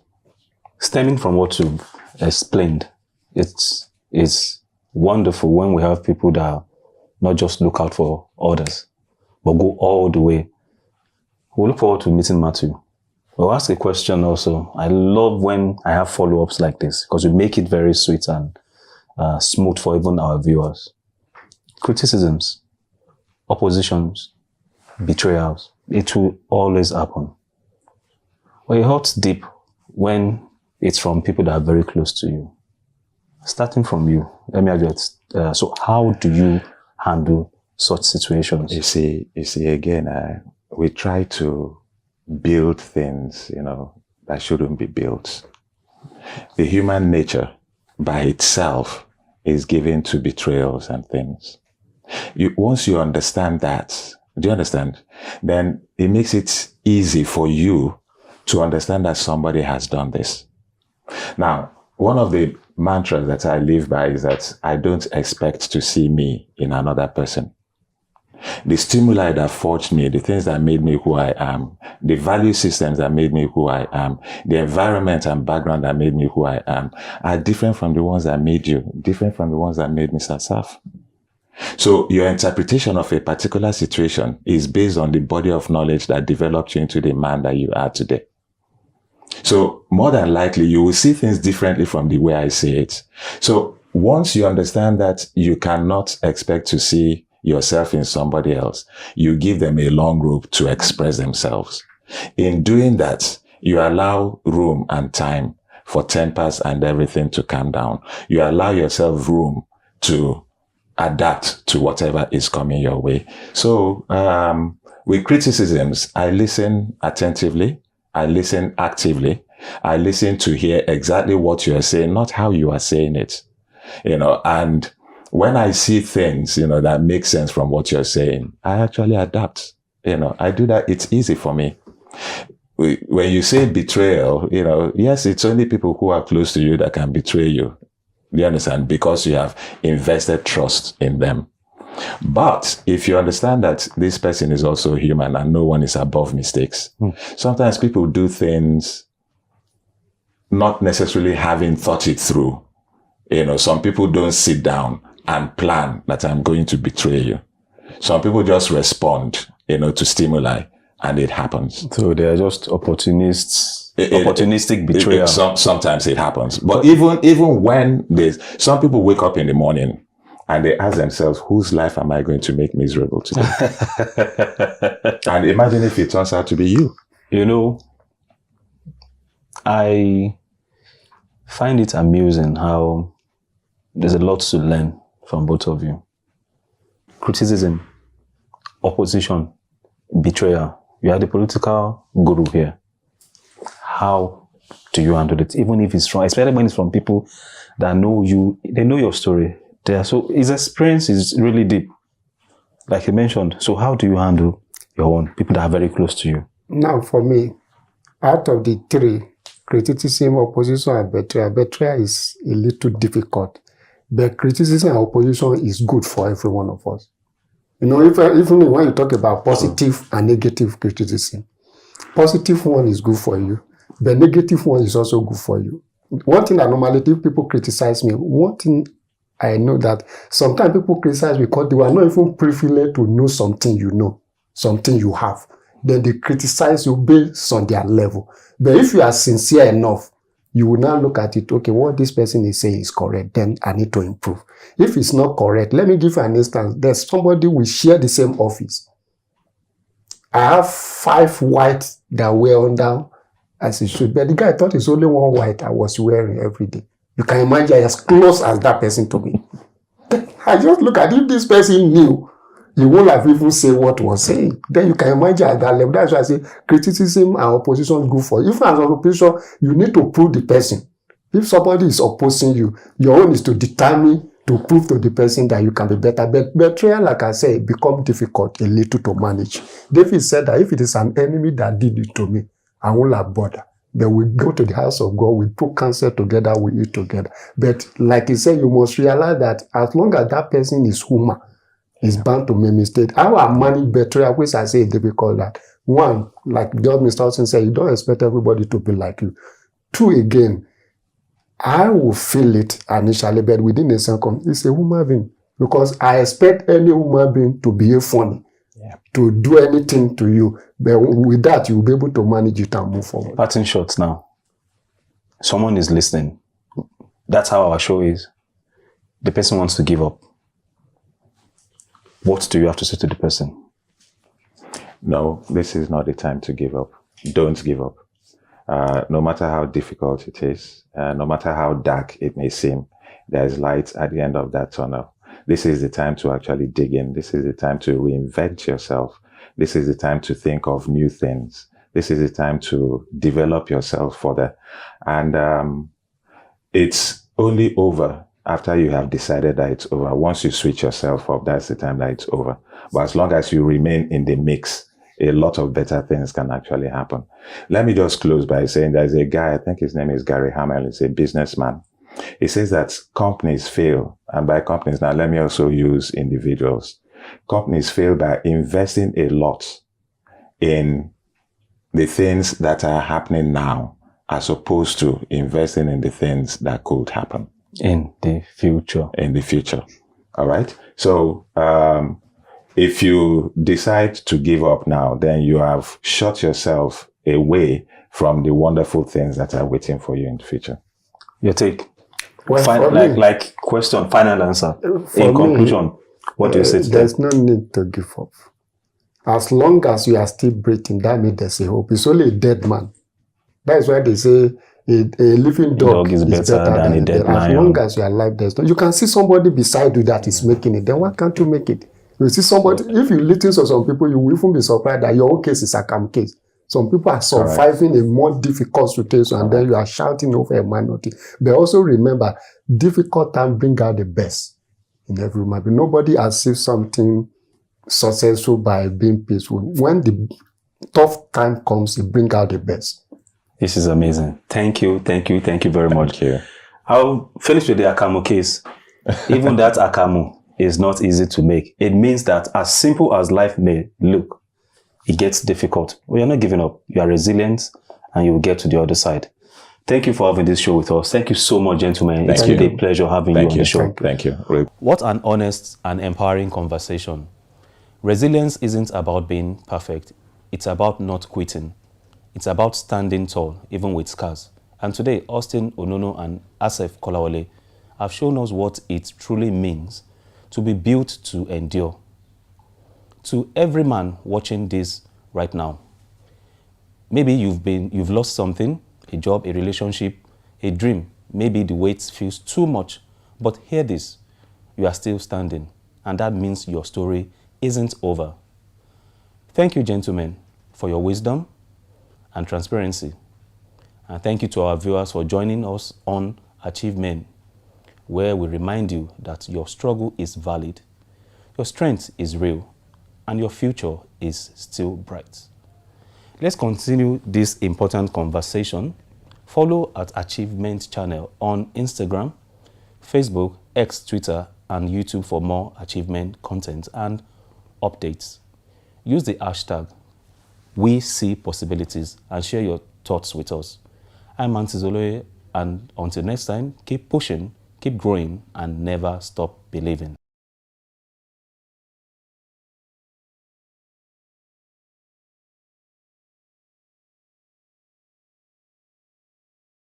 Keep on watching Achievement Channel. You guys are doing a great job. Oh, Achievement Channel is the best. Achievement Channel is the best. My name is Azu Ishekwene. I'm the editor-in-chief of Leadership. Keep watching the Achievement Channel if you want to be and continue to remain an achiever. Best. Keep watching Achievement Channel because my name is Ray Chebri. Please keep watching Achievement Channel. Okay, my name is Nkechubi and you should watch the Achievement Channel.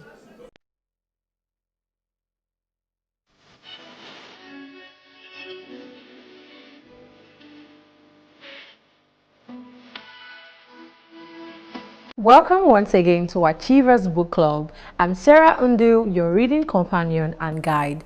Every week here on the Achievement Channel, we open the pages of transformational books that help you live, lead, and achieve more intentionally.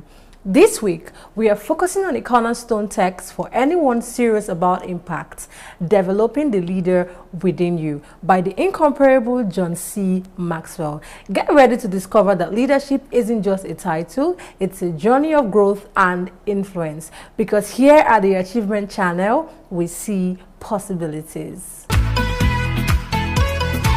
This book isn't just a bestseller, it's a masterclass in true leadership. Since its original release, Developing the Leader Within You has revolutionized how millions worldwide perceive and practice leadership.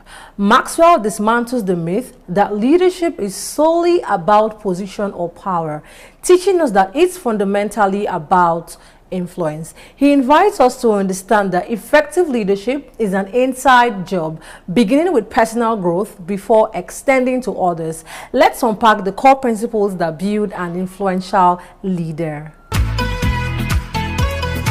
My guest today is no stranger to impact. He's a speaker, coach, and Nigeria's one Mr. Motivator. He's here to help us uncover the life-changing wisdom in John C. Maxwell's principles. Welcome back to the book club, Mr. Motivator.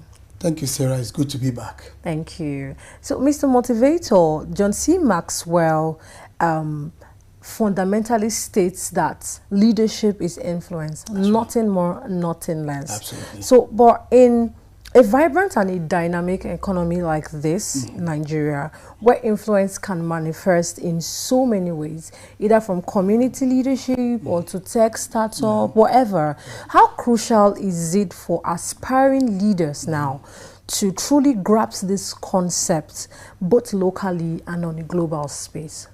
Yes, the concept of influence. Influence. Which is really what that book is about.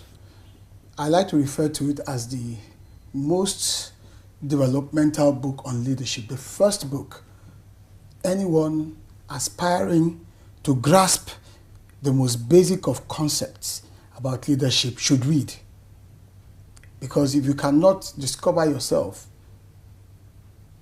in order to lead yourself, you don't stand a prayer when it comes to leading others, developing the leader within you. So let's look at your question. How crucial is understanding John C. Maxwell's core argument or his own core definition of leadership, which is simply put, influence, impact, making a difference. How crucial is that understanding for Nigerians, especially in a given context? It is very crucial because when you look at the typical mentality surrounding leadership in Nigeria, it is titular. It is always title-centric. It is always about position.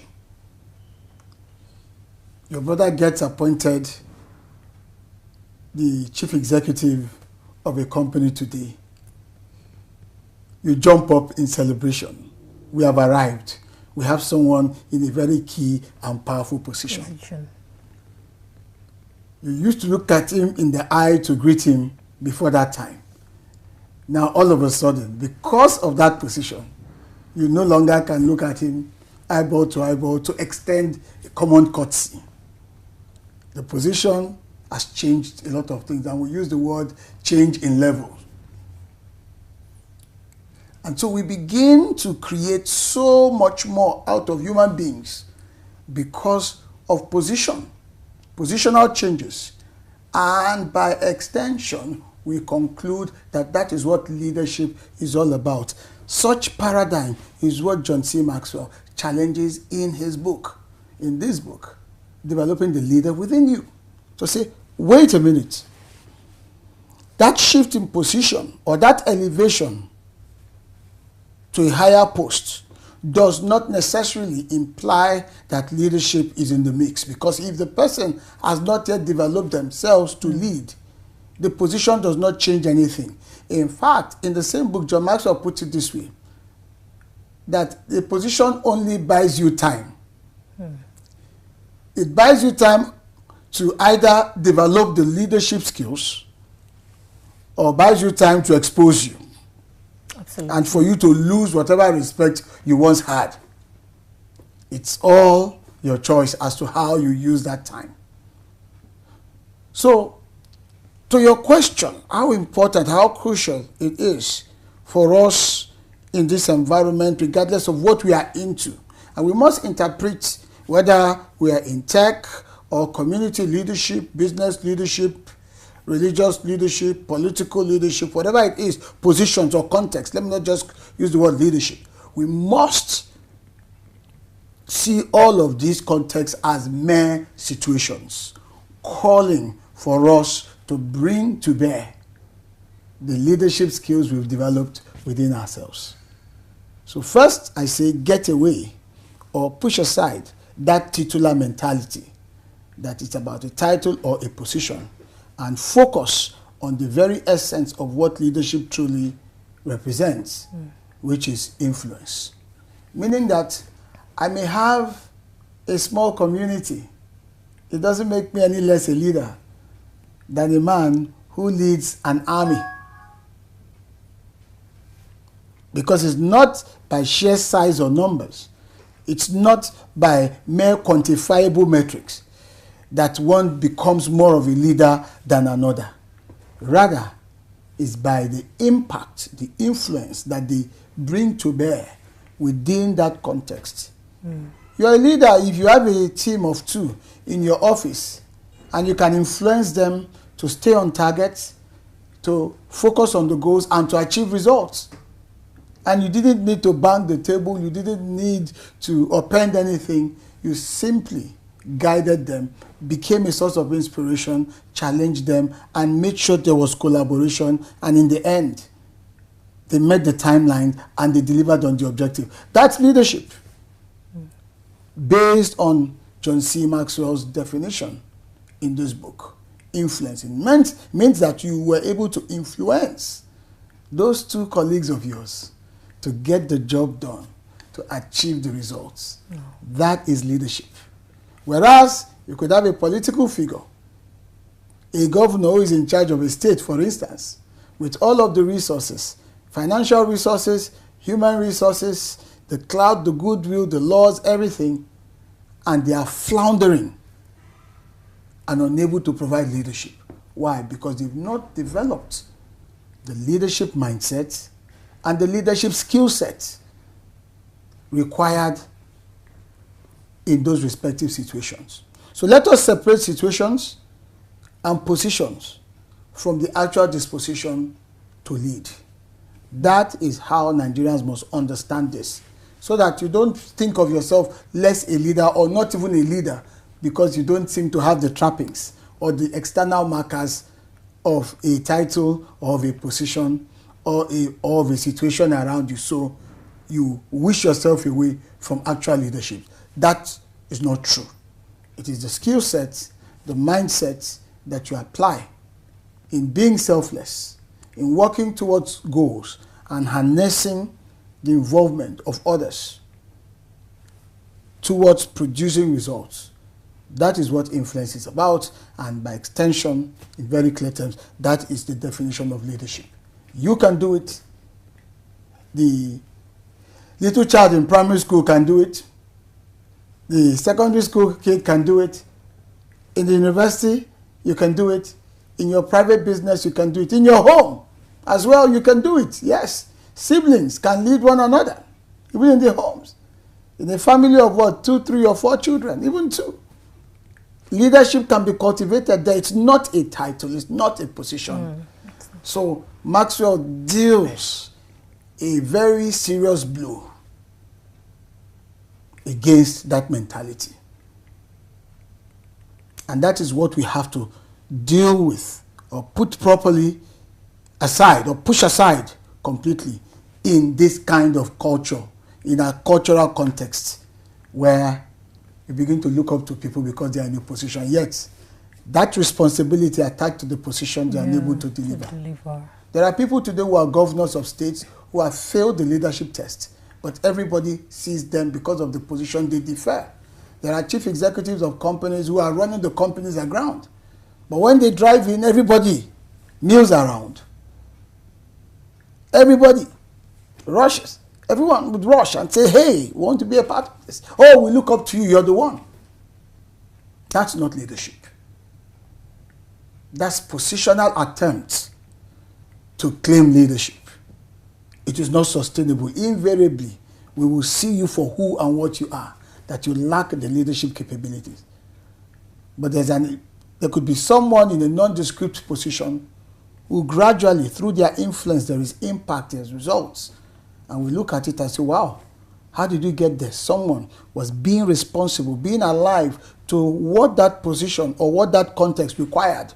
They used their initiative, they volunteered themselves, they were selfless. And they found ways to galvanize participation by others to say, look, let's do this together. Let's get to where this needs to be. Which is part of what John Maxwell describes in his book, that a good leader is one that knows the way. He not only knows the way, he's also willing. They have a vision, they have skills, they have talent, they have knowledge. He's also willing to take some risk to what? To go the way himself. A good leader is not waiting for permission. That's leadership. He's willing to go the way himself, regardless of risk to him, regardless of the unknown. Meaning that leaders should be dealers in hope. And then, after going the way, he then looks and says, wow, this journey could be much more productive if I could bring others on board. And that leader then, according to Maxwell, shows the way. He knows the way. He doesn't just keep quiet or stay apathetic. It inspires him to say, what next? What can I do about it? At what risk to myself? At what cost possibly to me? You know what? I'm going to take the bull by the horn. I'm going to invest in the effort, take the risk, seize the initiative. Rather than being a wheelbarrow, I'm going to self-start and go the way and not stop there. I want to transcend by showing the way. Then that's what makes for leadership. And that has got to be the new way that we approach things in Nigeria, regardless of what we do. Wow. Wow. That's absolutely true.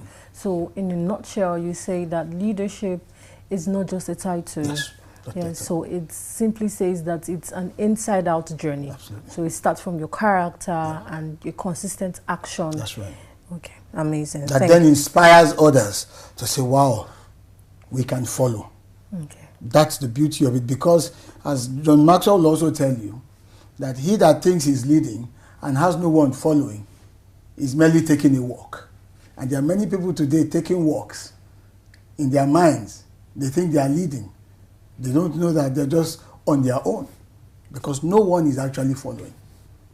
Mr. Motivator, so the law of the lead Yes. is one of Maxwell's most impactful principles, suggesting our leadership ability caps our overall effectiveness. So how does this lead typically manifest, perhaps for someone building a business here in Nigeria or a global professional thing?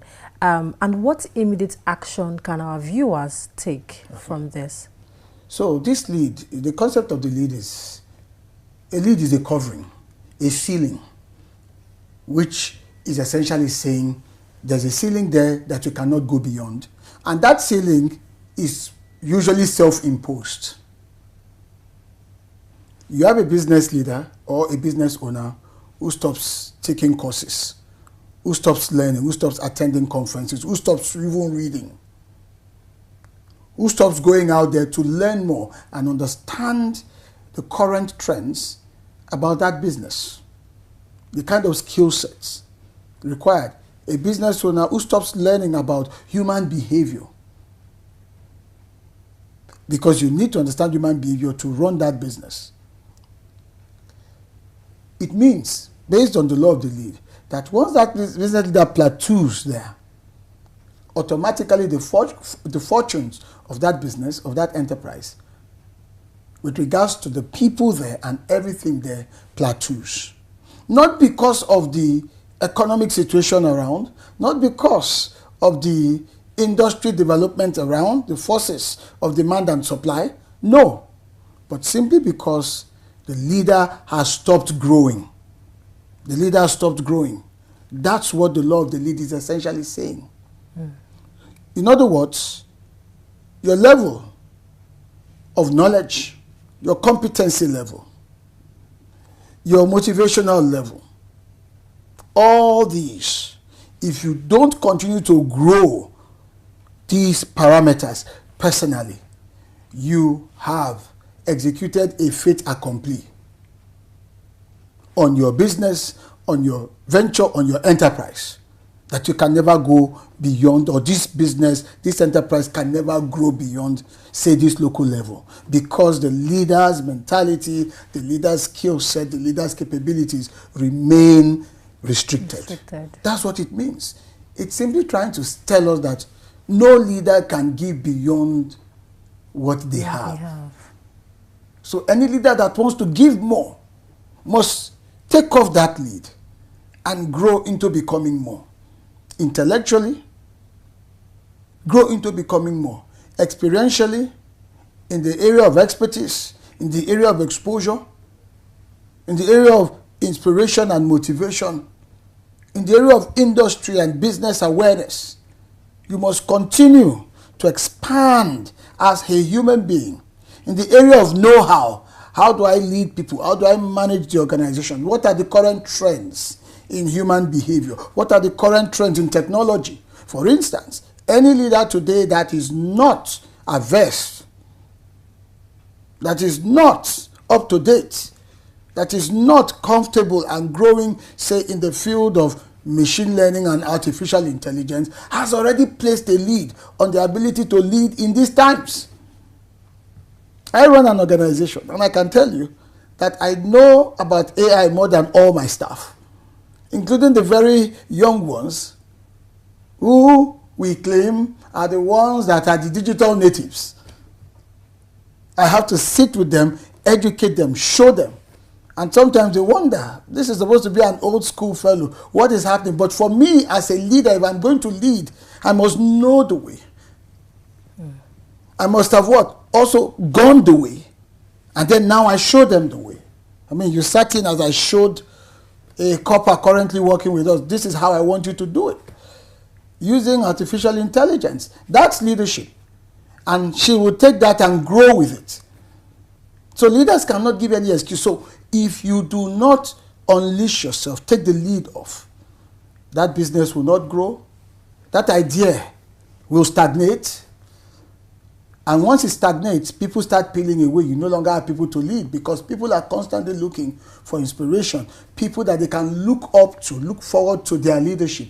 And so once you stagnate, human nature takes its toll and people find alternatives that can bring freshness into their lives. It applies in music, in entertainment, it applies in business, it applies in academics, it applies in every facet of human endeavor. Leaders must reinvent themselves as often as possible, as often as possible, as often as possible. Just keep on going and going and going so that there is no lead at all. So we shouldn't be talking about any lead. So it's a except the ones we impose on ourselves. So there must be continuous and never-ending improvement so that you grow that space and other leaders grow. It starts with you. Wow. A continuous personal development. Absolutely. Wow. All right. Thank you, Mr. Motivator. It's been a wonderful and interesting conversation on the book, Developing the Leader Within You. We are going to go on a short break, and when we come back, we'll continue with this conversation. We'll be right back. Do you feel terrified when speaking before a group? Are you stressed when asked to present? Do you bore people when speaking? Are you stuck with reading word for word? How do you give a speech with polish? Learn how at the School of Eloquence, the home of public speaking. Attend our practical coaching in public speaking. Call 0802 303 2066 or log on to schoolofeloquence.org. School of Eloquence, teaching the world to speak.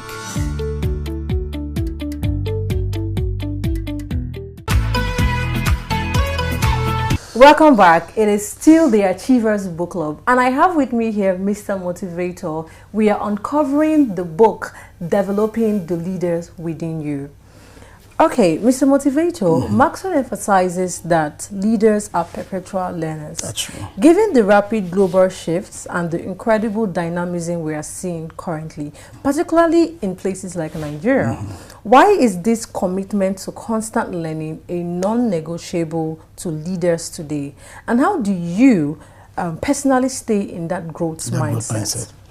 Okay, why is this commitment to constant learning non-negotiable? To me, I believe first and foremost, it's non-negotiable because of the ramifications of failed leadership. Anywhere you find a failure in leadership, it is usually very costly. It's expensive. Failed projects, wasted resources, various other negative consequences that reverberate into the future, not just in the near term. For instance, failed leadership in governance that does not recognize the importance of planning, because planning is part of governance and you expect a leader to be visionary enough to plan. You don't plan, say, for your population to grow. And because there's a lead on your leadership, we've talked about the law of the lead, you can't see beyond the current numbers. A leader has to ask, what if this place grows, the people living in this place grow from 20 to 50? What arrangement should be in place, say, for the water supply? So that failure, if it happens, 50 people occupy that space meant for 20, pressure on the resource, on the infrastructure, it leads to other unintended consequences. It could increase the crime rate, it could increase the mortality rate, there could be a breakout of diseases, all kinds of problems snowballing over something that a good leader ought to have envisaged if they did not have a lead on their leadership capabilities. And so it is the ramifications that makes it imperative for leaders to take leadership seriously. To your question, for me, it is because it becomes very costly. That mistake comes at such a huge cost. And sometimes it could border between life and death situations. The inconvenience, the pain, the agony, be it at work, in business, in countries, in communities. So that is why it's so important, because there could be fallout. In fact, not that there could be. There will always be a fallout, good or bad. So it makes it imperative that leaders continue to remain on the cutting edge of their leadership skills in order to show that they were proactive enough. When the challenge comes, that readiness is there and they are able to deliver. And now to the second aspect of that question. How can leaders who should be learners remain or stay in that perpetual growth mindset? What do leaders need to do? I always advocate that leaders be proactive enough to surround themselves with knowing people, or leaders should surround themselves with knowers. When you surround yourself with knowers, for want of a better expression, what that does is that it guarantees a consistent influx of fresh ideas, different perspectives with regards to whatever issues a leader has to grapple with. And that dynamic almost always guarantees that there is growth, because you are not a pond. You don't, I beg your pardon, you don't become a lake that is stuck and then stinks. Yeah. Like a river that flows with freshness, fresh ideas, fresh perspectives. It means that even you, the leader, can be challenged in terms of your own thinking. Someone can come up with a different view as to how to get it done. Remember, as the leader, you are the one showing the way. This is where we're going. But if you are surrounded as a leader with knowers, you can have a preponderance of ideas as to how to get there. How to get there sooner, cheaper, more efficiently. That way, your leadership grows. That way, you too, as the leader, you learn. Keep in mind that the leader is not an almighty figure. The leader is not an all-knowing figure. The leader himself or herself is a student of life, a student in general. And you can learn from even those around you. There is no stipulation that you learn constantly from those that are above you or ahead of you. So how can you retain that growth mindset? Stay humble. Stay humble, because that challenges you to submit yourself to superior knowledge that adds value and continues to lift that lead that John Maxwell talked about. Stay hungry, because that then motivates you. It motivates you to keep on going and to keep on learning and to keep on growing. Stay humble, stay hungry. These are two ways that any good leader can perpetually retain that growth mentality. You are humble because somebody else can be a teacher to you. And so you can orient and adjust. Even the situation that goes bad can teach you. We've seen how circumstances have humbled many people. Rather than react, they took the lessons and they returned to that development, they got it right. And then being hungry motivates them to say there must still be something more, or there must be something we are missing. So that forces them into seminars, attending seminars, conferences, symposiums, being part of critical associations, mastermind alliances, as Napoleon Hill in his book, Think and Grow Rich, we talked about. Surrounded by wise people or wiser people. In that way, you can remain on the cutting edge. And staying hungry means that you can learn, even learning on your own with technology. Those are options as well. And also, respect feedback. There's a popular saying that feedback is the breakfast of champions. Respect feedback. Any leader that discountenances feedback will soon run out of equity. Any leader that discountenances feedback.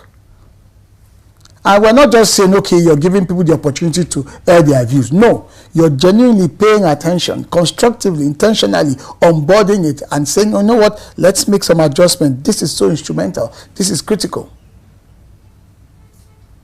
So we could go on and on and on.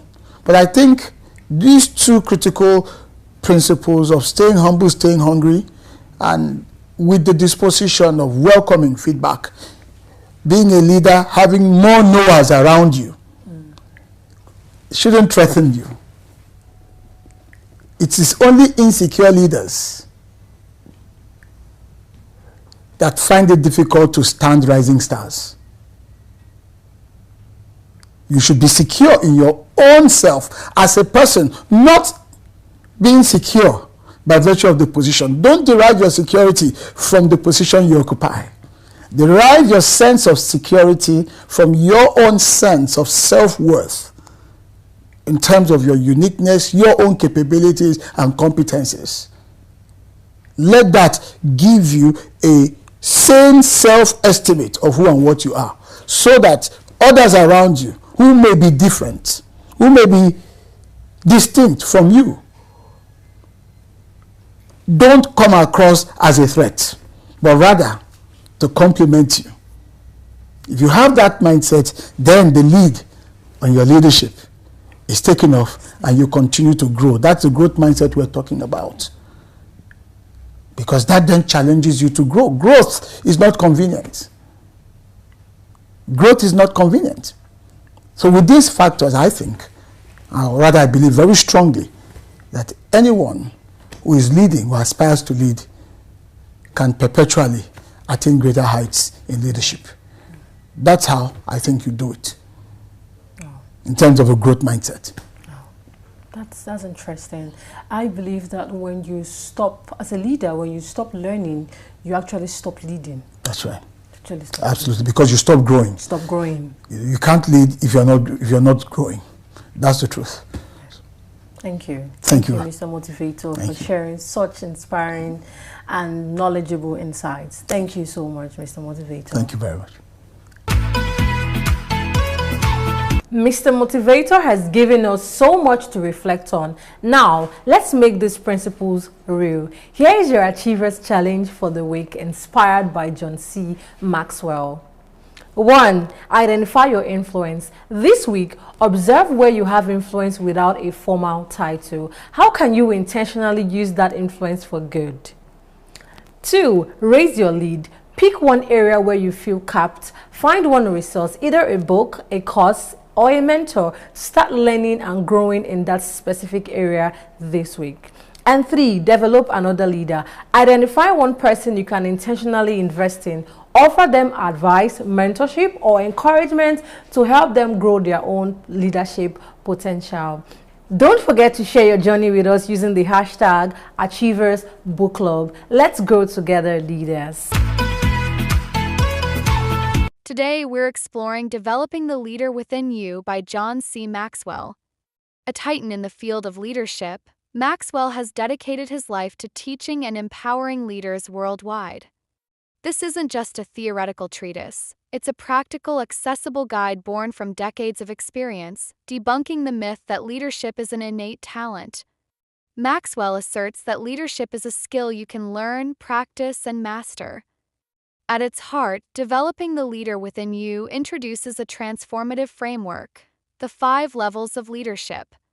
Maxwell argues that true leadership isn't about a title, but about your ability to influence and impact others. As each level appears on screen with its icon, it begins at level 1, position, where people follow you because they have to, simply because of your title. But true growth comes at level 2, permission, where people follow you because they want to, built on relationships and trust. Then, at level 3, production, you become a leader because you get results. People follow you because of what you've accomplished. The highest levels are found at level 4, people development, where you grow leaders, not just followers, and people follow you because of what you've done for them. Finally, the ultimate aspiration, level 5, pinnacle, where you are revered for your character and influence, and people follow you out of respect and admiration for who you are and what you represent. Maxwell's philosophy extends beyond these levels, emphasizing crucial leadership qualities like integrity, self-discipline, vision, and the power of empowering others. He champions the idea that everyone has the potential for leadership regardless of their title, and that true leadership is ultimately about service. The beauty of Developing the Leader Within You is its universal applicability. Its wisdom translates across industries, cultures, and roles, whether you're leading a large corporation, a small team, your family, or even just yourself. It provides a roadmap for consistent personal and professional growth. The impact of John C. Maxwell in Developing the Leader Within You is immeasurable. His work has inspired millions globally, solidifying his reputation as a master of leadership development. This book is more than a guide. It's an invitation to embark on a journey of self-discovery and influence, proving that leadership isn't just for the chosen few, it's for anyone willing to grow. This book challenges you to ask, what kind of leader do you want to be? And what steps are you willing to take to get there? If you're ready to amplify your influence, inspire those around you, and truly make a difference, then developing the leader within you is your essential roadmap. It's an invitation to step into your full potential and become the leader you were meant to be. Join us next time on Achievers Book Club, where we continue to explore the books that empower extraordinary lives. Until then, keep leading, keep developing, and keep achieving. Next week, we confront a silent saboteur that holds many back, an enemy called average, in John L. Mason's incredibly direct and powerful book. You'll discover why settling for mediocrity is a dangerous trap and how to unlock your unique God-given potential.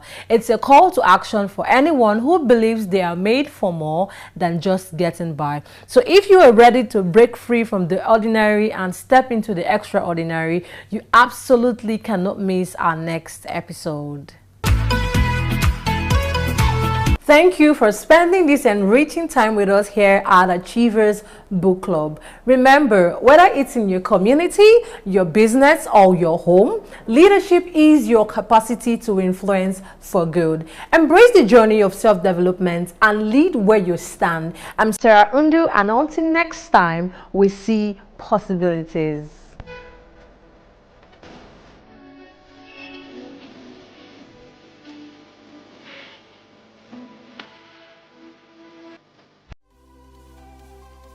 On Wednesday, the 19th of November, 2025, leaders, policymakers, and media professionals gathered in Lagos for the 13th anniversary lecture of Real News Magazine, a platform that has become one of Nigeria's most trusted spaces for national dialogue.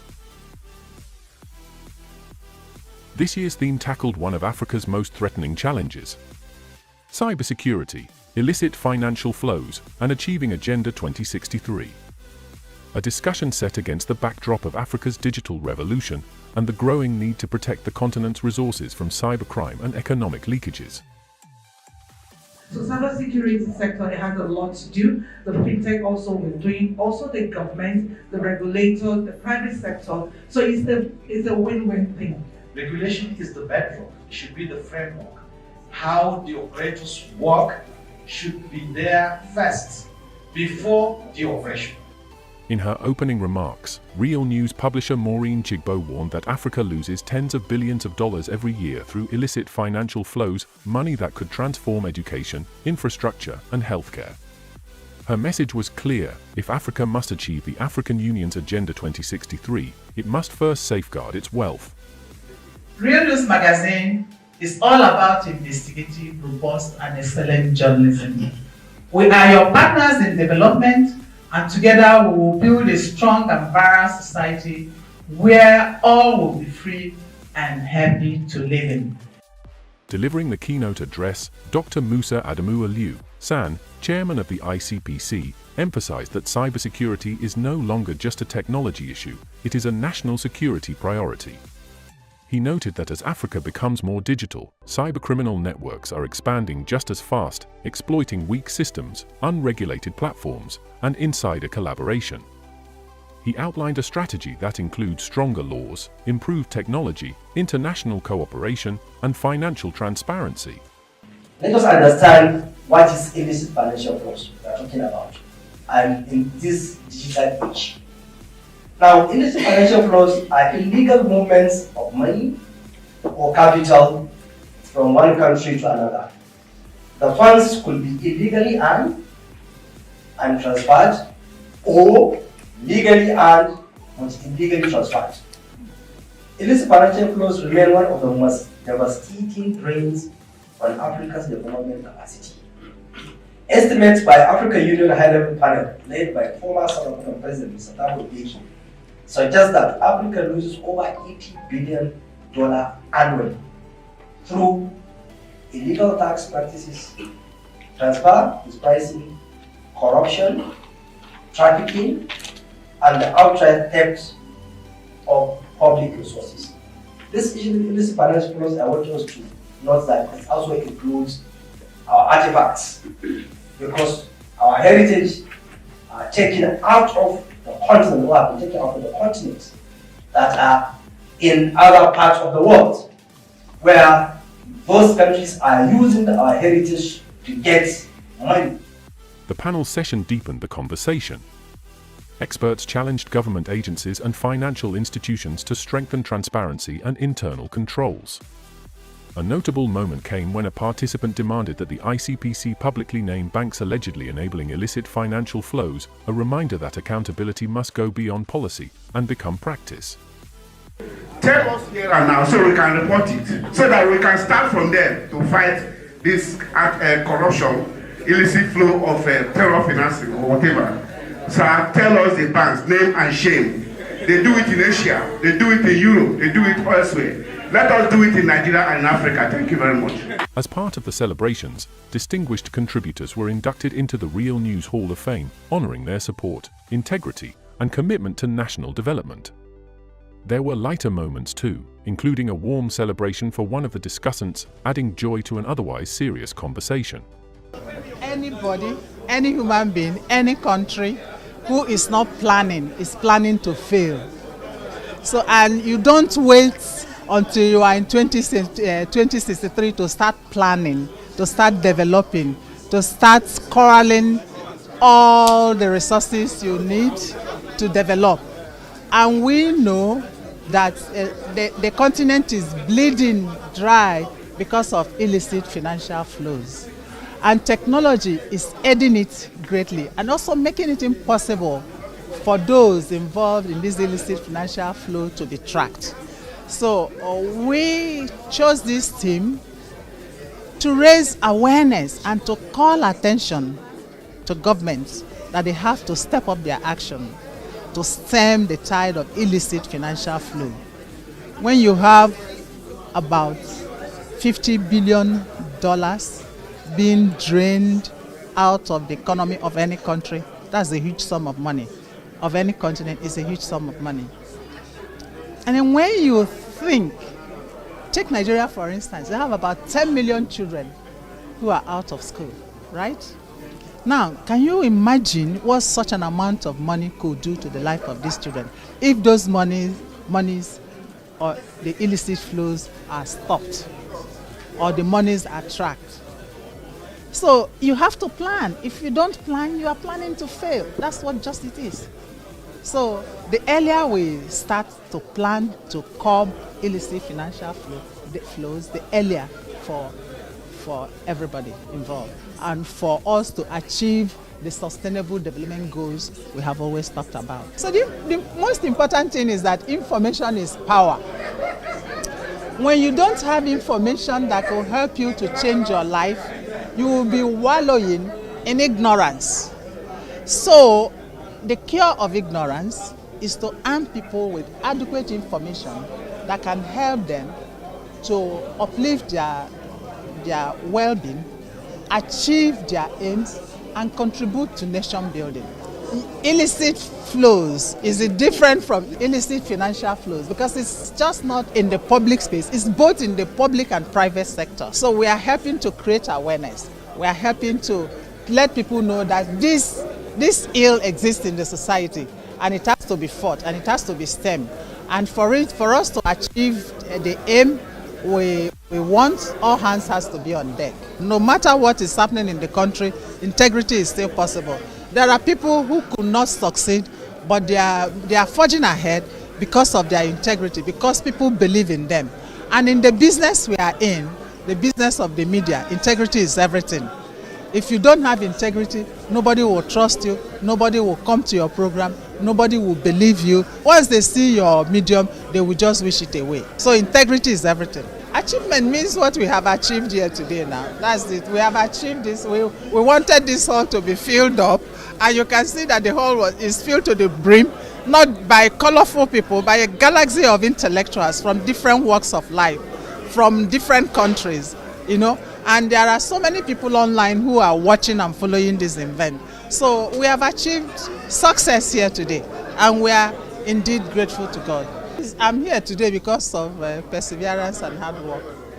So my life is a testimony to that. So if there is any Gen Z around and you want somebody who you want to emulate, you can read up about my work. I am Martins Oloja, immediate past managing director and editor-in-chief of the Guardian newspaper.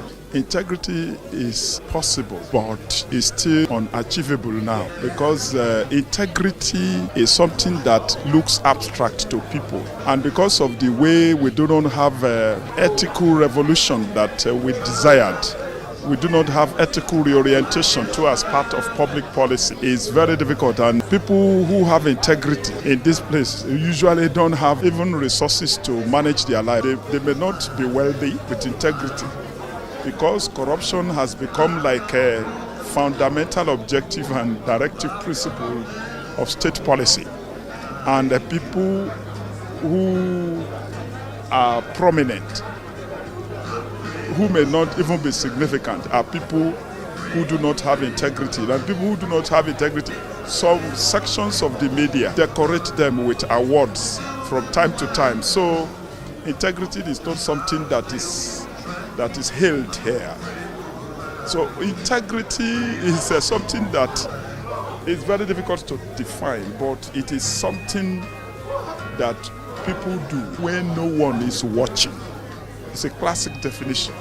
Integrity happens most time when no one is watching you.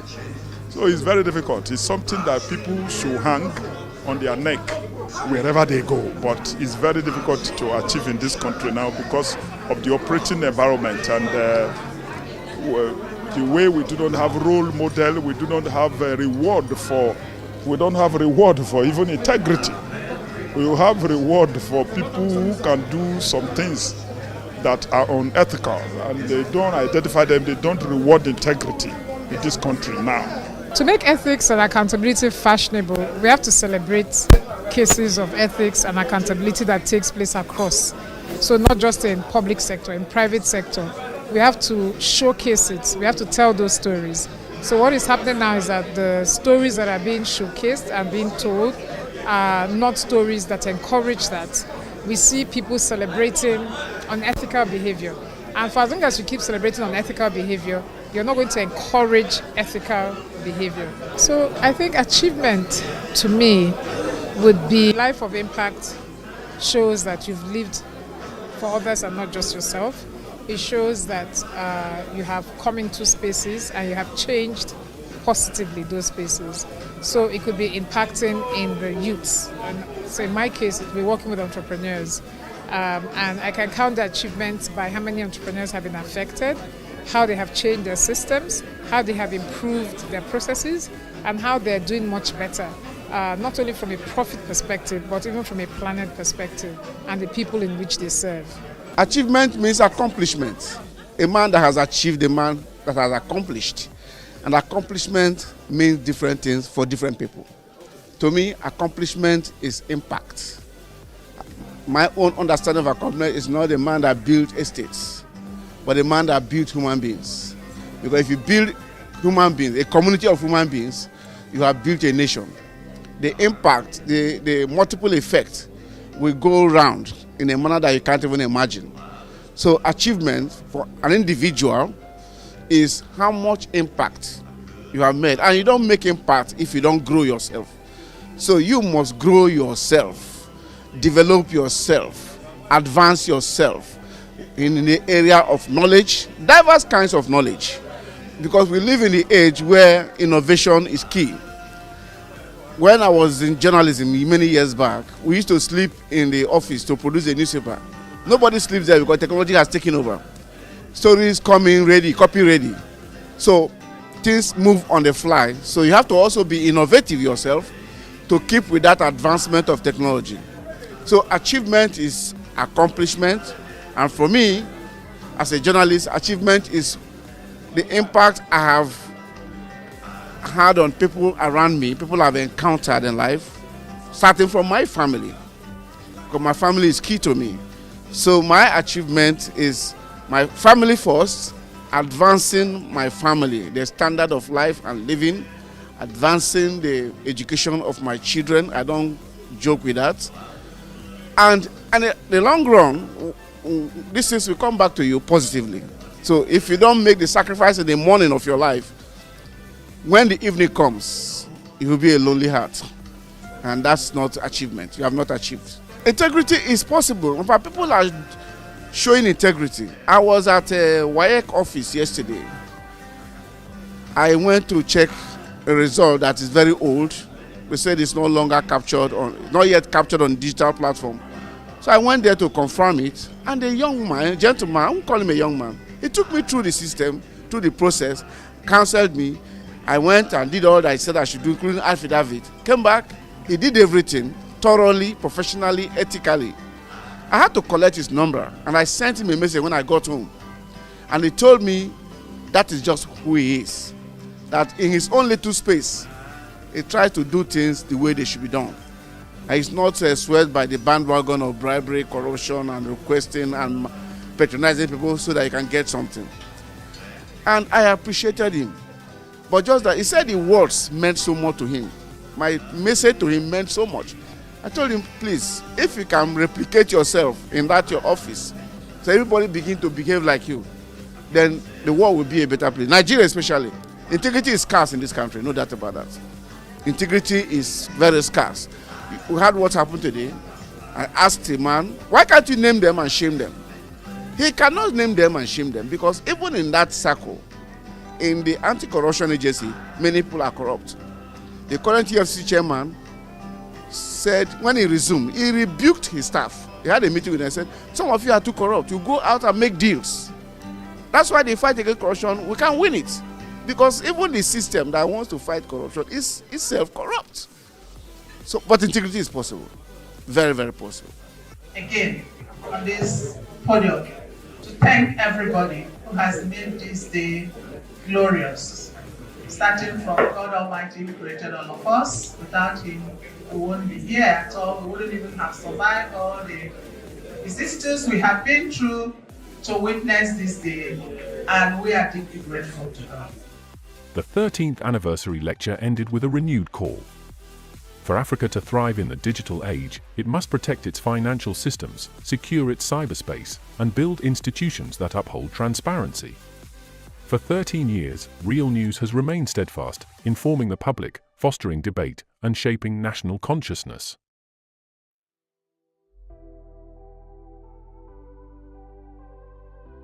My name is Ken Ubeche.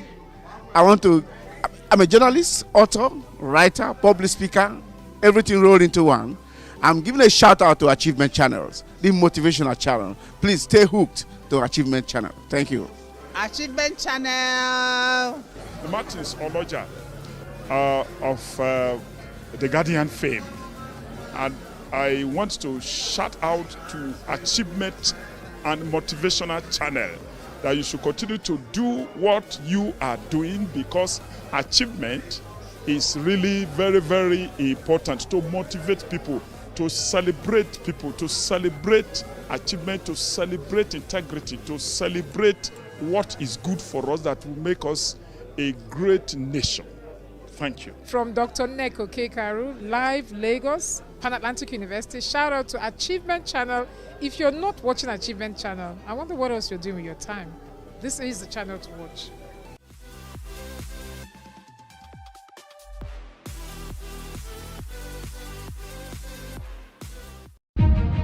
A new day dawns, full of possibilities.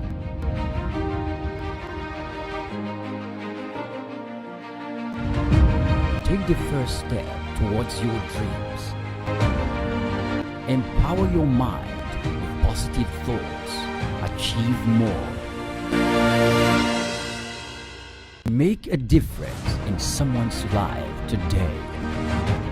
Impossibility is nothing.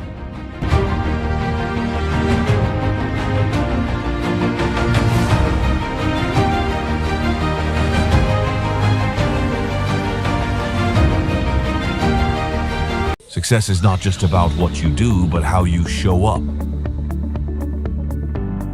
Your style speaks before you do.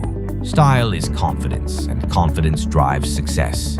From the boardroom to the runway, your presence matters.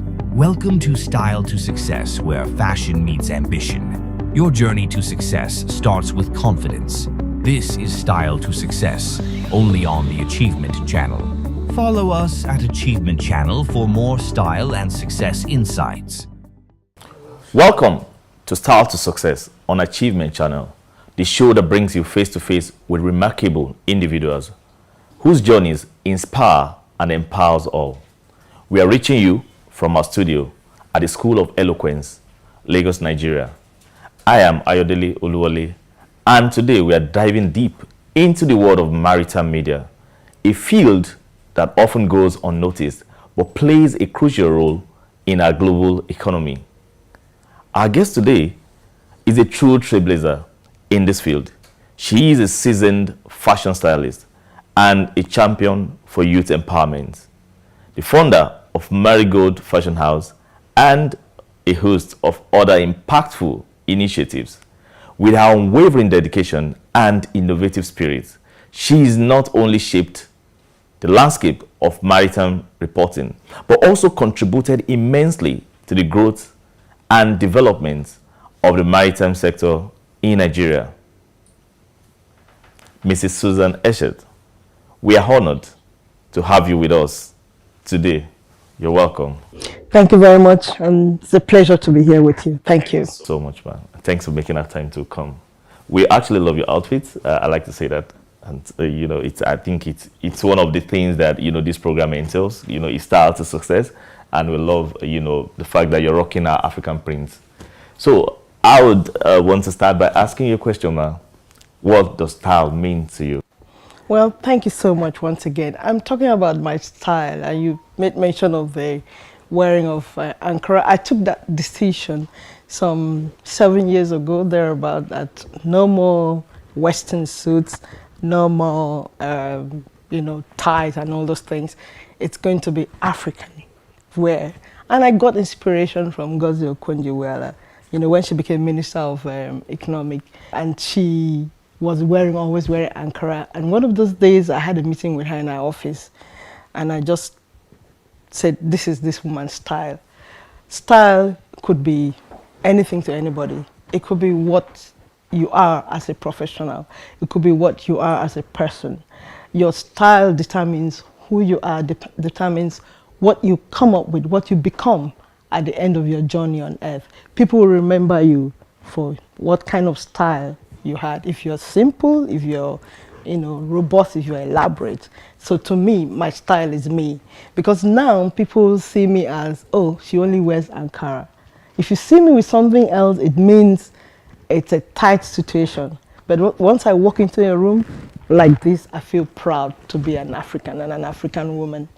Wow, it feels good to hear this actually. I love the fact that, you're promoting our culture through fashion, because we're trying to project what we represent as Africans to the rest of the world. So wearing our own, locally made, fabric is a very good one.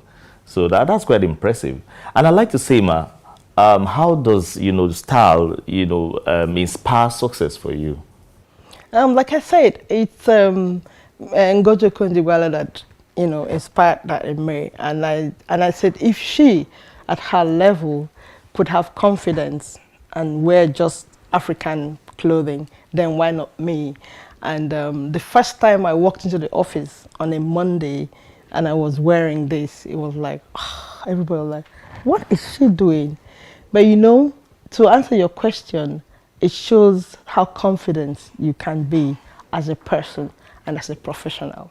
That's what it brings out in me, the confidence. If you can wear this for an event, then that means you have a lot of confidence. Thank you so much. You're it's welcome. So good to hear that from you. So I like to say, Mrs. Susan, how do you come about your fabric? Where do you shop for them? How accessible are these fabrics? Because I need to be sincere, I love African prints. And when I see people rocking African prints, there is an impression I get from it. I just feel good saying that. So I just like to say how accessible that's for people who would love to look like you, who would want their style, who wants to, rock the African print, who wants to, wear our own thing. How accessible has it been for you getting these fabrics? And how easy has it been getting, stylists that can put them together and project, a very good image of it? That's a very good question. And it also comes with our country, Nigeria. We used to have a very vibrant textile industry, but all of a sudden, all that wilted away. So a lot of these fabrics are imported, which is very sad. I wish something could be done about that so that we can go back to what we used to make and what we're wearing. They're very accessible, but now with the inflation and the economic situation, is quite pricey. But it's something that I love, and so I'll go out of my way to get it. And then there is no fashion designer or tailor that cannot make all this. They're all over the place. You go to the market, Balogun market, they'll give you different types. There are the low price ones, the middle price ones, and the high price ones. And so the high price ones are the ones that are produced in Holland, the Hollandish stuff. Those ones are quite high prices, and they last, they don't fade. Then you have the middle price ones and the low price ones. So it depends on who you are, start coming in, the kind of person you are, your character, your projection of yourself, and your profession. So you decide to pick the low price one, but you make something out of it, it's still the same thing. And so it's quite accessible, but my appeal will be that the government should look at our textile industry and see how we can start all over again and get the textile industry working, because all these things are brought in from Ghana, from Cote d'Ivoire, from Holland. Not much is made in Nigeria anymore. True, I agree with you to an extent, man. But I just want to quickly chip something in that, we still have some people that still do, local production of some of these African prints.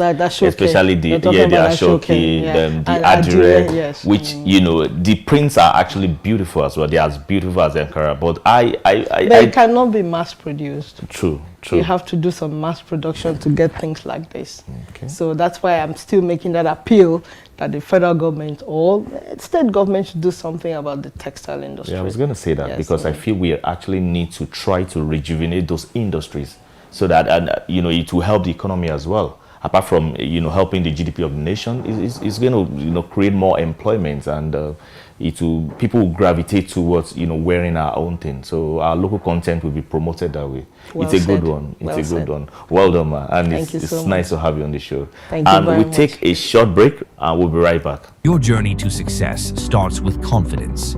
This is Style to Success, only on the Achievement Channel. Are you in governance? You need public speaking. Are you in business? You need public speaking. Are you a professional? You need public speaking. Now you too can learn how to overcome nervousness and speak with confidence before any audience at the School of Eloquence, the home of public speaking. Attend our practical and training one-on-one coaching with West Africa's only certified speaking professional at any of our centers in Lagos and Abuja. To register, call 0802 3032 066 or 0706 1606 078, or log on to our website schoolofeloquence.org. School of Eloquence, teaching the world to speak. Your journey to success starts with confidence. This is Style to Success, only on the Achievement Channel. So welcome back, and we're still on the show Style to Success on the Achievement Channel. We still have our maybe guest on the show, Mrs. Susan. I have been having some questions and some good time with Mrs. Susan on the show, and she's been sharing insightful ideas about how she has really been inspired in terms of fashion and style. So we're back to the show. Mrs. Susan, I hope you're fine, ma, and I hope you're enjoying the show. Mrs. Susan, I'd like to ask, what are some of your proudest accomplishments in this game? Proudest accomplishment as a woman working in an industry that is really men-oriented, and so you are able to prove yourself, not trying to prove yourself to be better than the men, no, trying to prove yourself to be able to come up with ideas, strategies, plans, and do as much as what the industry wanted to do. I mean, being in the oil and gas industry, it was quite challenging, you know, trying to do things, go offshore, climb up baskets, do this, do that. But, you know, as a woman, you are able to do all those things. So I'm proud of myself that we were able to come out fine and we were able to do most of the things that our male counterparts will do. That's a good one. Impressive. And one last question, man. I'd like to ask that, you know, what advice would you give someone who wants to become a stylist? You know, talking about, you know, becoming a stylist in a clime like Nigeria. Oh, like the program says, style to success. Like I said before, I picked my inspiration from meeting Dr. Ngozi Okonjo-Iweala, and I mean, the difference between her, I mean, she had long skirts, while I prefer the shorter ones. And there she was as a minister of the finance, and then for the coordinating economy. And she was always in meetings, going from one place to the other, and still in her long, you know, skirts with Ankara and her turban. So, and I was like, if she could do this, and even do it at the World Bank level, where she was having meetings and all that, then why not do it in Nigeria? So there's nothing you cannot achieve, whether you're wearing Ankara, or you're wearing Ashoke, or you're wearing Akwete, or you're wearing, you know, whatever native, you know, clothing we have. Your style is your style, and it's what you make out of it, and that's what you become. I mean, like what you're also wearing. I mean, before you could see male folks were always in suits, but now I see a lot of guys also dressing down, wearing this, and it's as comfortable as what you could wish for. So your style is your style, and whatever you make out of it is what comes out of it. Wow, that's a good one. And I have to make a brief comment that, like, what I'm wearing, we are now getting used to it. It's becoming, you know, part of us. There are companies now where they wear, you know, trousers like this to work on a regular basis. They don't even wear suit and tie and all. So it's becoming part of a culture. And apart from that, we're exporting that culture to other parts of the world, because there are countries, there are some countries now, they allow this to be, you know, you wear it on some days to work. And that's style to success. Exactly. So we are getting there. Yes. So it's a good one. So I'd like to ask you the last question on this show, and that will be, what are the most important lessons that you learned along, you know, this business? It's your comfort level, your confidence. You must do things that you're confident with, or you have confidence, and you must do things that you're comfortable with. So for me, making up my mind to drop the jackets and the shirts was just a step, and then making up my mind to wear this African wear and walking into the office that Monday morning, and everybody was like, and I'm like, well, I'm sorry, this is my style now. This is me now. You know, that's the confidence level you have. And I'm sure that must have, you know, created a lot of impact, you know, in your immediate environment. Because suddenly, some of my colleagues were also changing.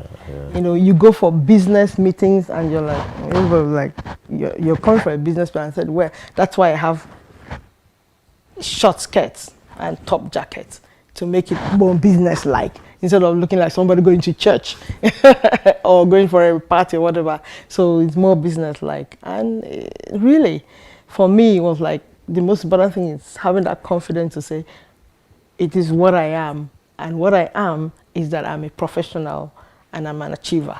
Wow, that's a good one. Thank you so much, Mrs. Susan. It's really been a pleasure having you on the show. And I must confess, I've learned one or two things from you. This is such an impactful interview. Thank you so much, and we appreciate you coming. To our viewers, we hope you are motivated to explore the vast opportunities within the fashion industry and to make your own mark, just like Mrs. Susan. I am Ayodele Oluwole, and this has been Style to Success on the Achievement Channel. Until next time, stay inspired.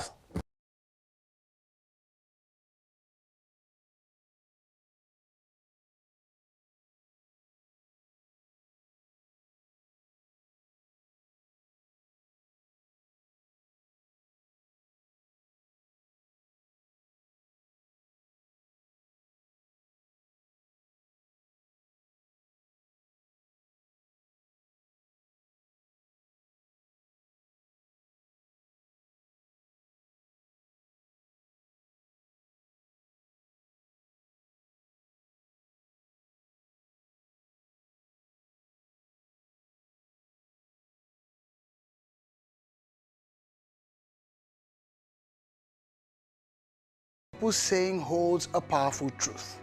Just as farmers seize the sunny days to harvest hay for the future, we too must seize opportunities when they present themselves. So, here are 3 key insights to help you maximize the inspiration embedded within the depths of this age-old wisdom. First is about seizing opportunities. Opportunities often come fleetingly, much like the sun breaking through the clouds. It's not enough to recognize them, we must act swiftly and decisively. Whether it is with starting a new business or pursuing a passion or seizing a career opportunity, the time to act is now.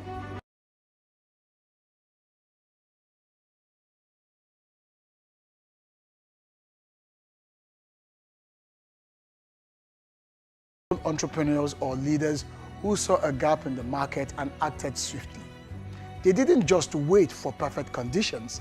If anything at all, they created their own opportunities by simply making hay while the sun was shining. The second insight is about preparation and readiness. We must understand that making hay while the sun shines isn't just about seizing opportunities. It is also about preparations. Farmers prepare well in advance. How? By planting, nurturing, and even harvesting when the time is right. Similarly, we must prepare ourselves mentally, emotionally, skillfully, if we are ever to make the most of every opportunity that comes our way. Preparation breeds readiness. When you're prepared, you're confident and capable of taking action when the opportunity arises.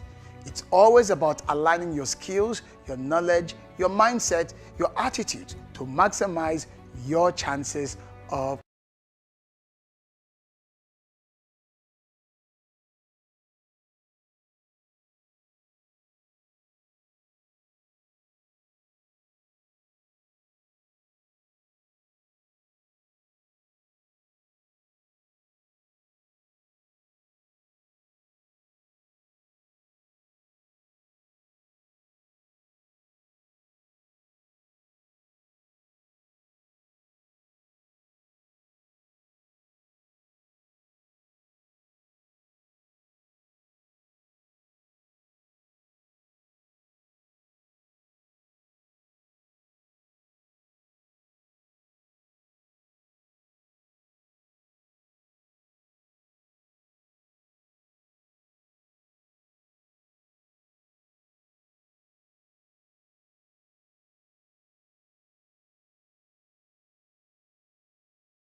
This is Mr. Motivator signing off from Timeless Capsule right here on the Achievement.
Welcome to Achievement, the show that speaks to men striving for more.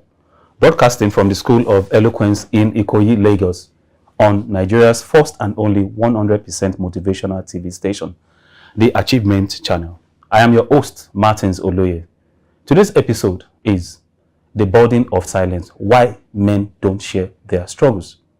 Joining me to discuss and do justice to this topic are accomplished gentlemen, Victor Diali, managerial psychologist, leadership expert, and certified coach with over 26 years experience, trusted by global organizations to build better leaders, and Akin Opatola, a trailblazing real estate professional, president of FAIRC Nigeria, and mentor who's shaping future of real estate across Africa. Together, they will help us to unpack the cultural, emotional, and personal weights men carry and how we can create safe spaces for real conversations. This is Achievement, not just inspiration, but blueprints for action. You've been watching Achievement with Martin Zoloye right here on the Achievement channel.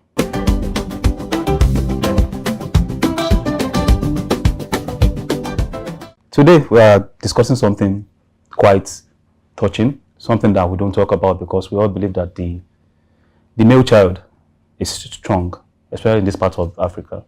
And our topic is talking about why men don't share their struggles. Gentlemen, welcome to this very, very emotional part of our episodes. Welcome to the show. Thank you. Thank you. Thank you. So why I started with saying it's the emotional part is big boys don't cry. Is that what they say? Men don't cry. Yeah. And from your faces alone, you've grown up. I can see you're strong. But we all know to whom much is given, much is expected. The same bandwidth works for emotional, you know, I don't want to call it luggage that people carry, but it's deep. It's a lot. And I'll say thank you for what you've been doing so far in your respective fields. You are doing a wonderful job. So, I'll go straight to the point because it's going to evolve as we go on. I'll start with you, Victor. They say men should not complain. And your name is Victorious Victor. I think I'll call you that. He's a popular coach for that. Thank you. So Thank you. Why are you called that? Let's even... Well, so it's an interesting story, and thank you for having me. It's really an honor to be on this set. So Victorious Victor, it happened in November. It was on the 22nd in 2009. And it's quite interesting because, you know, I was driving to church with my family and some armed robbers accosted us, you know, carjacked us, took over the car, put us in the back seat, had a gun on my wife's neck. Top speed, they pushed my wife out and kept driving with us and drove us to a bush, you know, and it was my nephew and I. They asked me to jump into the bush. I jumped with all of my strength, and the next thing I heard was, "Pow!" They shot me in the back. Left side of my back, bullet came out, left side of my chest. And, you know, lying down there in the pool of my own blood, in fact, I thought I was dead. I thought the next thing I would see would be bright lights and angels singing "Welcome Home," you know. I didn't see any bright lights. I didn't see any angels. What I saw was pure water nylon. That's when I knew this must be Nigeria. You know, I'm still here. And, you know, I was really shocked that I was alive. I had another chance to live. And so while I was there, I began to think about it, that, wow, I'm still alive. You know, I'm not dead. And I've not yet fulfilled my purpose in life. I cannot die now. It's not yet time. And so I felt that I had a reason to live. And so that gave me strength. I pulled myself up, and then I managed to get to the road. It was an expressway. Now I realize it was Abeokuta Expressway. I stood in the middle of the road and nobody was willing to help.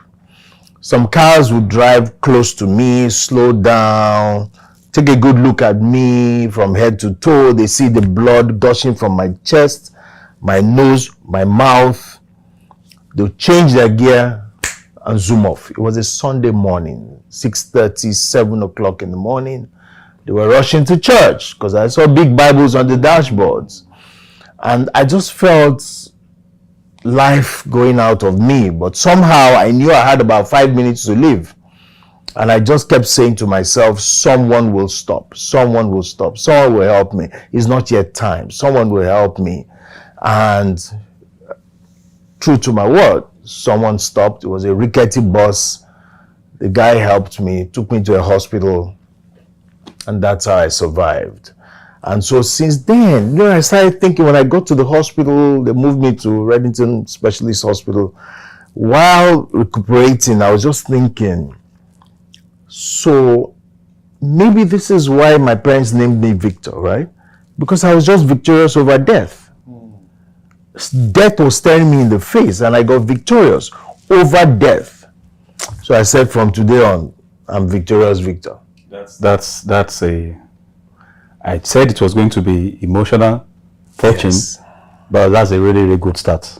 And then, to confirm it again, I realized that, I got married. In fact, yesterday was my 25th wedding anniversary. Okay? And I realized that when we got married, we expected in 9 months we'll have a child. 1 year passed, 2 years passed, 3 years, 4 years, 5 years, 6, 7, 8, 9, 10, 11, 12, 13, 14. We waited 18 years. And now we have 3 children. Okay? So it really makes me realize I'm truly victorious, So I'm Victorious Victor. Yeah, it's a lot to take in at once, even for our wonderful viewers. We're going to start taking it piecemeal. Yeah. But it's a beautiful way to start. And that has put us on the pedestal on how this episode of this show would go. True. And we're trying to actually look at what it means to be a man in this part of the world. So I will let you start so that you can take, just briefly, so we can enjoy everything we're doing. Yeah. Why do we believe that men, the cultural part of this world, why do we believe that men don't complain? So in psychology, there's something called conditioning, right? I think that's a major part of it. We've been conditioned like that. It's not like that's how it's supposed to be, right? Because male and female, though different in some ways, okay, different in some ways, but we are all humans, right? We all have a heart. Inside the heart, there's a small part of the heart called the amygdala. The amygdala is the headquarters of emotion. Women have it, men have it, right? There's an emotional brain. Sorry, I meant brain, not heart. There's an emotional brain. The amygdala in the brain is that part of the brain that manages our emotions, okay? Women have it, men have it.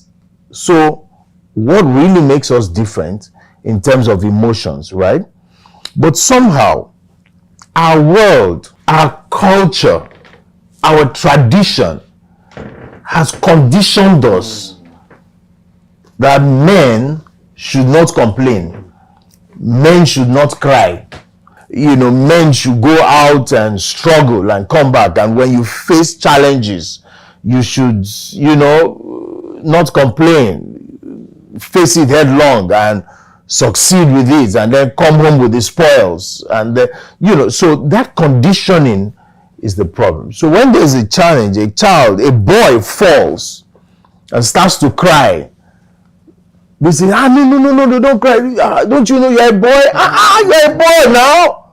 And so that conditioning, and remember, whatever we've been conditioned with from childhood, we take into adulthood. It's extremely difficult to break. You mentioned, and quite right, frankly, that conditioning is there. Yeah. To you now, a bit of my background. I grew up literally in the barracks. So my friends, my mates, my colleagues, it's difficult for me not to, if I'm not calling Colonel, I'm calling this, so that's our way of life. So I literally had guns in classrooms.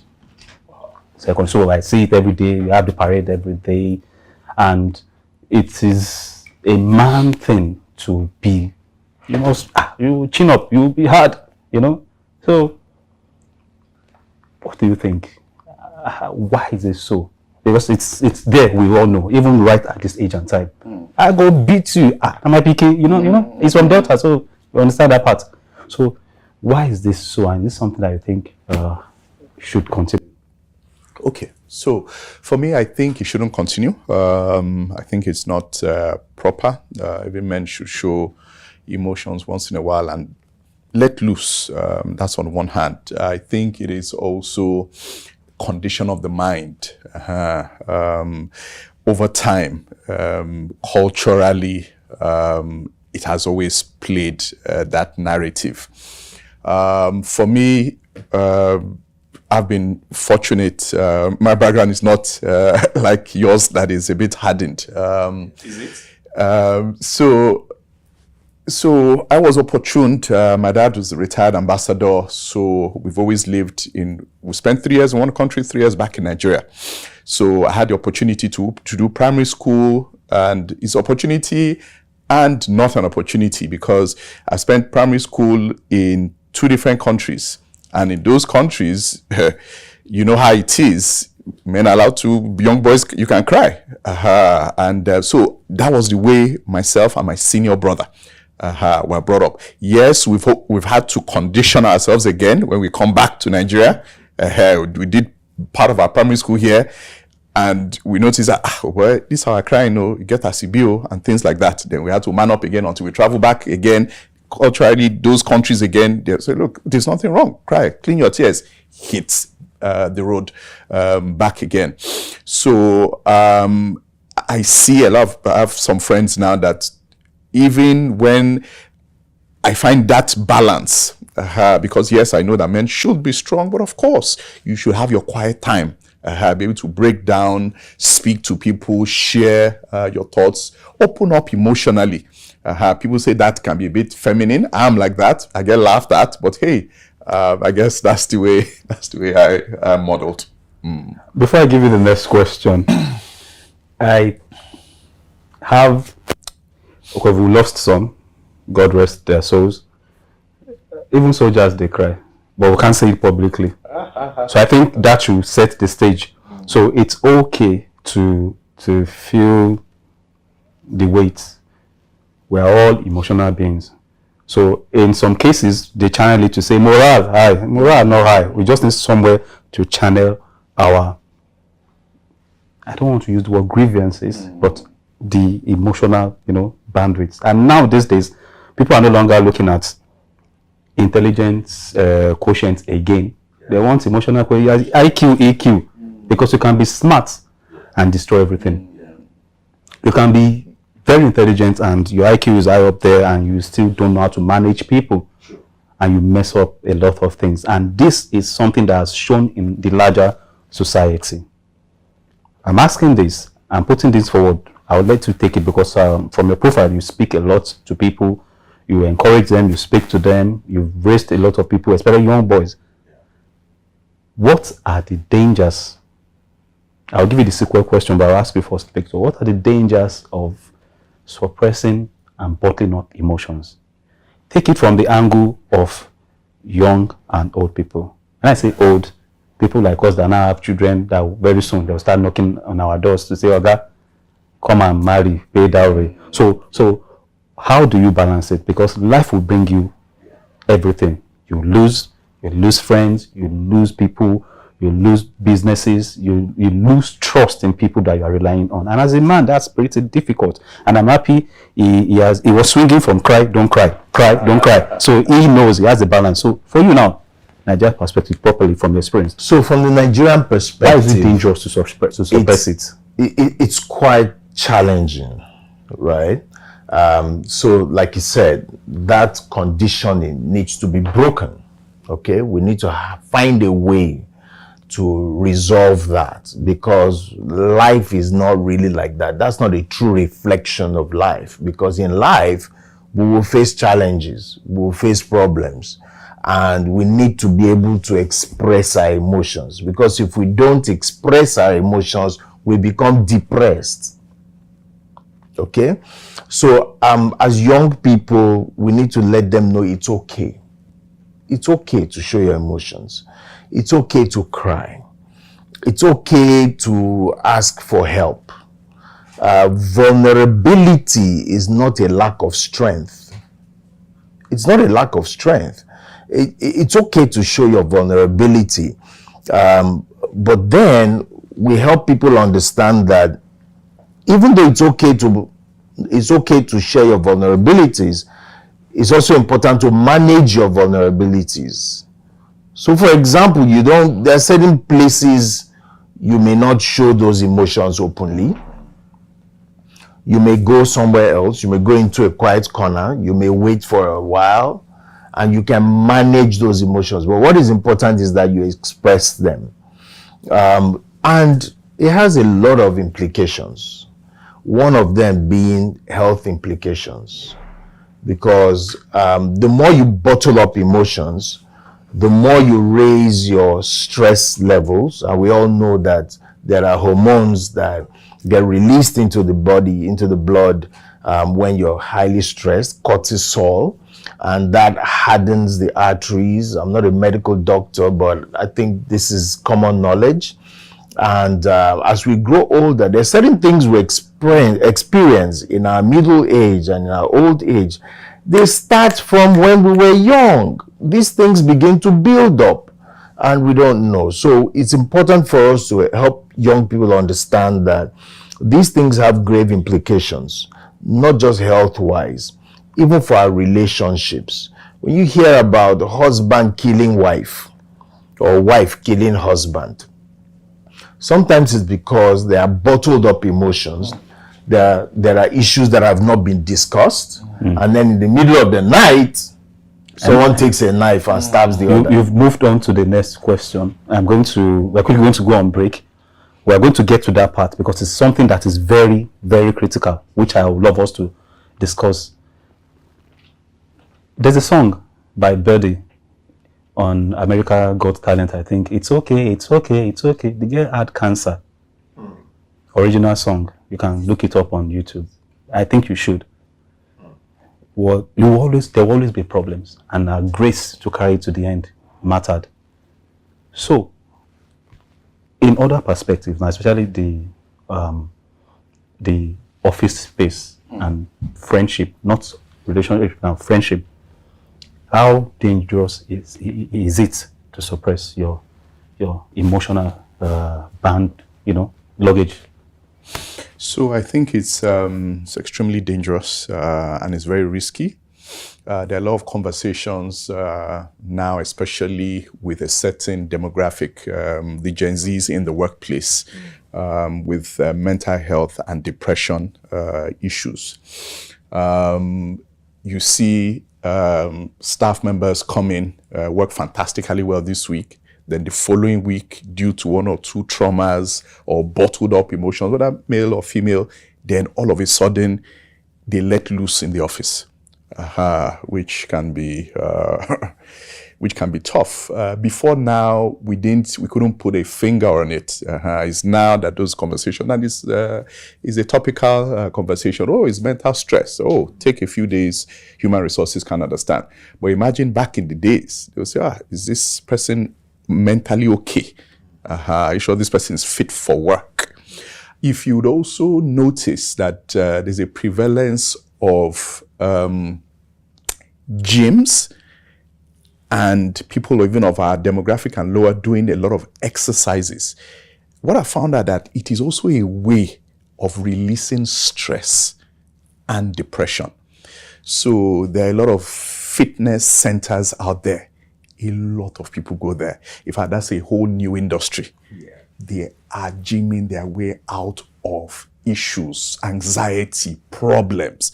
And I like the fact that you also touched on it. To me, I may be wrong, but even serial killers, back in the days when you watch some of these movies, they've told the male child, oh boy, don't cry, they don't do this. And he's seeing, he's bottling up. He's seeing his parents' abusive relationship. He's bringing it. There's no psychologist, there's nobody, no church member, no senior brother or colleague to be able to unveil and share those things. He's bottling it up.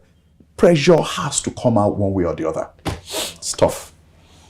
We'll go on a break, but pressure, like that popular guy said, pressure to wow. Yo, baby, pressure to wow. So we need to find a way to not bottle it up. And as we go on this break, remember, it is not okay not to express. So you can do gym and do everything. When we come back, I'll talk to you about how 40-something-year-olds like us are still trying to be gymming without going to the gym. See you on the other side.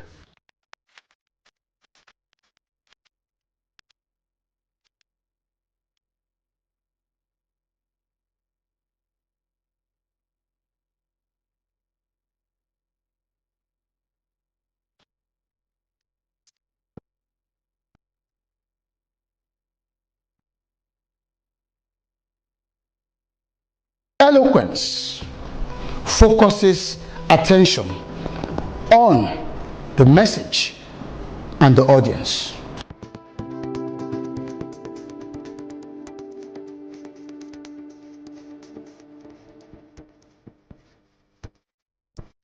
I find it very interesting, exciting, stimulating. It was very beneficial. Definitely would learn a lot, a whole lot.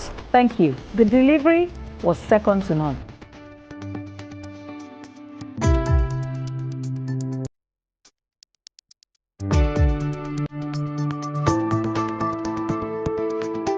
Speak with power. Speak with power. Speak with power.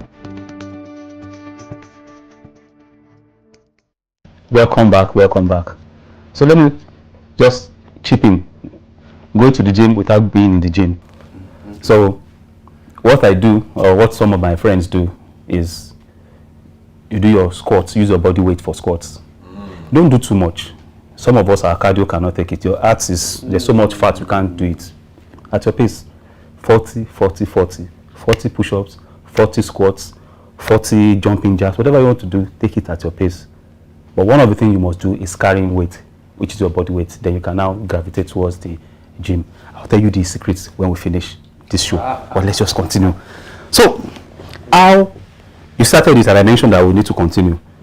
Bottling up, how does it affect the relationship? On the home front now, you will talk about the office, but on the home front, that bottling up, just how does it affect? So it affects relationships in lots of ways. There's something really special that God has given us, and that's relationship.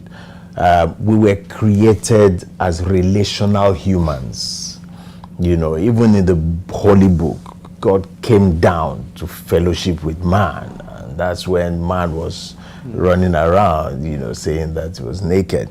And so this is the thing: we were created to have relationships, and one of the lifebloods of relationship is communication. Without communication, relationship is dead, right? And so when we bottle up our emotions, when we bottle up our fears, what that does is communicate, and we don't know we're communicating something negative. So when we bottle up our emotions, the other partner feels that, oh, he doesn't trust me enough with his emotions, or she doesn't trust me enough with her emotions. So it's really important for us to learn to communicate our feelings, our emotions, rather than bottle them up. Because if we don't share them, it will destroy the relationship. If you share with your wife and your wife is laughing at you, what do you now do? Before we do go on to that, there's one problem we have as men. One major challenge we have as men. And if you're watching, you've got to really go and learn about this. Men typically don't have the vocabulary to share emotions. When we share emotions, we use words that make us feel that we're failing. We're not showing up as men. We don't have the vocabulary to share. So we've got to go back and learn the vocabulary, how to share our feelings, rather than take it out on someone. So rather than share our feelings, talk about, oh, this is how this makes me feel, right? I feel anxious at this time. Rather, we find a way to still look masculine and strong without the vulnerability that comes with it. So we don't use the right vocabulary, and that's a problem. So we've really got to go back and learn, and in that way reprogram ourselves. Just like for you to really speak good English, you've got to go and learn eloquence. And that's why you come to the School of Eloquence. Do you feel terrified when speaking before a group? Are you stressed when asked to present? Do you bore people when speaking? Are you stuck with reading word for word? How do you give a speech with polish? Learn how at the School of Eloquence, the home of public speaking. Attend our practical coaching in public speaking. Call 0802 303 2066 or log on to schoolofeloquence.org. School of Eloquence, teaching the world to speak. Because you can speak, yes, you can have conversations, but you've got to learn the vocabulary and what it takes to speak in a way that touches people, that makes impact, and that creates power. So the danger is that your relationship dies, and when your relationships die, it's going to be very, very difficult for you to succeed alone, right? Like I said, we were created relational human beings, and then we've talked about the medical side of things, right? As we bottle up our emotions and our feelings, there's a tendency for us to develop other, medical issues that would take us to the hospital and probably death. Well, the ultimate, of course, of life is death. So bottling up can actually kill. It can kill you. So for the office space. So for the office space, it's quite a challenge. For me as MD CEO, I've learned to become an emotional manager. So what we try to do is when we have team meetings, we don't just delve into the business of the day. So what's your target? Have you met it? What have you done? What new business have you brought to the office? We have 5 days to the end of the month. Who's bringing us money? Things like that. We just try.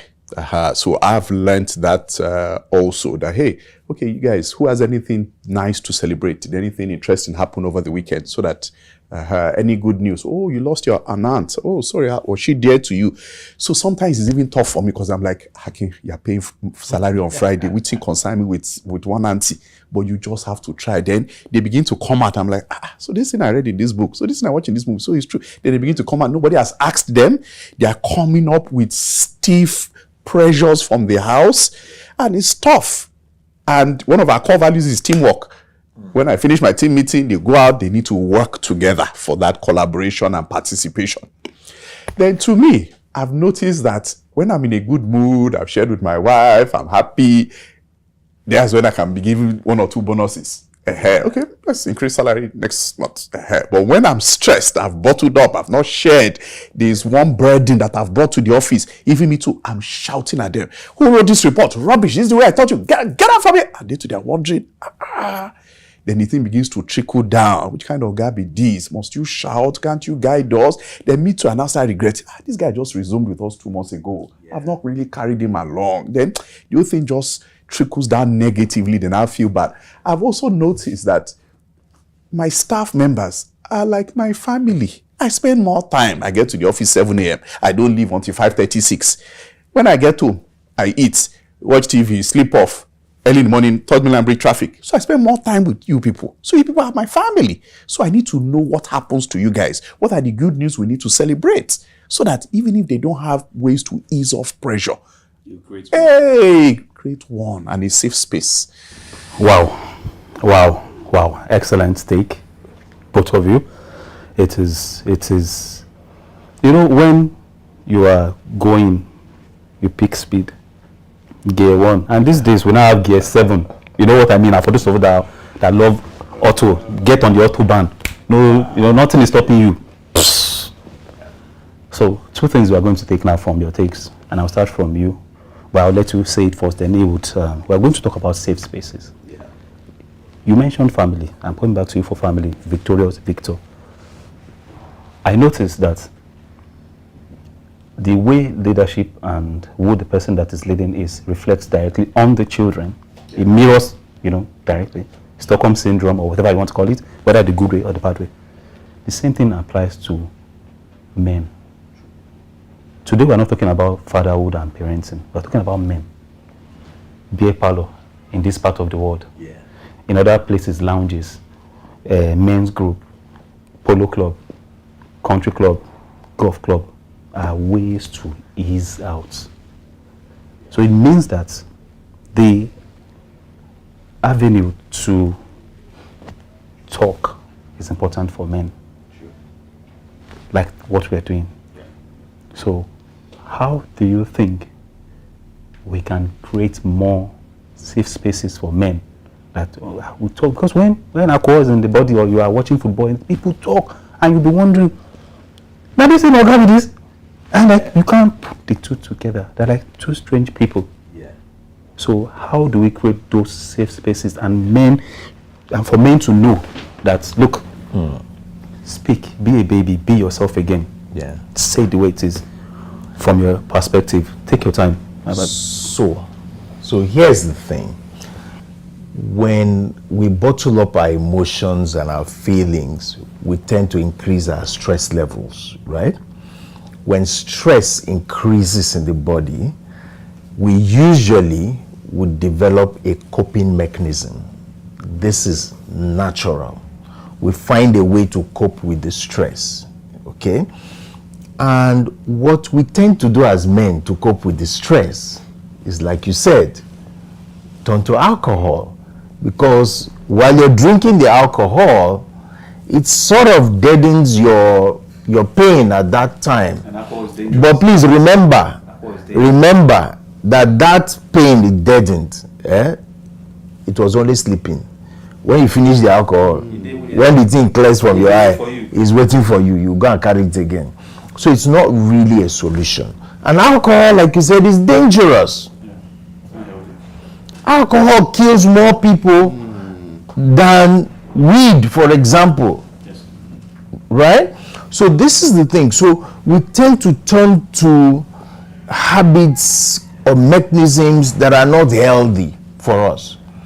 So we need to find a way, like you said, to create safe ways of expressing our emotions. And, like when we are in a beer parlor or a bar or something, people talk, right? But watch what they talk about. Most of the time, they don't talk about their deepest pains. They don't talk about their struggles. They talk about football. They talk about women. They talk about, all of those things. And all those things are surface things. The real issues, when a man, for example, is facing impotence, for example, and it's weighing down on him. That's not ephemeral. Please, who's going to talk? Who's going to tell his friend that, look, oh boy, they stand again, So we need to understand that it's okay to discuss these things. So we need to now promote things like, men's clubs. There are programs on TV, on radio that usually have men's roundtable. You hear about women's roundtable. You hear about all women always have one event or the other, to go to. But how many do men have? So we need to encourage the society, encourage people to come up with events that men can go to and have conversations, even in church. For example, during Christmas, right? There are bags of rice for widows. There's nothing for widowers. Almost nothing. I don't hear of any program by organizations, by churches, religious organizations. I don't hear anything about widowers. But sometimes you have a man who's lost his wife and he's catering for 5 children. Has to go to work, has to make money, he has to make food for them. So many challenges, and there's nobody to turn to. When he goes to someone, they say, but you're a man. Now, this is what makes you a man. So we need to create those safe spaces. In other countries, there would be parks.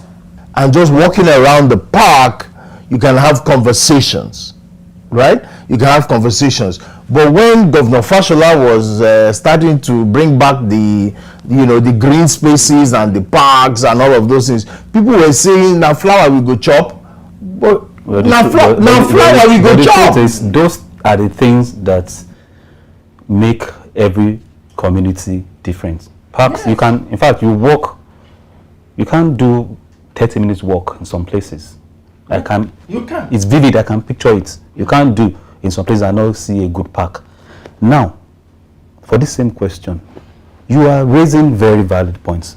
Of course, for want of, there are so many limiting things like time also. Yes, of course. There's something you just raised. Widowers. I flip it. Most leaders in the world right now, women representation is poor. Before you start saying I'm feminist too, I'm feminist at the same time. But the truth is, so because the representation for now is so poor, the people leading us, even in Nigeria, are mostly men. These same men that were not taken care of mentally are the ones leading. And you are wondering why the country or most of the world is running like this. So, to the suit and tie people, because that's what you are today now, why is creating these safe spaces very key? Because we are building men. What we are seeing is end product. You are a result of all the things that you have imbibed, the books you've read, the people you've gone through the people that have gone through you've gone through. Yeah. So why is it important to create these safe spaces? Because you spend most time at work. So it means that your life is actually work, quote and unquote, to say. So why is it important to create good men, great places, spaces in the workspace? Okay, so I think is extremely critical. And you touched on it. So in our respective places, we are seen as leaders. And as a leader, you should be able to have that balance. People are looking up to you as a mentor, and those your mentees, when you see them struggling. And there's nothing wrong in raising up your hand and say, hey, I'm struggling.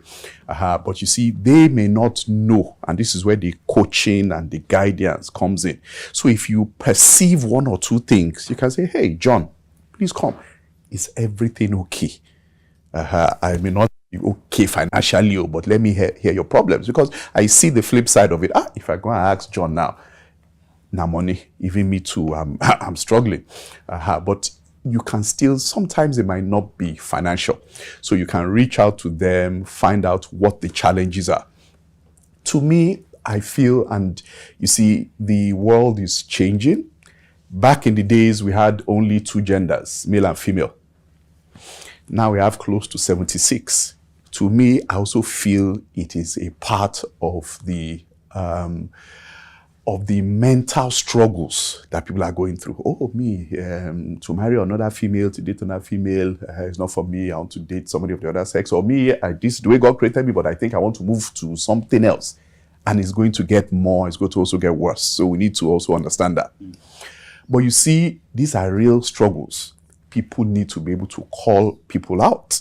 And I see where you can have close friends, senior colleagues. Some people even find it in where they worship, whether in mosque or in churches, where you can lean on somebody and say, hey, this is the challenge I am having in terms of stress. I had a friend, let me just share this real quick. His own struggle was he's closer to 35. He has never dated anybody before. He doesn't know how to go about it. He's worried. He thought he would have even gotten married by now. And he said, look, this is his own big challenge. So if he had a senior, doesn't have a senior brother, he doesn't have any guidance, so to speak, somebody that can just put him through, mentor him. So we can look back and say, small thing like this, I've dated several people, but that's his own problem. Yeah. And I'm happy that he can. I'm happy that he could share. So imagine him meeting the right person. I say, oh, this is something I can just easily guide you through a couple of lessons, and you will now become somebody that is stronger, have confidence to approach ladies, and it's a minor thing. So that will be it for me. As usual, we want to spend so much time with you. I know you've picked one or two things, but this is my parting shots. Life is like swimming. When you're tired, ask for help, or you will drown. But before you drown, you will sink. That sinking is what you should not do. Raise your hand, ask for help, and everything will be fine. Thank you so much for this wonderful episode. Thank you for having me. I'm sure people will request for more. This is nice. Special thanks to our guests, Victor Diali and Akin, for sharing insights that challenge and inspire. Remember, being a man is more than titles or expectations. It is about resilience, purpose, and lifting others as you rise. Let's continue this important conversation. Follow Achievement Channel on Instagram, on Facebook, on X, Twitter, and YouTube for more Achievement program and updates. Use the hashtag We See Possibilities and share your thoughts with us. Until next time, keep striving, keep growing, and keep achieving. Hi, my name is Olufemi Shey. I'm CEO of Kasafina Development. I'd like to tell you this. Keep watching Achievement Channel. Hello, my name is Roma Daniels. This is Achievement Channel. Please keep watching Achievement Channel, the first and only motivational channel in the country. Thanks, man.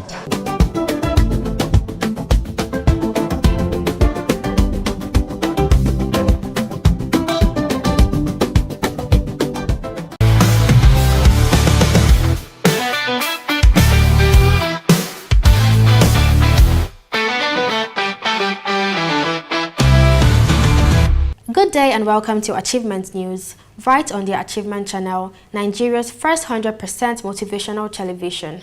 My name is Comfort Idongise Basi, your guide through the stories of triumph, innovation, and positive impact shaping our world.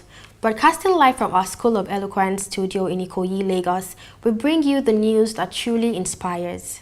At Achievement News, we believe in celebrating human ingenuity, resilience, and the relentless pursuit of progress.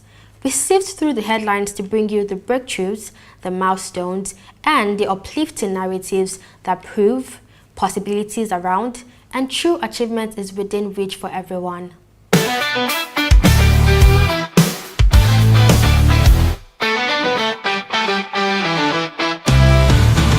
Our top story in global health brings a monumental breakthrough for millions worldwide. Researchers at the Mayo Clinic in the United States have announced the development of a new blood test with remarkable accuracy for detecting early symptoms of Alzheimer's diseases. And this revolution test boasts an impressive 95% accuracy in detection and an 82% accuracy in ruling out the condition. And this is a game changer, moving us beyond invasive and costly procedures like the PET scan, offering a far more accessible and affordable diagnostic tool for this devastating neurodegenerative disease. Alzheimer's disease, amyloid plaques that exist in the brains of people with Alzheimer's disease. The reason it's so exciting is that as a blood test, it's a very easy and accessible way for us to find people who have Alzheimer's disease pathology. This breakthrough reminds us that even against the most complex challenges, human ingenuity persists. Never give up on the pursuit of solutions, and your persistent effort in any field can unlock breakthroughs that changes lives forever. We see possibilities.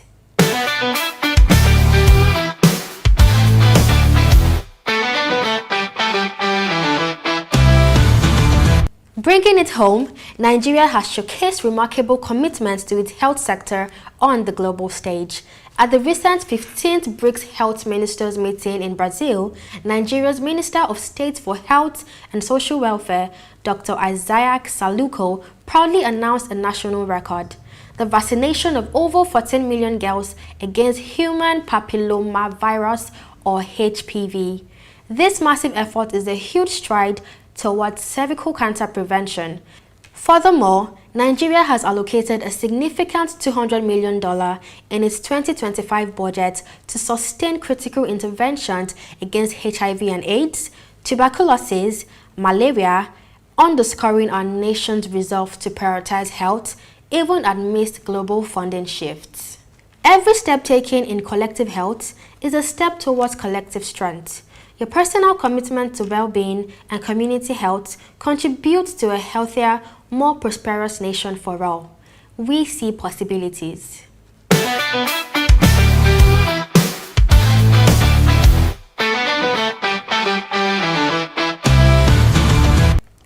From global health to global education, UNESCO is sparking a powerful vision for the future. Marking the 10-year anniversary of the International Day of Women and Girls in Science, UNESCO has launched its Imagine a World with More Women in Science campaign. This initiative champions the essential role women play in driving progress in STEM fields, highlighting how diversity leads to more inclusive research, greater creativity, and ultimately solutions that truly meet everyone's needs. The campaign aims to bridge the persistent gender gap in scientific communities worldwide. Let this campaign ignite your curiosity, challenge stereotypes in your own life, and encourage the next generation, especially our girls, to explore every field from science to art. The potential is limitless, and we see possibilities.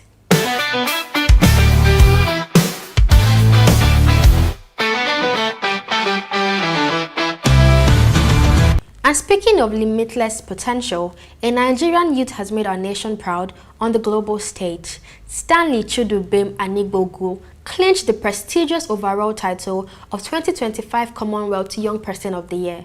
Stanley was recognized for his groundbreaking work transforming waste into solar innovations, which have provided clean energy to over 10,000 refugees across Africa. His organization, Lighted, founded during the challenging period of COVID-19, has also trained 6,000 students and recycled over 20,000 kilograms of waste. Stanley's story is a powerful reminder that age is just a number when passion meets purpose. No challenge is too big when you approach it with creativity and a desire to make a difference. Inspire change in your own sphere. We see possibilities.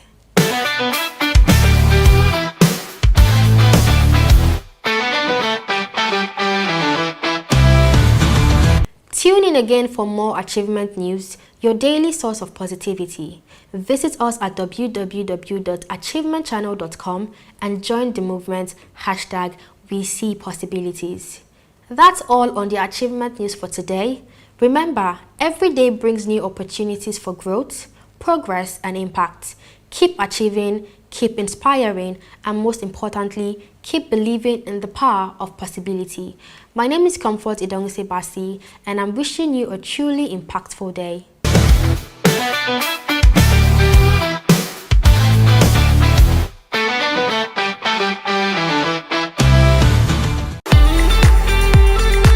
Welcome to Teachers World, where we celebrate the heroes of education.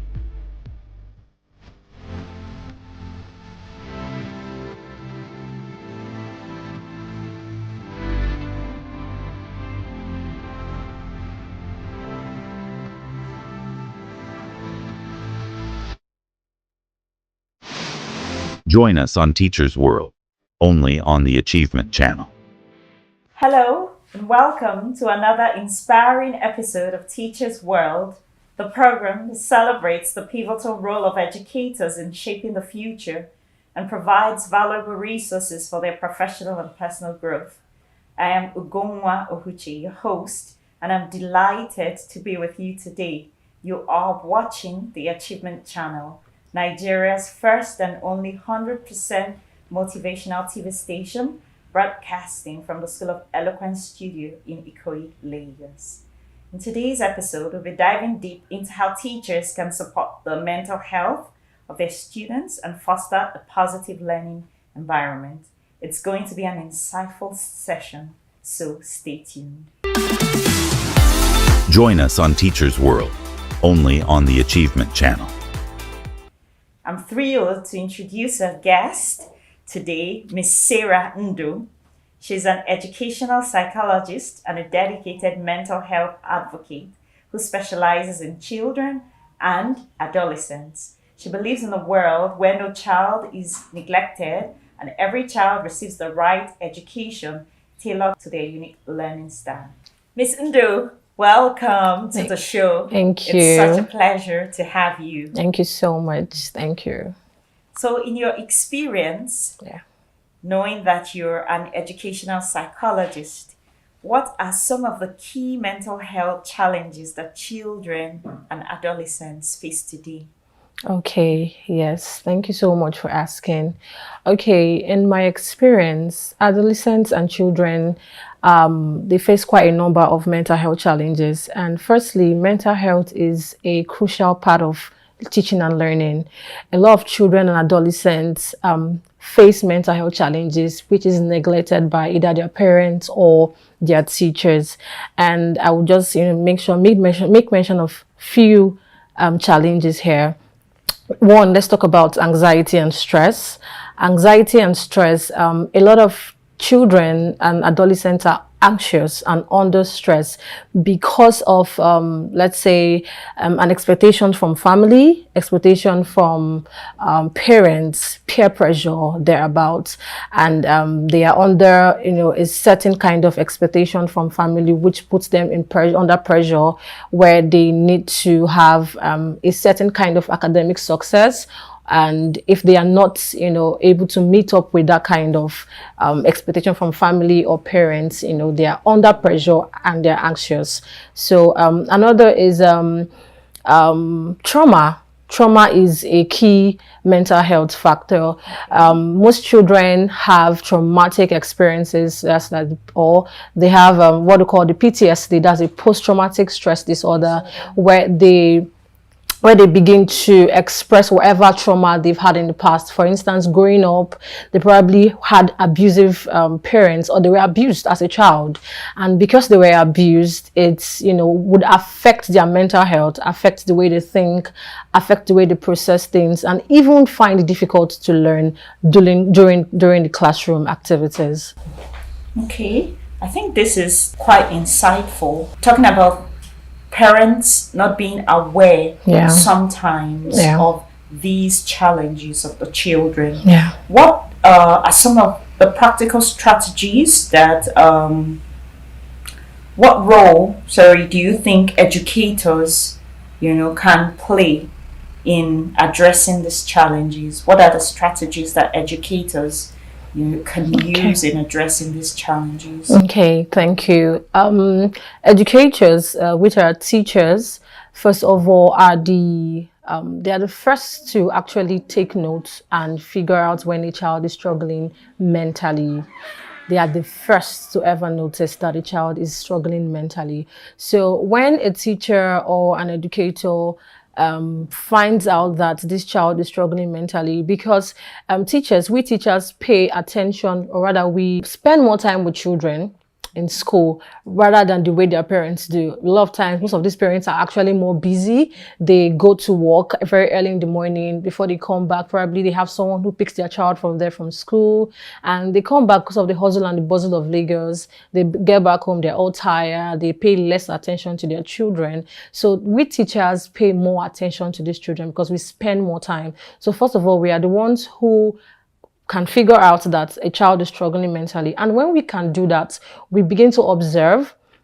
We observe their academic performance, their socializing skill, if they isolate themselves or they are just irritable, they just flare up just by a little thing, they're angry or whatever. So one, we're able to observe, and while we observe that, we educators or teachers are supposed to now call this child, draw the attention of this child, and have a conversation, not being judgmental, have a conversation, just get to know what the matter is. Is there something, is there a problem at home?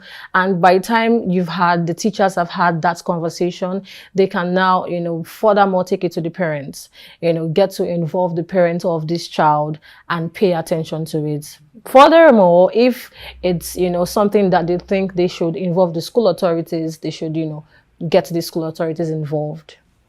This is so true. Picking the point of being in Lagos, where a lot of parents are actually really busy. I think I agree with you that now educators have an even greater role to play, especially in Lagos, knowing that many parents are busy, so they don't get to see the children as much as they would want to see the children, or they should see the children.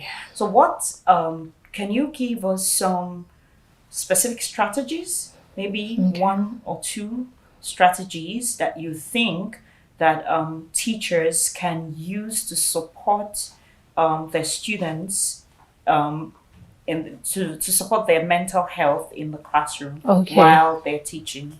Okay, some of the strategic methods that practical strategies that teachers can use to support the mental health of students. I would want to talk about growing up. It was quite difficult for me to learn because I had challenges socializing.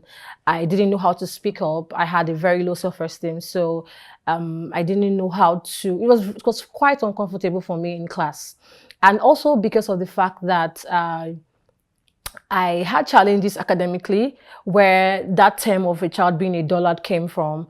I struggled with that. I struggled academically. I couldn't, I didn't have good grades. Yeah, I didn't have good grades growing up. And it now made the teachers and even my, classmates, look at me in a certain way. There's always that, that stigma that comes with children who do not perform well academically. Yes. And with that, these children are not comfortable. So first of all, the first practical strategy every teacher can take is, creating a positive learning environment. No child is a dullard. Don't make any child feel like because they are being anxious in class when they ask them a question, or they fidget when they are being called to give a speech or something. They might be struggling with a mental health challenge that you do not know. And instead of making them feel less of themselves, create a positive environment. Make them know that they can do better. They can do better than that. And secondly, have inclusive learning environment where you have to involve every child in a learning activity. You don't have to say, because this is a brilliant person or that is a brilliant person, then they should be the one to be pushed in any class activity. Involve everybody. Let every child be involved in any classroom activity. Practicalize it. Give them a group discussion. Give them a group work to do. And in that way, we can actually have a good teaching learning process. Thank you so much for sharing your own personal experience, because it makes a world of difference when we hear from your personal experience. If I can reiterate what you have said about the strategies, creating a positive first and then an inclusive learning environment. Those are excellent points, Ms. Sindu. Thank you so much. Could you also give us an insight into how teachers can identify when a student actually needs support pertaining to their mental health in the classroom? All right, thank you. And what steps they could possibly take to support. Okay, all right, thank you so much. I would say that teachers can they can get to know when a child is actually struggling mentally by observing. Observation is one of the key things to know. Every teacher is like, I say teachers are second parents. Yeah, teachers are second parents, where, after their biological parents, then we have the teachers. So the first thing that they can do is to observe. When they've been able to observe the students, that's why they have to be able to pay attention to every child in their classroom, pay attention to every one of them and observe their, academic performance, observe their socializing skills, observe the way they interact with their fellow classmates and all of that. So by the time you're able to observe that, this child was doing better last term, but this term now your grades are reducing. What's the matter? Then the steps they can take is that when they figure out that this child has, a declining academic performance, then they would, call this child aside, get to have a one-on-one communication with them, have a conversation with them, just create a positive, a non-judgmental atmosphere where, this child can confide in them and get to talk, get to explain what it is, because children and adolescents do not like to talk about things. They prefer, keeping things to themselves. But when you're able to create, a calm, good, and positive environment, a non-judgmental one, trust me, they'll be able to open up with time. It might take a lot of time, but they would with time. And when you've been able to do that, the next step is to get their parents involved. Get their parents involved. Or if you feel getting their parents involved might be too much, you can tell the school authorities to get, probably a guidance or a counseling, strategy or so, a guidance counselor to help, or have a specialist, a mental health specialist in their school where they can actually assist the child. So yeah. Okay, thank you so much, Ms. Ndu. These are excellent points that you have raised. So we will be taking a short break now. So you are still watching the Achievement Channel, and we're here with Ms. Ndu. We'll be back. Stay tuned. For us here at the School of Eloquence, our primary focus is on the art of public speaking, because it's a major, major problem.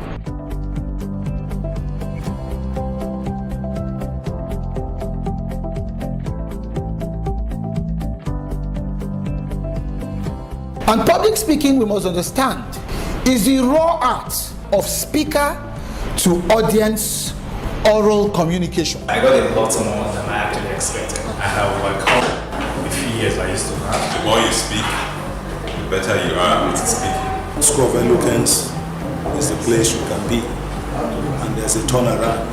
That change you are expecting, you get it there. Welcome back to our program Teachers World. You are still watching the Achievement Channel here in the School of Eloquence studio in Ikoyi, and we're still with Ms. Sarah Ndu Adanna, our educational psychologist. Thank you. Ms. Ndu, before the break, we were talking about how you gave us insight into how teachers can observe when a student actually needs support and what to do about that. Yeah.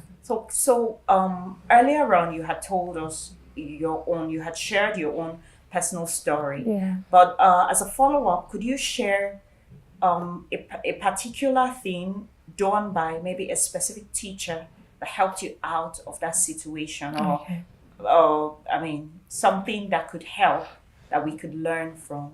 Okay, yeah, thank you.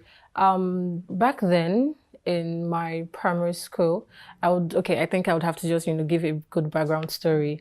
So it was quite difficult for me to assimilate, and that was because the way I was being taught was not my learning style. So that's where the educational psychology of children comes in. It wasn't my learning style, meaning there are different ways children learn, and there is a teaching method applicable for that learning style. So because of that, I found it difficult to learn. So for instance, I'm a visual learner. I learn better visually. I rather see what you're teaching me than just giving me theoretical, aspect of what you're teaching me. So that affected the way I learned and assimilated knowledge, which now made it, hard for me to read and write exams and have good grades. So fast forward to when some teachers, a particular teacher paid attention, and she called me, what is this? What's the matter? Is there something wrong? Is there anything at home? And is there a problem? And all of that. And what she did was so profound to me, because after she had a conversation with me, I didn't even know, because I was young. I didn't even know that, I had that as a challenge. So after she now realized that it's actually the way, and it's not like I didn't know how to read, write, and I did that, but I needed a better way to learn, which was a visual aspect of learning. So what she now did was that she now involved my parents, and,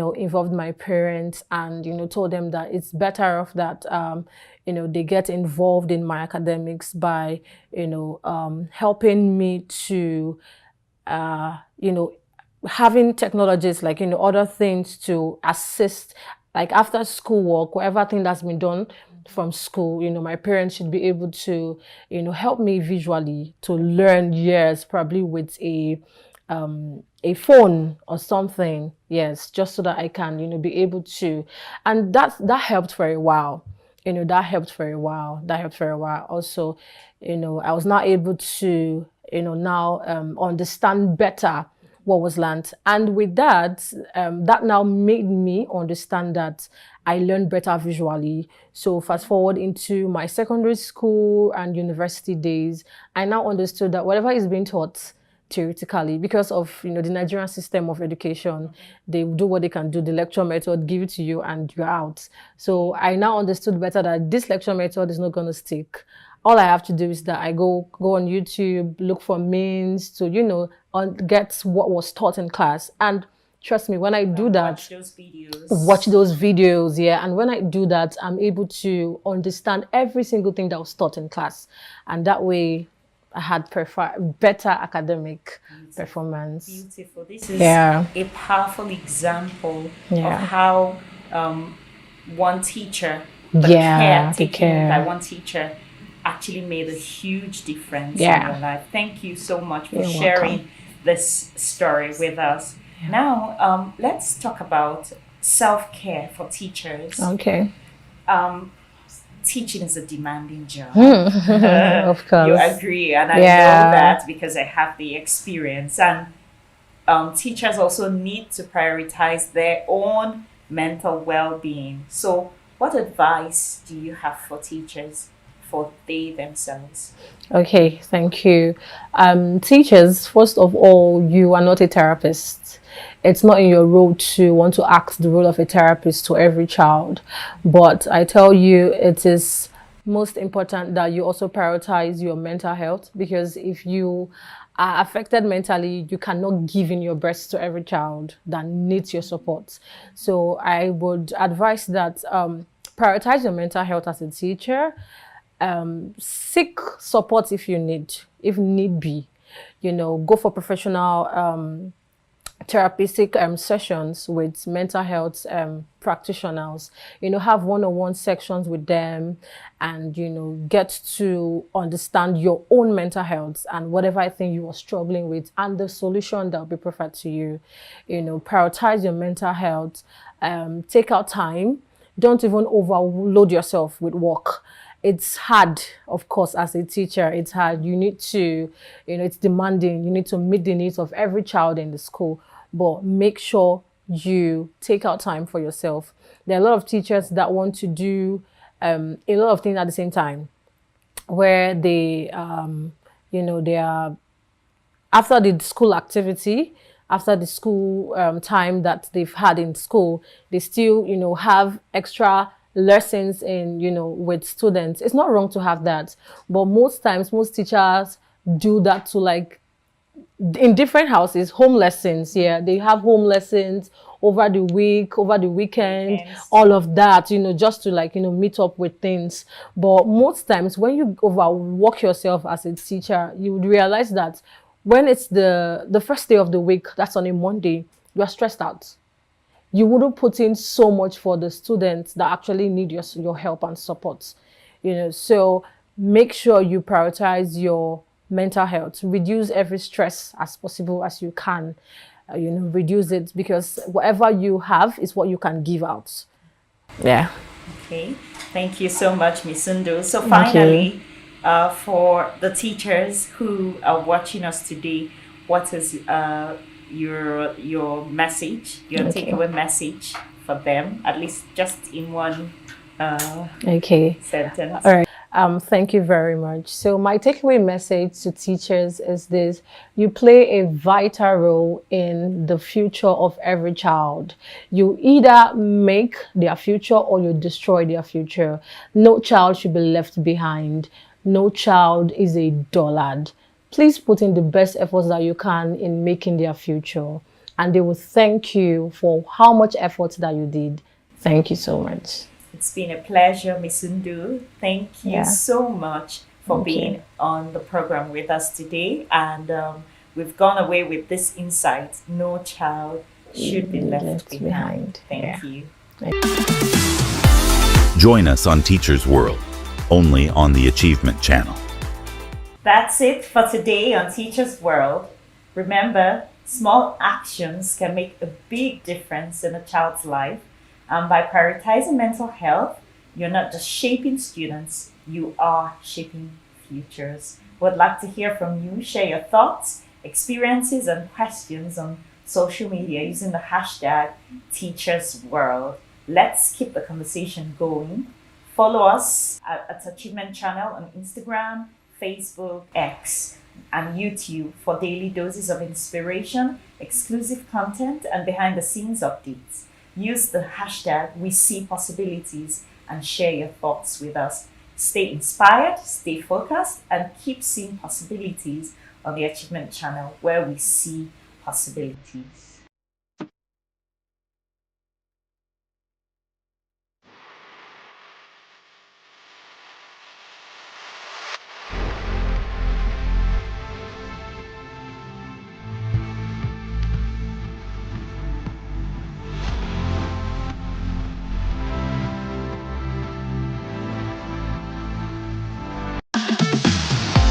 Join us on Teachers World, only on the Achievement Channel.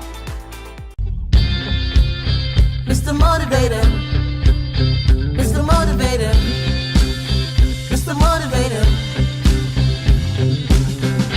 Mr. Motivator Minute. Mr. Motivator, Mr. Motivator. Mr. Motivator, Mr. Motivator, the challenge to perform. Every morning we're told in Africa that the gazelle wakes up with a clear determination that it must run faster than the fastest lion in order not to be eaten alive. Every morning we're told that the lions also wake up determined to run faster than the slowest gazelle, otherwise they will starve. Well, there's a moral to this anecdote. It is simply this, that it doesn't matter whether you're the lion or the gazelle. What truly matters is that when morning comes, you had better get up and get going. It's the dawn of a brand new day, and I'm here to ask you, what do you want to achieve today? Where do you want to go with your life, with your goals, with your aspirations? What sort of difference are you seeking to make in whatever it is you've chosen for yourself to do? My job is to challenge you to perform. My job is to inspire you, to energize you, and to bring to you all of the resources that you will need so that you can indeed say to yourself that, yes, I had this morning with Mr. Motivator. Mr. Motivator, Mr. Motivator, Mr. Motivator. Walt Disney, the founder of Disneyland, once said that all our dreams can come true if we have the courage to pursue them. We're going to be discussing what I consider my favorite subject matter. It is the subject matter of dreams, the subject matter of setting goals for yourself, of aspiring to achieve the impossible. Most times, what we think is impossible is actually something waiting to be done by someone else.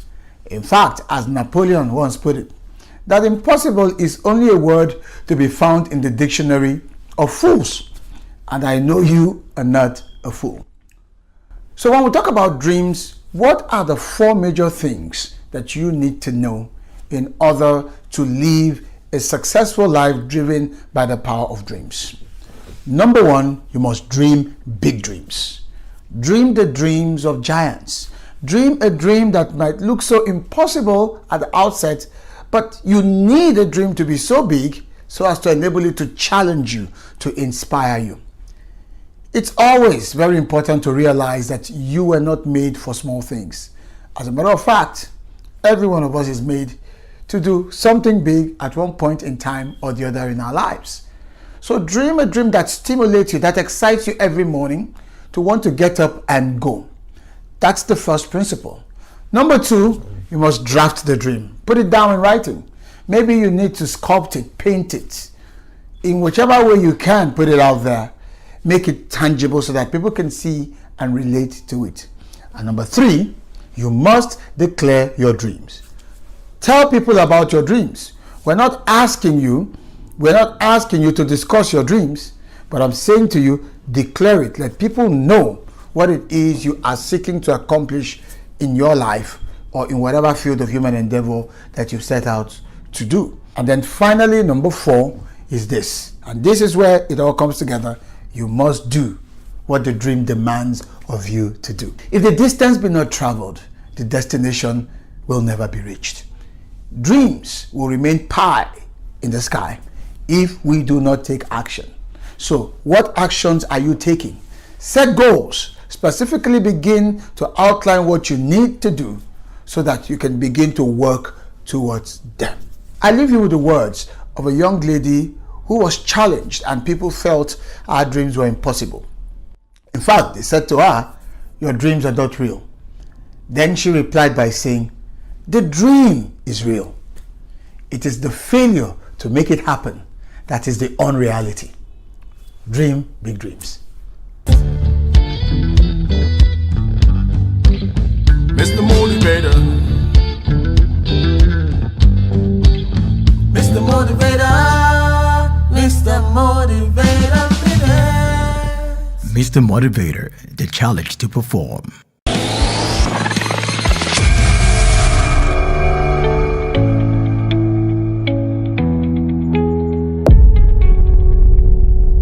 Welcome to another exciting edition of Career Success on the Achievement Channel, where we delve into the stories, strategies, and secrets of remarkable individuals who are shaping the future of industries and organizations. I am Oyinpriye Krumale, and today we have an incredible guest, a man whose expertise in leadership, strategy, and organizational transformation has propelled senior executives and companies towards unimaginable success.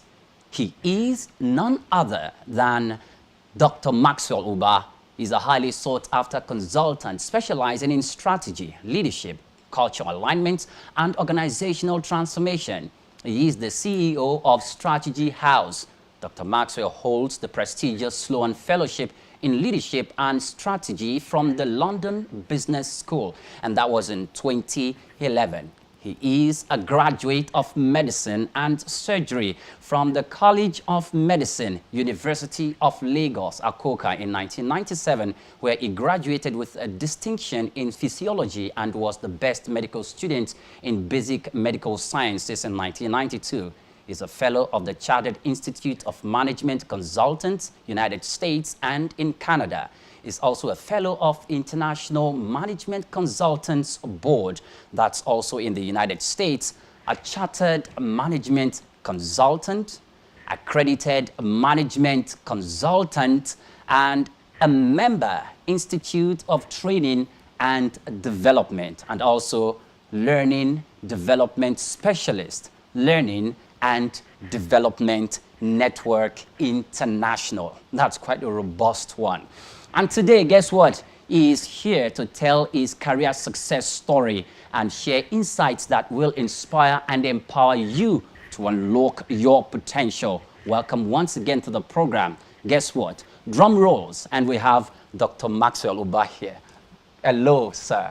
Thank you. Welcome to Career Success. Thank you. I'm happy to be here. Happy to share my story with the audience. Thank you very much for the opportunity. Okay. First of all, let me say this. You know, whilst I was reading your profile, I believe our viewers will be thinking I'm expecting to see somebody like 10 feet tall, huge, big and strong. You, of course, you look huge, big and strong, but it looks like you appear like physically like a model.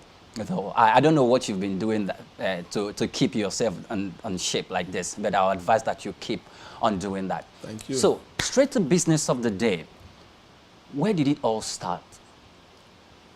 I think it started well in Lagos, because that was where I was born. I was born in Lagos. I did my primary school in Lagos, in actually a local government that you call a Jeremy Felodu local government. Ajegunle?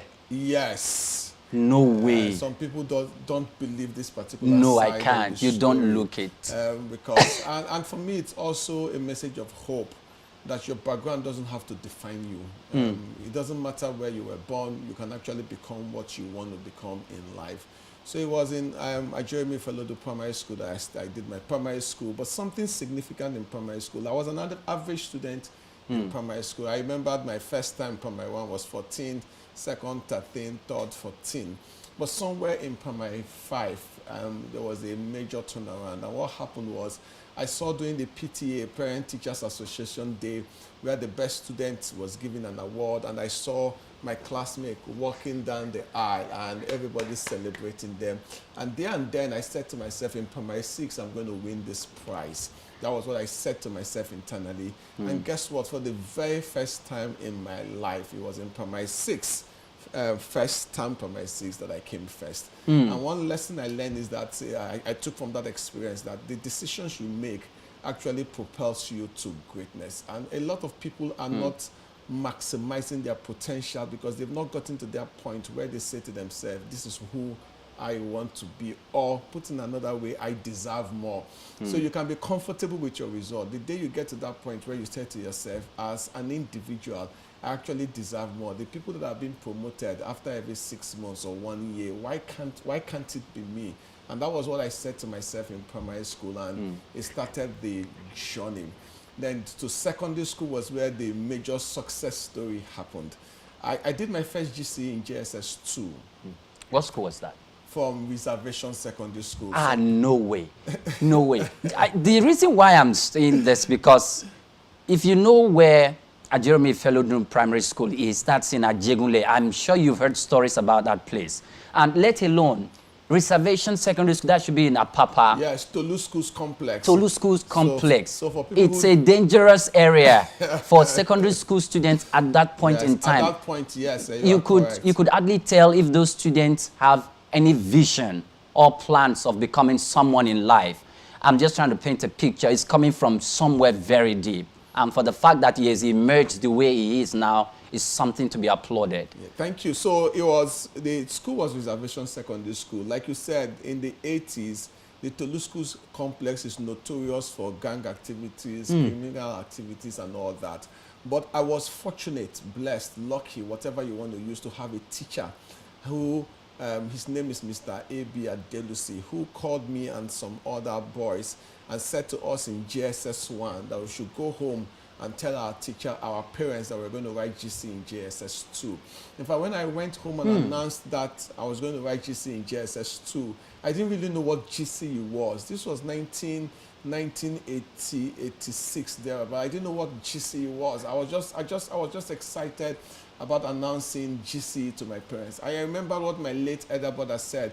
He said, because of you, WAEC will create F10. And I asked him, I asked him then, what is F10? He said, F9 is 0 to 39, but your result will be so bad that WAEC will create F10 because of you. Cut the long story short, the teacher started preparing us for GCE. Eventually, I entered for 3 subjects in 1987. I did my GCE in 7th Avenue Primary School in JSS 2. I did maths and physics and English in JSS 2. And I had a C4 in maths, a C6 in physics, and a C6 in English in JSS 2. Wow. By SS1, 1989, I was the second best science student in the whole of Lagos State. So in wow. Yes, in 1989, I represented Lagos State in a national quiz. The overall best came from Queen's College. Then I need to mention it from Queen's College. Then I was in SS1 and the lady was in SS2. So we represented Lagos State in national quiz. And the lesson for me also is that even in a bad situation like Tolu, I had a teacher. And everybody can benefit from having a model, a mentor that can shape your future academically or in your career.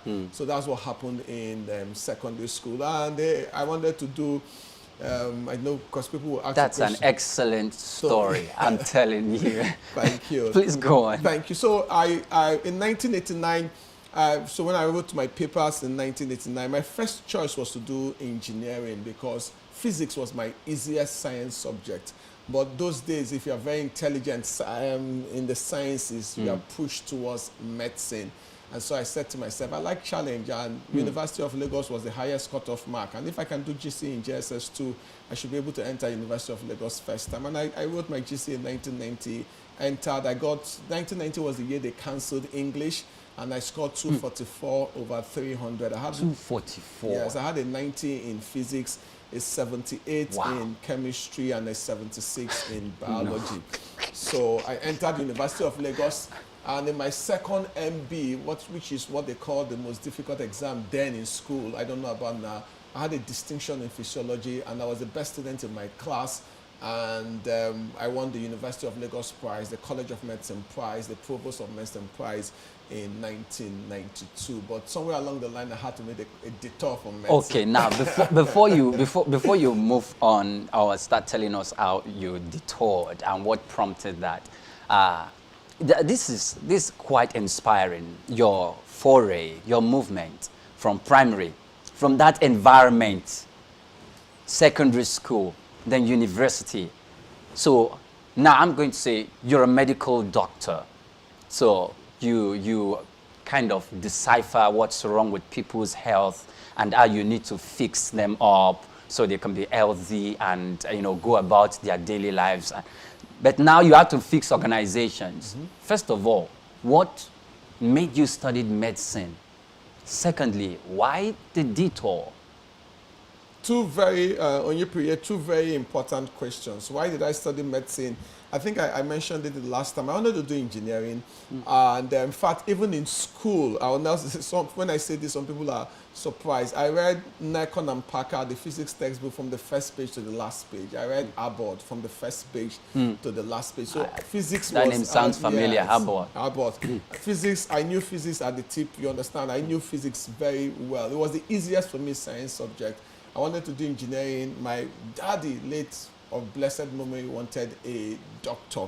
And since they said intelligent, the best science students should read medicine, so societal pressure with that of family expectation pushed me into medicine. But I remember what my late mother said when I was filling my JAMB form. He said, do you think you have the mannerism, the attributes, the personality traits to become a doctor? I said, Mommy, I can. He said, it's not about your intelligence, it's also about your character, about your personality and all that.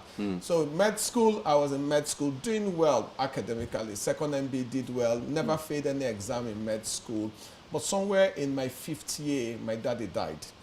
So the motivation for medicine also died with him, because it was the primary reason then that I was doing medicine, coupled with the fact that I had a bit of that clash between my personality and the practice of medicine. So I just said to myself in 5th year, I think I need to find something else that aligns with my passion or something that aligns with my personality. And that was why I made the change. So why did I start studying organizations? It was in that 5th year when I decided I was going to leave medicine. I started asking myself questions. My professors are people we revere, we worship, we idolize, because we need to read their textbooks to become doctors. But I noticed that when they are given positions, HOD, Dean of Basic Sciences, Dean of Clinical Medicine, and all that, or provost of the college, we noticed that they couldn't lead well. And I started asking myself in 5th year med school, what does it take to lead a group of people, an organization, a department well?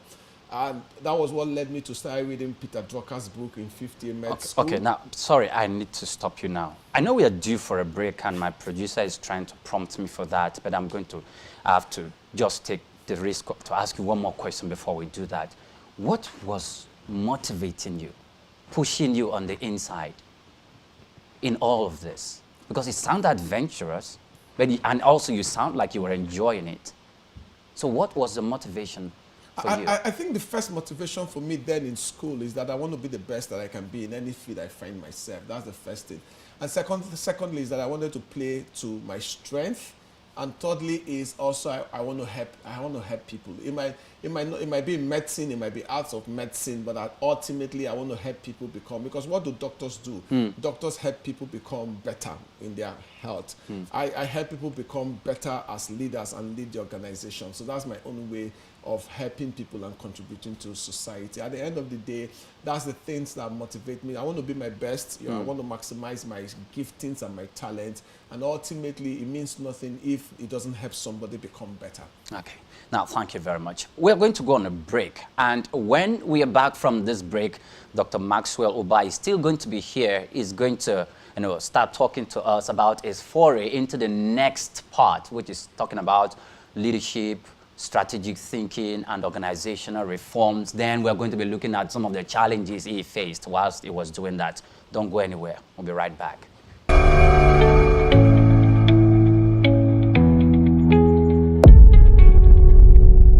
For us here at the School of Eloquence, our primary focus is on the art of public speaking because it's a major problem.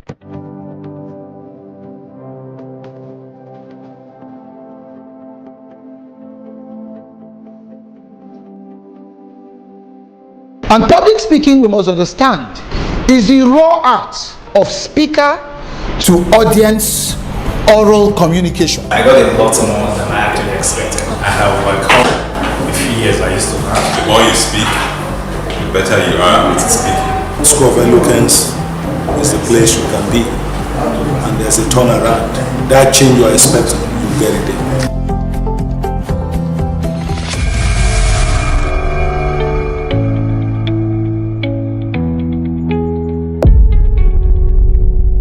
Welcome back, and many thanks for joining us right here on the Achievement Channel. And this is Career Success. Still have in the studio with me Dr. Maxwell Ubah. Welcome once again. Thank you. Now, so you were going to delve into how you got into organizational transformation and your intention for that purpose. Yes. So I said it was that 50, and I said, okay, what can I do? And in that process of asking, why is it that intelligent people, professors with different degrees, cannot lead a department, a unit, the school of medicine?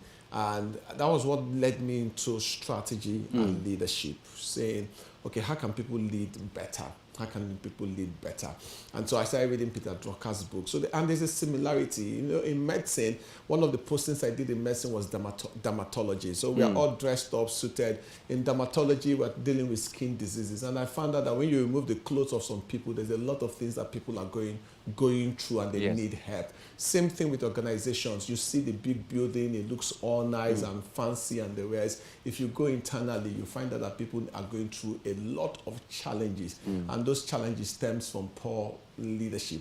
And I said, Maxwell, can you become like an organizational doctor, helping organizations and dealing with those people-related issues in that organization? And for me, that's one of the greatest joy I have, helping organizations become effective. How do you think people can learn from this? Because you sat down by yourself, and from what you got from reading other people's books, you were able to decipher what you think or the path you think you should take for now. But right now as we speak, reading is a culture that is dying in our society. So how can you inspire people to take this line again to discover more? So if you put everything I've said today, let me start by saying that you can become anything you want to be in life, but you cannot become everything. So when we try to motivate people, we need to let people know that they cannot become everything, but they can become one thing, and you can become the best in that one thing. So the first thing I need to say to the person is that you need to find that one thing that you can become the best in, that one thing that plays to your strength, that one thing that is in line with who you think you are. That's the first thing you need to start. What is that one thing? If I need to reduce my life to one sentence, what would that one sentence be? That's the first thing I need to say here. The second thing I need to say here is that you require the role of a mentor. You took the teacher, the example of the teacher that I said, to help me discover that. Then you come to the point of personal decision. I also made a decision that this is what I want to do with my life. I made a decision that I'm going to come first in primary six. I'm going to get a distinction in physiology. It's a decision that I made.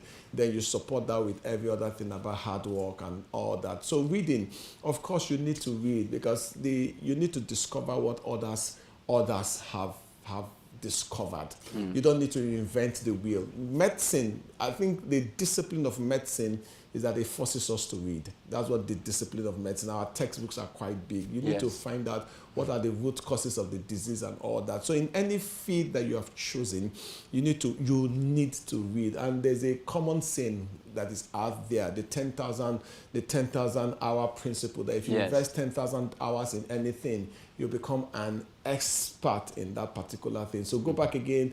You need to choose the field you think you can become the very best in. You need to find the right mentors, you need to make the right decision, then you need to read. Okay.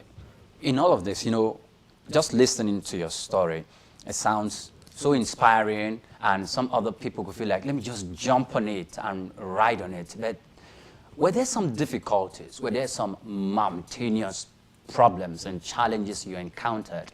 And if there were some of them, how did you maneuver? I think the challenges I encountered was when I was trying to make the transition from medicine and out of medicine. A lot of people did not understand why would somebody who did well in medicine wants to leave medicine. And the truth of the matter is that not everybody will understand your dream, not everybody will understand your goal. Elon Musk, for example, had an opportunity to do PhD in Stanford, and he deferred his program and never completed it and pursued his entrepreneurial dream. Some people might say maybe because he wanted to remain in America, but more of his entrepreneurial dream. Same thing with the owners of Google. Am I saying you should leave university? No, what I'm saying is that you need to be in tune with yourself. You need to face rejection. That rejection of you want to leave medicine, the ridicule, you want to leave medicine to do something else. For a lot of people, it did not make sense. And sometimes when you want to pursue your dreams, not everybody would understand it. Not everybody would appreciate it. You need to be in tune. Yes, listen to our advice, but at the end of the day, follow that path that speaks to who you are. And a path that at the end of the year, at the end of your life, you can look back and say, I lived a fulfilled life because I pursued the cause that was there. I also faced rejection. So moving from medicine to the financial services sector, I started at the very bottom. I had to learn the ropes. I made mistakes, but I bounced back from it. And that's the concept of grief and resilience, that you need to be tenacious. I think for me, one lesson people can take from me is that I have made transitions in life, and you can also make that transition, but you will face challenges. Just persist and you will overcome it at the end. Were you scared? No, I wasn't. I think that maybe the classic David killing the lion and the bird, and he could face Goliath, because I had done GCE in JSS 2 at age 13, an exam that is for people that are older. I think it emboldened me somehow. I wasn't scared of failing. In fact, my greatest fear is not living up to my potential, not failing. Okay. I can accept failure, and failure is maybe you are not maximized, you did not make the target. What I cannot accept is not trying. And that's for me my greatest fear. Try, give it your all, go out on a limb. And at the end of the day, if you don't meet the target, learn the lesson, but not what you call failure. Failure is an event, not a person. So I wasn't scared of failing. I was scared of not trying. That's what I was scared of. And I said, Maxwell, it is when I try, then I'll know whether I'm capable of it or not. So I tried GCE, I found that I was capable. I did it in SS1, I tried it, I found that I was capable. It was when I tried and I can come to that fact of, is it a problem of capacity? Is it a problem of motivation? Is it a problem of discipline? But I'm not scared of failure. Okay. Now, some of the pictures you sent me, I saw you were standing in the midst of some of your clients or some of your students whom you're tutoring and you were teaching, and I saw that there was also a picture where it's like you were exchanging pleasantries with the commissioner of police, and so when you encounter these people, you deal with people on a daily basis in organizations, what do you think is the basic problem about people and getting to the pinnacle of their career, and how can that be solved? So I think it depends on the context you want to look at it, you understand? So I've been privileged to speak before governors, I've been privileged to speak before CEOs and great men in the Nigerian society. But performance challenges, so you can look at people have performance challenges, and it is broken down universally into five buckets for performance challenges. Number one is clarity. Number two is capacity. Number three is motivation. Number four is resources. And number five is consequences. At the end of the day, every performance challenge that people face will fall in one of these five. So from an organizational standpoint, it's in one of these five. From an individual standpoint, maybe the person is not motivated. Maybe the person thinks he doesn't have the resources. Maybe it's a problem of capacity. The person doesn't have the skill sets to do that. Maybe the person is not even aware. Or maybe the person doesn't understand the concept of consequence management.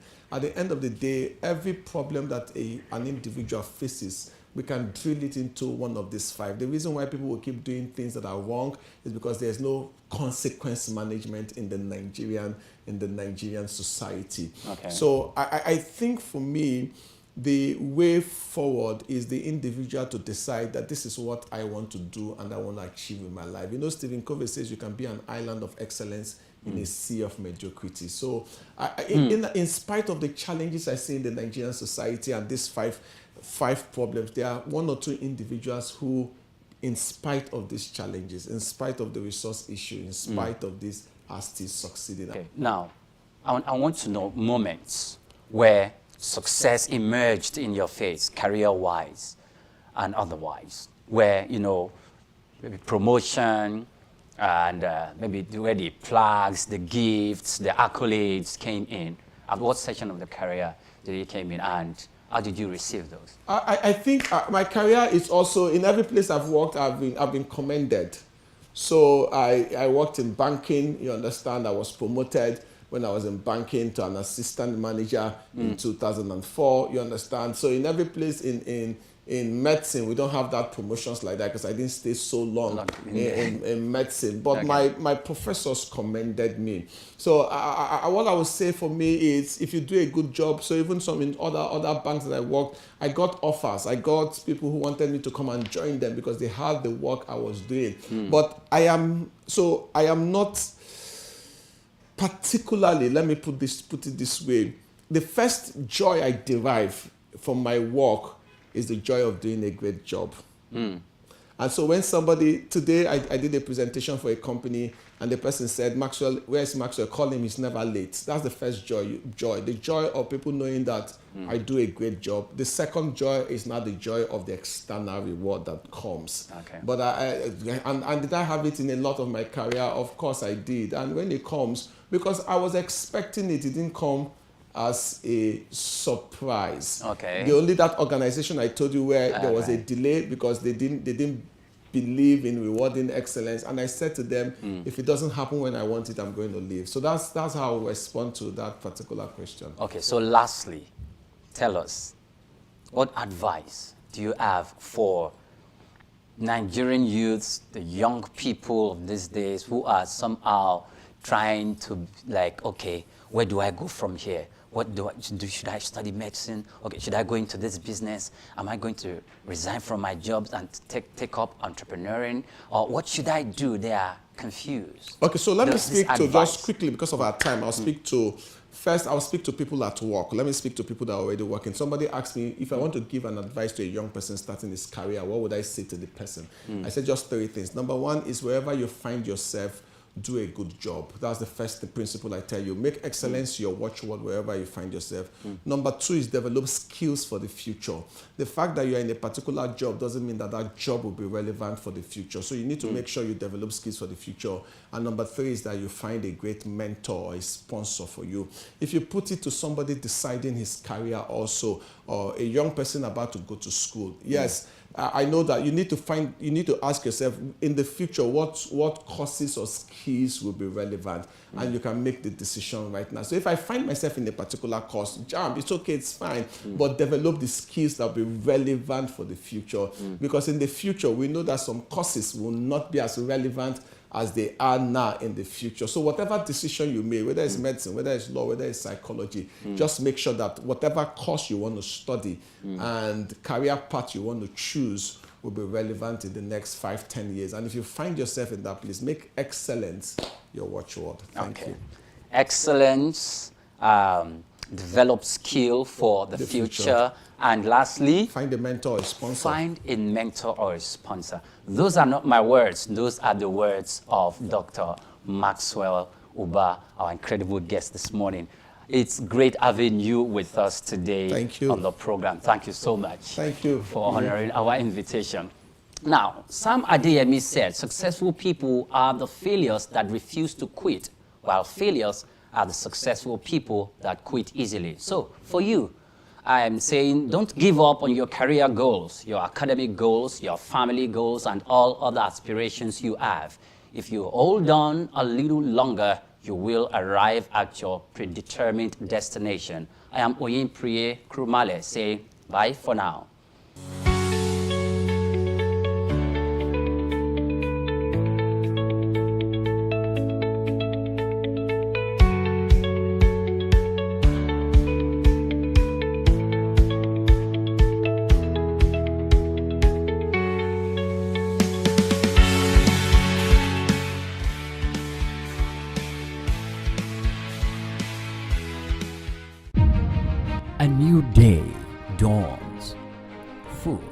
possibilities.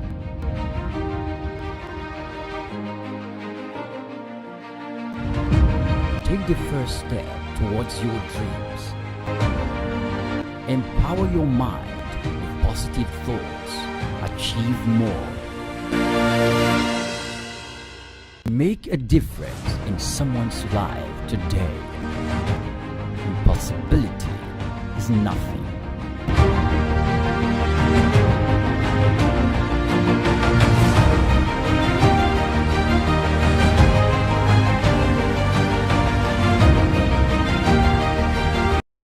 Imagine a world transformed by the power of giving, where every act of kindness sparks another.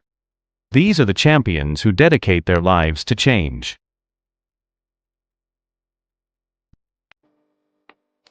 Together, they are paying it forward. Champions of change. Paying it forward. Join us and be part of the movement. Here on the Achievement Channel.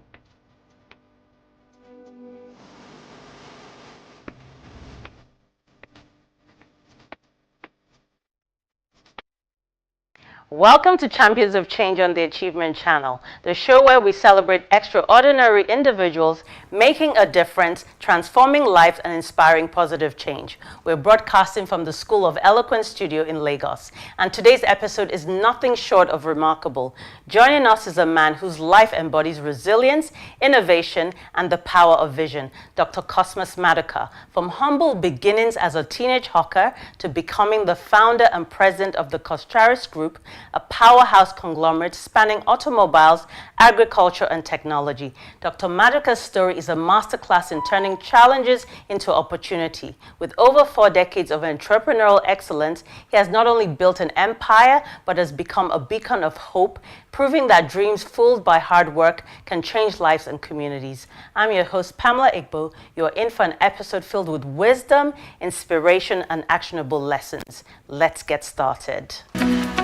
School of Eloquence, teaching the world to speak. Welcome, Dr. Cosmas to Champions of Change. It's so good to have you here. Thank you, Pamela. It's my pleasure to be here on your show. Thank you. So this is a show where we honor people who have been doing inspiring things in their communities, and beyond your business acumen, we know that you are a fantastic philanthropist, a mentor.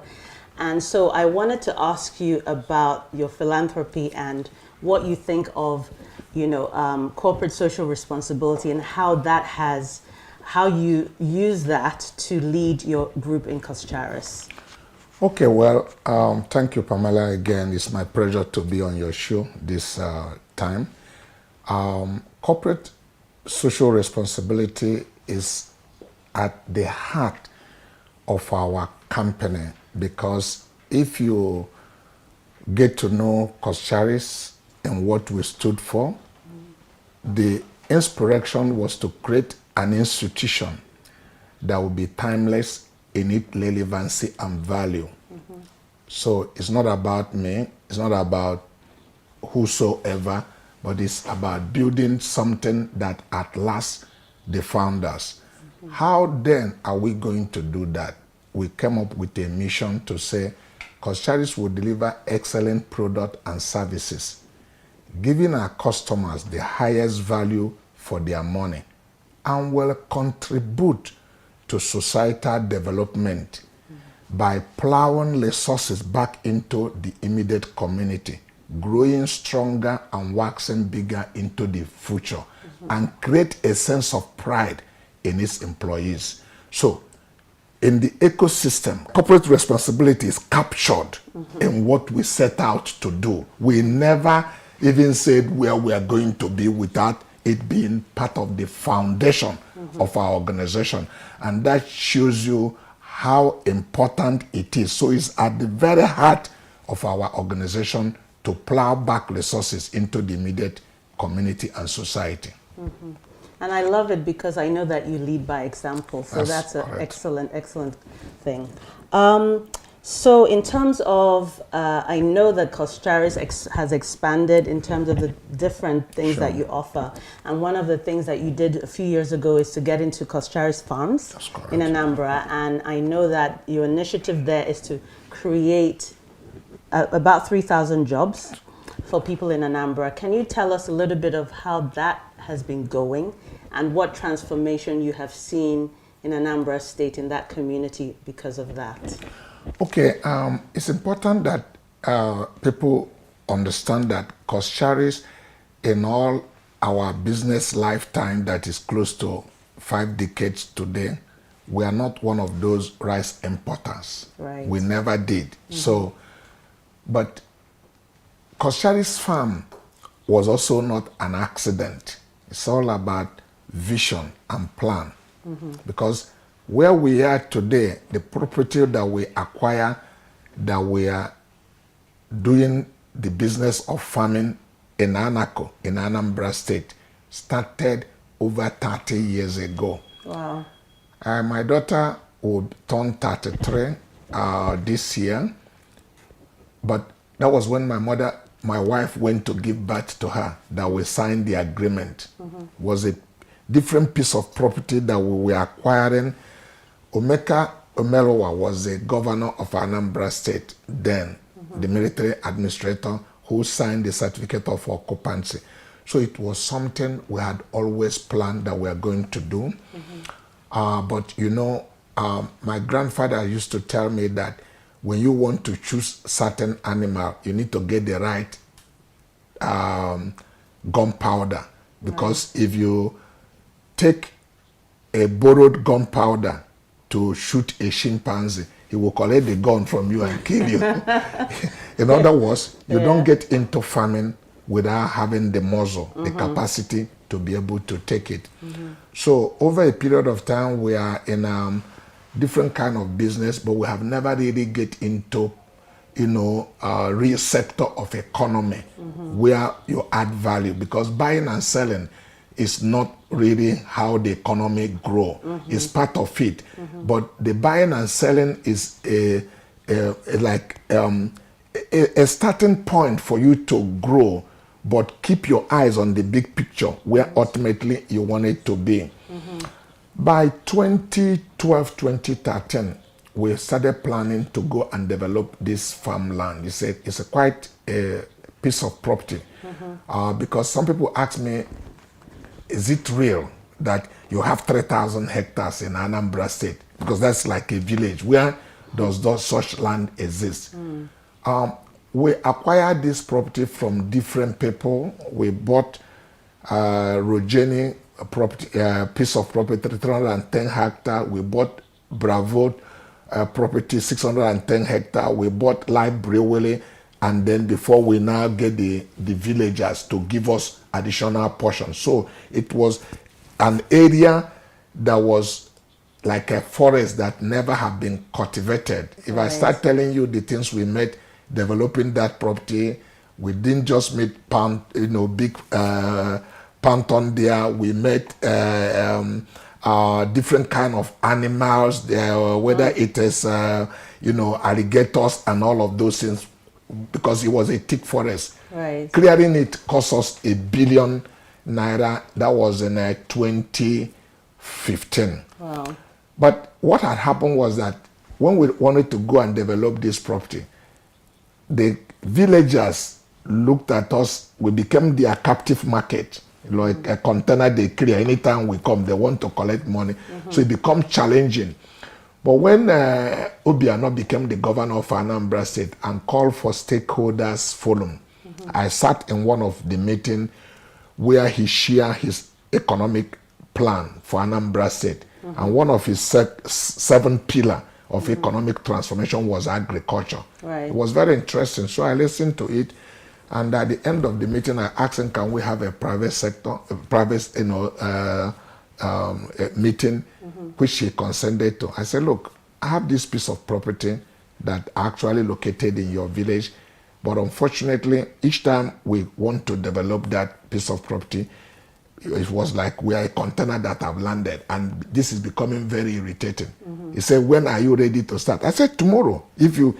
He called his commissioner of agriculture, set up a committee, and said, please go talk to my people and tell them that they will be the people that is stopping him, because all he's looking for is to track an investment in Anambra State. So that's where government is important, because they are catalysts to provide the enabling environment. That's right. So they had to do the community meeting and get the people to say, please, hands off. So we move into the land, started the land clearing in 2015, because rice is a grain that grow on a mud. And for such large acre kind of property, for us to really do anything meaningful, we have to clear every wood, every stick. It has to be a bare field completely, because the window of the planting is very short. We actually have 4 excavators to be able to do this within 3 months to be able to replant. But we started the first time on rainy season farming, which is not, you are not in control. You are only subjected to the mother nature, whatever it provides to you. Whether what we did, part of that 2015, 2016. But by 2017, we made huge investment to take water from Iju River to about over 9 kilometers from the place to do major canal to bring water, and then started doing the secondary canals that had to put water into each of the farm. Like I said, rice is a grain that grow on a mud. Right. So it need water. Water is part of its life. So you do a much more controlled farming in a dry season, because you give the farm water when you need it, and be able to put all the inputs that will help it become successful. Rice also is a wheat that matured in 120 days. Every 4 months you can harvest. So if we plan very well, we can master three cycle, which other people in other countries are doing. But currently we are doing dry season that usually start from December, and we harvest in April, and plant again. And because we have had flood, right? Yes. 3 consecutive years that really wipe off the entire farm when the Cameroonians release their dam. It go all the way from Benue State and come back to Anambra State, and if the flood exceeded to go beyond the tail of the seed, everything would die unless it recede within 7 days. So what we have done now is to make sure we harvest lettuce by September. Right. Before you are getting into the late part of August, September, we are out on the field, because we have find a time that you have to only use canoe to go through the farm. The fact, the building we have in the farm, we have heard when the water come to the top of the roof to tell you how bad it is in those areas. So what we have done to touch the community in Anak, where we are, is that the first 1 year we were solely on our own. By the second year, we started looking for art growers, where we teach the community what to do, give them some input, help them to farm. We built the first 2 years 5,000 art grower. Wow. Yes. There's a company called IDH, American has it. They all support us with these farmers to be able to support them with input, sometimes fertilizer. So what we do now is to train these people. We've been able to grow about 15,000 art growers today. And because of the training, we give them the input we made. Sometimes we can also harvest for them with our harvester. Sometimes we can mow for them with our mowing and all of that. So we now have an accord with them where we have the first right of refusal of buying their crops. Okay. Before we have to go all the way from north, bringing Kebi and all of those areas to be able to get our raw material, which is basically what you call paddy. Okay, but today we've been able to create a capacity that we are getting our raw materials in Anambra State, and that's how we have affected the life of the communities where we are working in a very productive way. Today, the farm get better yield and get better takeoff. The off-takers are we. They are not waiting for some other person unless where they can get a better offer. But if you look at rice and the way it works in this value chain, transportation is part of the cost in logistics system. But between where they are to where we are is not more than 235 kilometers. So they leave themselves and go to our mill. We have a storage of over 25,000 metric tons where we store the paddies to be able to produce seamlessly around the year. So I won't say truly that we have made profit in this business. And I knew from day one that we are not going to make profit. The feasibility study we made was that we will take us 5 years. Our idea is that we will break even by 2021. Right. And because we did things proper, the way it should be done, we attracted international investor. Sahel Capital invested into our farm. But their system is that every 5 years they divest, they have to, move on. That's their business model. They don't get there to sell. But all the agreements are put in place. So they put their first 5 years, and when they were willing to sell, we bought them over. And today it's managed and held solely by Coscharis, but we're still willing to accept any other international investor. We have not yet mastered build the maximum capacity in terms of the yield, because rice profitability in it, agriculture today has become scientific completely. Right. Like I said, we have had 3 consecutive years where we had flood that totally, destroy our crops. And unfortunately, the Nigerian agriculture insurance is not matured. They only want to pay you for the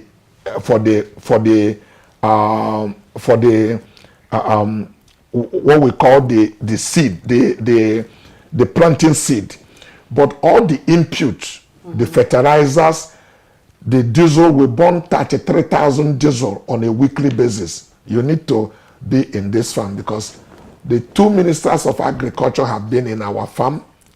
The first was Audi Ogbe, was there with the former governor of Central Bank, the Kebbi State governor who represent the president. We had the second governor. This farm, the total road network we created in the farm is about 200 kilometers. 3 hours you are in our farm, you haven't end from beginning to the end of it. So it's a masterpiece. Actually, the best way to look at our farm is to come by helicopter. When late Herbert Nwigwe visited, I think we rented the helicopter of your agency, and he came by air. He couldn't believe himself, because that's the only way you can be able to tour the farm under 1 hour or 30 minutes from the up to see everything. Really professional the way it's done abroad. I am very proud that as an Ambararian, because I'm a capitalist, and as a capitalist, you need to, go for business opportunity where it presents itself. But a lot of people say you must do something in Anambra State, but you can't do, as a capitalist, you cannot make investment based on emotional attachment. Today, I am confident that we are taking the Eastern market, a captive market, to deliver rice. We have the best quality rice that exists in the market today, and we sell at a premium. Fantastic, fantastic, sir. So, Dr. Cosmas, what I love about what you just said about your rice story is the fact that you have created jobs and changed lives. 15,000 people is amazing. And it creates a sustainable community. That's right. The fact that they can now grow their own crops, you know, and then you get the first pick of buying from them. So you've created a sense of livelihood for them. So that is absolutely amazing. Absolutely. Great. So we'll take a quick break right now and we'll continue with this wonderful conversation with Dr. Cosmas when we come back. Champions of Change. Paying it forward. Join us and be part of the movement. Do you feel terrified when speaking before a group? Are you stressed when asked to present? Do you forget your points? Are you shy and need confidence? How do you give a speech with polish? Learn how at the School of Eloquence, the home of public speaking. Attend our 2-day practical training in public speaking. Call 0802 303 2066 or log on to schoolofeloquence.org. School of Eloquence, teaching the world to speak. Champions of Change. Paying it forward. Join us and be part of the movement. Welcome back to Champions of Change. I'm right here with Dr. Cosmas, and we've been having a wonderful conversation about his CSR, his farm, and just his incredible wisdom. So, Dr. Cosmas, tell me, I know that you are a phenomenal mentor. Thank you. And you are also a man who empowers people. Absolutely. And I know you have empowered so many young entrepreneurs. Sure. Namely Stanley Uzochukwu of Stanel Oil and Delbra. So tell me, what do you look for in somebody you want to empower or mentor, and why is mentoring quite important? Well, I am a great advocate of mentorship. You can call it mentorship, you can call it apprenticeship. I am a product of apprenticeship, and that's where you learn under somebody and be tutored on all the rudiments that you require to run a business. University is a very good place to do that, but the only unfortunate thing is that there's no hands-on. You know, you have theoretical knowledge about things and become a great intellectual on it, but hands-on experience you lack. But under apprenticeship or mentorship, somebody guides you step by step for you to learn what to do. Having lost my father at the age of 4, and my mother became a single parent with 4 kids to take care of, life was not fair to me. But I have a determination. And what is that determination? It's hunger for success. I tell a lot of young people today, it doesn't matter what it is. Nobody can teach you how to be hungry. It's something that has to come instinctively. You need to, crave for it. Recently, I was mentoring some group of young people, and I was trying to encourage them to stop procrastinating, to take action and take a step of faith. And one of them raised his hand and said he wanted to ask a question. I said, what is it? He said, look, his belief is that they have been over-mentored but have been underfunded. Right. So I tell him to shut up. Because if he claimed to be an entrepreneur, your first ability or sign of entrepreneurship is to create capital. Capital doesn't fall from heaven. You can take a job, whatever you need to do to earn money, and we watch you to see how you have deployed the little money you have in a sustainable manner. There's nothing that convinces an investor more to put money into what you are doing than for you to let him know you took this thing from ground zero to A, from A to B. He could see through that process. You don't need to speak too much because manifestation is the interpretation. He has seen you have the drive, what it takes. Then the help will ordinarily come. That's right. A lot of young people or business people have misplaced positions in life. And everybody tell you, look, what my lacking is capital. If I have 1 billion naira, if I have $10 million, you will see me, I will be. No, it doesn't work like that. Many people don't know that this thing we call money have 5 levels of money. The least level of money is what people focus about, and that's what you call cash. Right. The first level of money is what we call credibility. The second level of money is what we call credible relationship. You may not have money, but you have somebody that have money. The third level of money is what we call integrity. The fourth level of money is what we call character. The fifth level of money is what we call competency. The other one is the least level of money is what we call cash. But young people are only interested in cash. Let me explain to you. Credibility is not integrity. Credibility is where you are able to record a process of what you are doing. The things you are said, the things you are doing can be verified. There are evidence and proof of what you have done. It can be verified, not just what you said. There are records of that. Now, if Dangote comes to Kosharis to take a Rolls Royce that costs 1.4 billion naira and he didn't have cash, do you think we can let him go with the car? We will. No doubt we will. Why? He's credible. Right. We can verify him and his source of wealth. He had a credible position that you can, that worth money. Right. Now, if Pamela come to Kosharis to take a Ford Explorer and she doesn't have cash, will we give her? No. The answer is no. Now, if Pamela knew Dangote and Dangote put a call across Kosharis and say, please let her go with the car, we will let you go with the car. Yes. The obvious answer is yes.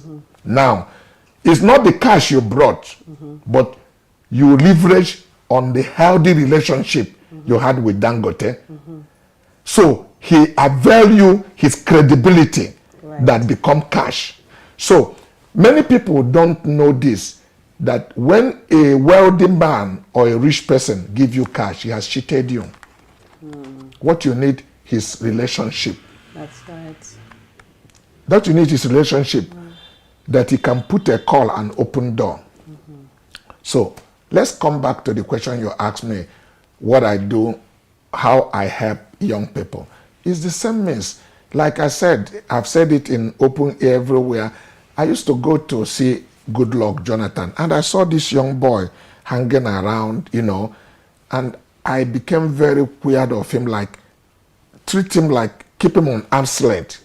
It's like, I don't want him to contaminate me, because there are too many clever young people. We don't give them benefit of that.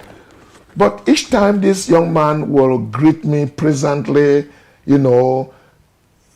there's something bubbling in him that is looking for life. But I was very careful, not to, fall for his whatever it is. And over a period of time, I keep on, taking back seat. But one day, I was coming down from Hilton Hotel in Abuja. By the elevator, this young man grabbed my 2 feet. I said, what is it? He said, look, he regarded me as an angel, that I'm a messenger from God. I should lay hands on him to pray. I said, why? Here. Let's get to the corner and say, please here. Please here. He had my 2 legs. Please here. A boy that was well taught, that believed in what he has been taught. I lay hands on Stanley and I was praying. Suddenly I felt a hand inside my purse. I heard it like this. I thought he was trying to be funny. From you. He stuck 50,000 naira on my pocket. I finished with him, entered car, going back to the airport. I keep on wondering, what a hell is this? Why did this boy put, in fact, you know, I acted superstitious. I removed the 50,000 so that it does not contaminate all the money I have and kept it away. Because a young boy that was supposed to ask me for money is giving me money. Right. It was different from everything that I knew. But I keep on pondering about it. It wasn't long. Friendship was born. People don't know principle, how life operates. A gift is a distraction to a king.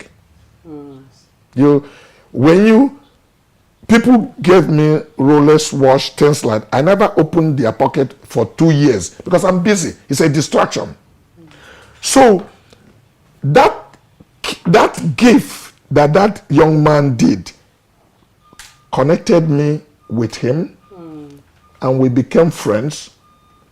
As a matter of fact, I still remember I was in a Jaguar SJ driving, coming into Abuja, and my phone rang, and it was Stanley, because he already have access to me, that he can call me and I take his call. Oh, sir, please, do I know anybody in First Bank? I said, what is it? Oh, that he used to deliver diesel to Julius Berger. There was a guy that used to phone him. That guy had a motor accident and died, and is dead. Now, Julius Berger has given him a contract to supply XYZ metric ton of the diesel. He didn't have the money. If I could put a word for him, somebody in First Bank where he had an account. I said, so do you have an account in First Bank? He said, yes. I said, please, can you send me the account? It's not something I planned. It was not in my plan. It was not something I was thinking. But the Holy Spirit told me to wire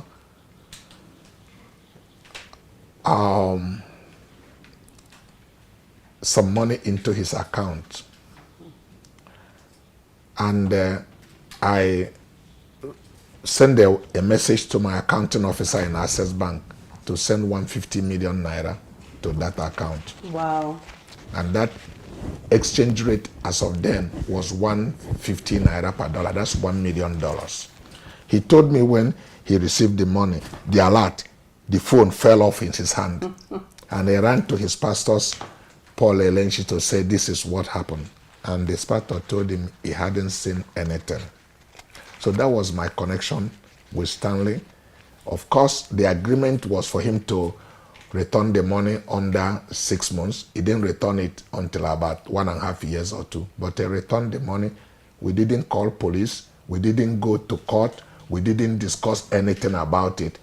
And the friendship was born.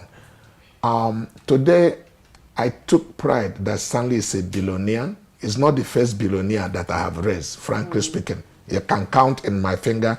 There are more than 30 young men that are billionaires. That, in fact, some of them are even becoming bigger than myself, that I knew the role I played in their life. Wow. I've done that all my life.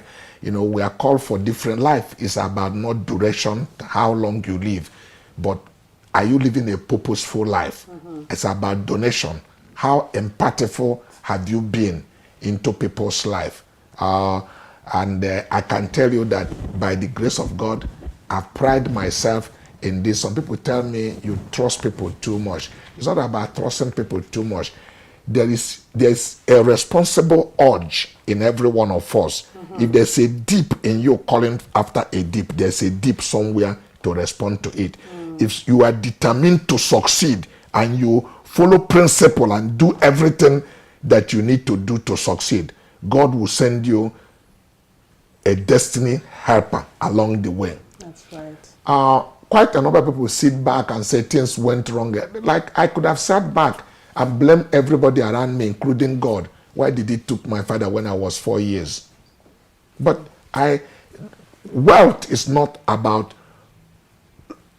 success is not about education, frankly speaking. Success is not about any other thing but about mindset. Changing the narrative of the way you think is the key to success. My mother looked at me at the age of 4, looked me straight into the eye and said, Cosmas, believe in yourself and believe in God. You will go places in life and you will be successful. I said, thank you, Mom. I grew up with optimism. I believe no door closes before me.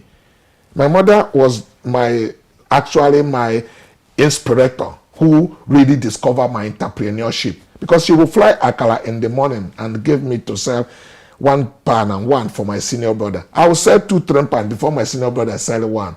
Why? Because I move with confidence, smiling at you before I say buy akala. And you said, no, you don't want to buy. If you want to go, I'll hurl your cloth. And you said, is it by force? I said, Mom, tell me nobody says no to me. Exactly what you are doing now is what they would do. Right. The person will, just smile, giggle, and said, wow, where did this boy confidence come from? Who taught you this? Then he will abuse his own child. Say, if this one is by me, he will not have sense. Or yeah, put 5 pence on. That's how I sell. Right. So we went to the same market, the same akara with my senior brother. I sell 2 pounds before he finished selling 1. So I grew up with that optimism that people like me, people will do things to me. So when people tell me this thing is impossible, I'll be laughing. I'll go, you tell me this door is closed, I tell you it will open when I get there. 99.9% as I'm getting to this door, somebody will open it from the other side and I will close. So that has been my life. Amazing. Thank you so much for the nuggets that you just shared. So, Dr. Cosmas, it must be so rewarding, knowing that you've helped so many people. I mean, I can't imagine making people billionaires. Sure. What is the most rewarding experience, in your opinion, that you've had of helping people? I think I would like to share 2 of them. Okay. Recently was a young man I met outside of this country. Let me keep his privacy. It was on December 24. Your birthday. My birthday. He got to know it was my birthday. He bought a bag that is a Gucci bag that he used. He removed things on it and said he's sorry he didn't know it was my birthday and gave it to me. Wow. Unfortunately, he forgot his international passport on it. Oh my God. Inside it, but which I later discovered, and I was able to give it to him before I left that country. On my honor, friendship was born. After that event, the young man called me one day and told me he had a challenge. I said, what is the challenge? And he just got a contract of $120 million. And he need to do something to show commitment to be able to secure that contract. And we had a discussion. I said, put it on email. And the discussion went on. On my honor, I wired $2.5 million to him. He got that contract, show performance. After 6 months, he got the first performance payment of $5 million. Nice. And he returned my $2.5 million. He had finished that job. The person that got the second job did not perform. He's doing a contract, a project of $1 billion United States dollar today. Wow. From that help. So how do you sit back and hear things like this, the kind of fulfillment you have on it? The second one is a young man from my own state. I started giving credit of 10 million naira to 50 to 100 million. Today, he's so big, he built a factory. He also produced for Koscharis certain product that we buy from him now. And recently he told me he has 44 billion naira. He's looking for what to do. He has built a factory in Sokoto, built a factory in Lagos. I told him the next one will be in Anambra. Wow. And when Soludo called for Anambra Economics Summit, I told him I came with an investor, signed his certificate of occupancy. The factory is under construction now. Amazing. Yeah. That's an amazing story. Yeah. I've really enjoyed this session, Dr. Cosmas. Lastly, what I want to ask you, I know one of the things I really admire about you is you are one of the most humble people I've actually ever met. Thank you. I want to ask though, what keeps you humble and what are you most grateful for? It's important everybody that cares to know. I'm a Christian. I don't feel embarrassed to say it. I'm traveling on tomorrow. I'm heading to Pakistan. I'm going to wear this badge. If you don't like me, send me back to my country, anywhere I am, whether I'm in Saudi Arabia or in Dubai. I met Christ at a very tender age of my life before I turned 15, and that gave me a different view of life, that God of all creature humble himself and enter into the womb of his own creation. That's humility. God humiliated himself. The way up is down. What people wonder about me is that they thought I'm a rich man who became a Christian. No, I am a Christian who became rich. Right. Somebody God could trust with money. So my Christian value comes first in everything I do. And that's where my humble disposition comes from. I don't tolerate people, like you are up there and they are all down there, live haughty like you know everything, other people don't know anything. It is absolutely the grace of God in my life that I enjoy, and that's why I try to express it, so that if I can't preach to you, you can look at my life and maybe have cause to say, God, thank you. Thank you, Dr. Cosmas. It's been amazing to have you on the show. It's my pleasure, Pamela, to be here, and please feel free to call me any other time. If I'm available, it will be my pleasure to put my shoulder to the wheel and anchor your show. Thank you so much. God bless you. You're welcome.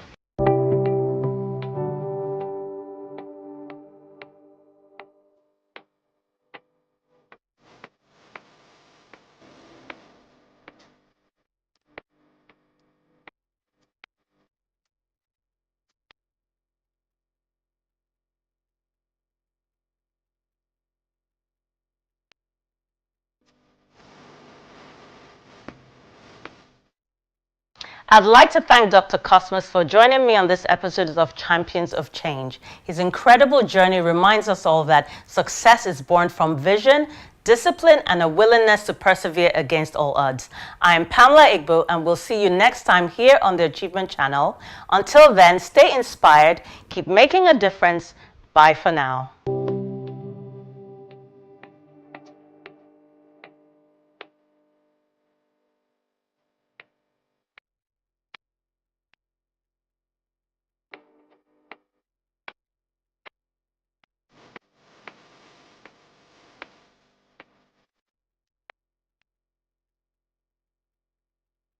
So please keep watching Achievement Channel to keep learning. Thank you. I just want to advise you, it is best for you to keep watching the Achievement Channel. Okay, shout out to the Achievement Channel. Keep watching the Achievement Channel.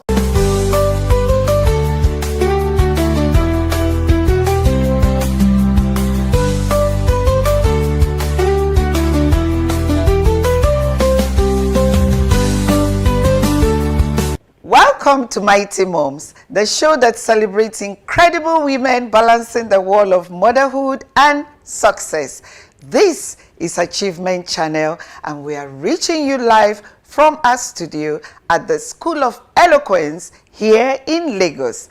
Today's topic is focused on moms who build empires, entrepreneurship, and motherhood. And we are so excited to have with us someone who exemplifies this beautifully, Pamela Igbo, a beautiful leader and mother who has not only made her mark in business development, but also as the former executive director of Obi Jackson Foundation. Pamela, we are happy to have you on the show today. It's great to be here, Sarah. Nice to meet you. Thank you. Pamela, you've had such a rich and diverse career in business development and leadership. Can you walk us through the journey, especially as a mother raising a daughter and at the same time navigating the world of entrepreneurship? Thank you, Sarah.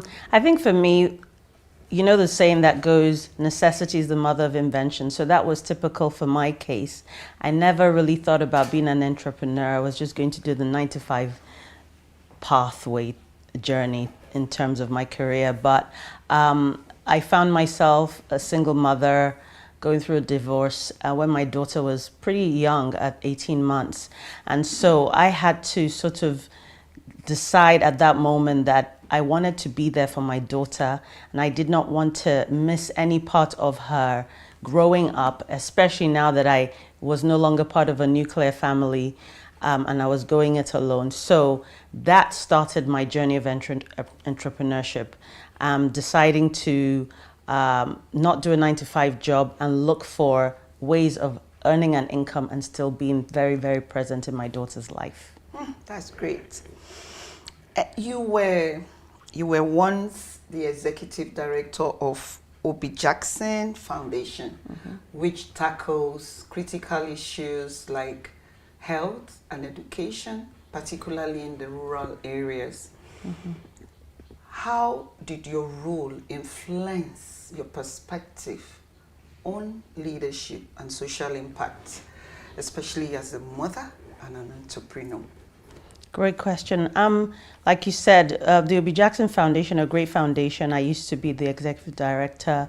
We worked particularly with rural women in the eastern part of Nigeria, particularly Anambra State. I think as a mother, you're always a mother in whatever circumstance you find yourself, and meeting women who they were obviously entrepreneurs in their own way, doing it at a very low level. It was good to be able to find ways of supporting them and creating avenues where they could have inclusion, financial inclusion through microcredit, or just supporting them and giving them information on how they can make their lives better. So in that way, it was a very fulfilling and rewarding time there. That's great. Pamela, you created Hannah and Hugh. You started Hannah and Hugh Limited when your daughter was just 18 months. What were the toughest challenges you had to face at that time? And how did you overcome them as a mother? Okay, so first of all, I want to say Hannah and Hugh is a natural skincare company. So the story behind that is when my daughter was a baby, she had eczema. And we're talking, she's 18 years old now, so we're talking 18 years ago, there wasn't much about natural skincare. Particularly when I lived in England, you would go to the doctor and they would give you steroid creams. And so being very frustrated, I decided to go and take a skincare course. And that's how Hannah and Hugh was born. And so I took my recipes to a manufacturer and decided to create a range for children, particularly children born with eczema and parents who were looking for an alternative to the steroid creams that were in the market at the time. And so obviously, being a single mother, it wasn't easy. I think living in Nigeria gives you a certain support network that you don't have when you're living abroad necessarily. So trying to juggle not having much of a support network and trying to start my company, my skincare products, that was the biggest challenge. I think not having as much support as I do now that I'm back living in Nigeria, but also trying to be focused and make sure that this was going to work. So that was, I would say, the biggest challenge that I faced at the time. How has the business been so far? Yeah, it was very successful in England. I was able to sell it, take it to market, and it was stocked at different natural skincare stores. And I was also selling it at Health Plus here in Nigeria. It took a bit of a break during COVID, but we're getting ready to relaunch it in January again. Wonderful. This inspiring conversation comes up immediately after our break. Please stay tuned.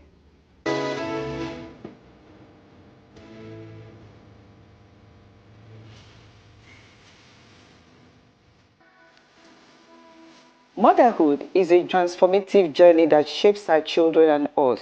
It's filled with joy, challenges, and profound growth. Today, we honor the unsung heroes, our mothers, whose love and dedication lay the foundation for our achievements. Motherhood teaches resilience, the strength to wake up each day with purpose despite sleepless nights. This resilience empowers us to overcome obstacles and reach our goals. It fosters creativity and problem solving. From soothing a crying baby to managing a household, mothers develop invaluable skills that drive success in ever-changing environments. Today, we celebrate every mother who has doubted herself yet continue to push forward. Your love, sacrifices, and commitment are the true markers of success. You are the heartbeat of your family, and your influence reaches far beyond your home. Today, to all the mothers watching, remember this: your journey, filled with love and perseverance, is the foundation of all-round achievements. You are raising the next generation of dreamers, leaders, and innovators. Your role is powerful.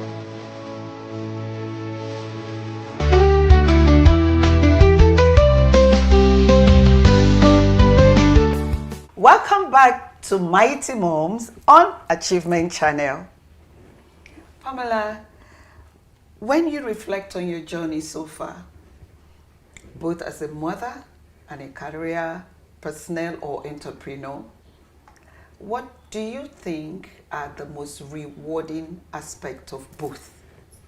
That's a great question. So I think for me, it's, being able to be an entrepreneur, but also be there for my daughter. I think the time that it gave me to do things at my own pace, and also be able to be there for very important parts of her life, knowing that I was doing it on my own, was really, really important to me. So being able to be there for her netball competitions, taking her to her school plays, parenting meetings, or even just lots of play dates that I took her to. I wouldn't have had time if I had a structured job. So I think that was very rewarding for me, knowing that I was able to see her grow up and I didn't miss any parts of it. In fact, I was thinking a couple of months ago, she went over for summer to England, and that was the first time in 17 years that we had been apart for longer than like a week. And she was away for 2 months. So that for me has been the very rewarding part of it, knowing that I was there for her, every important part of her life. That's great. Most of our viewers are mothers having dreams of beginning or starting their own businesses, but really do not know how or what to do. What would your advice be for mothers who want to begin a business, even with little or limited resources? Yeah, so my advice would be just start.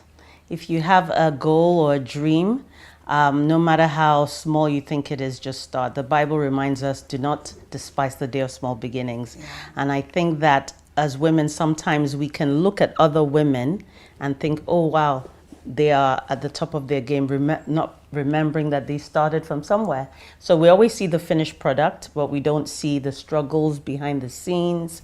We don't see the days they wanted to give up. So I would say, first and foremost, start.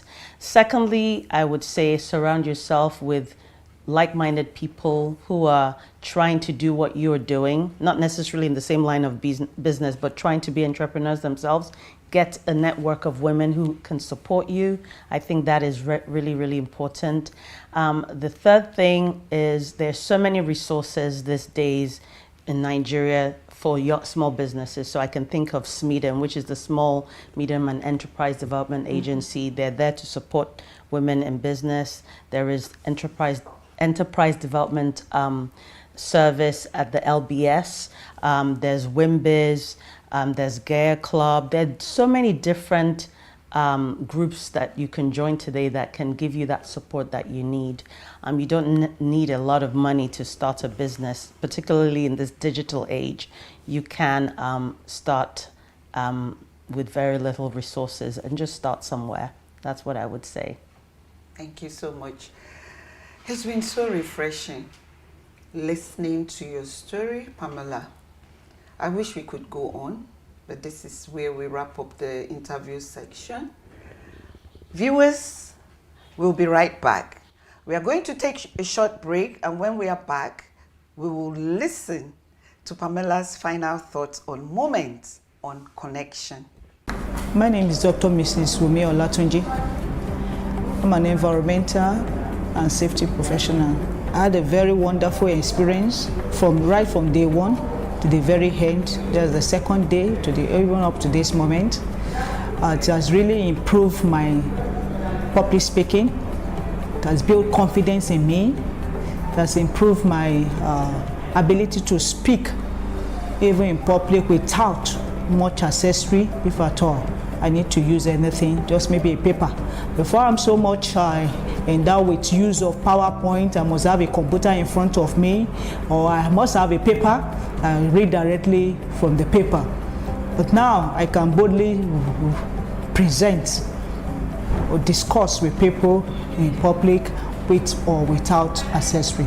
I so much appreciate this, and I know it will go a long way with me, and it will improve my performance in my profession. I want you all there to come over and pass through this school. Don't need to procrastinate. You have a lot to benefit and none to lose. Speak with power. School of Eloquence, teaching the world to speak.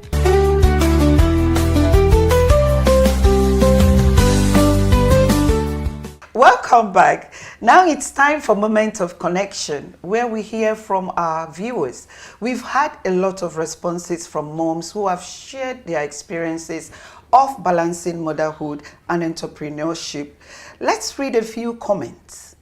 From Jane Akintola on X, starting my own business while raising my kids was one of the toughest things I have ever done. But the freedom it gave me to be present for them was worth it. The second comment is from Bola Danjuma on X. I'm still in the planning stages of starting my bakery business, but I get overwhelmed sometimes and I question if it's even worth it. How do I stay focused and motivated through all the challenges? Pamela, what are your thoughts? Great. I mean, like I had said earlier, it's a rewarding adventure to be able to have your own business and be there for your children, your family, and balancing that. So I really can relate to the first comment there. The second one about starting her own business and staying focused, I would say, like I had already said, get a network of women who can support you. Get an accountability partner that will keep you focused. I think that's really important. I think for me, I have a bunch of accountability partners, and so they help me stay focused with my life and business. Pamela, thank you so much for sharing your inspiring story with us today. Moms like you remind us that it is possible to build your business and also raise a family, and at the same time, take care of yourself. It's been inspiring to be here. Thank you. That brings me to my final question before we wrap up. What do you do for yourself, for your me time? That's a great question. Thank you. So I think as women, we tend to take care of everybody else but ourselves. And I've found that we need to be really, really intentional in building that me time into our schedules, no matter how small it is, whether it's an hour or 4 hours. For me personally, I like to go once a month, go and have a massage, go out with friends, or just go to my favorite coffee shop and chill. So for me, that works for me. So it could be different things for different people. But what I would say is for every mother out there who's trying to balance business and family, to try to intentionally build that time into their schedules. That's great. So you take care of your business. Absolutely. Take care of your family. And also create time for yourself. Very important. Thank you so much. Thank you. Thank you for being here.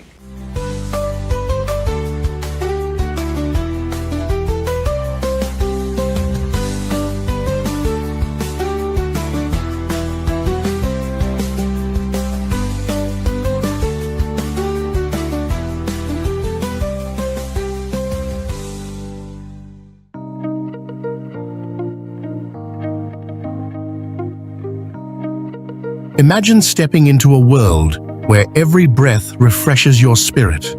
Our premium diffusers transform any space into a sanctuary using only natural, non-toxic ingredients. With quality absorbent reeds, they deliver long-lasting, soothing scents that eliminate unpleasant odors, promote relaxation, reduce stress, and enhance your mood. Choose from tropical mango to a refreshing mountain breeze. Elevate your environment and discover a non-toxic way to improve the air you breathe. With Christian Creations, your home becomes a personal escape to paradise. Experience the freshness today.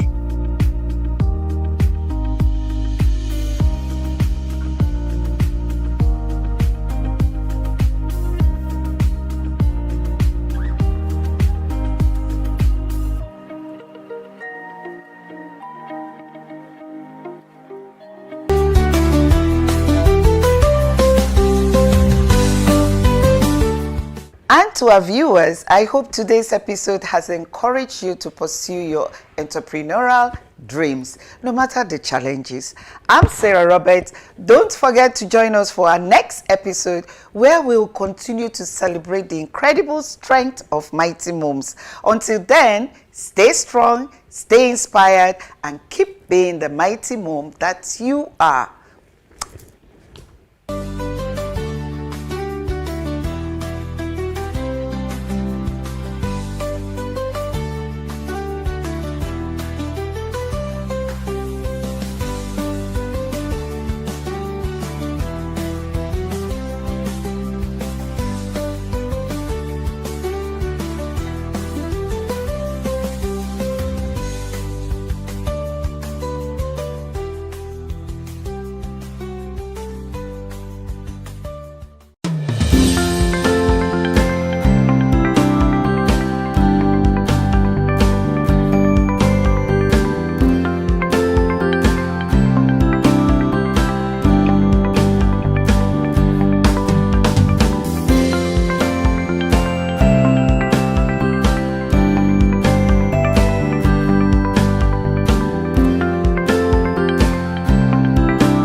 Hello and welcome to Achievers Book Club on the Achievement Channel, Nigeria's first and only 100% motivational TV station, broadcasting from the School of Eloquence studio here in Ikoyi, Lagos. I am your host, Sarah Erime Esekme. Great minds are built by great books, and this is the show that brings the most powerful ideas from best-selling titles to life, helping you turn knowledge into action. Today, we are diving into a vital conversation, the art of the lifestyle shift, transforming your mind, body, and business. We are exploring how determination and self-belief can help anyone rise above their obstacles. Joining me to discuss the roadmap to a total life transformation is a powerhouse guest. She is an award-winning photographer, entrepreneur, and author of the life-changing book, Lika's Lifestyle Shift. Please welcome the creative director of ClickArt Photography, Lika Ahunsi. Stay tuned. Hi, welcome to the show, Lika Ahunsi. Thank you so much for having me. Yes, I trust you're doing great. Yes, I am. Okay, so we're just going to dive right into the questions now. So the first question I have for you is now the 4Fs framework. In your book, you introduced a unique framework for change called the 4Fs, right? Yeah. Which is fitness, food, fashion, and facials. most health books only focus on the first two. So why was it important for you to include the outward elements like fashion and facials as part of a deep internal lifestyle shift? Okay, thank you so much for that question. Funny enough, I've never been asked, but so let me give a bit of background how the book came into existence. Okay, so it was during COVID. We all stuck at home. The need to work out kind of became a thing because people were getting bigger, just staying at home, not feeling like they're doing any activities. So before then, I used to just post my workouts and stuff like that. And I don't know, I would say more people were engaged. Pretty much because we were now stuck at home. So I think that increased the engagement on my page. So one day I decided to do a live, and it was just a ask me any question. And based on that live, in fact, then I don't know if it's still the case because I don't really do lives anymore. But after an hour, it cuts off. So after 1 hour, I had to start all over again because people were like, I still have questions, you've not answered my questions. So it was so engaging, it was amazing. So majorly the questions, because I was taking notes on the questions I was asked and answering as much as I could during the live. But I realized that most questions revolved around these 4 Fs. So people asked me questions about my diet, what I was doing what I did to lose the weight, and what I have done or had done at the time to keep it. There was also a lot of questions regarding what kind of workout do I do, what are my schedules, and how is it possible to do this workout or still be active with my lifestyle shift, even with my everyday life, right? So that already answered the 2 major ones, which is fitness and food. Then I got a lot of questions about my outward look.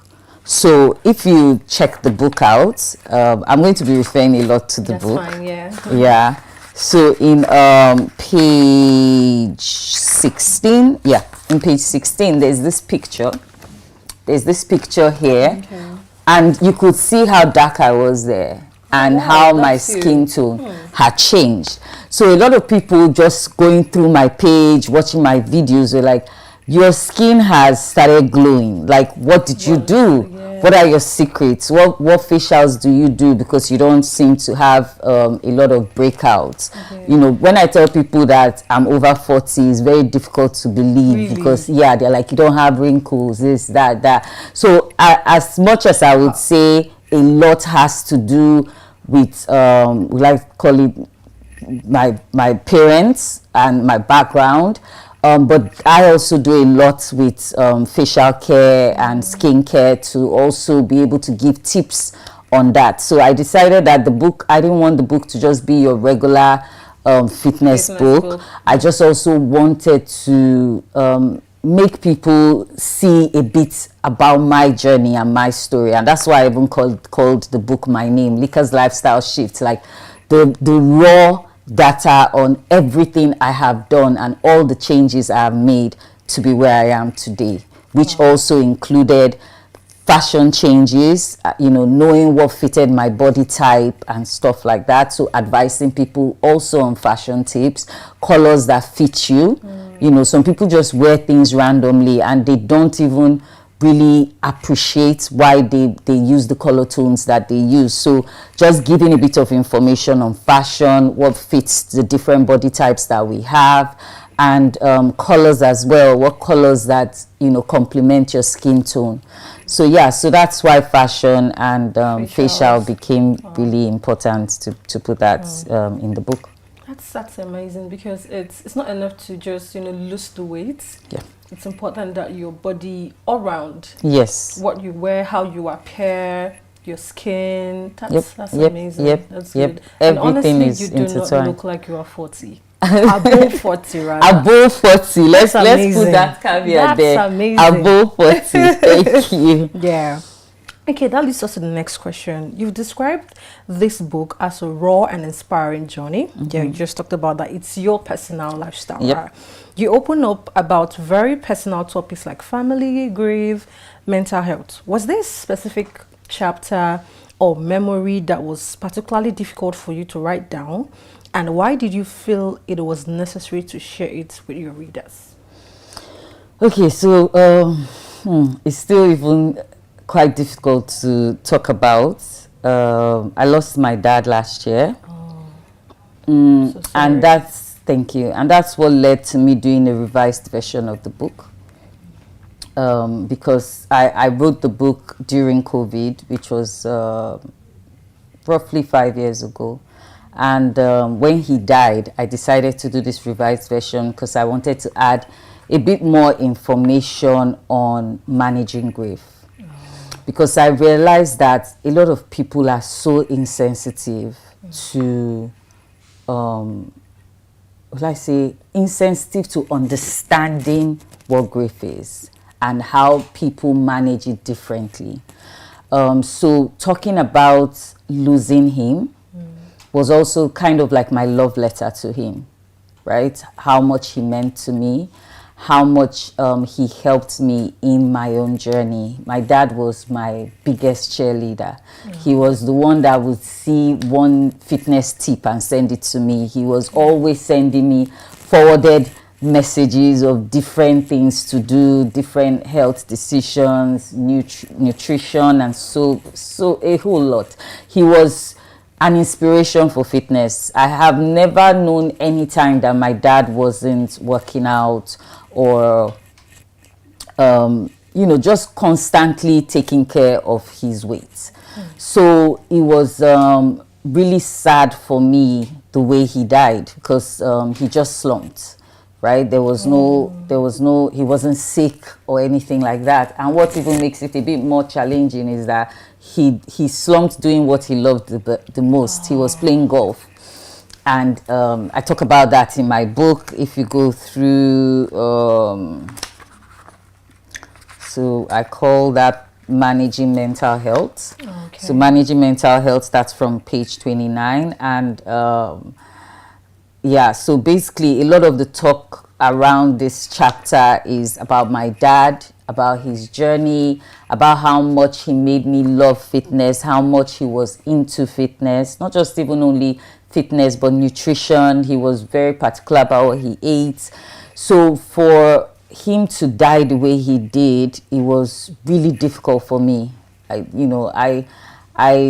took me over 3 months for me to get over it.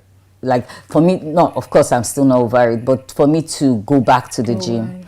Because for a long time I was just like, hey, this man did it all and he just slumped and died. No explanation, nothing.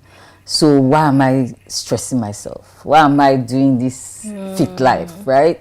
So there were a lot of questions I had to ask myself, and also, is it worth it? Yeah. Should I go back to Should I do this? What's the point? I could just slump and die. So what am I telling people to do better?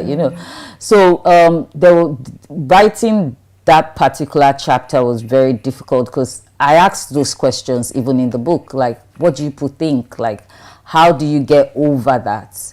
And I would say I'm still not over his loss. I don't know if I'll ever be.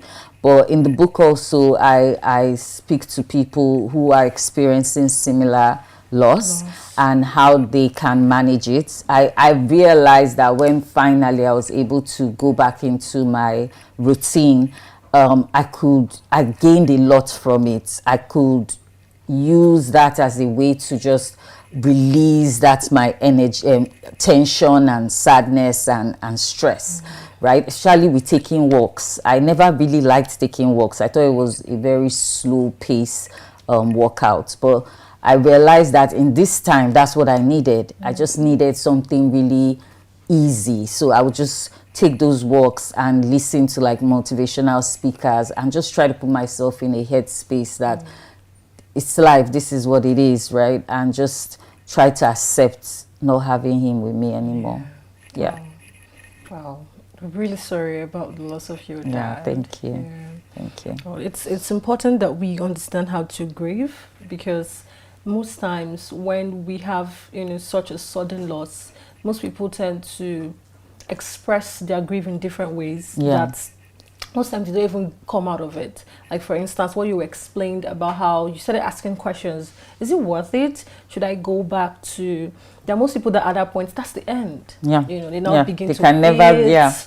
They overeat unhealthy meals, and they become fat again, and they just lose everything, right? That's amazing. Okay, so that also leads us to the next question. The subtitle of your book is Discover the Pathway to a Lifestyle That Changes Everything for You. In the early chapters, you talked about teenage struggles with weight and confidence. What's the biggest lie you believed about yourself back then that the process of writing this book finally helped you debunk? Okay. Okay, so I would never really say that I was not a confident person. Okay. But I always kind of struggled with weight, like my weight gain. I was never, if you read the book, I was never a skinny child. I was always chubby. And I have a sister, like my immediate elder sister, who was always skinny. In fact, we were like opposites, so she was always skinny. I was always the one that was bigger. And so you refer to us, and you can easily refer to me as, the chubby one, right? So will I say it bothered me as a child? No. But as I got older, it became a thing, right? Guys, started liking boys from the age of 15, 16, and you're like, okay, how do I look? So I think it was at that point, and just before I was going into university, that it became a bit important for me, or I became conscious of the way I looked, and it mattered to me how I looked. So yeah, I talk about that in the book, and how I started starving myself because I wanted to lose weight. Right? And so, not to give a very long answer, but I would say that I kept doing different things at different points, trying to lose weight. So I would lose the weight, gain it back again, lose the weight, gain it again, because I think that in my head there was this part of me that felt you're supposed to be fat, or you're supposed to be big. Your body is not structured to be a certain way.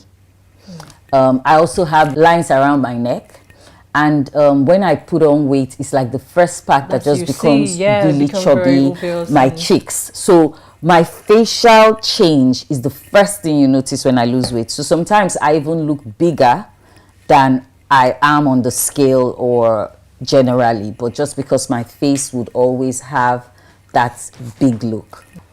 So because of that consciousness, I would say, it made me always feel that. So I think what I would say I was afraid of is putting the weight back on. Okay. So it took me 5 years from when I lost the weight. I lost weight primarily around the last quarter of 2015. Oh. Yeah, so let's say it took me 6 months to really be comfortable with my weight. And let's say in a year, so in 2016, that's when I felt I was where I wanted to be, weight-wise. I was toned out. I had done the work.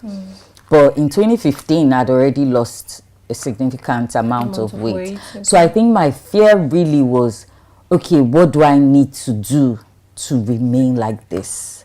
So even when I initially would post things, I was still very scared to post because I always felt, what if I gain it back? So I think my fear was not about just being like indecisive or not sure of myself or a bit timid. I was never that person. I was someone who had like self-care or, appreciated how I looked. But I think my greatest fear was the weight coming back. That's maintaining what you had maintaining. So that's where the lifestyle comes from. So it was until after 5 years that I had stayed without the weight, which was, you know, supposedly now COVID year. That's when I was ready to speak about it, because I felt, okay, now I'm where I want to be. And I have been able to do this 5 years. So it means that it will take a lot to get me back to the Lika that I was before. Of course, it helped my self-confidence. It made me feel much stronger, even if I think I already had self-confidence, but it definitely boosted me to be like, oh, you've done this for 5 years, you can do another 5 years. And now this is the 10th, 11th year really, since I started, because I started in 2015. So it's already 11 years since my journey. And I now even play around with my weight. Sometimes I gain weight purposely because I want to do a particular kind of thing with my body or something like I am so much in control now of you. Yes, that I would say that is the thing I've been able to change. You know, I've been able to get to a point. Do I still get scared once in a while? Yes.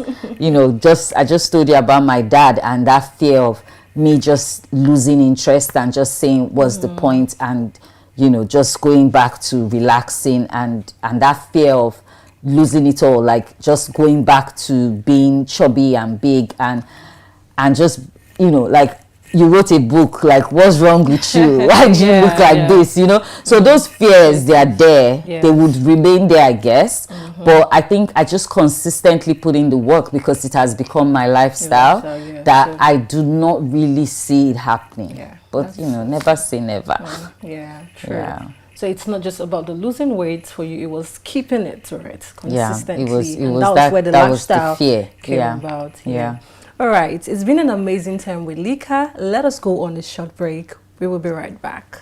Are you in governance? You need public speaking. Are you in business? You need public speaking. Are you a professional? You need public speaking. Now you too can learn how to overcome nervousness and speak with confidence before any audience at the School of Eloquence, the home of public speaking. Attend our practical and training one-on-one coaching with West Africa's only certified speaking professional at any of our centers in Lagos and Abuja. To register, call 0802 3032 066 or 0706 1606 078, or log on to our website schoolofeloquence.org. School of Eloquence, teaching the world to speak. Welcome back. Okay, Lika, so the next question I have for you is this. You write that this book is more than a guide to weight loss. So for the reader who picks this up and is already physically fit but feels mentally stuck or unfulfilled, what does Lika's lifestyle offer them in terms of mindset and resilience? Okay, so first off, for someone who is already physically fit, that's one job already done. So kudos, be happy, you know, you're already doing well. As we already said, it's more about a lifestyle shift. So it's not about just losing the weight, but keeping it out. And also the health benefits of not having weight. That's so not just having fats, excessive fats in your body. So for that mental shift, I would say a lot of it comes from confidence as a person. There are some people that even after they have lost the weight, they just still look at themselves and still feel, I'm not good enough. I'm not, you know, I don't feel that I'm good enough. So in my book, I talk a lot about self-care. Okay. The last chapter, in fact, I'm going to just read something very quickly. I said, always remember that, so that's page 83, always remember that self-love is not the same as selfishness. After COVID, that's when I decided that I was going to travel more. So every year, I always try to do one personal trip, just me. Because for me, it's a way to just balance all my emotions and just find a way to live in the presence. So that's for me, travel was the thing for me. For other people, it might be something that they have just put, as I said in my book, on the back burner. Decide what it is that gives you even that anxiousness, because some people suffer from anxiety. So what is it that causes that? And just find a way to say, okay, I want to be better. I don't want this to be an issue anymore.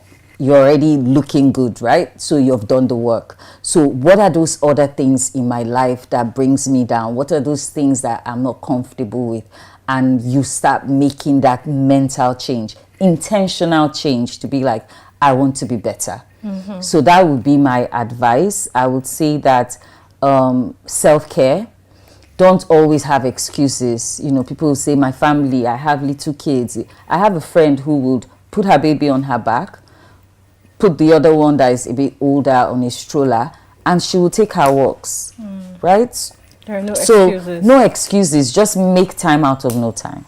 So yeah, so when you're able to have some structure in place and you see it's working, that can start even helping your mental health. So it's that mental health of deciding that you matter, you are enough. And I speak a lot about that in the book. So it's not about just the fitness change, it's about mental change. Amazing, amazing. So one of the best parts of the book is that it's packed with practical tips. If a reader could only implement one strategy from your book this week to start seeing a difference in their life, which one would you point out for them? So I like this question because people even ask me this. So what I will say is the first step, and even for my clients, because I have people that I train from time to time, and the first thing I always tell them to do is the water detox. So if you go to page 64, you will see the water detox is explained a bit in detail, so you know what it has to do or what it means. A water therapy would help you to just cleanse your system, right? It would help you in a whole lot of ways, and there's like an explanation there of what it entails. So if you could do just one thing, that's what I'll tell you to start off with. Detox. Okay, so the book is an invitation to stop holding back. When you were sitting down to write the final pages of this book, who was a specific person you had in your mind's eye? Who is the one person that needs to read this book right now to start their own next chapter? Anybody who is just struggling with weight loss, anybody struggling with mental health, especially when it relates to your outward look. I think those are the two people I would say should read this book. If you are struggling, especially the second person, you're just struggling with being comfortable in your skin. Just being comfortable with who you are. Read this book, because that's my story. My story, it really explains how when I made this decision for a lifestyle shift and kept to it, how it affected every aspect of my life, because there was just this boost of confidence that I could achieve anything. And I think that's the person I'm speaking to. I'm speaking to that person that is struggling with being the best version of themselves. They are just constantly questioning, constantly asking, am I enough? What I have tried to do in this book and what I've tried to consistently say is that you are enough. You are smart enough, you are fine enough, you're good enough, you're everything.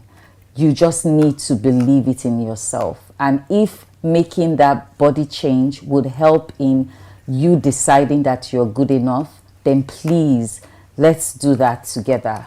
Read Lika's Lifestyle Shift and make that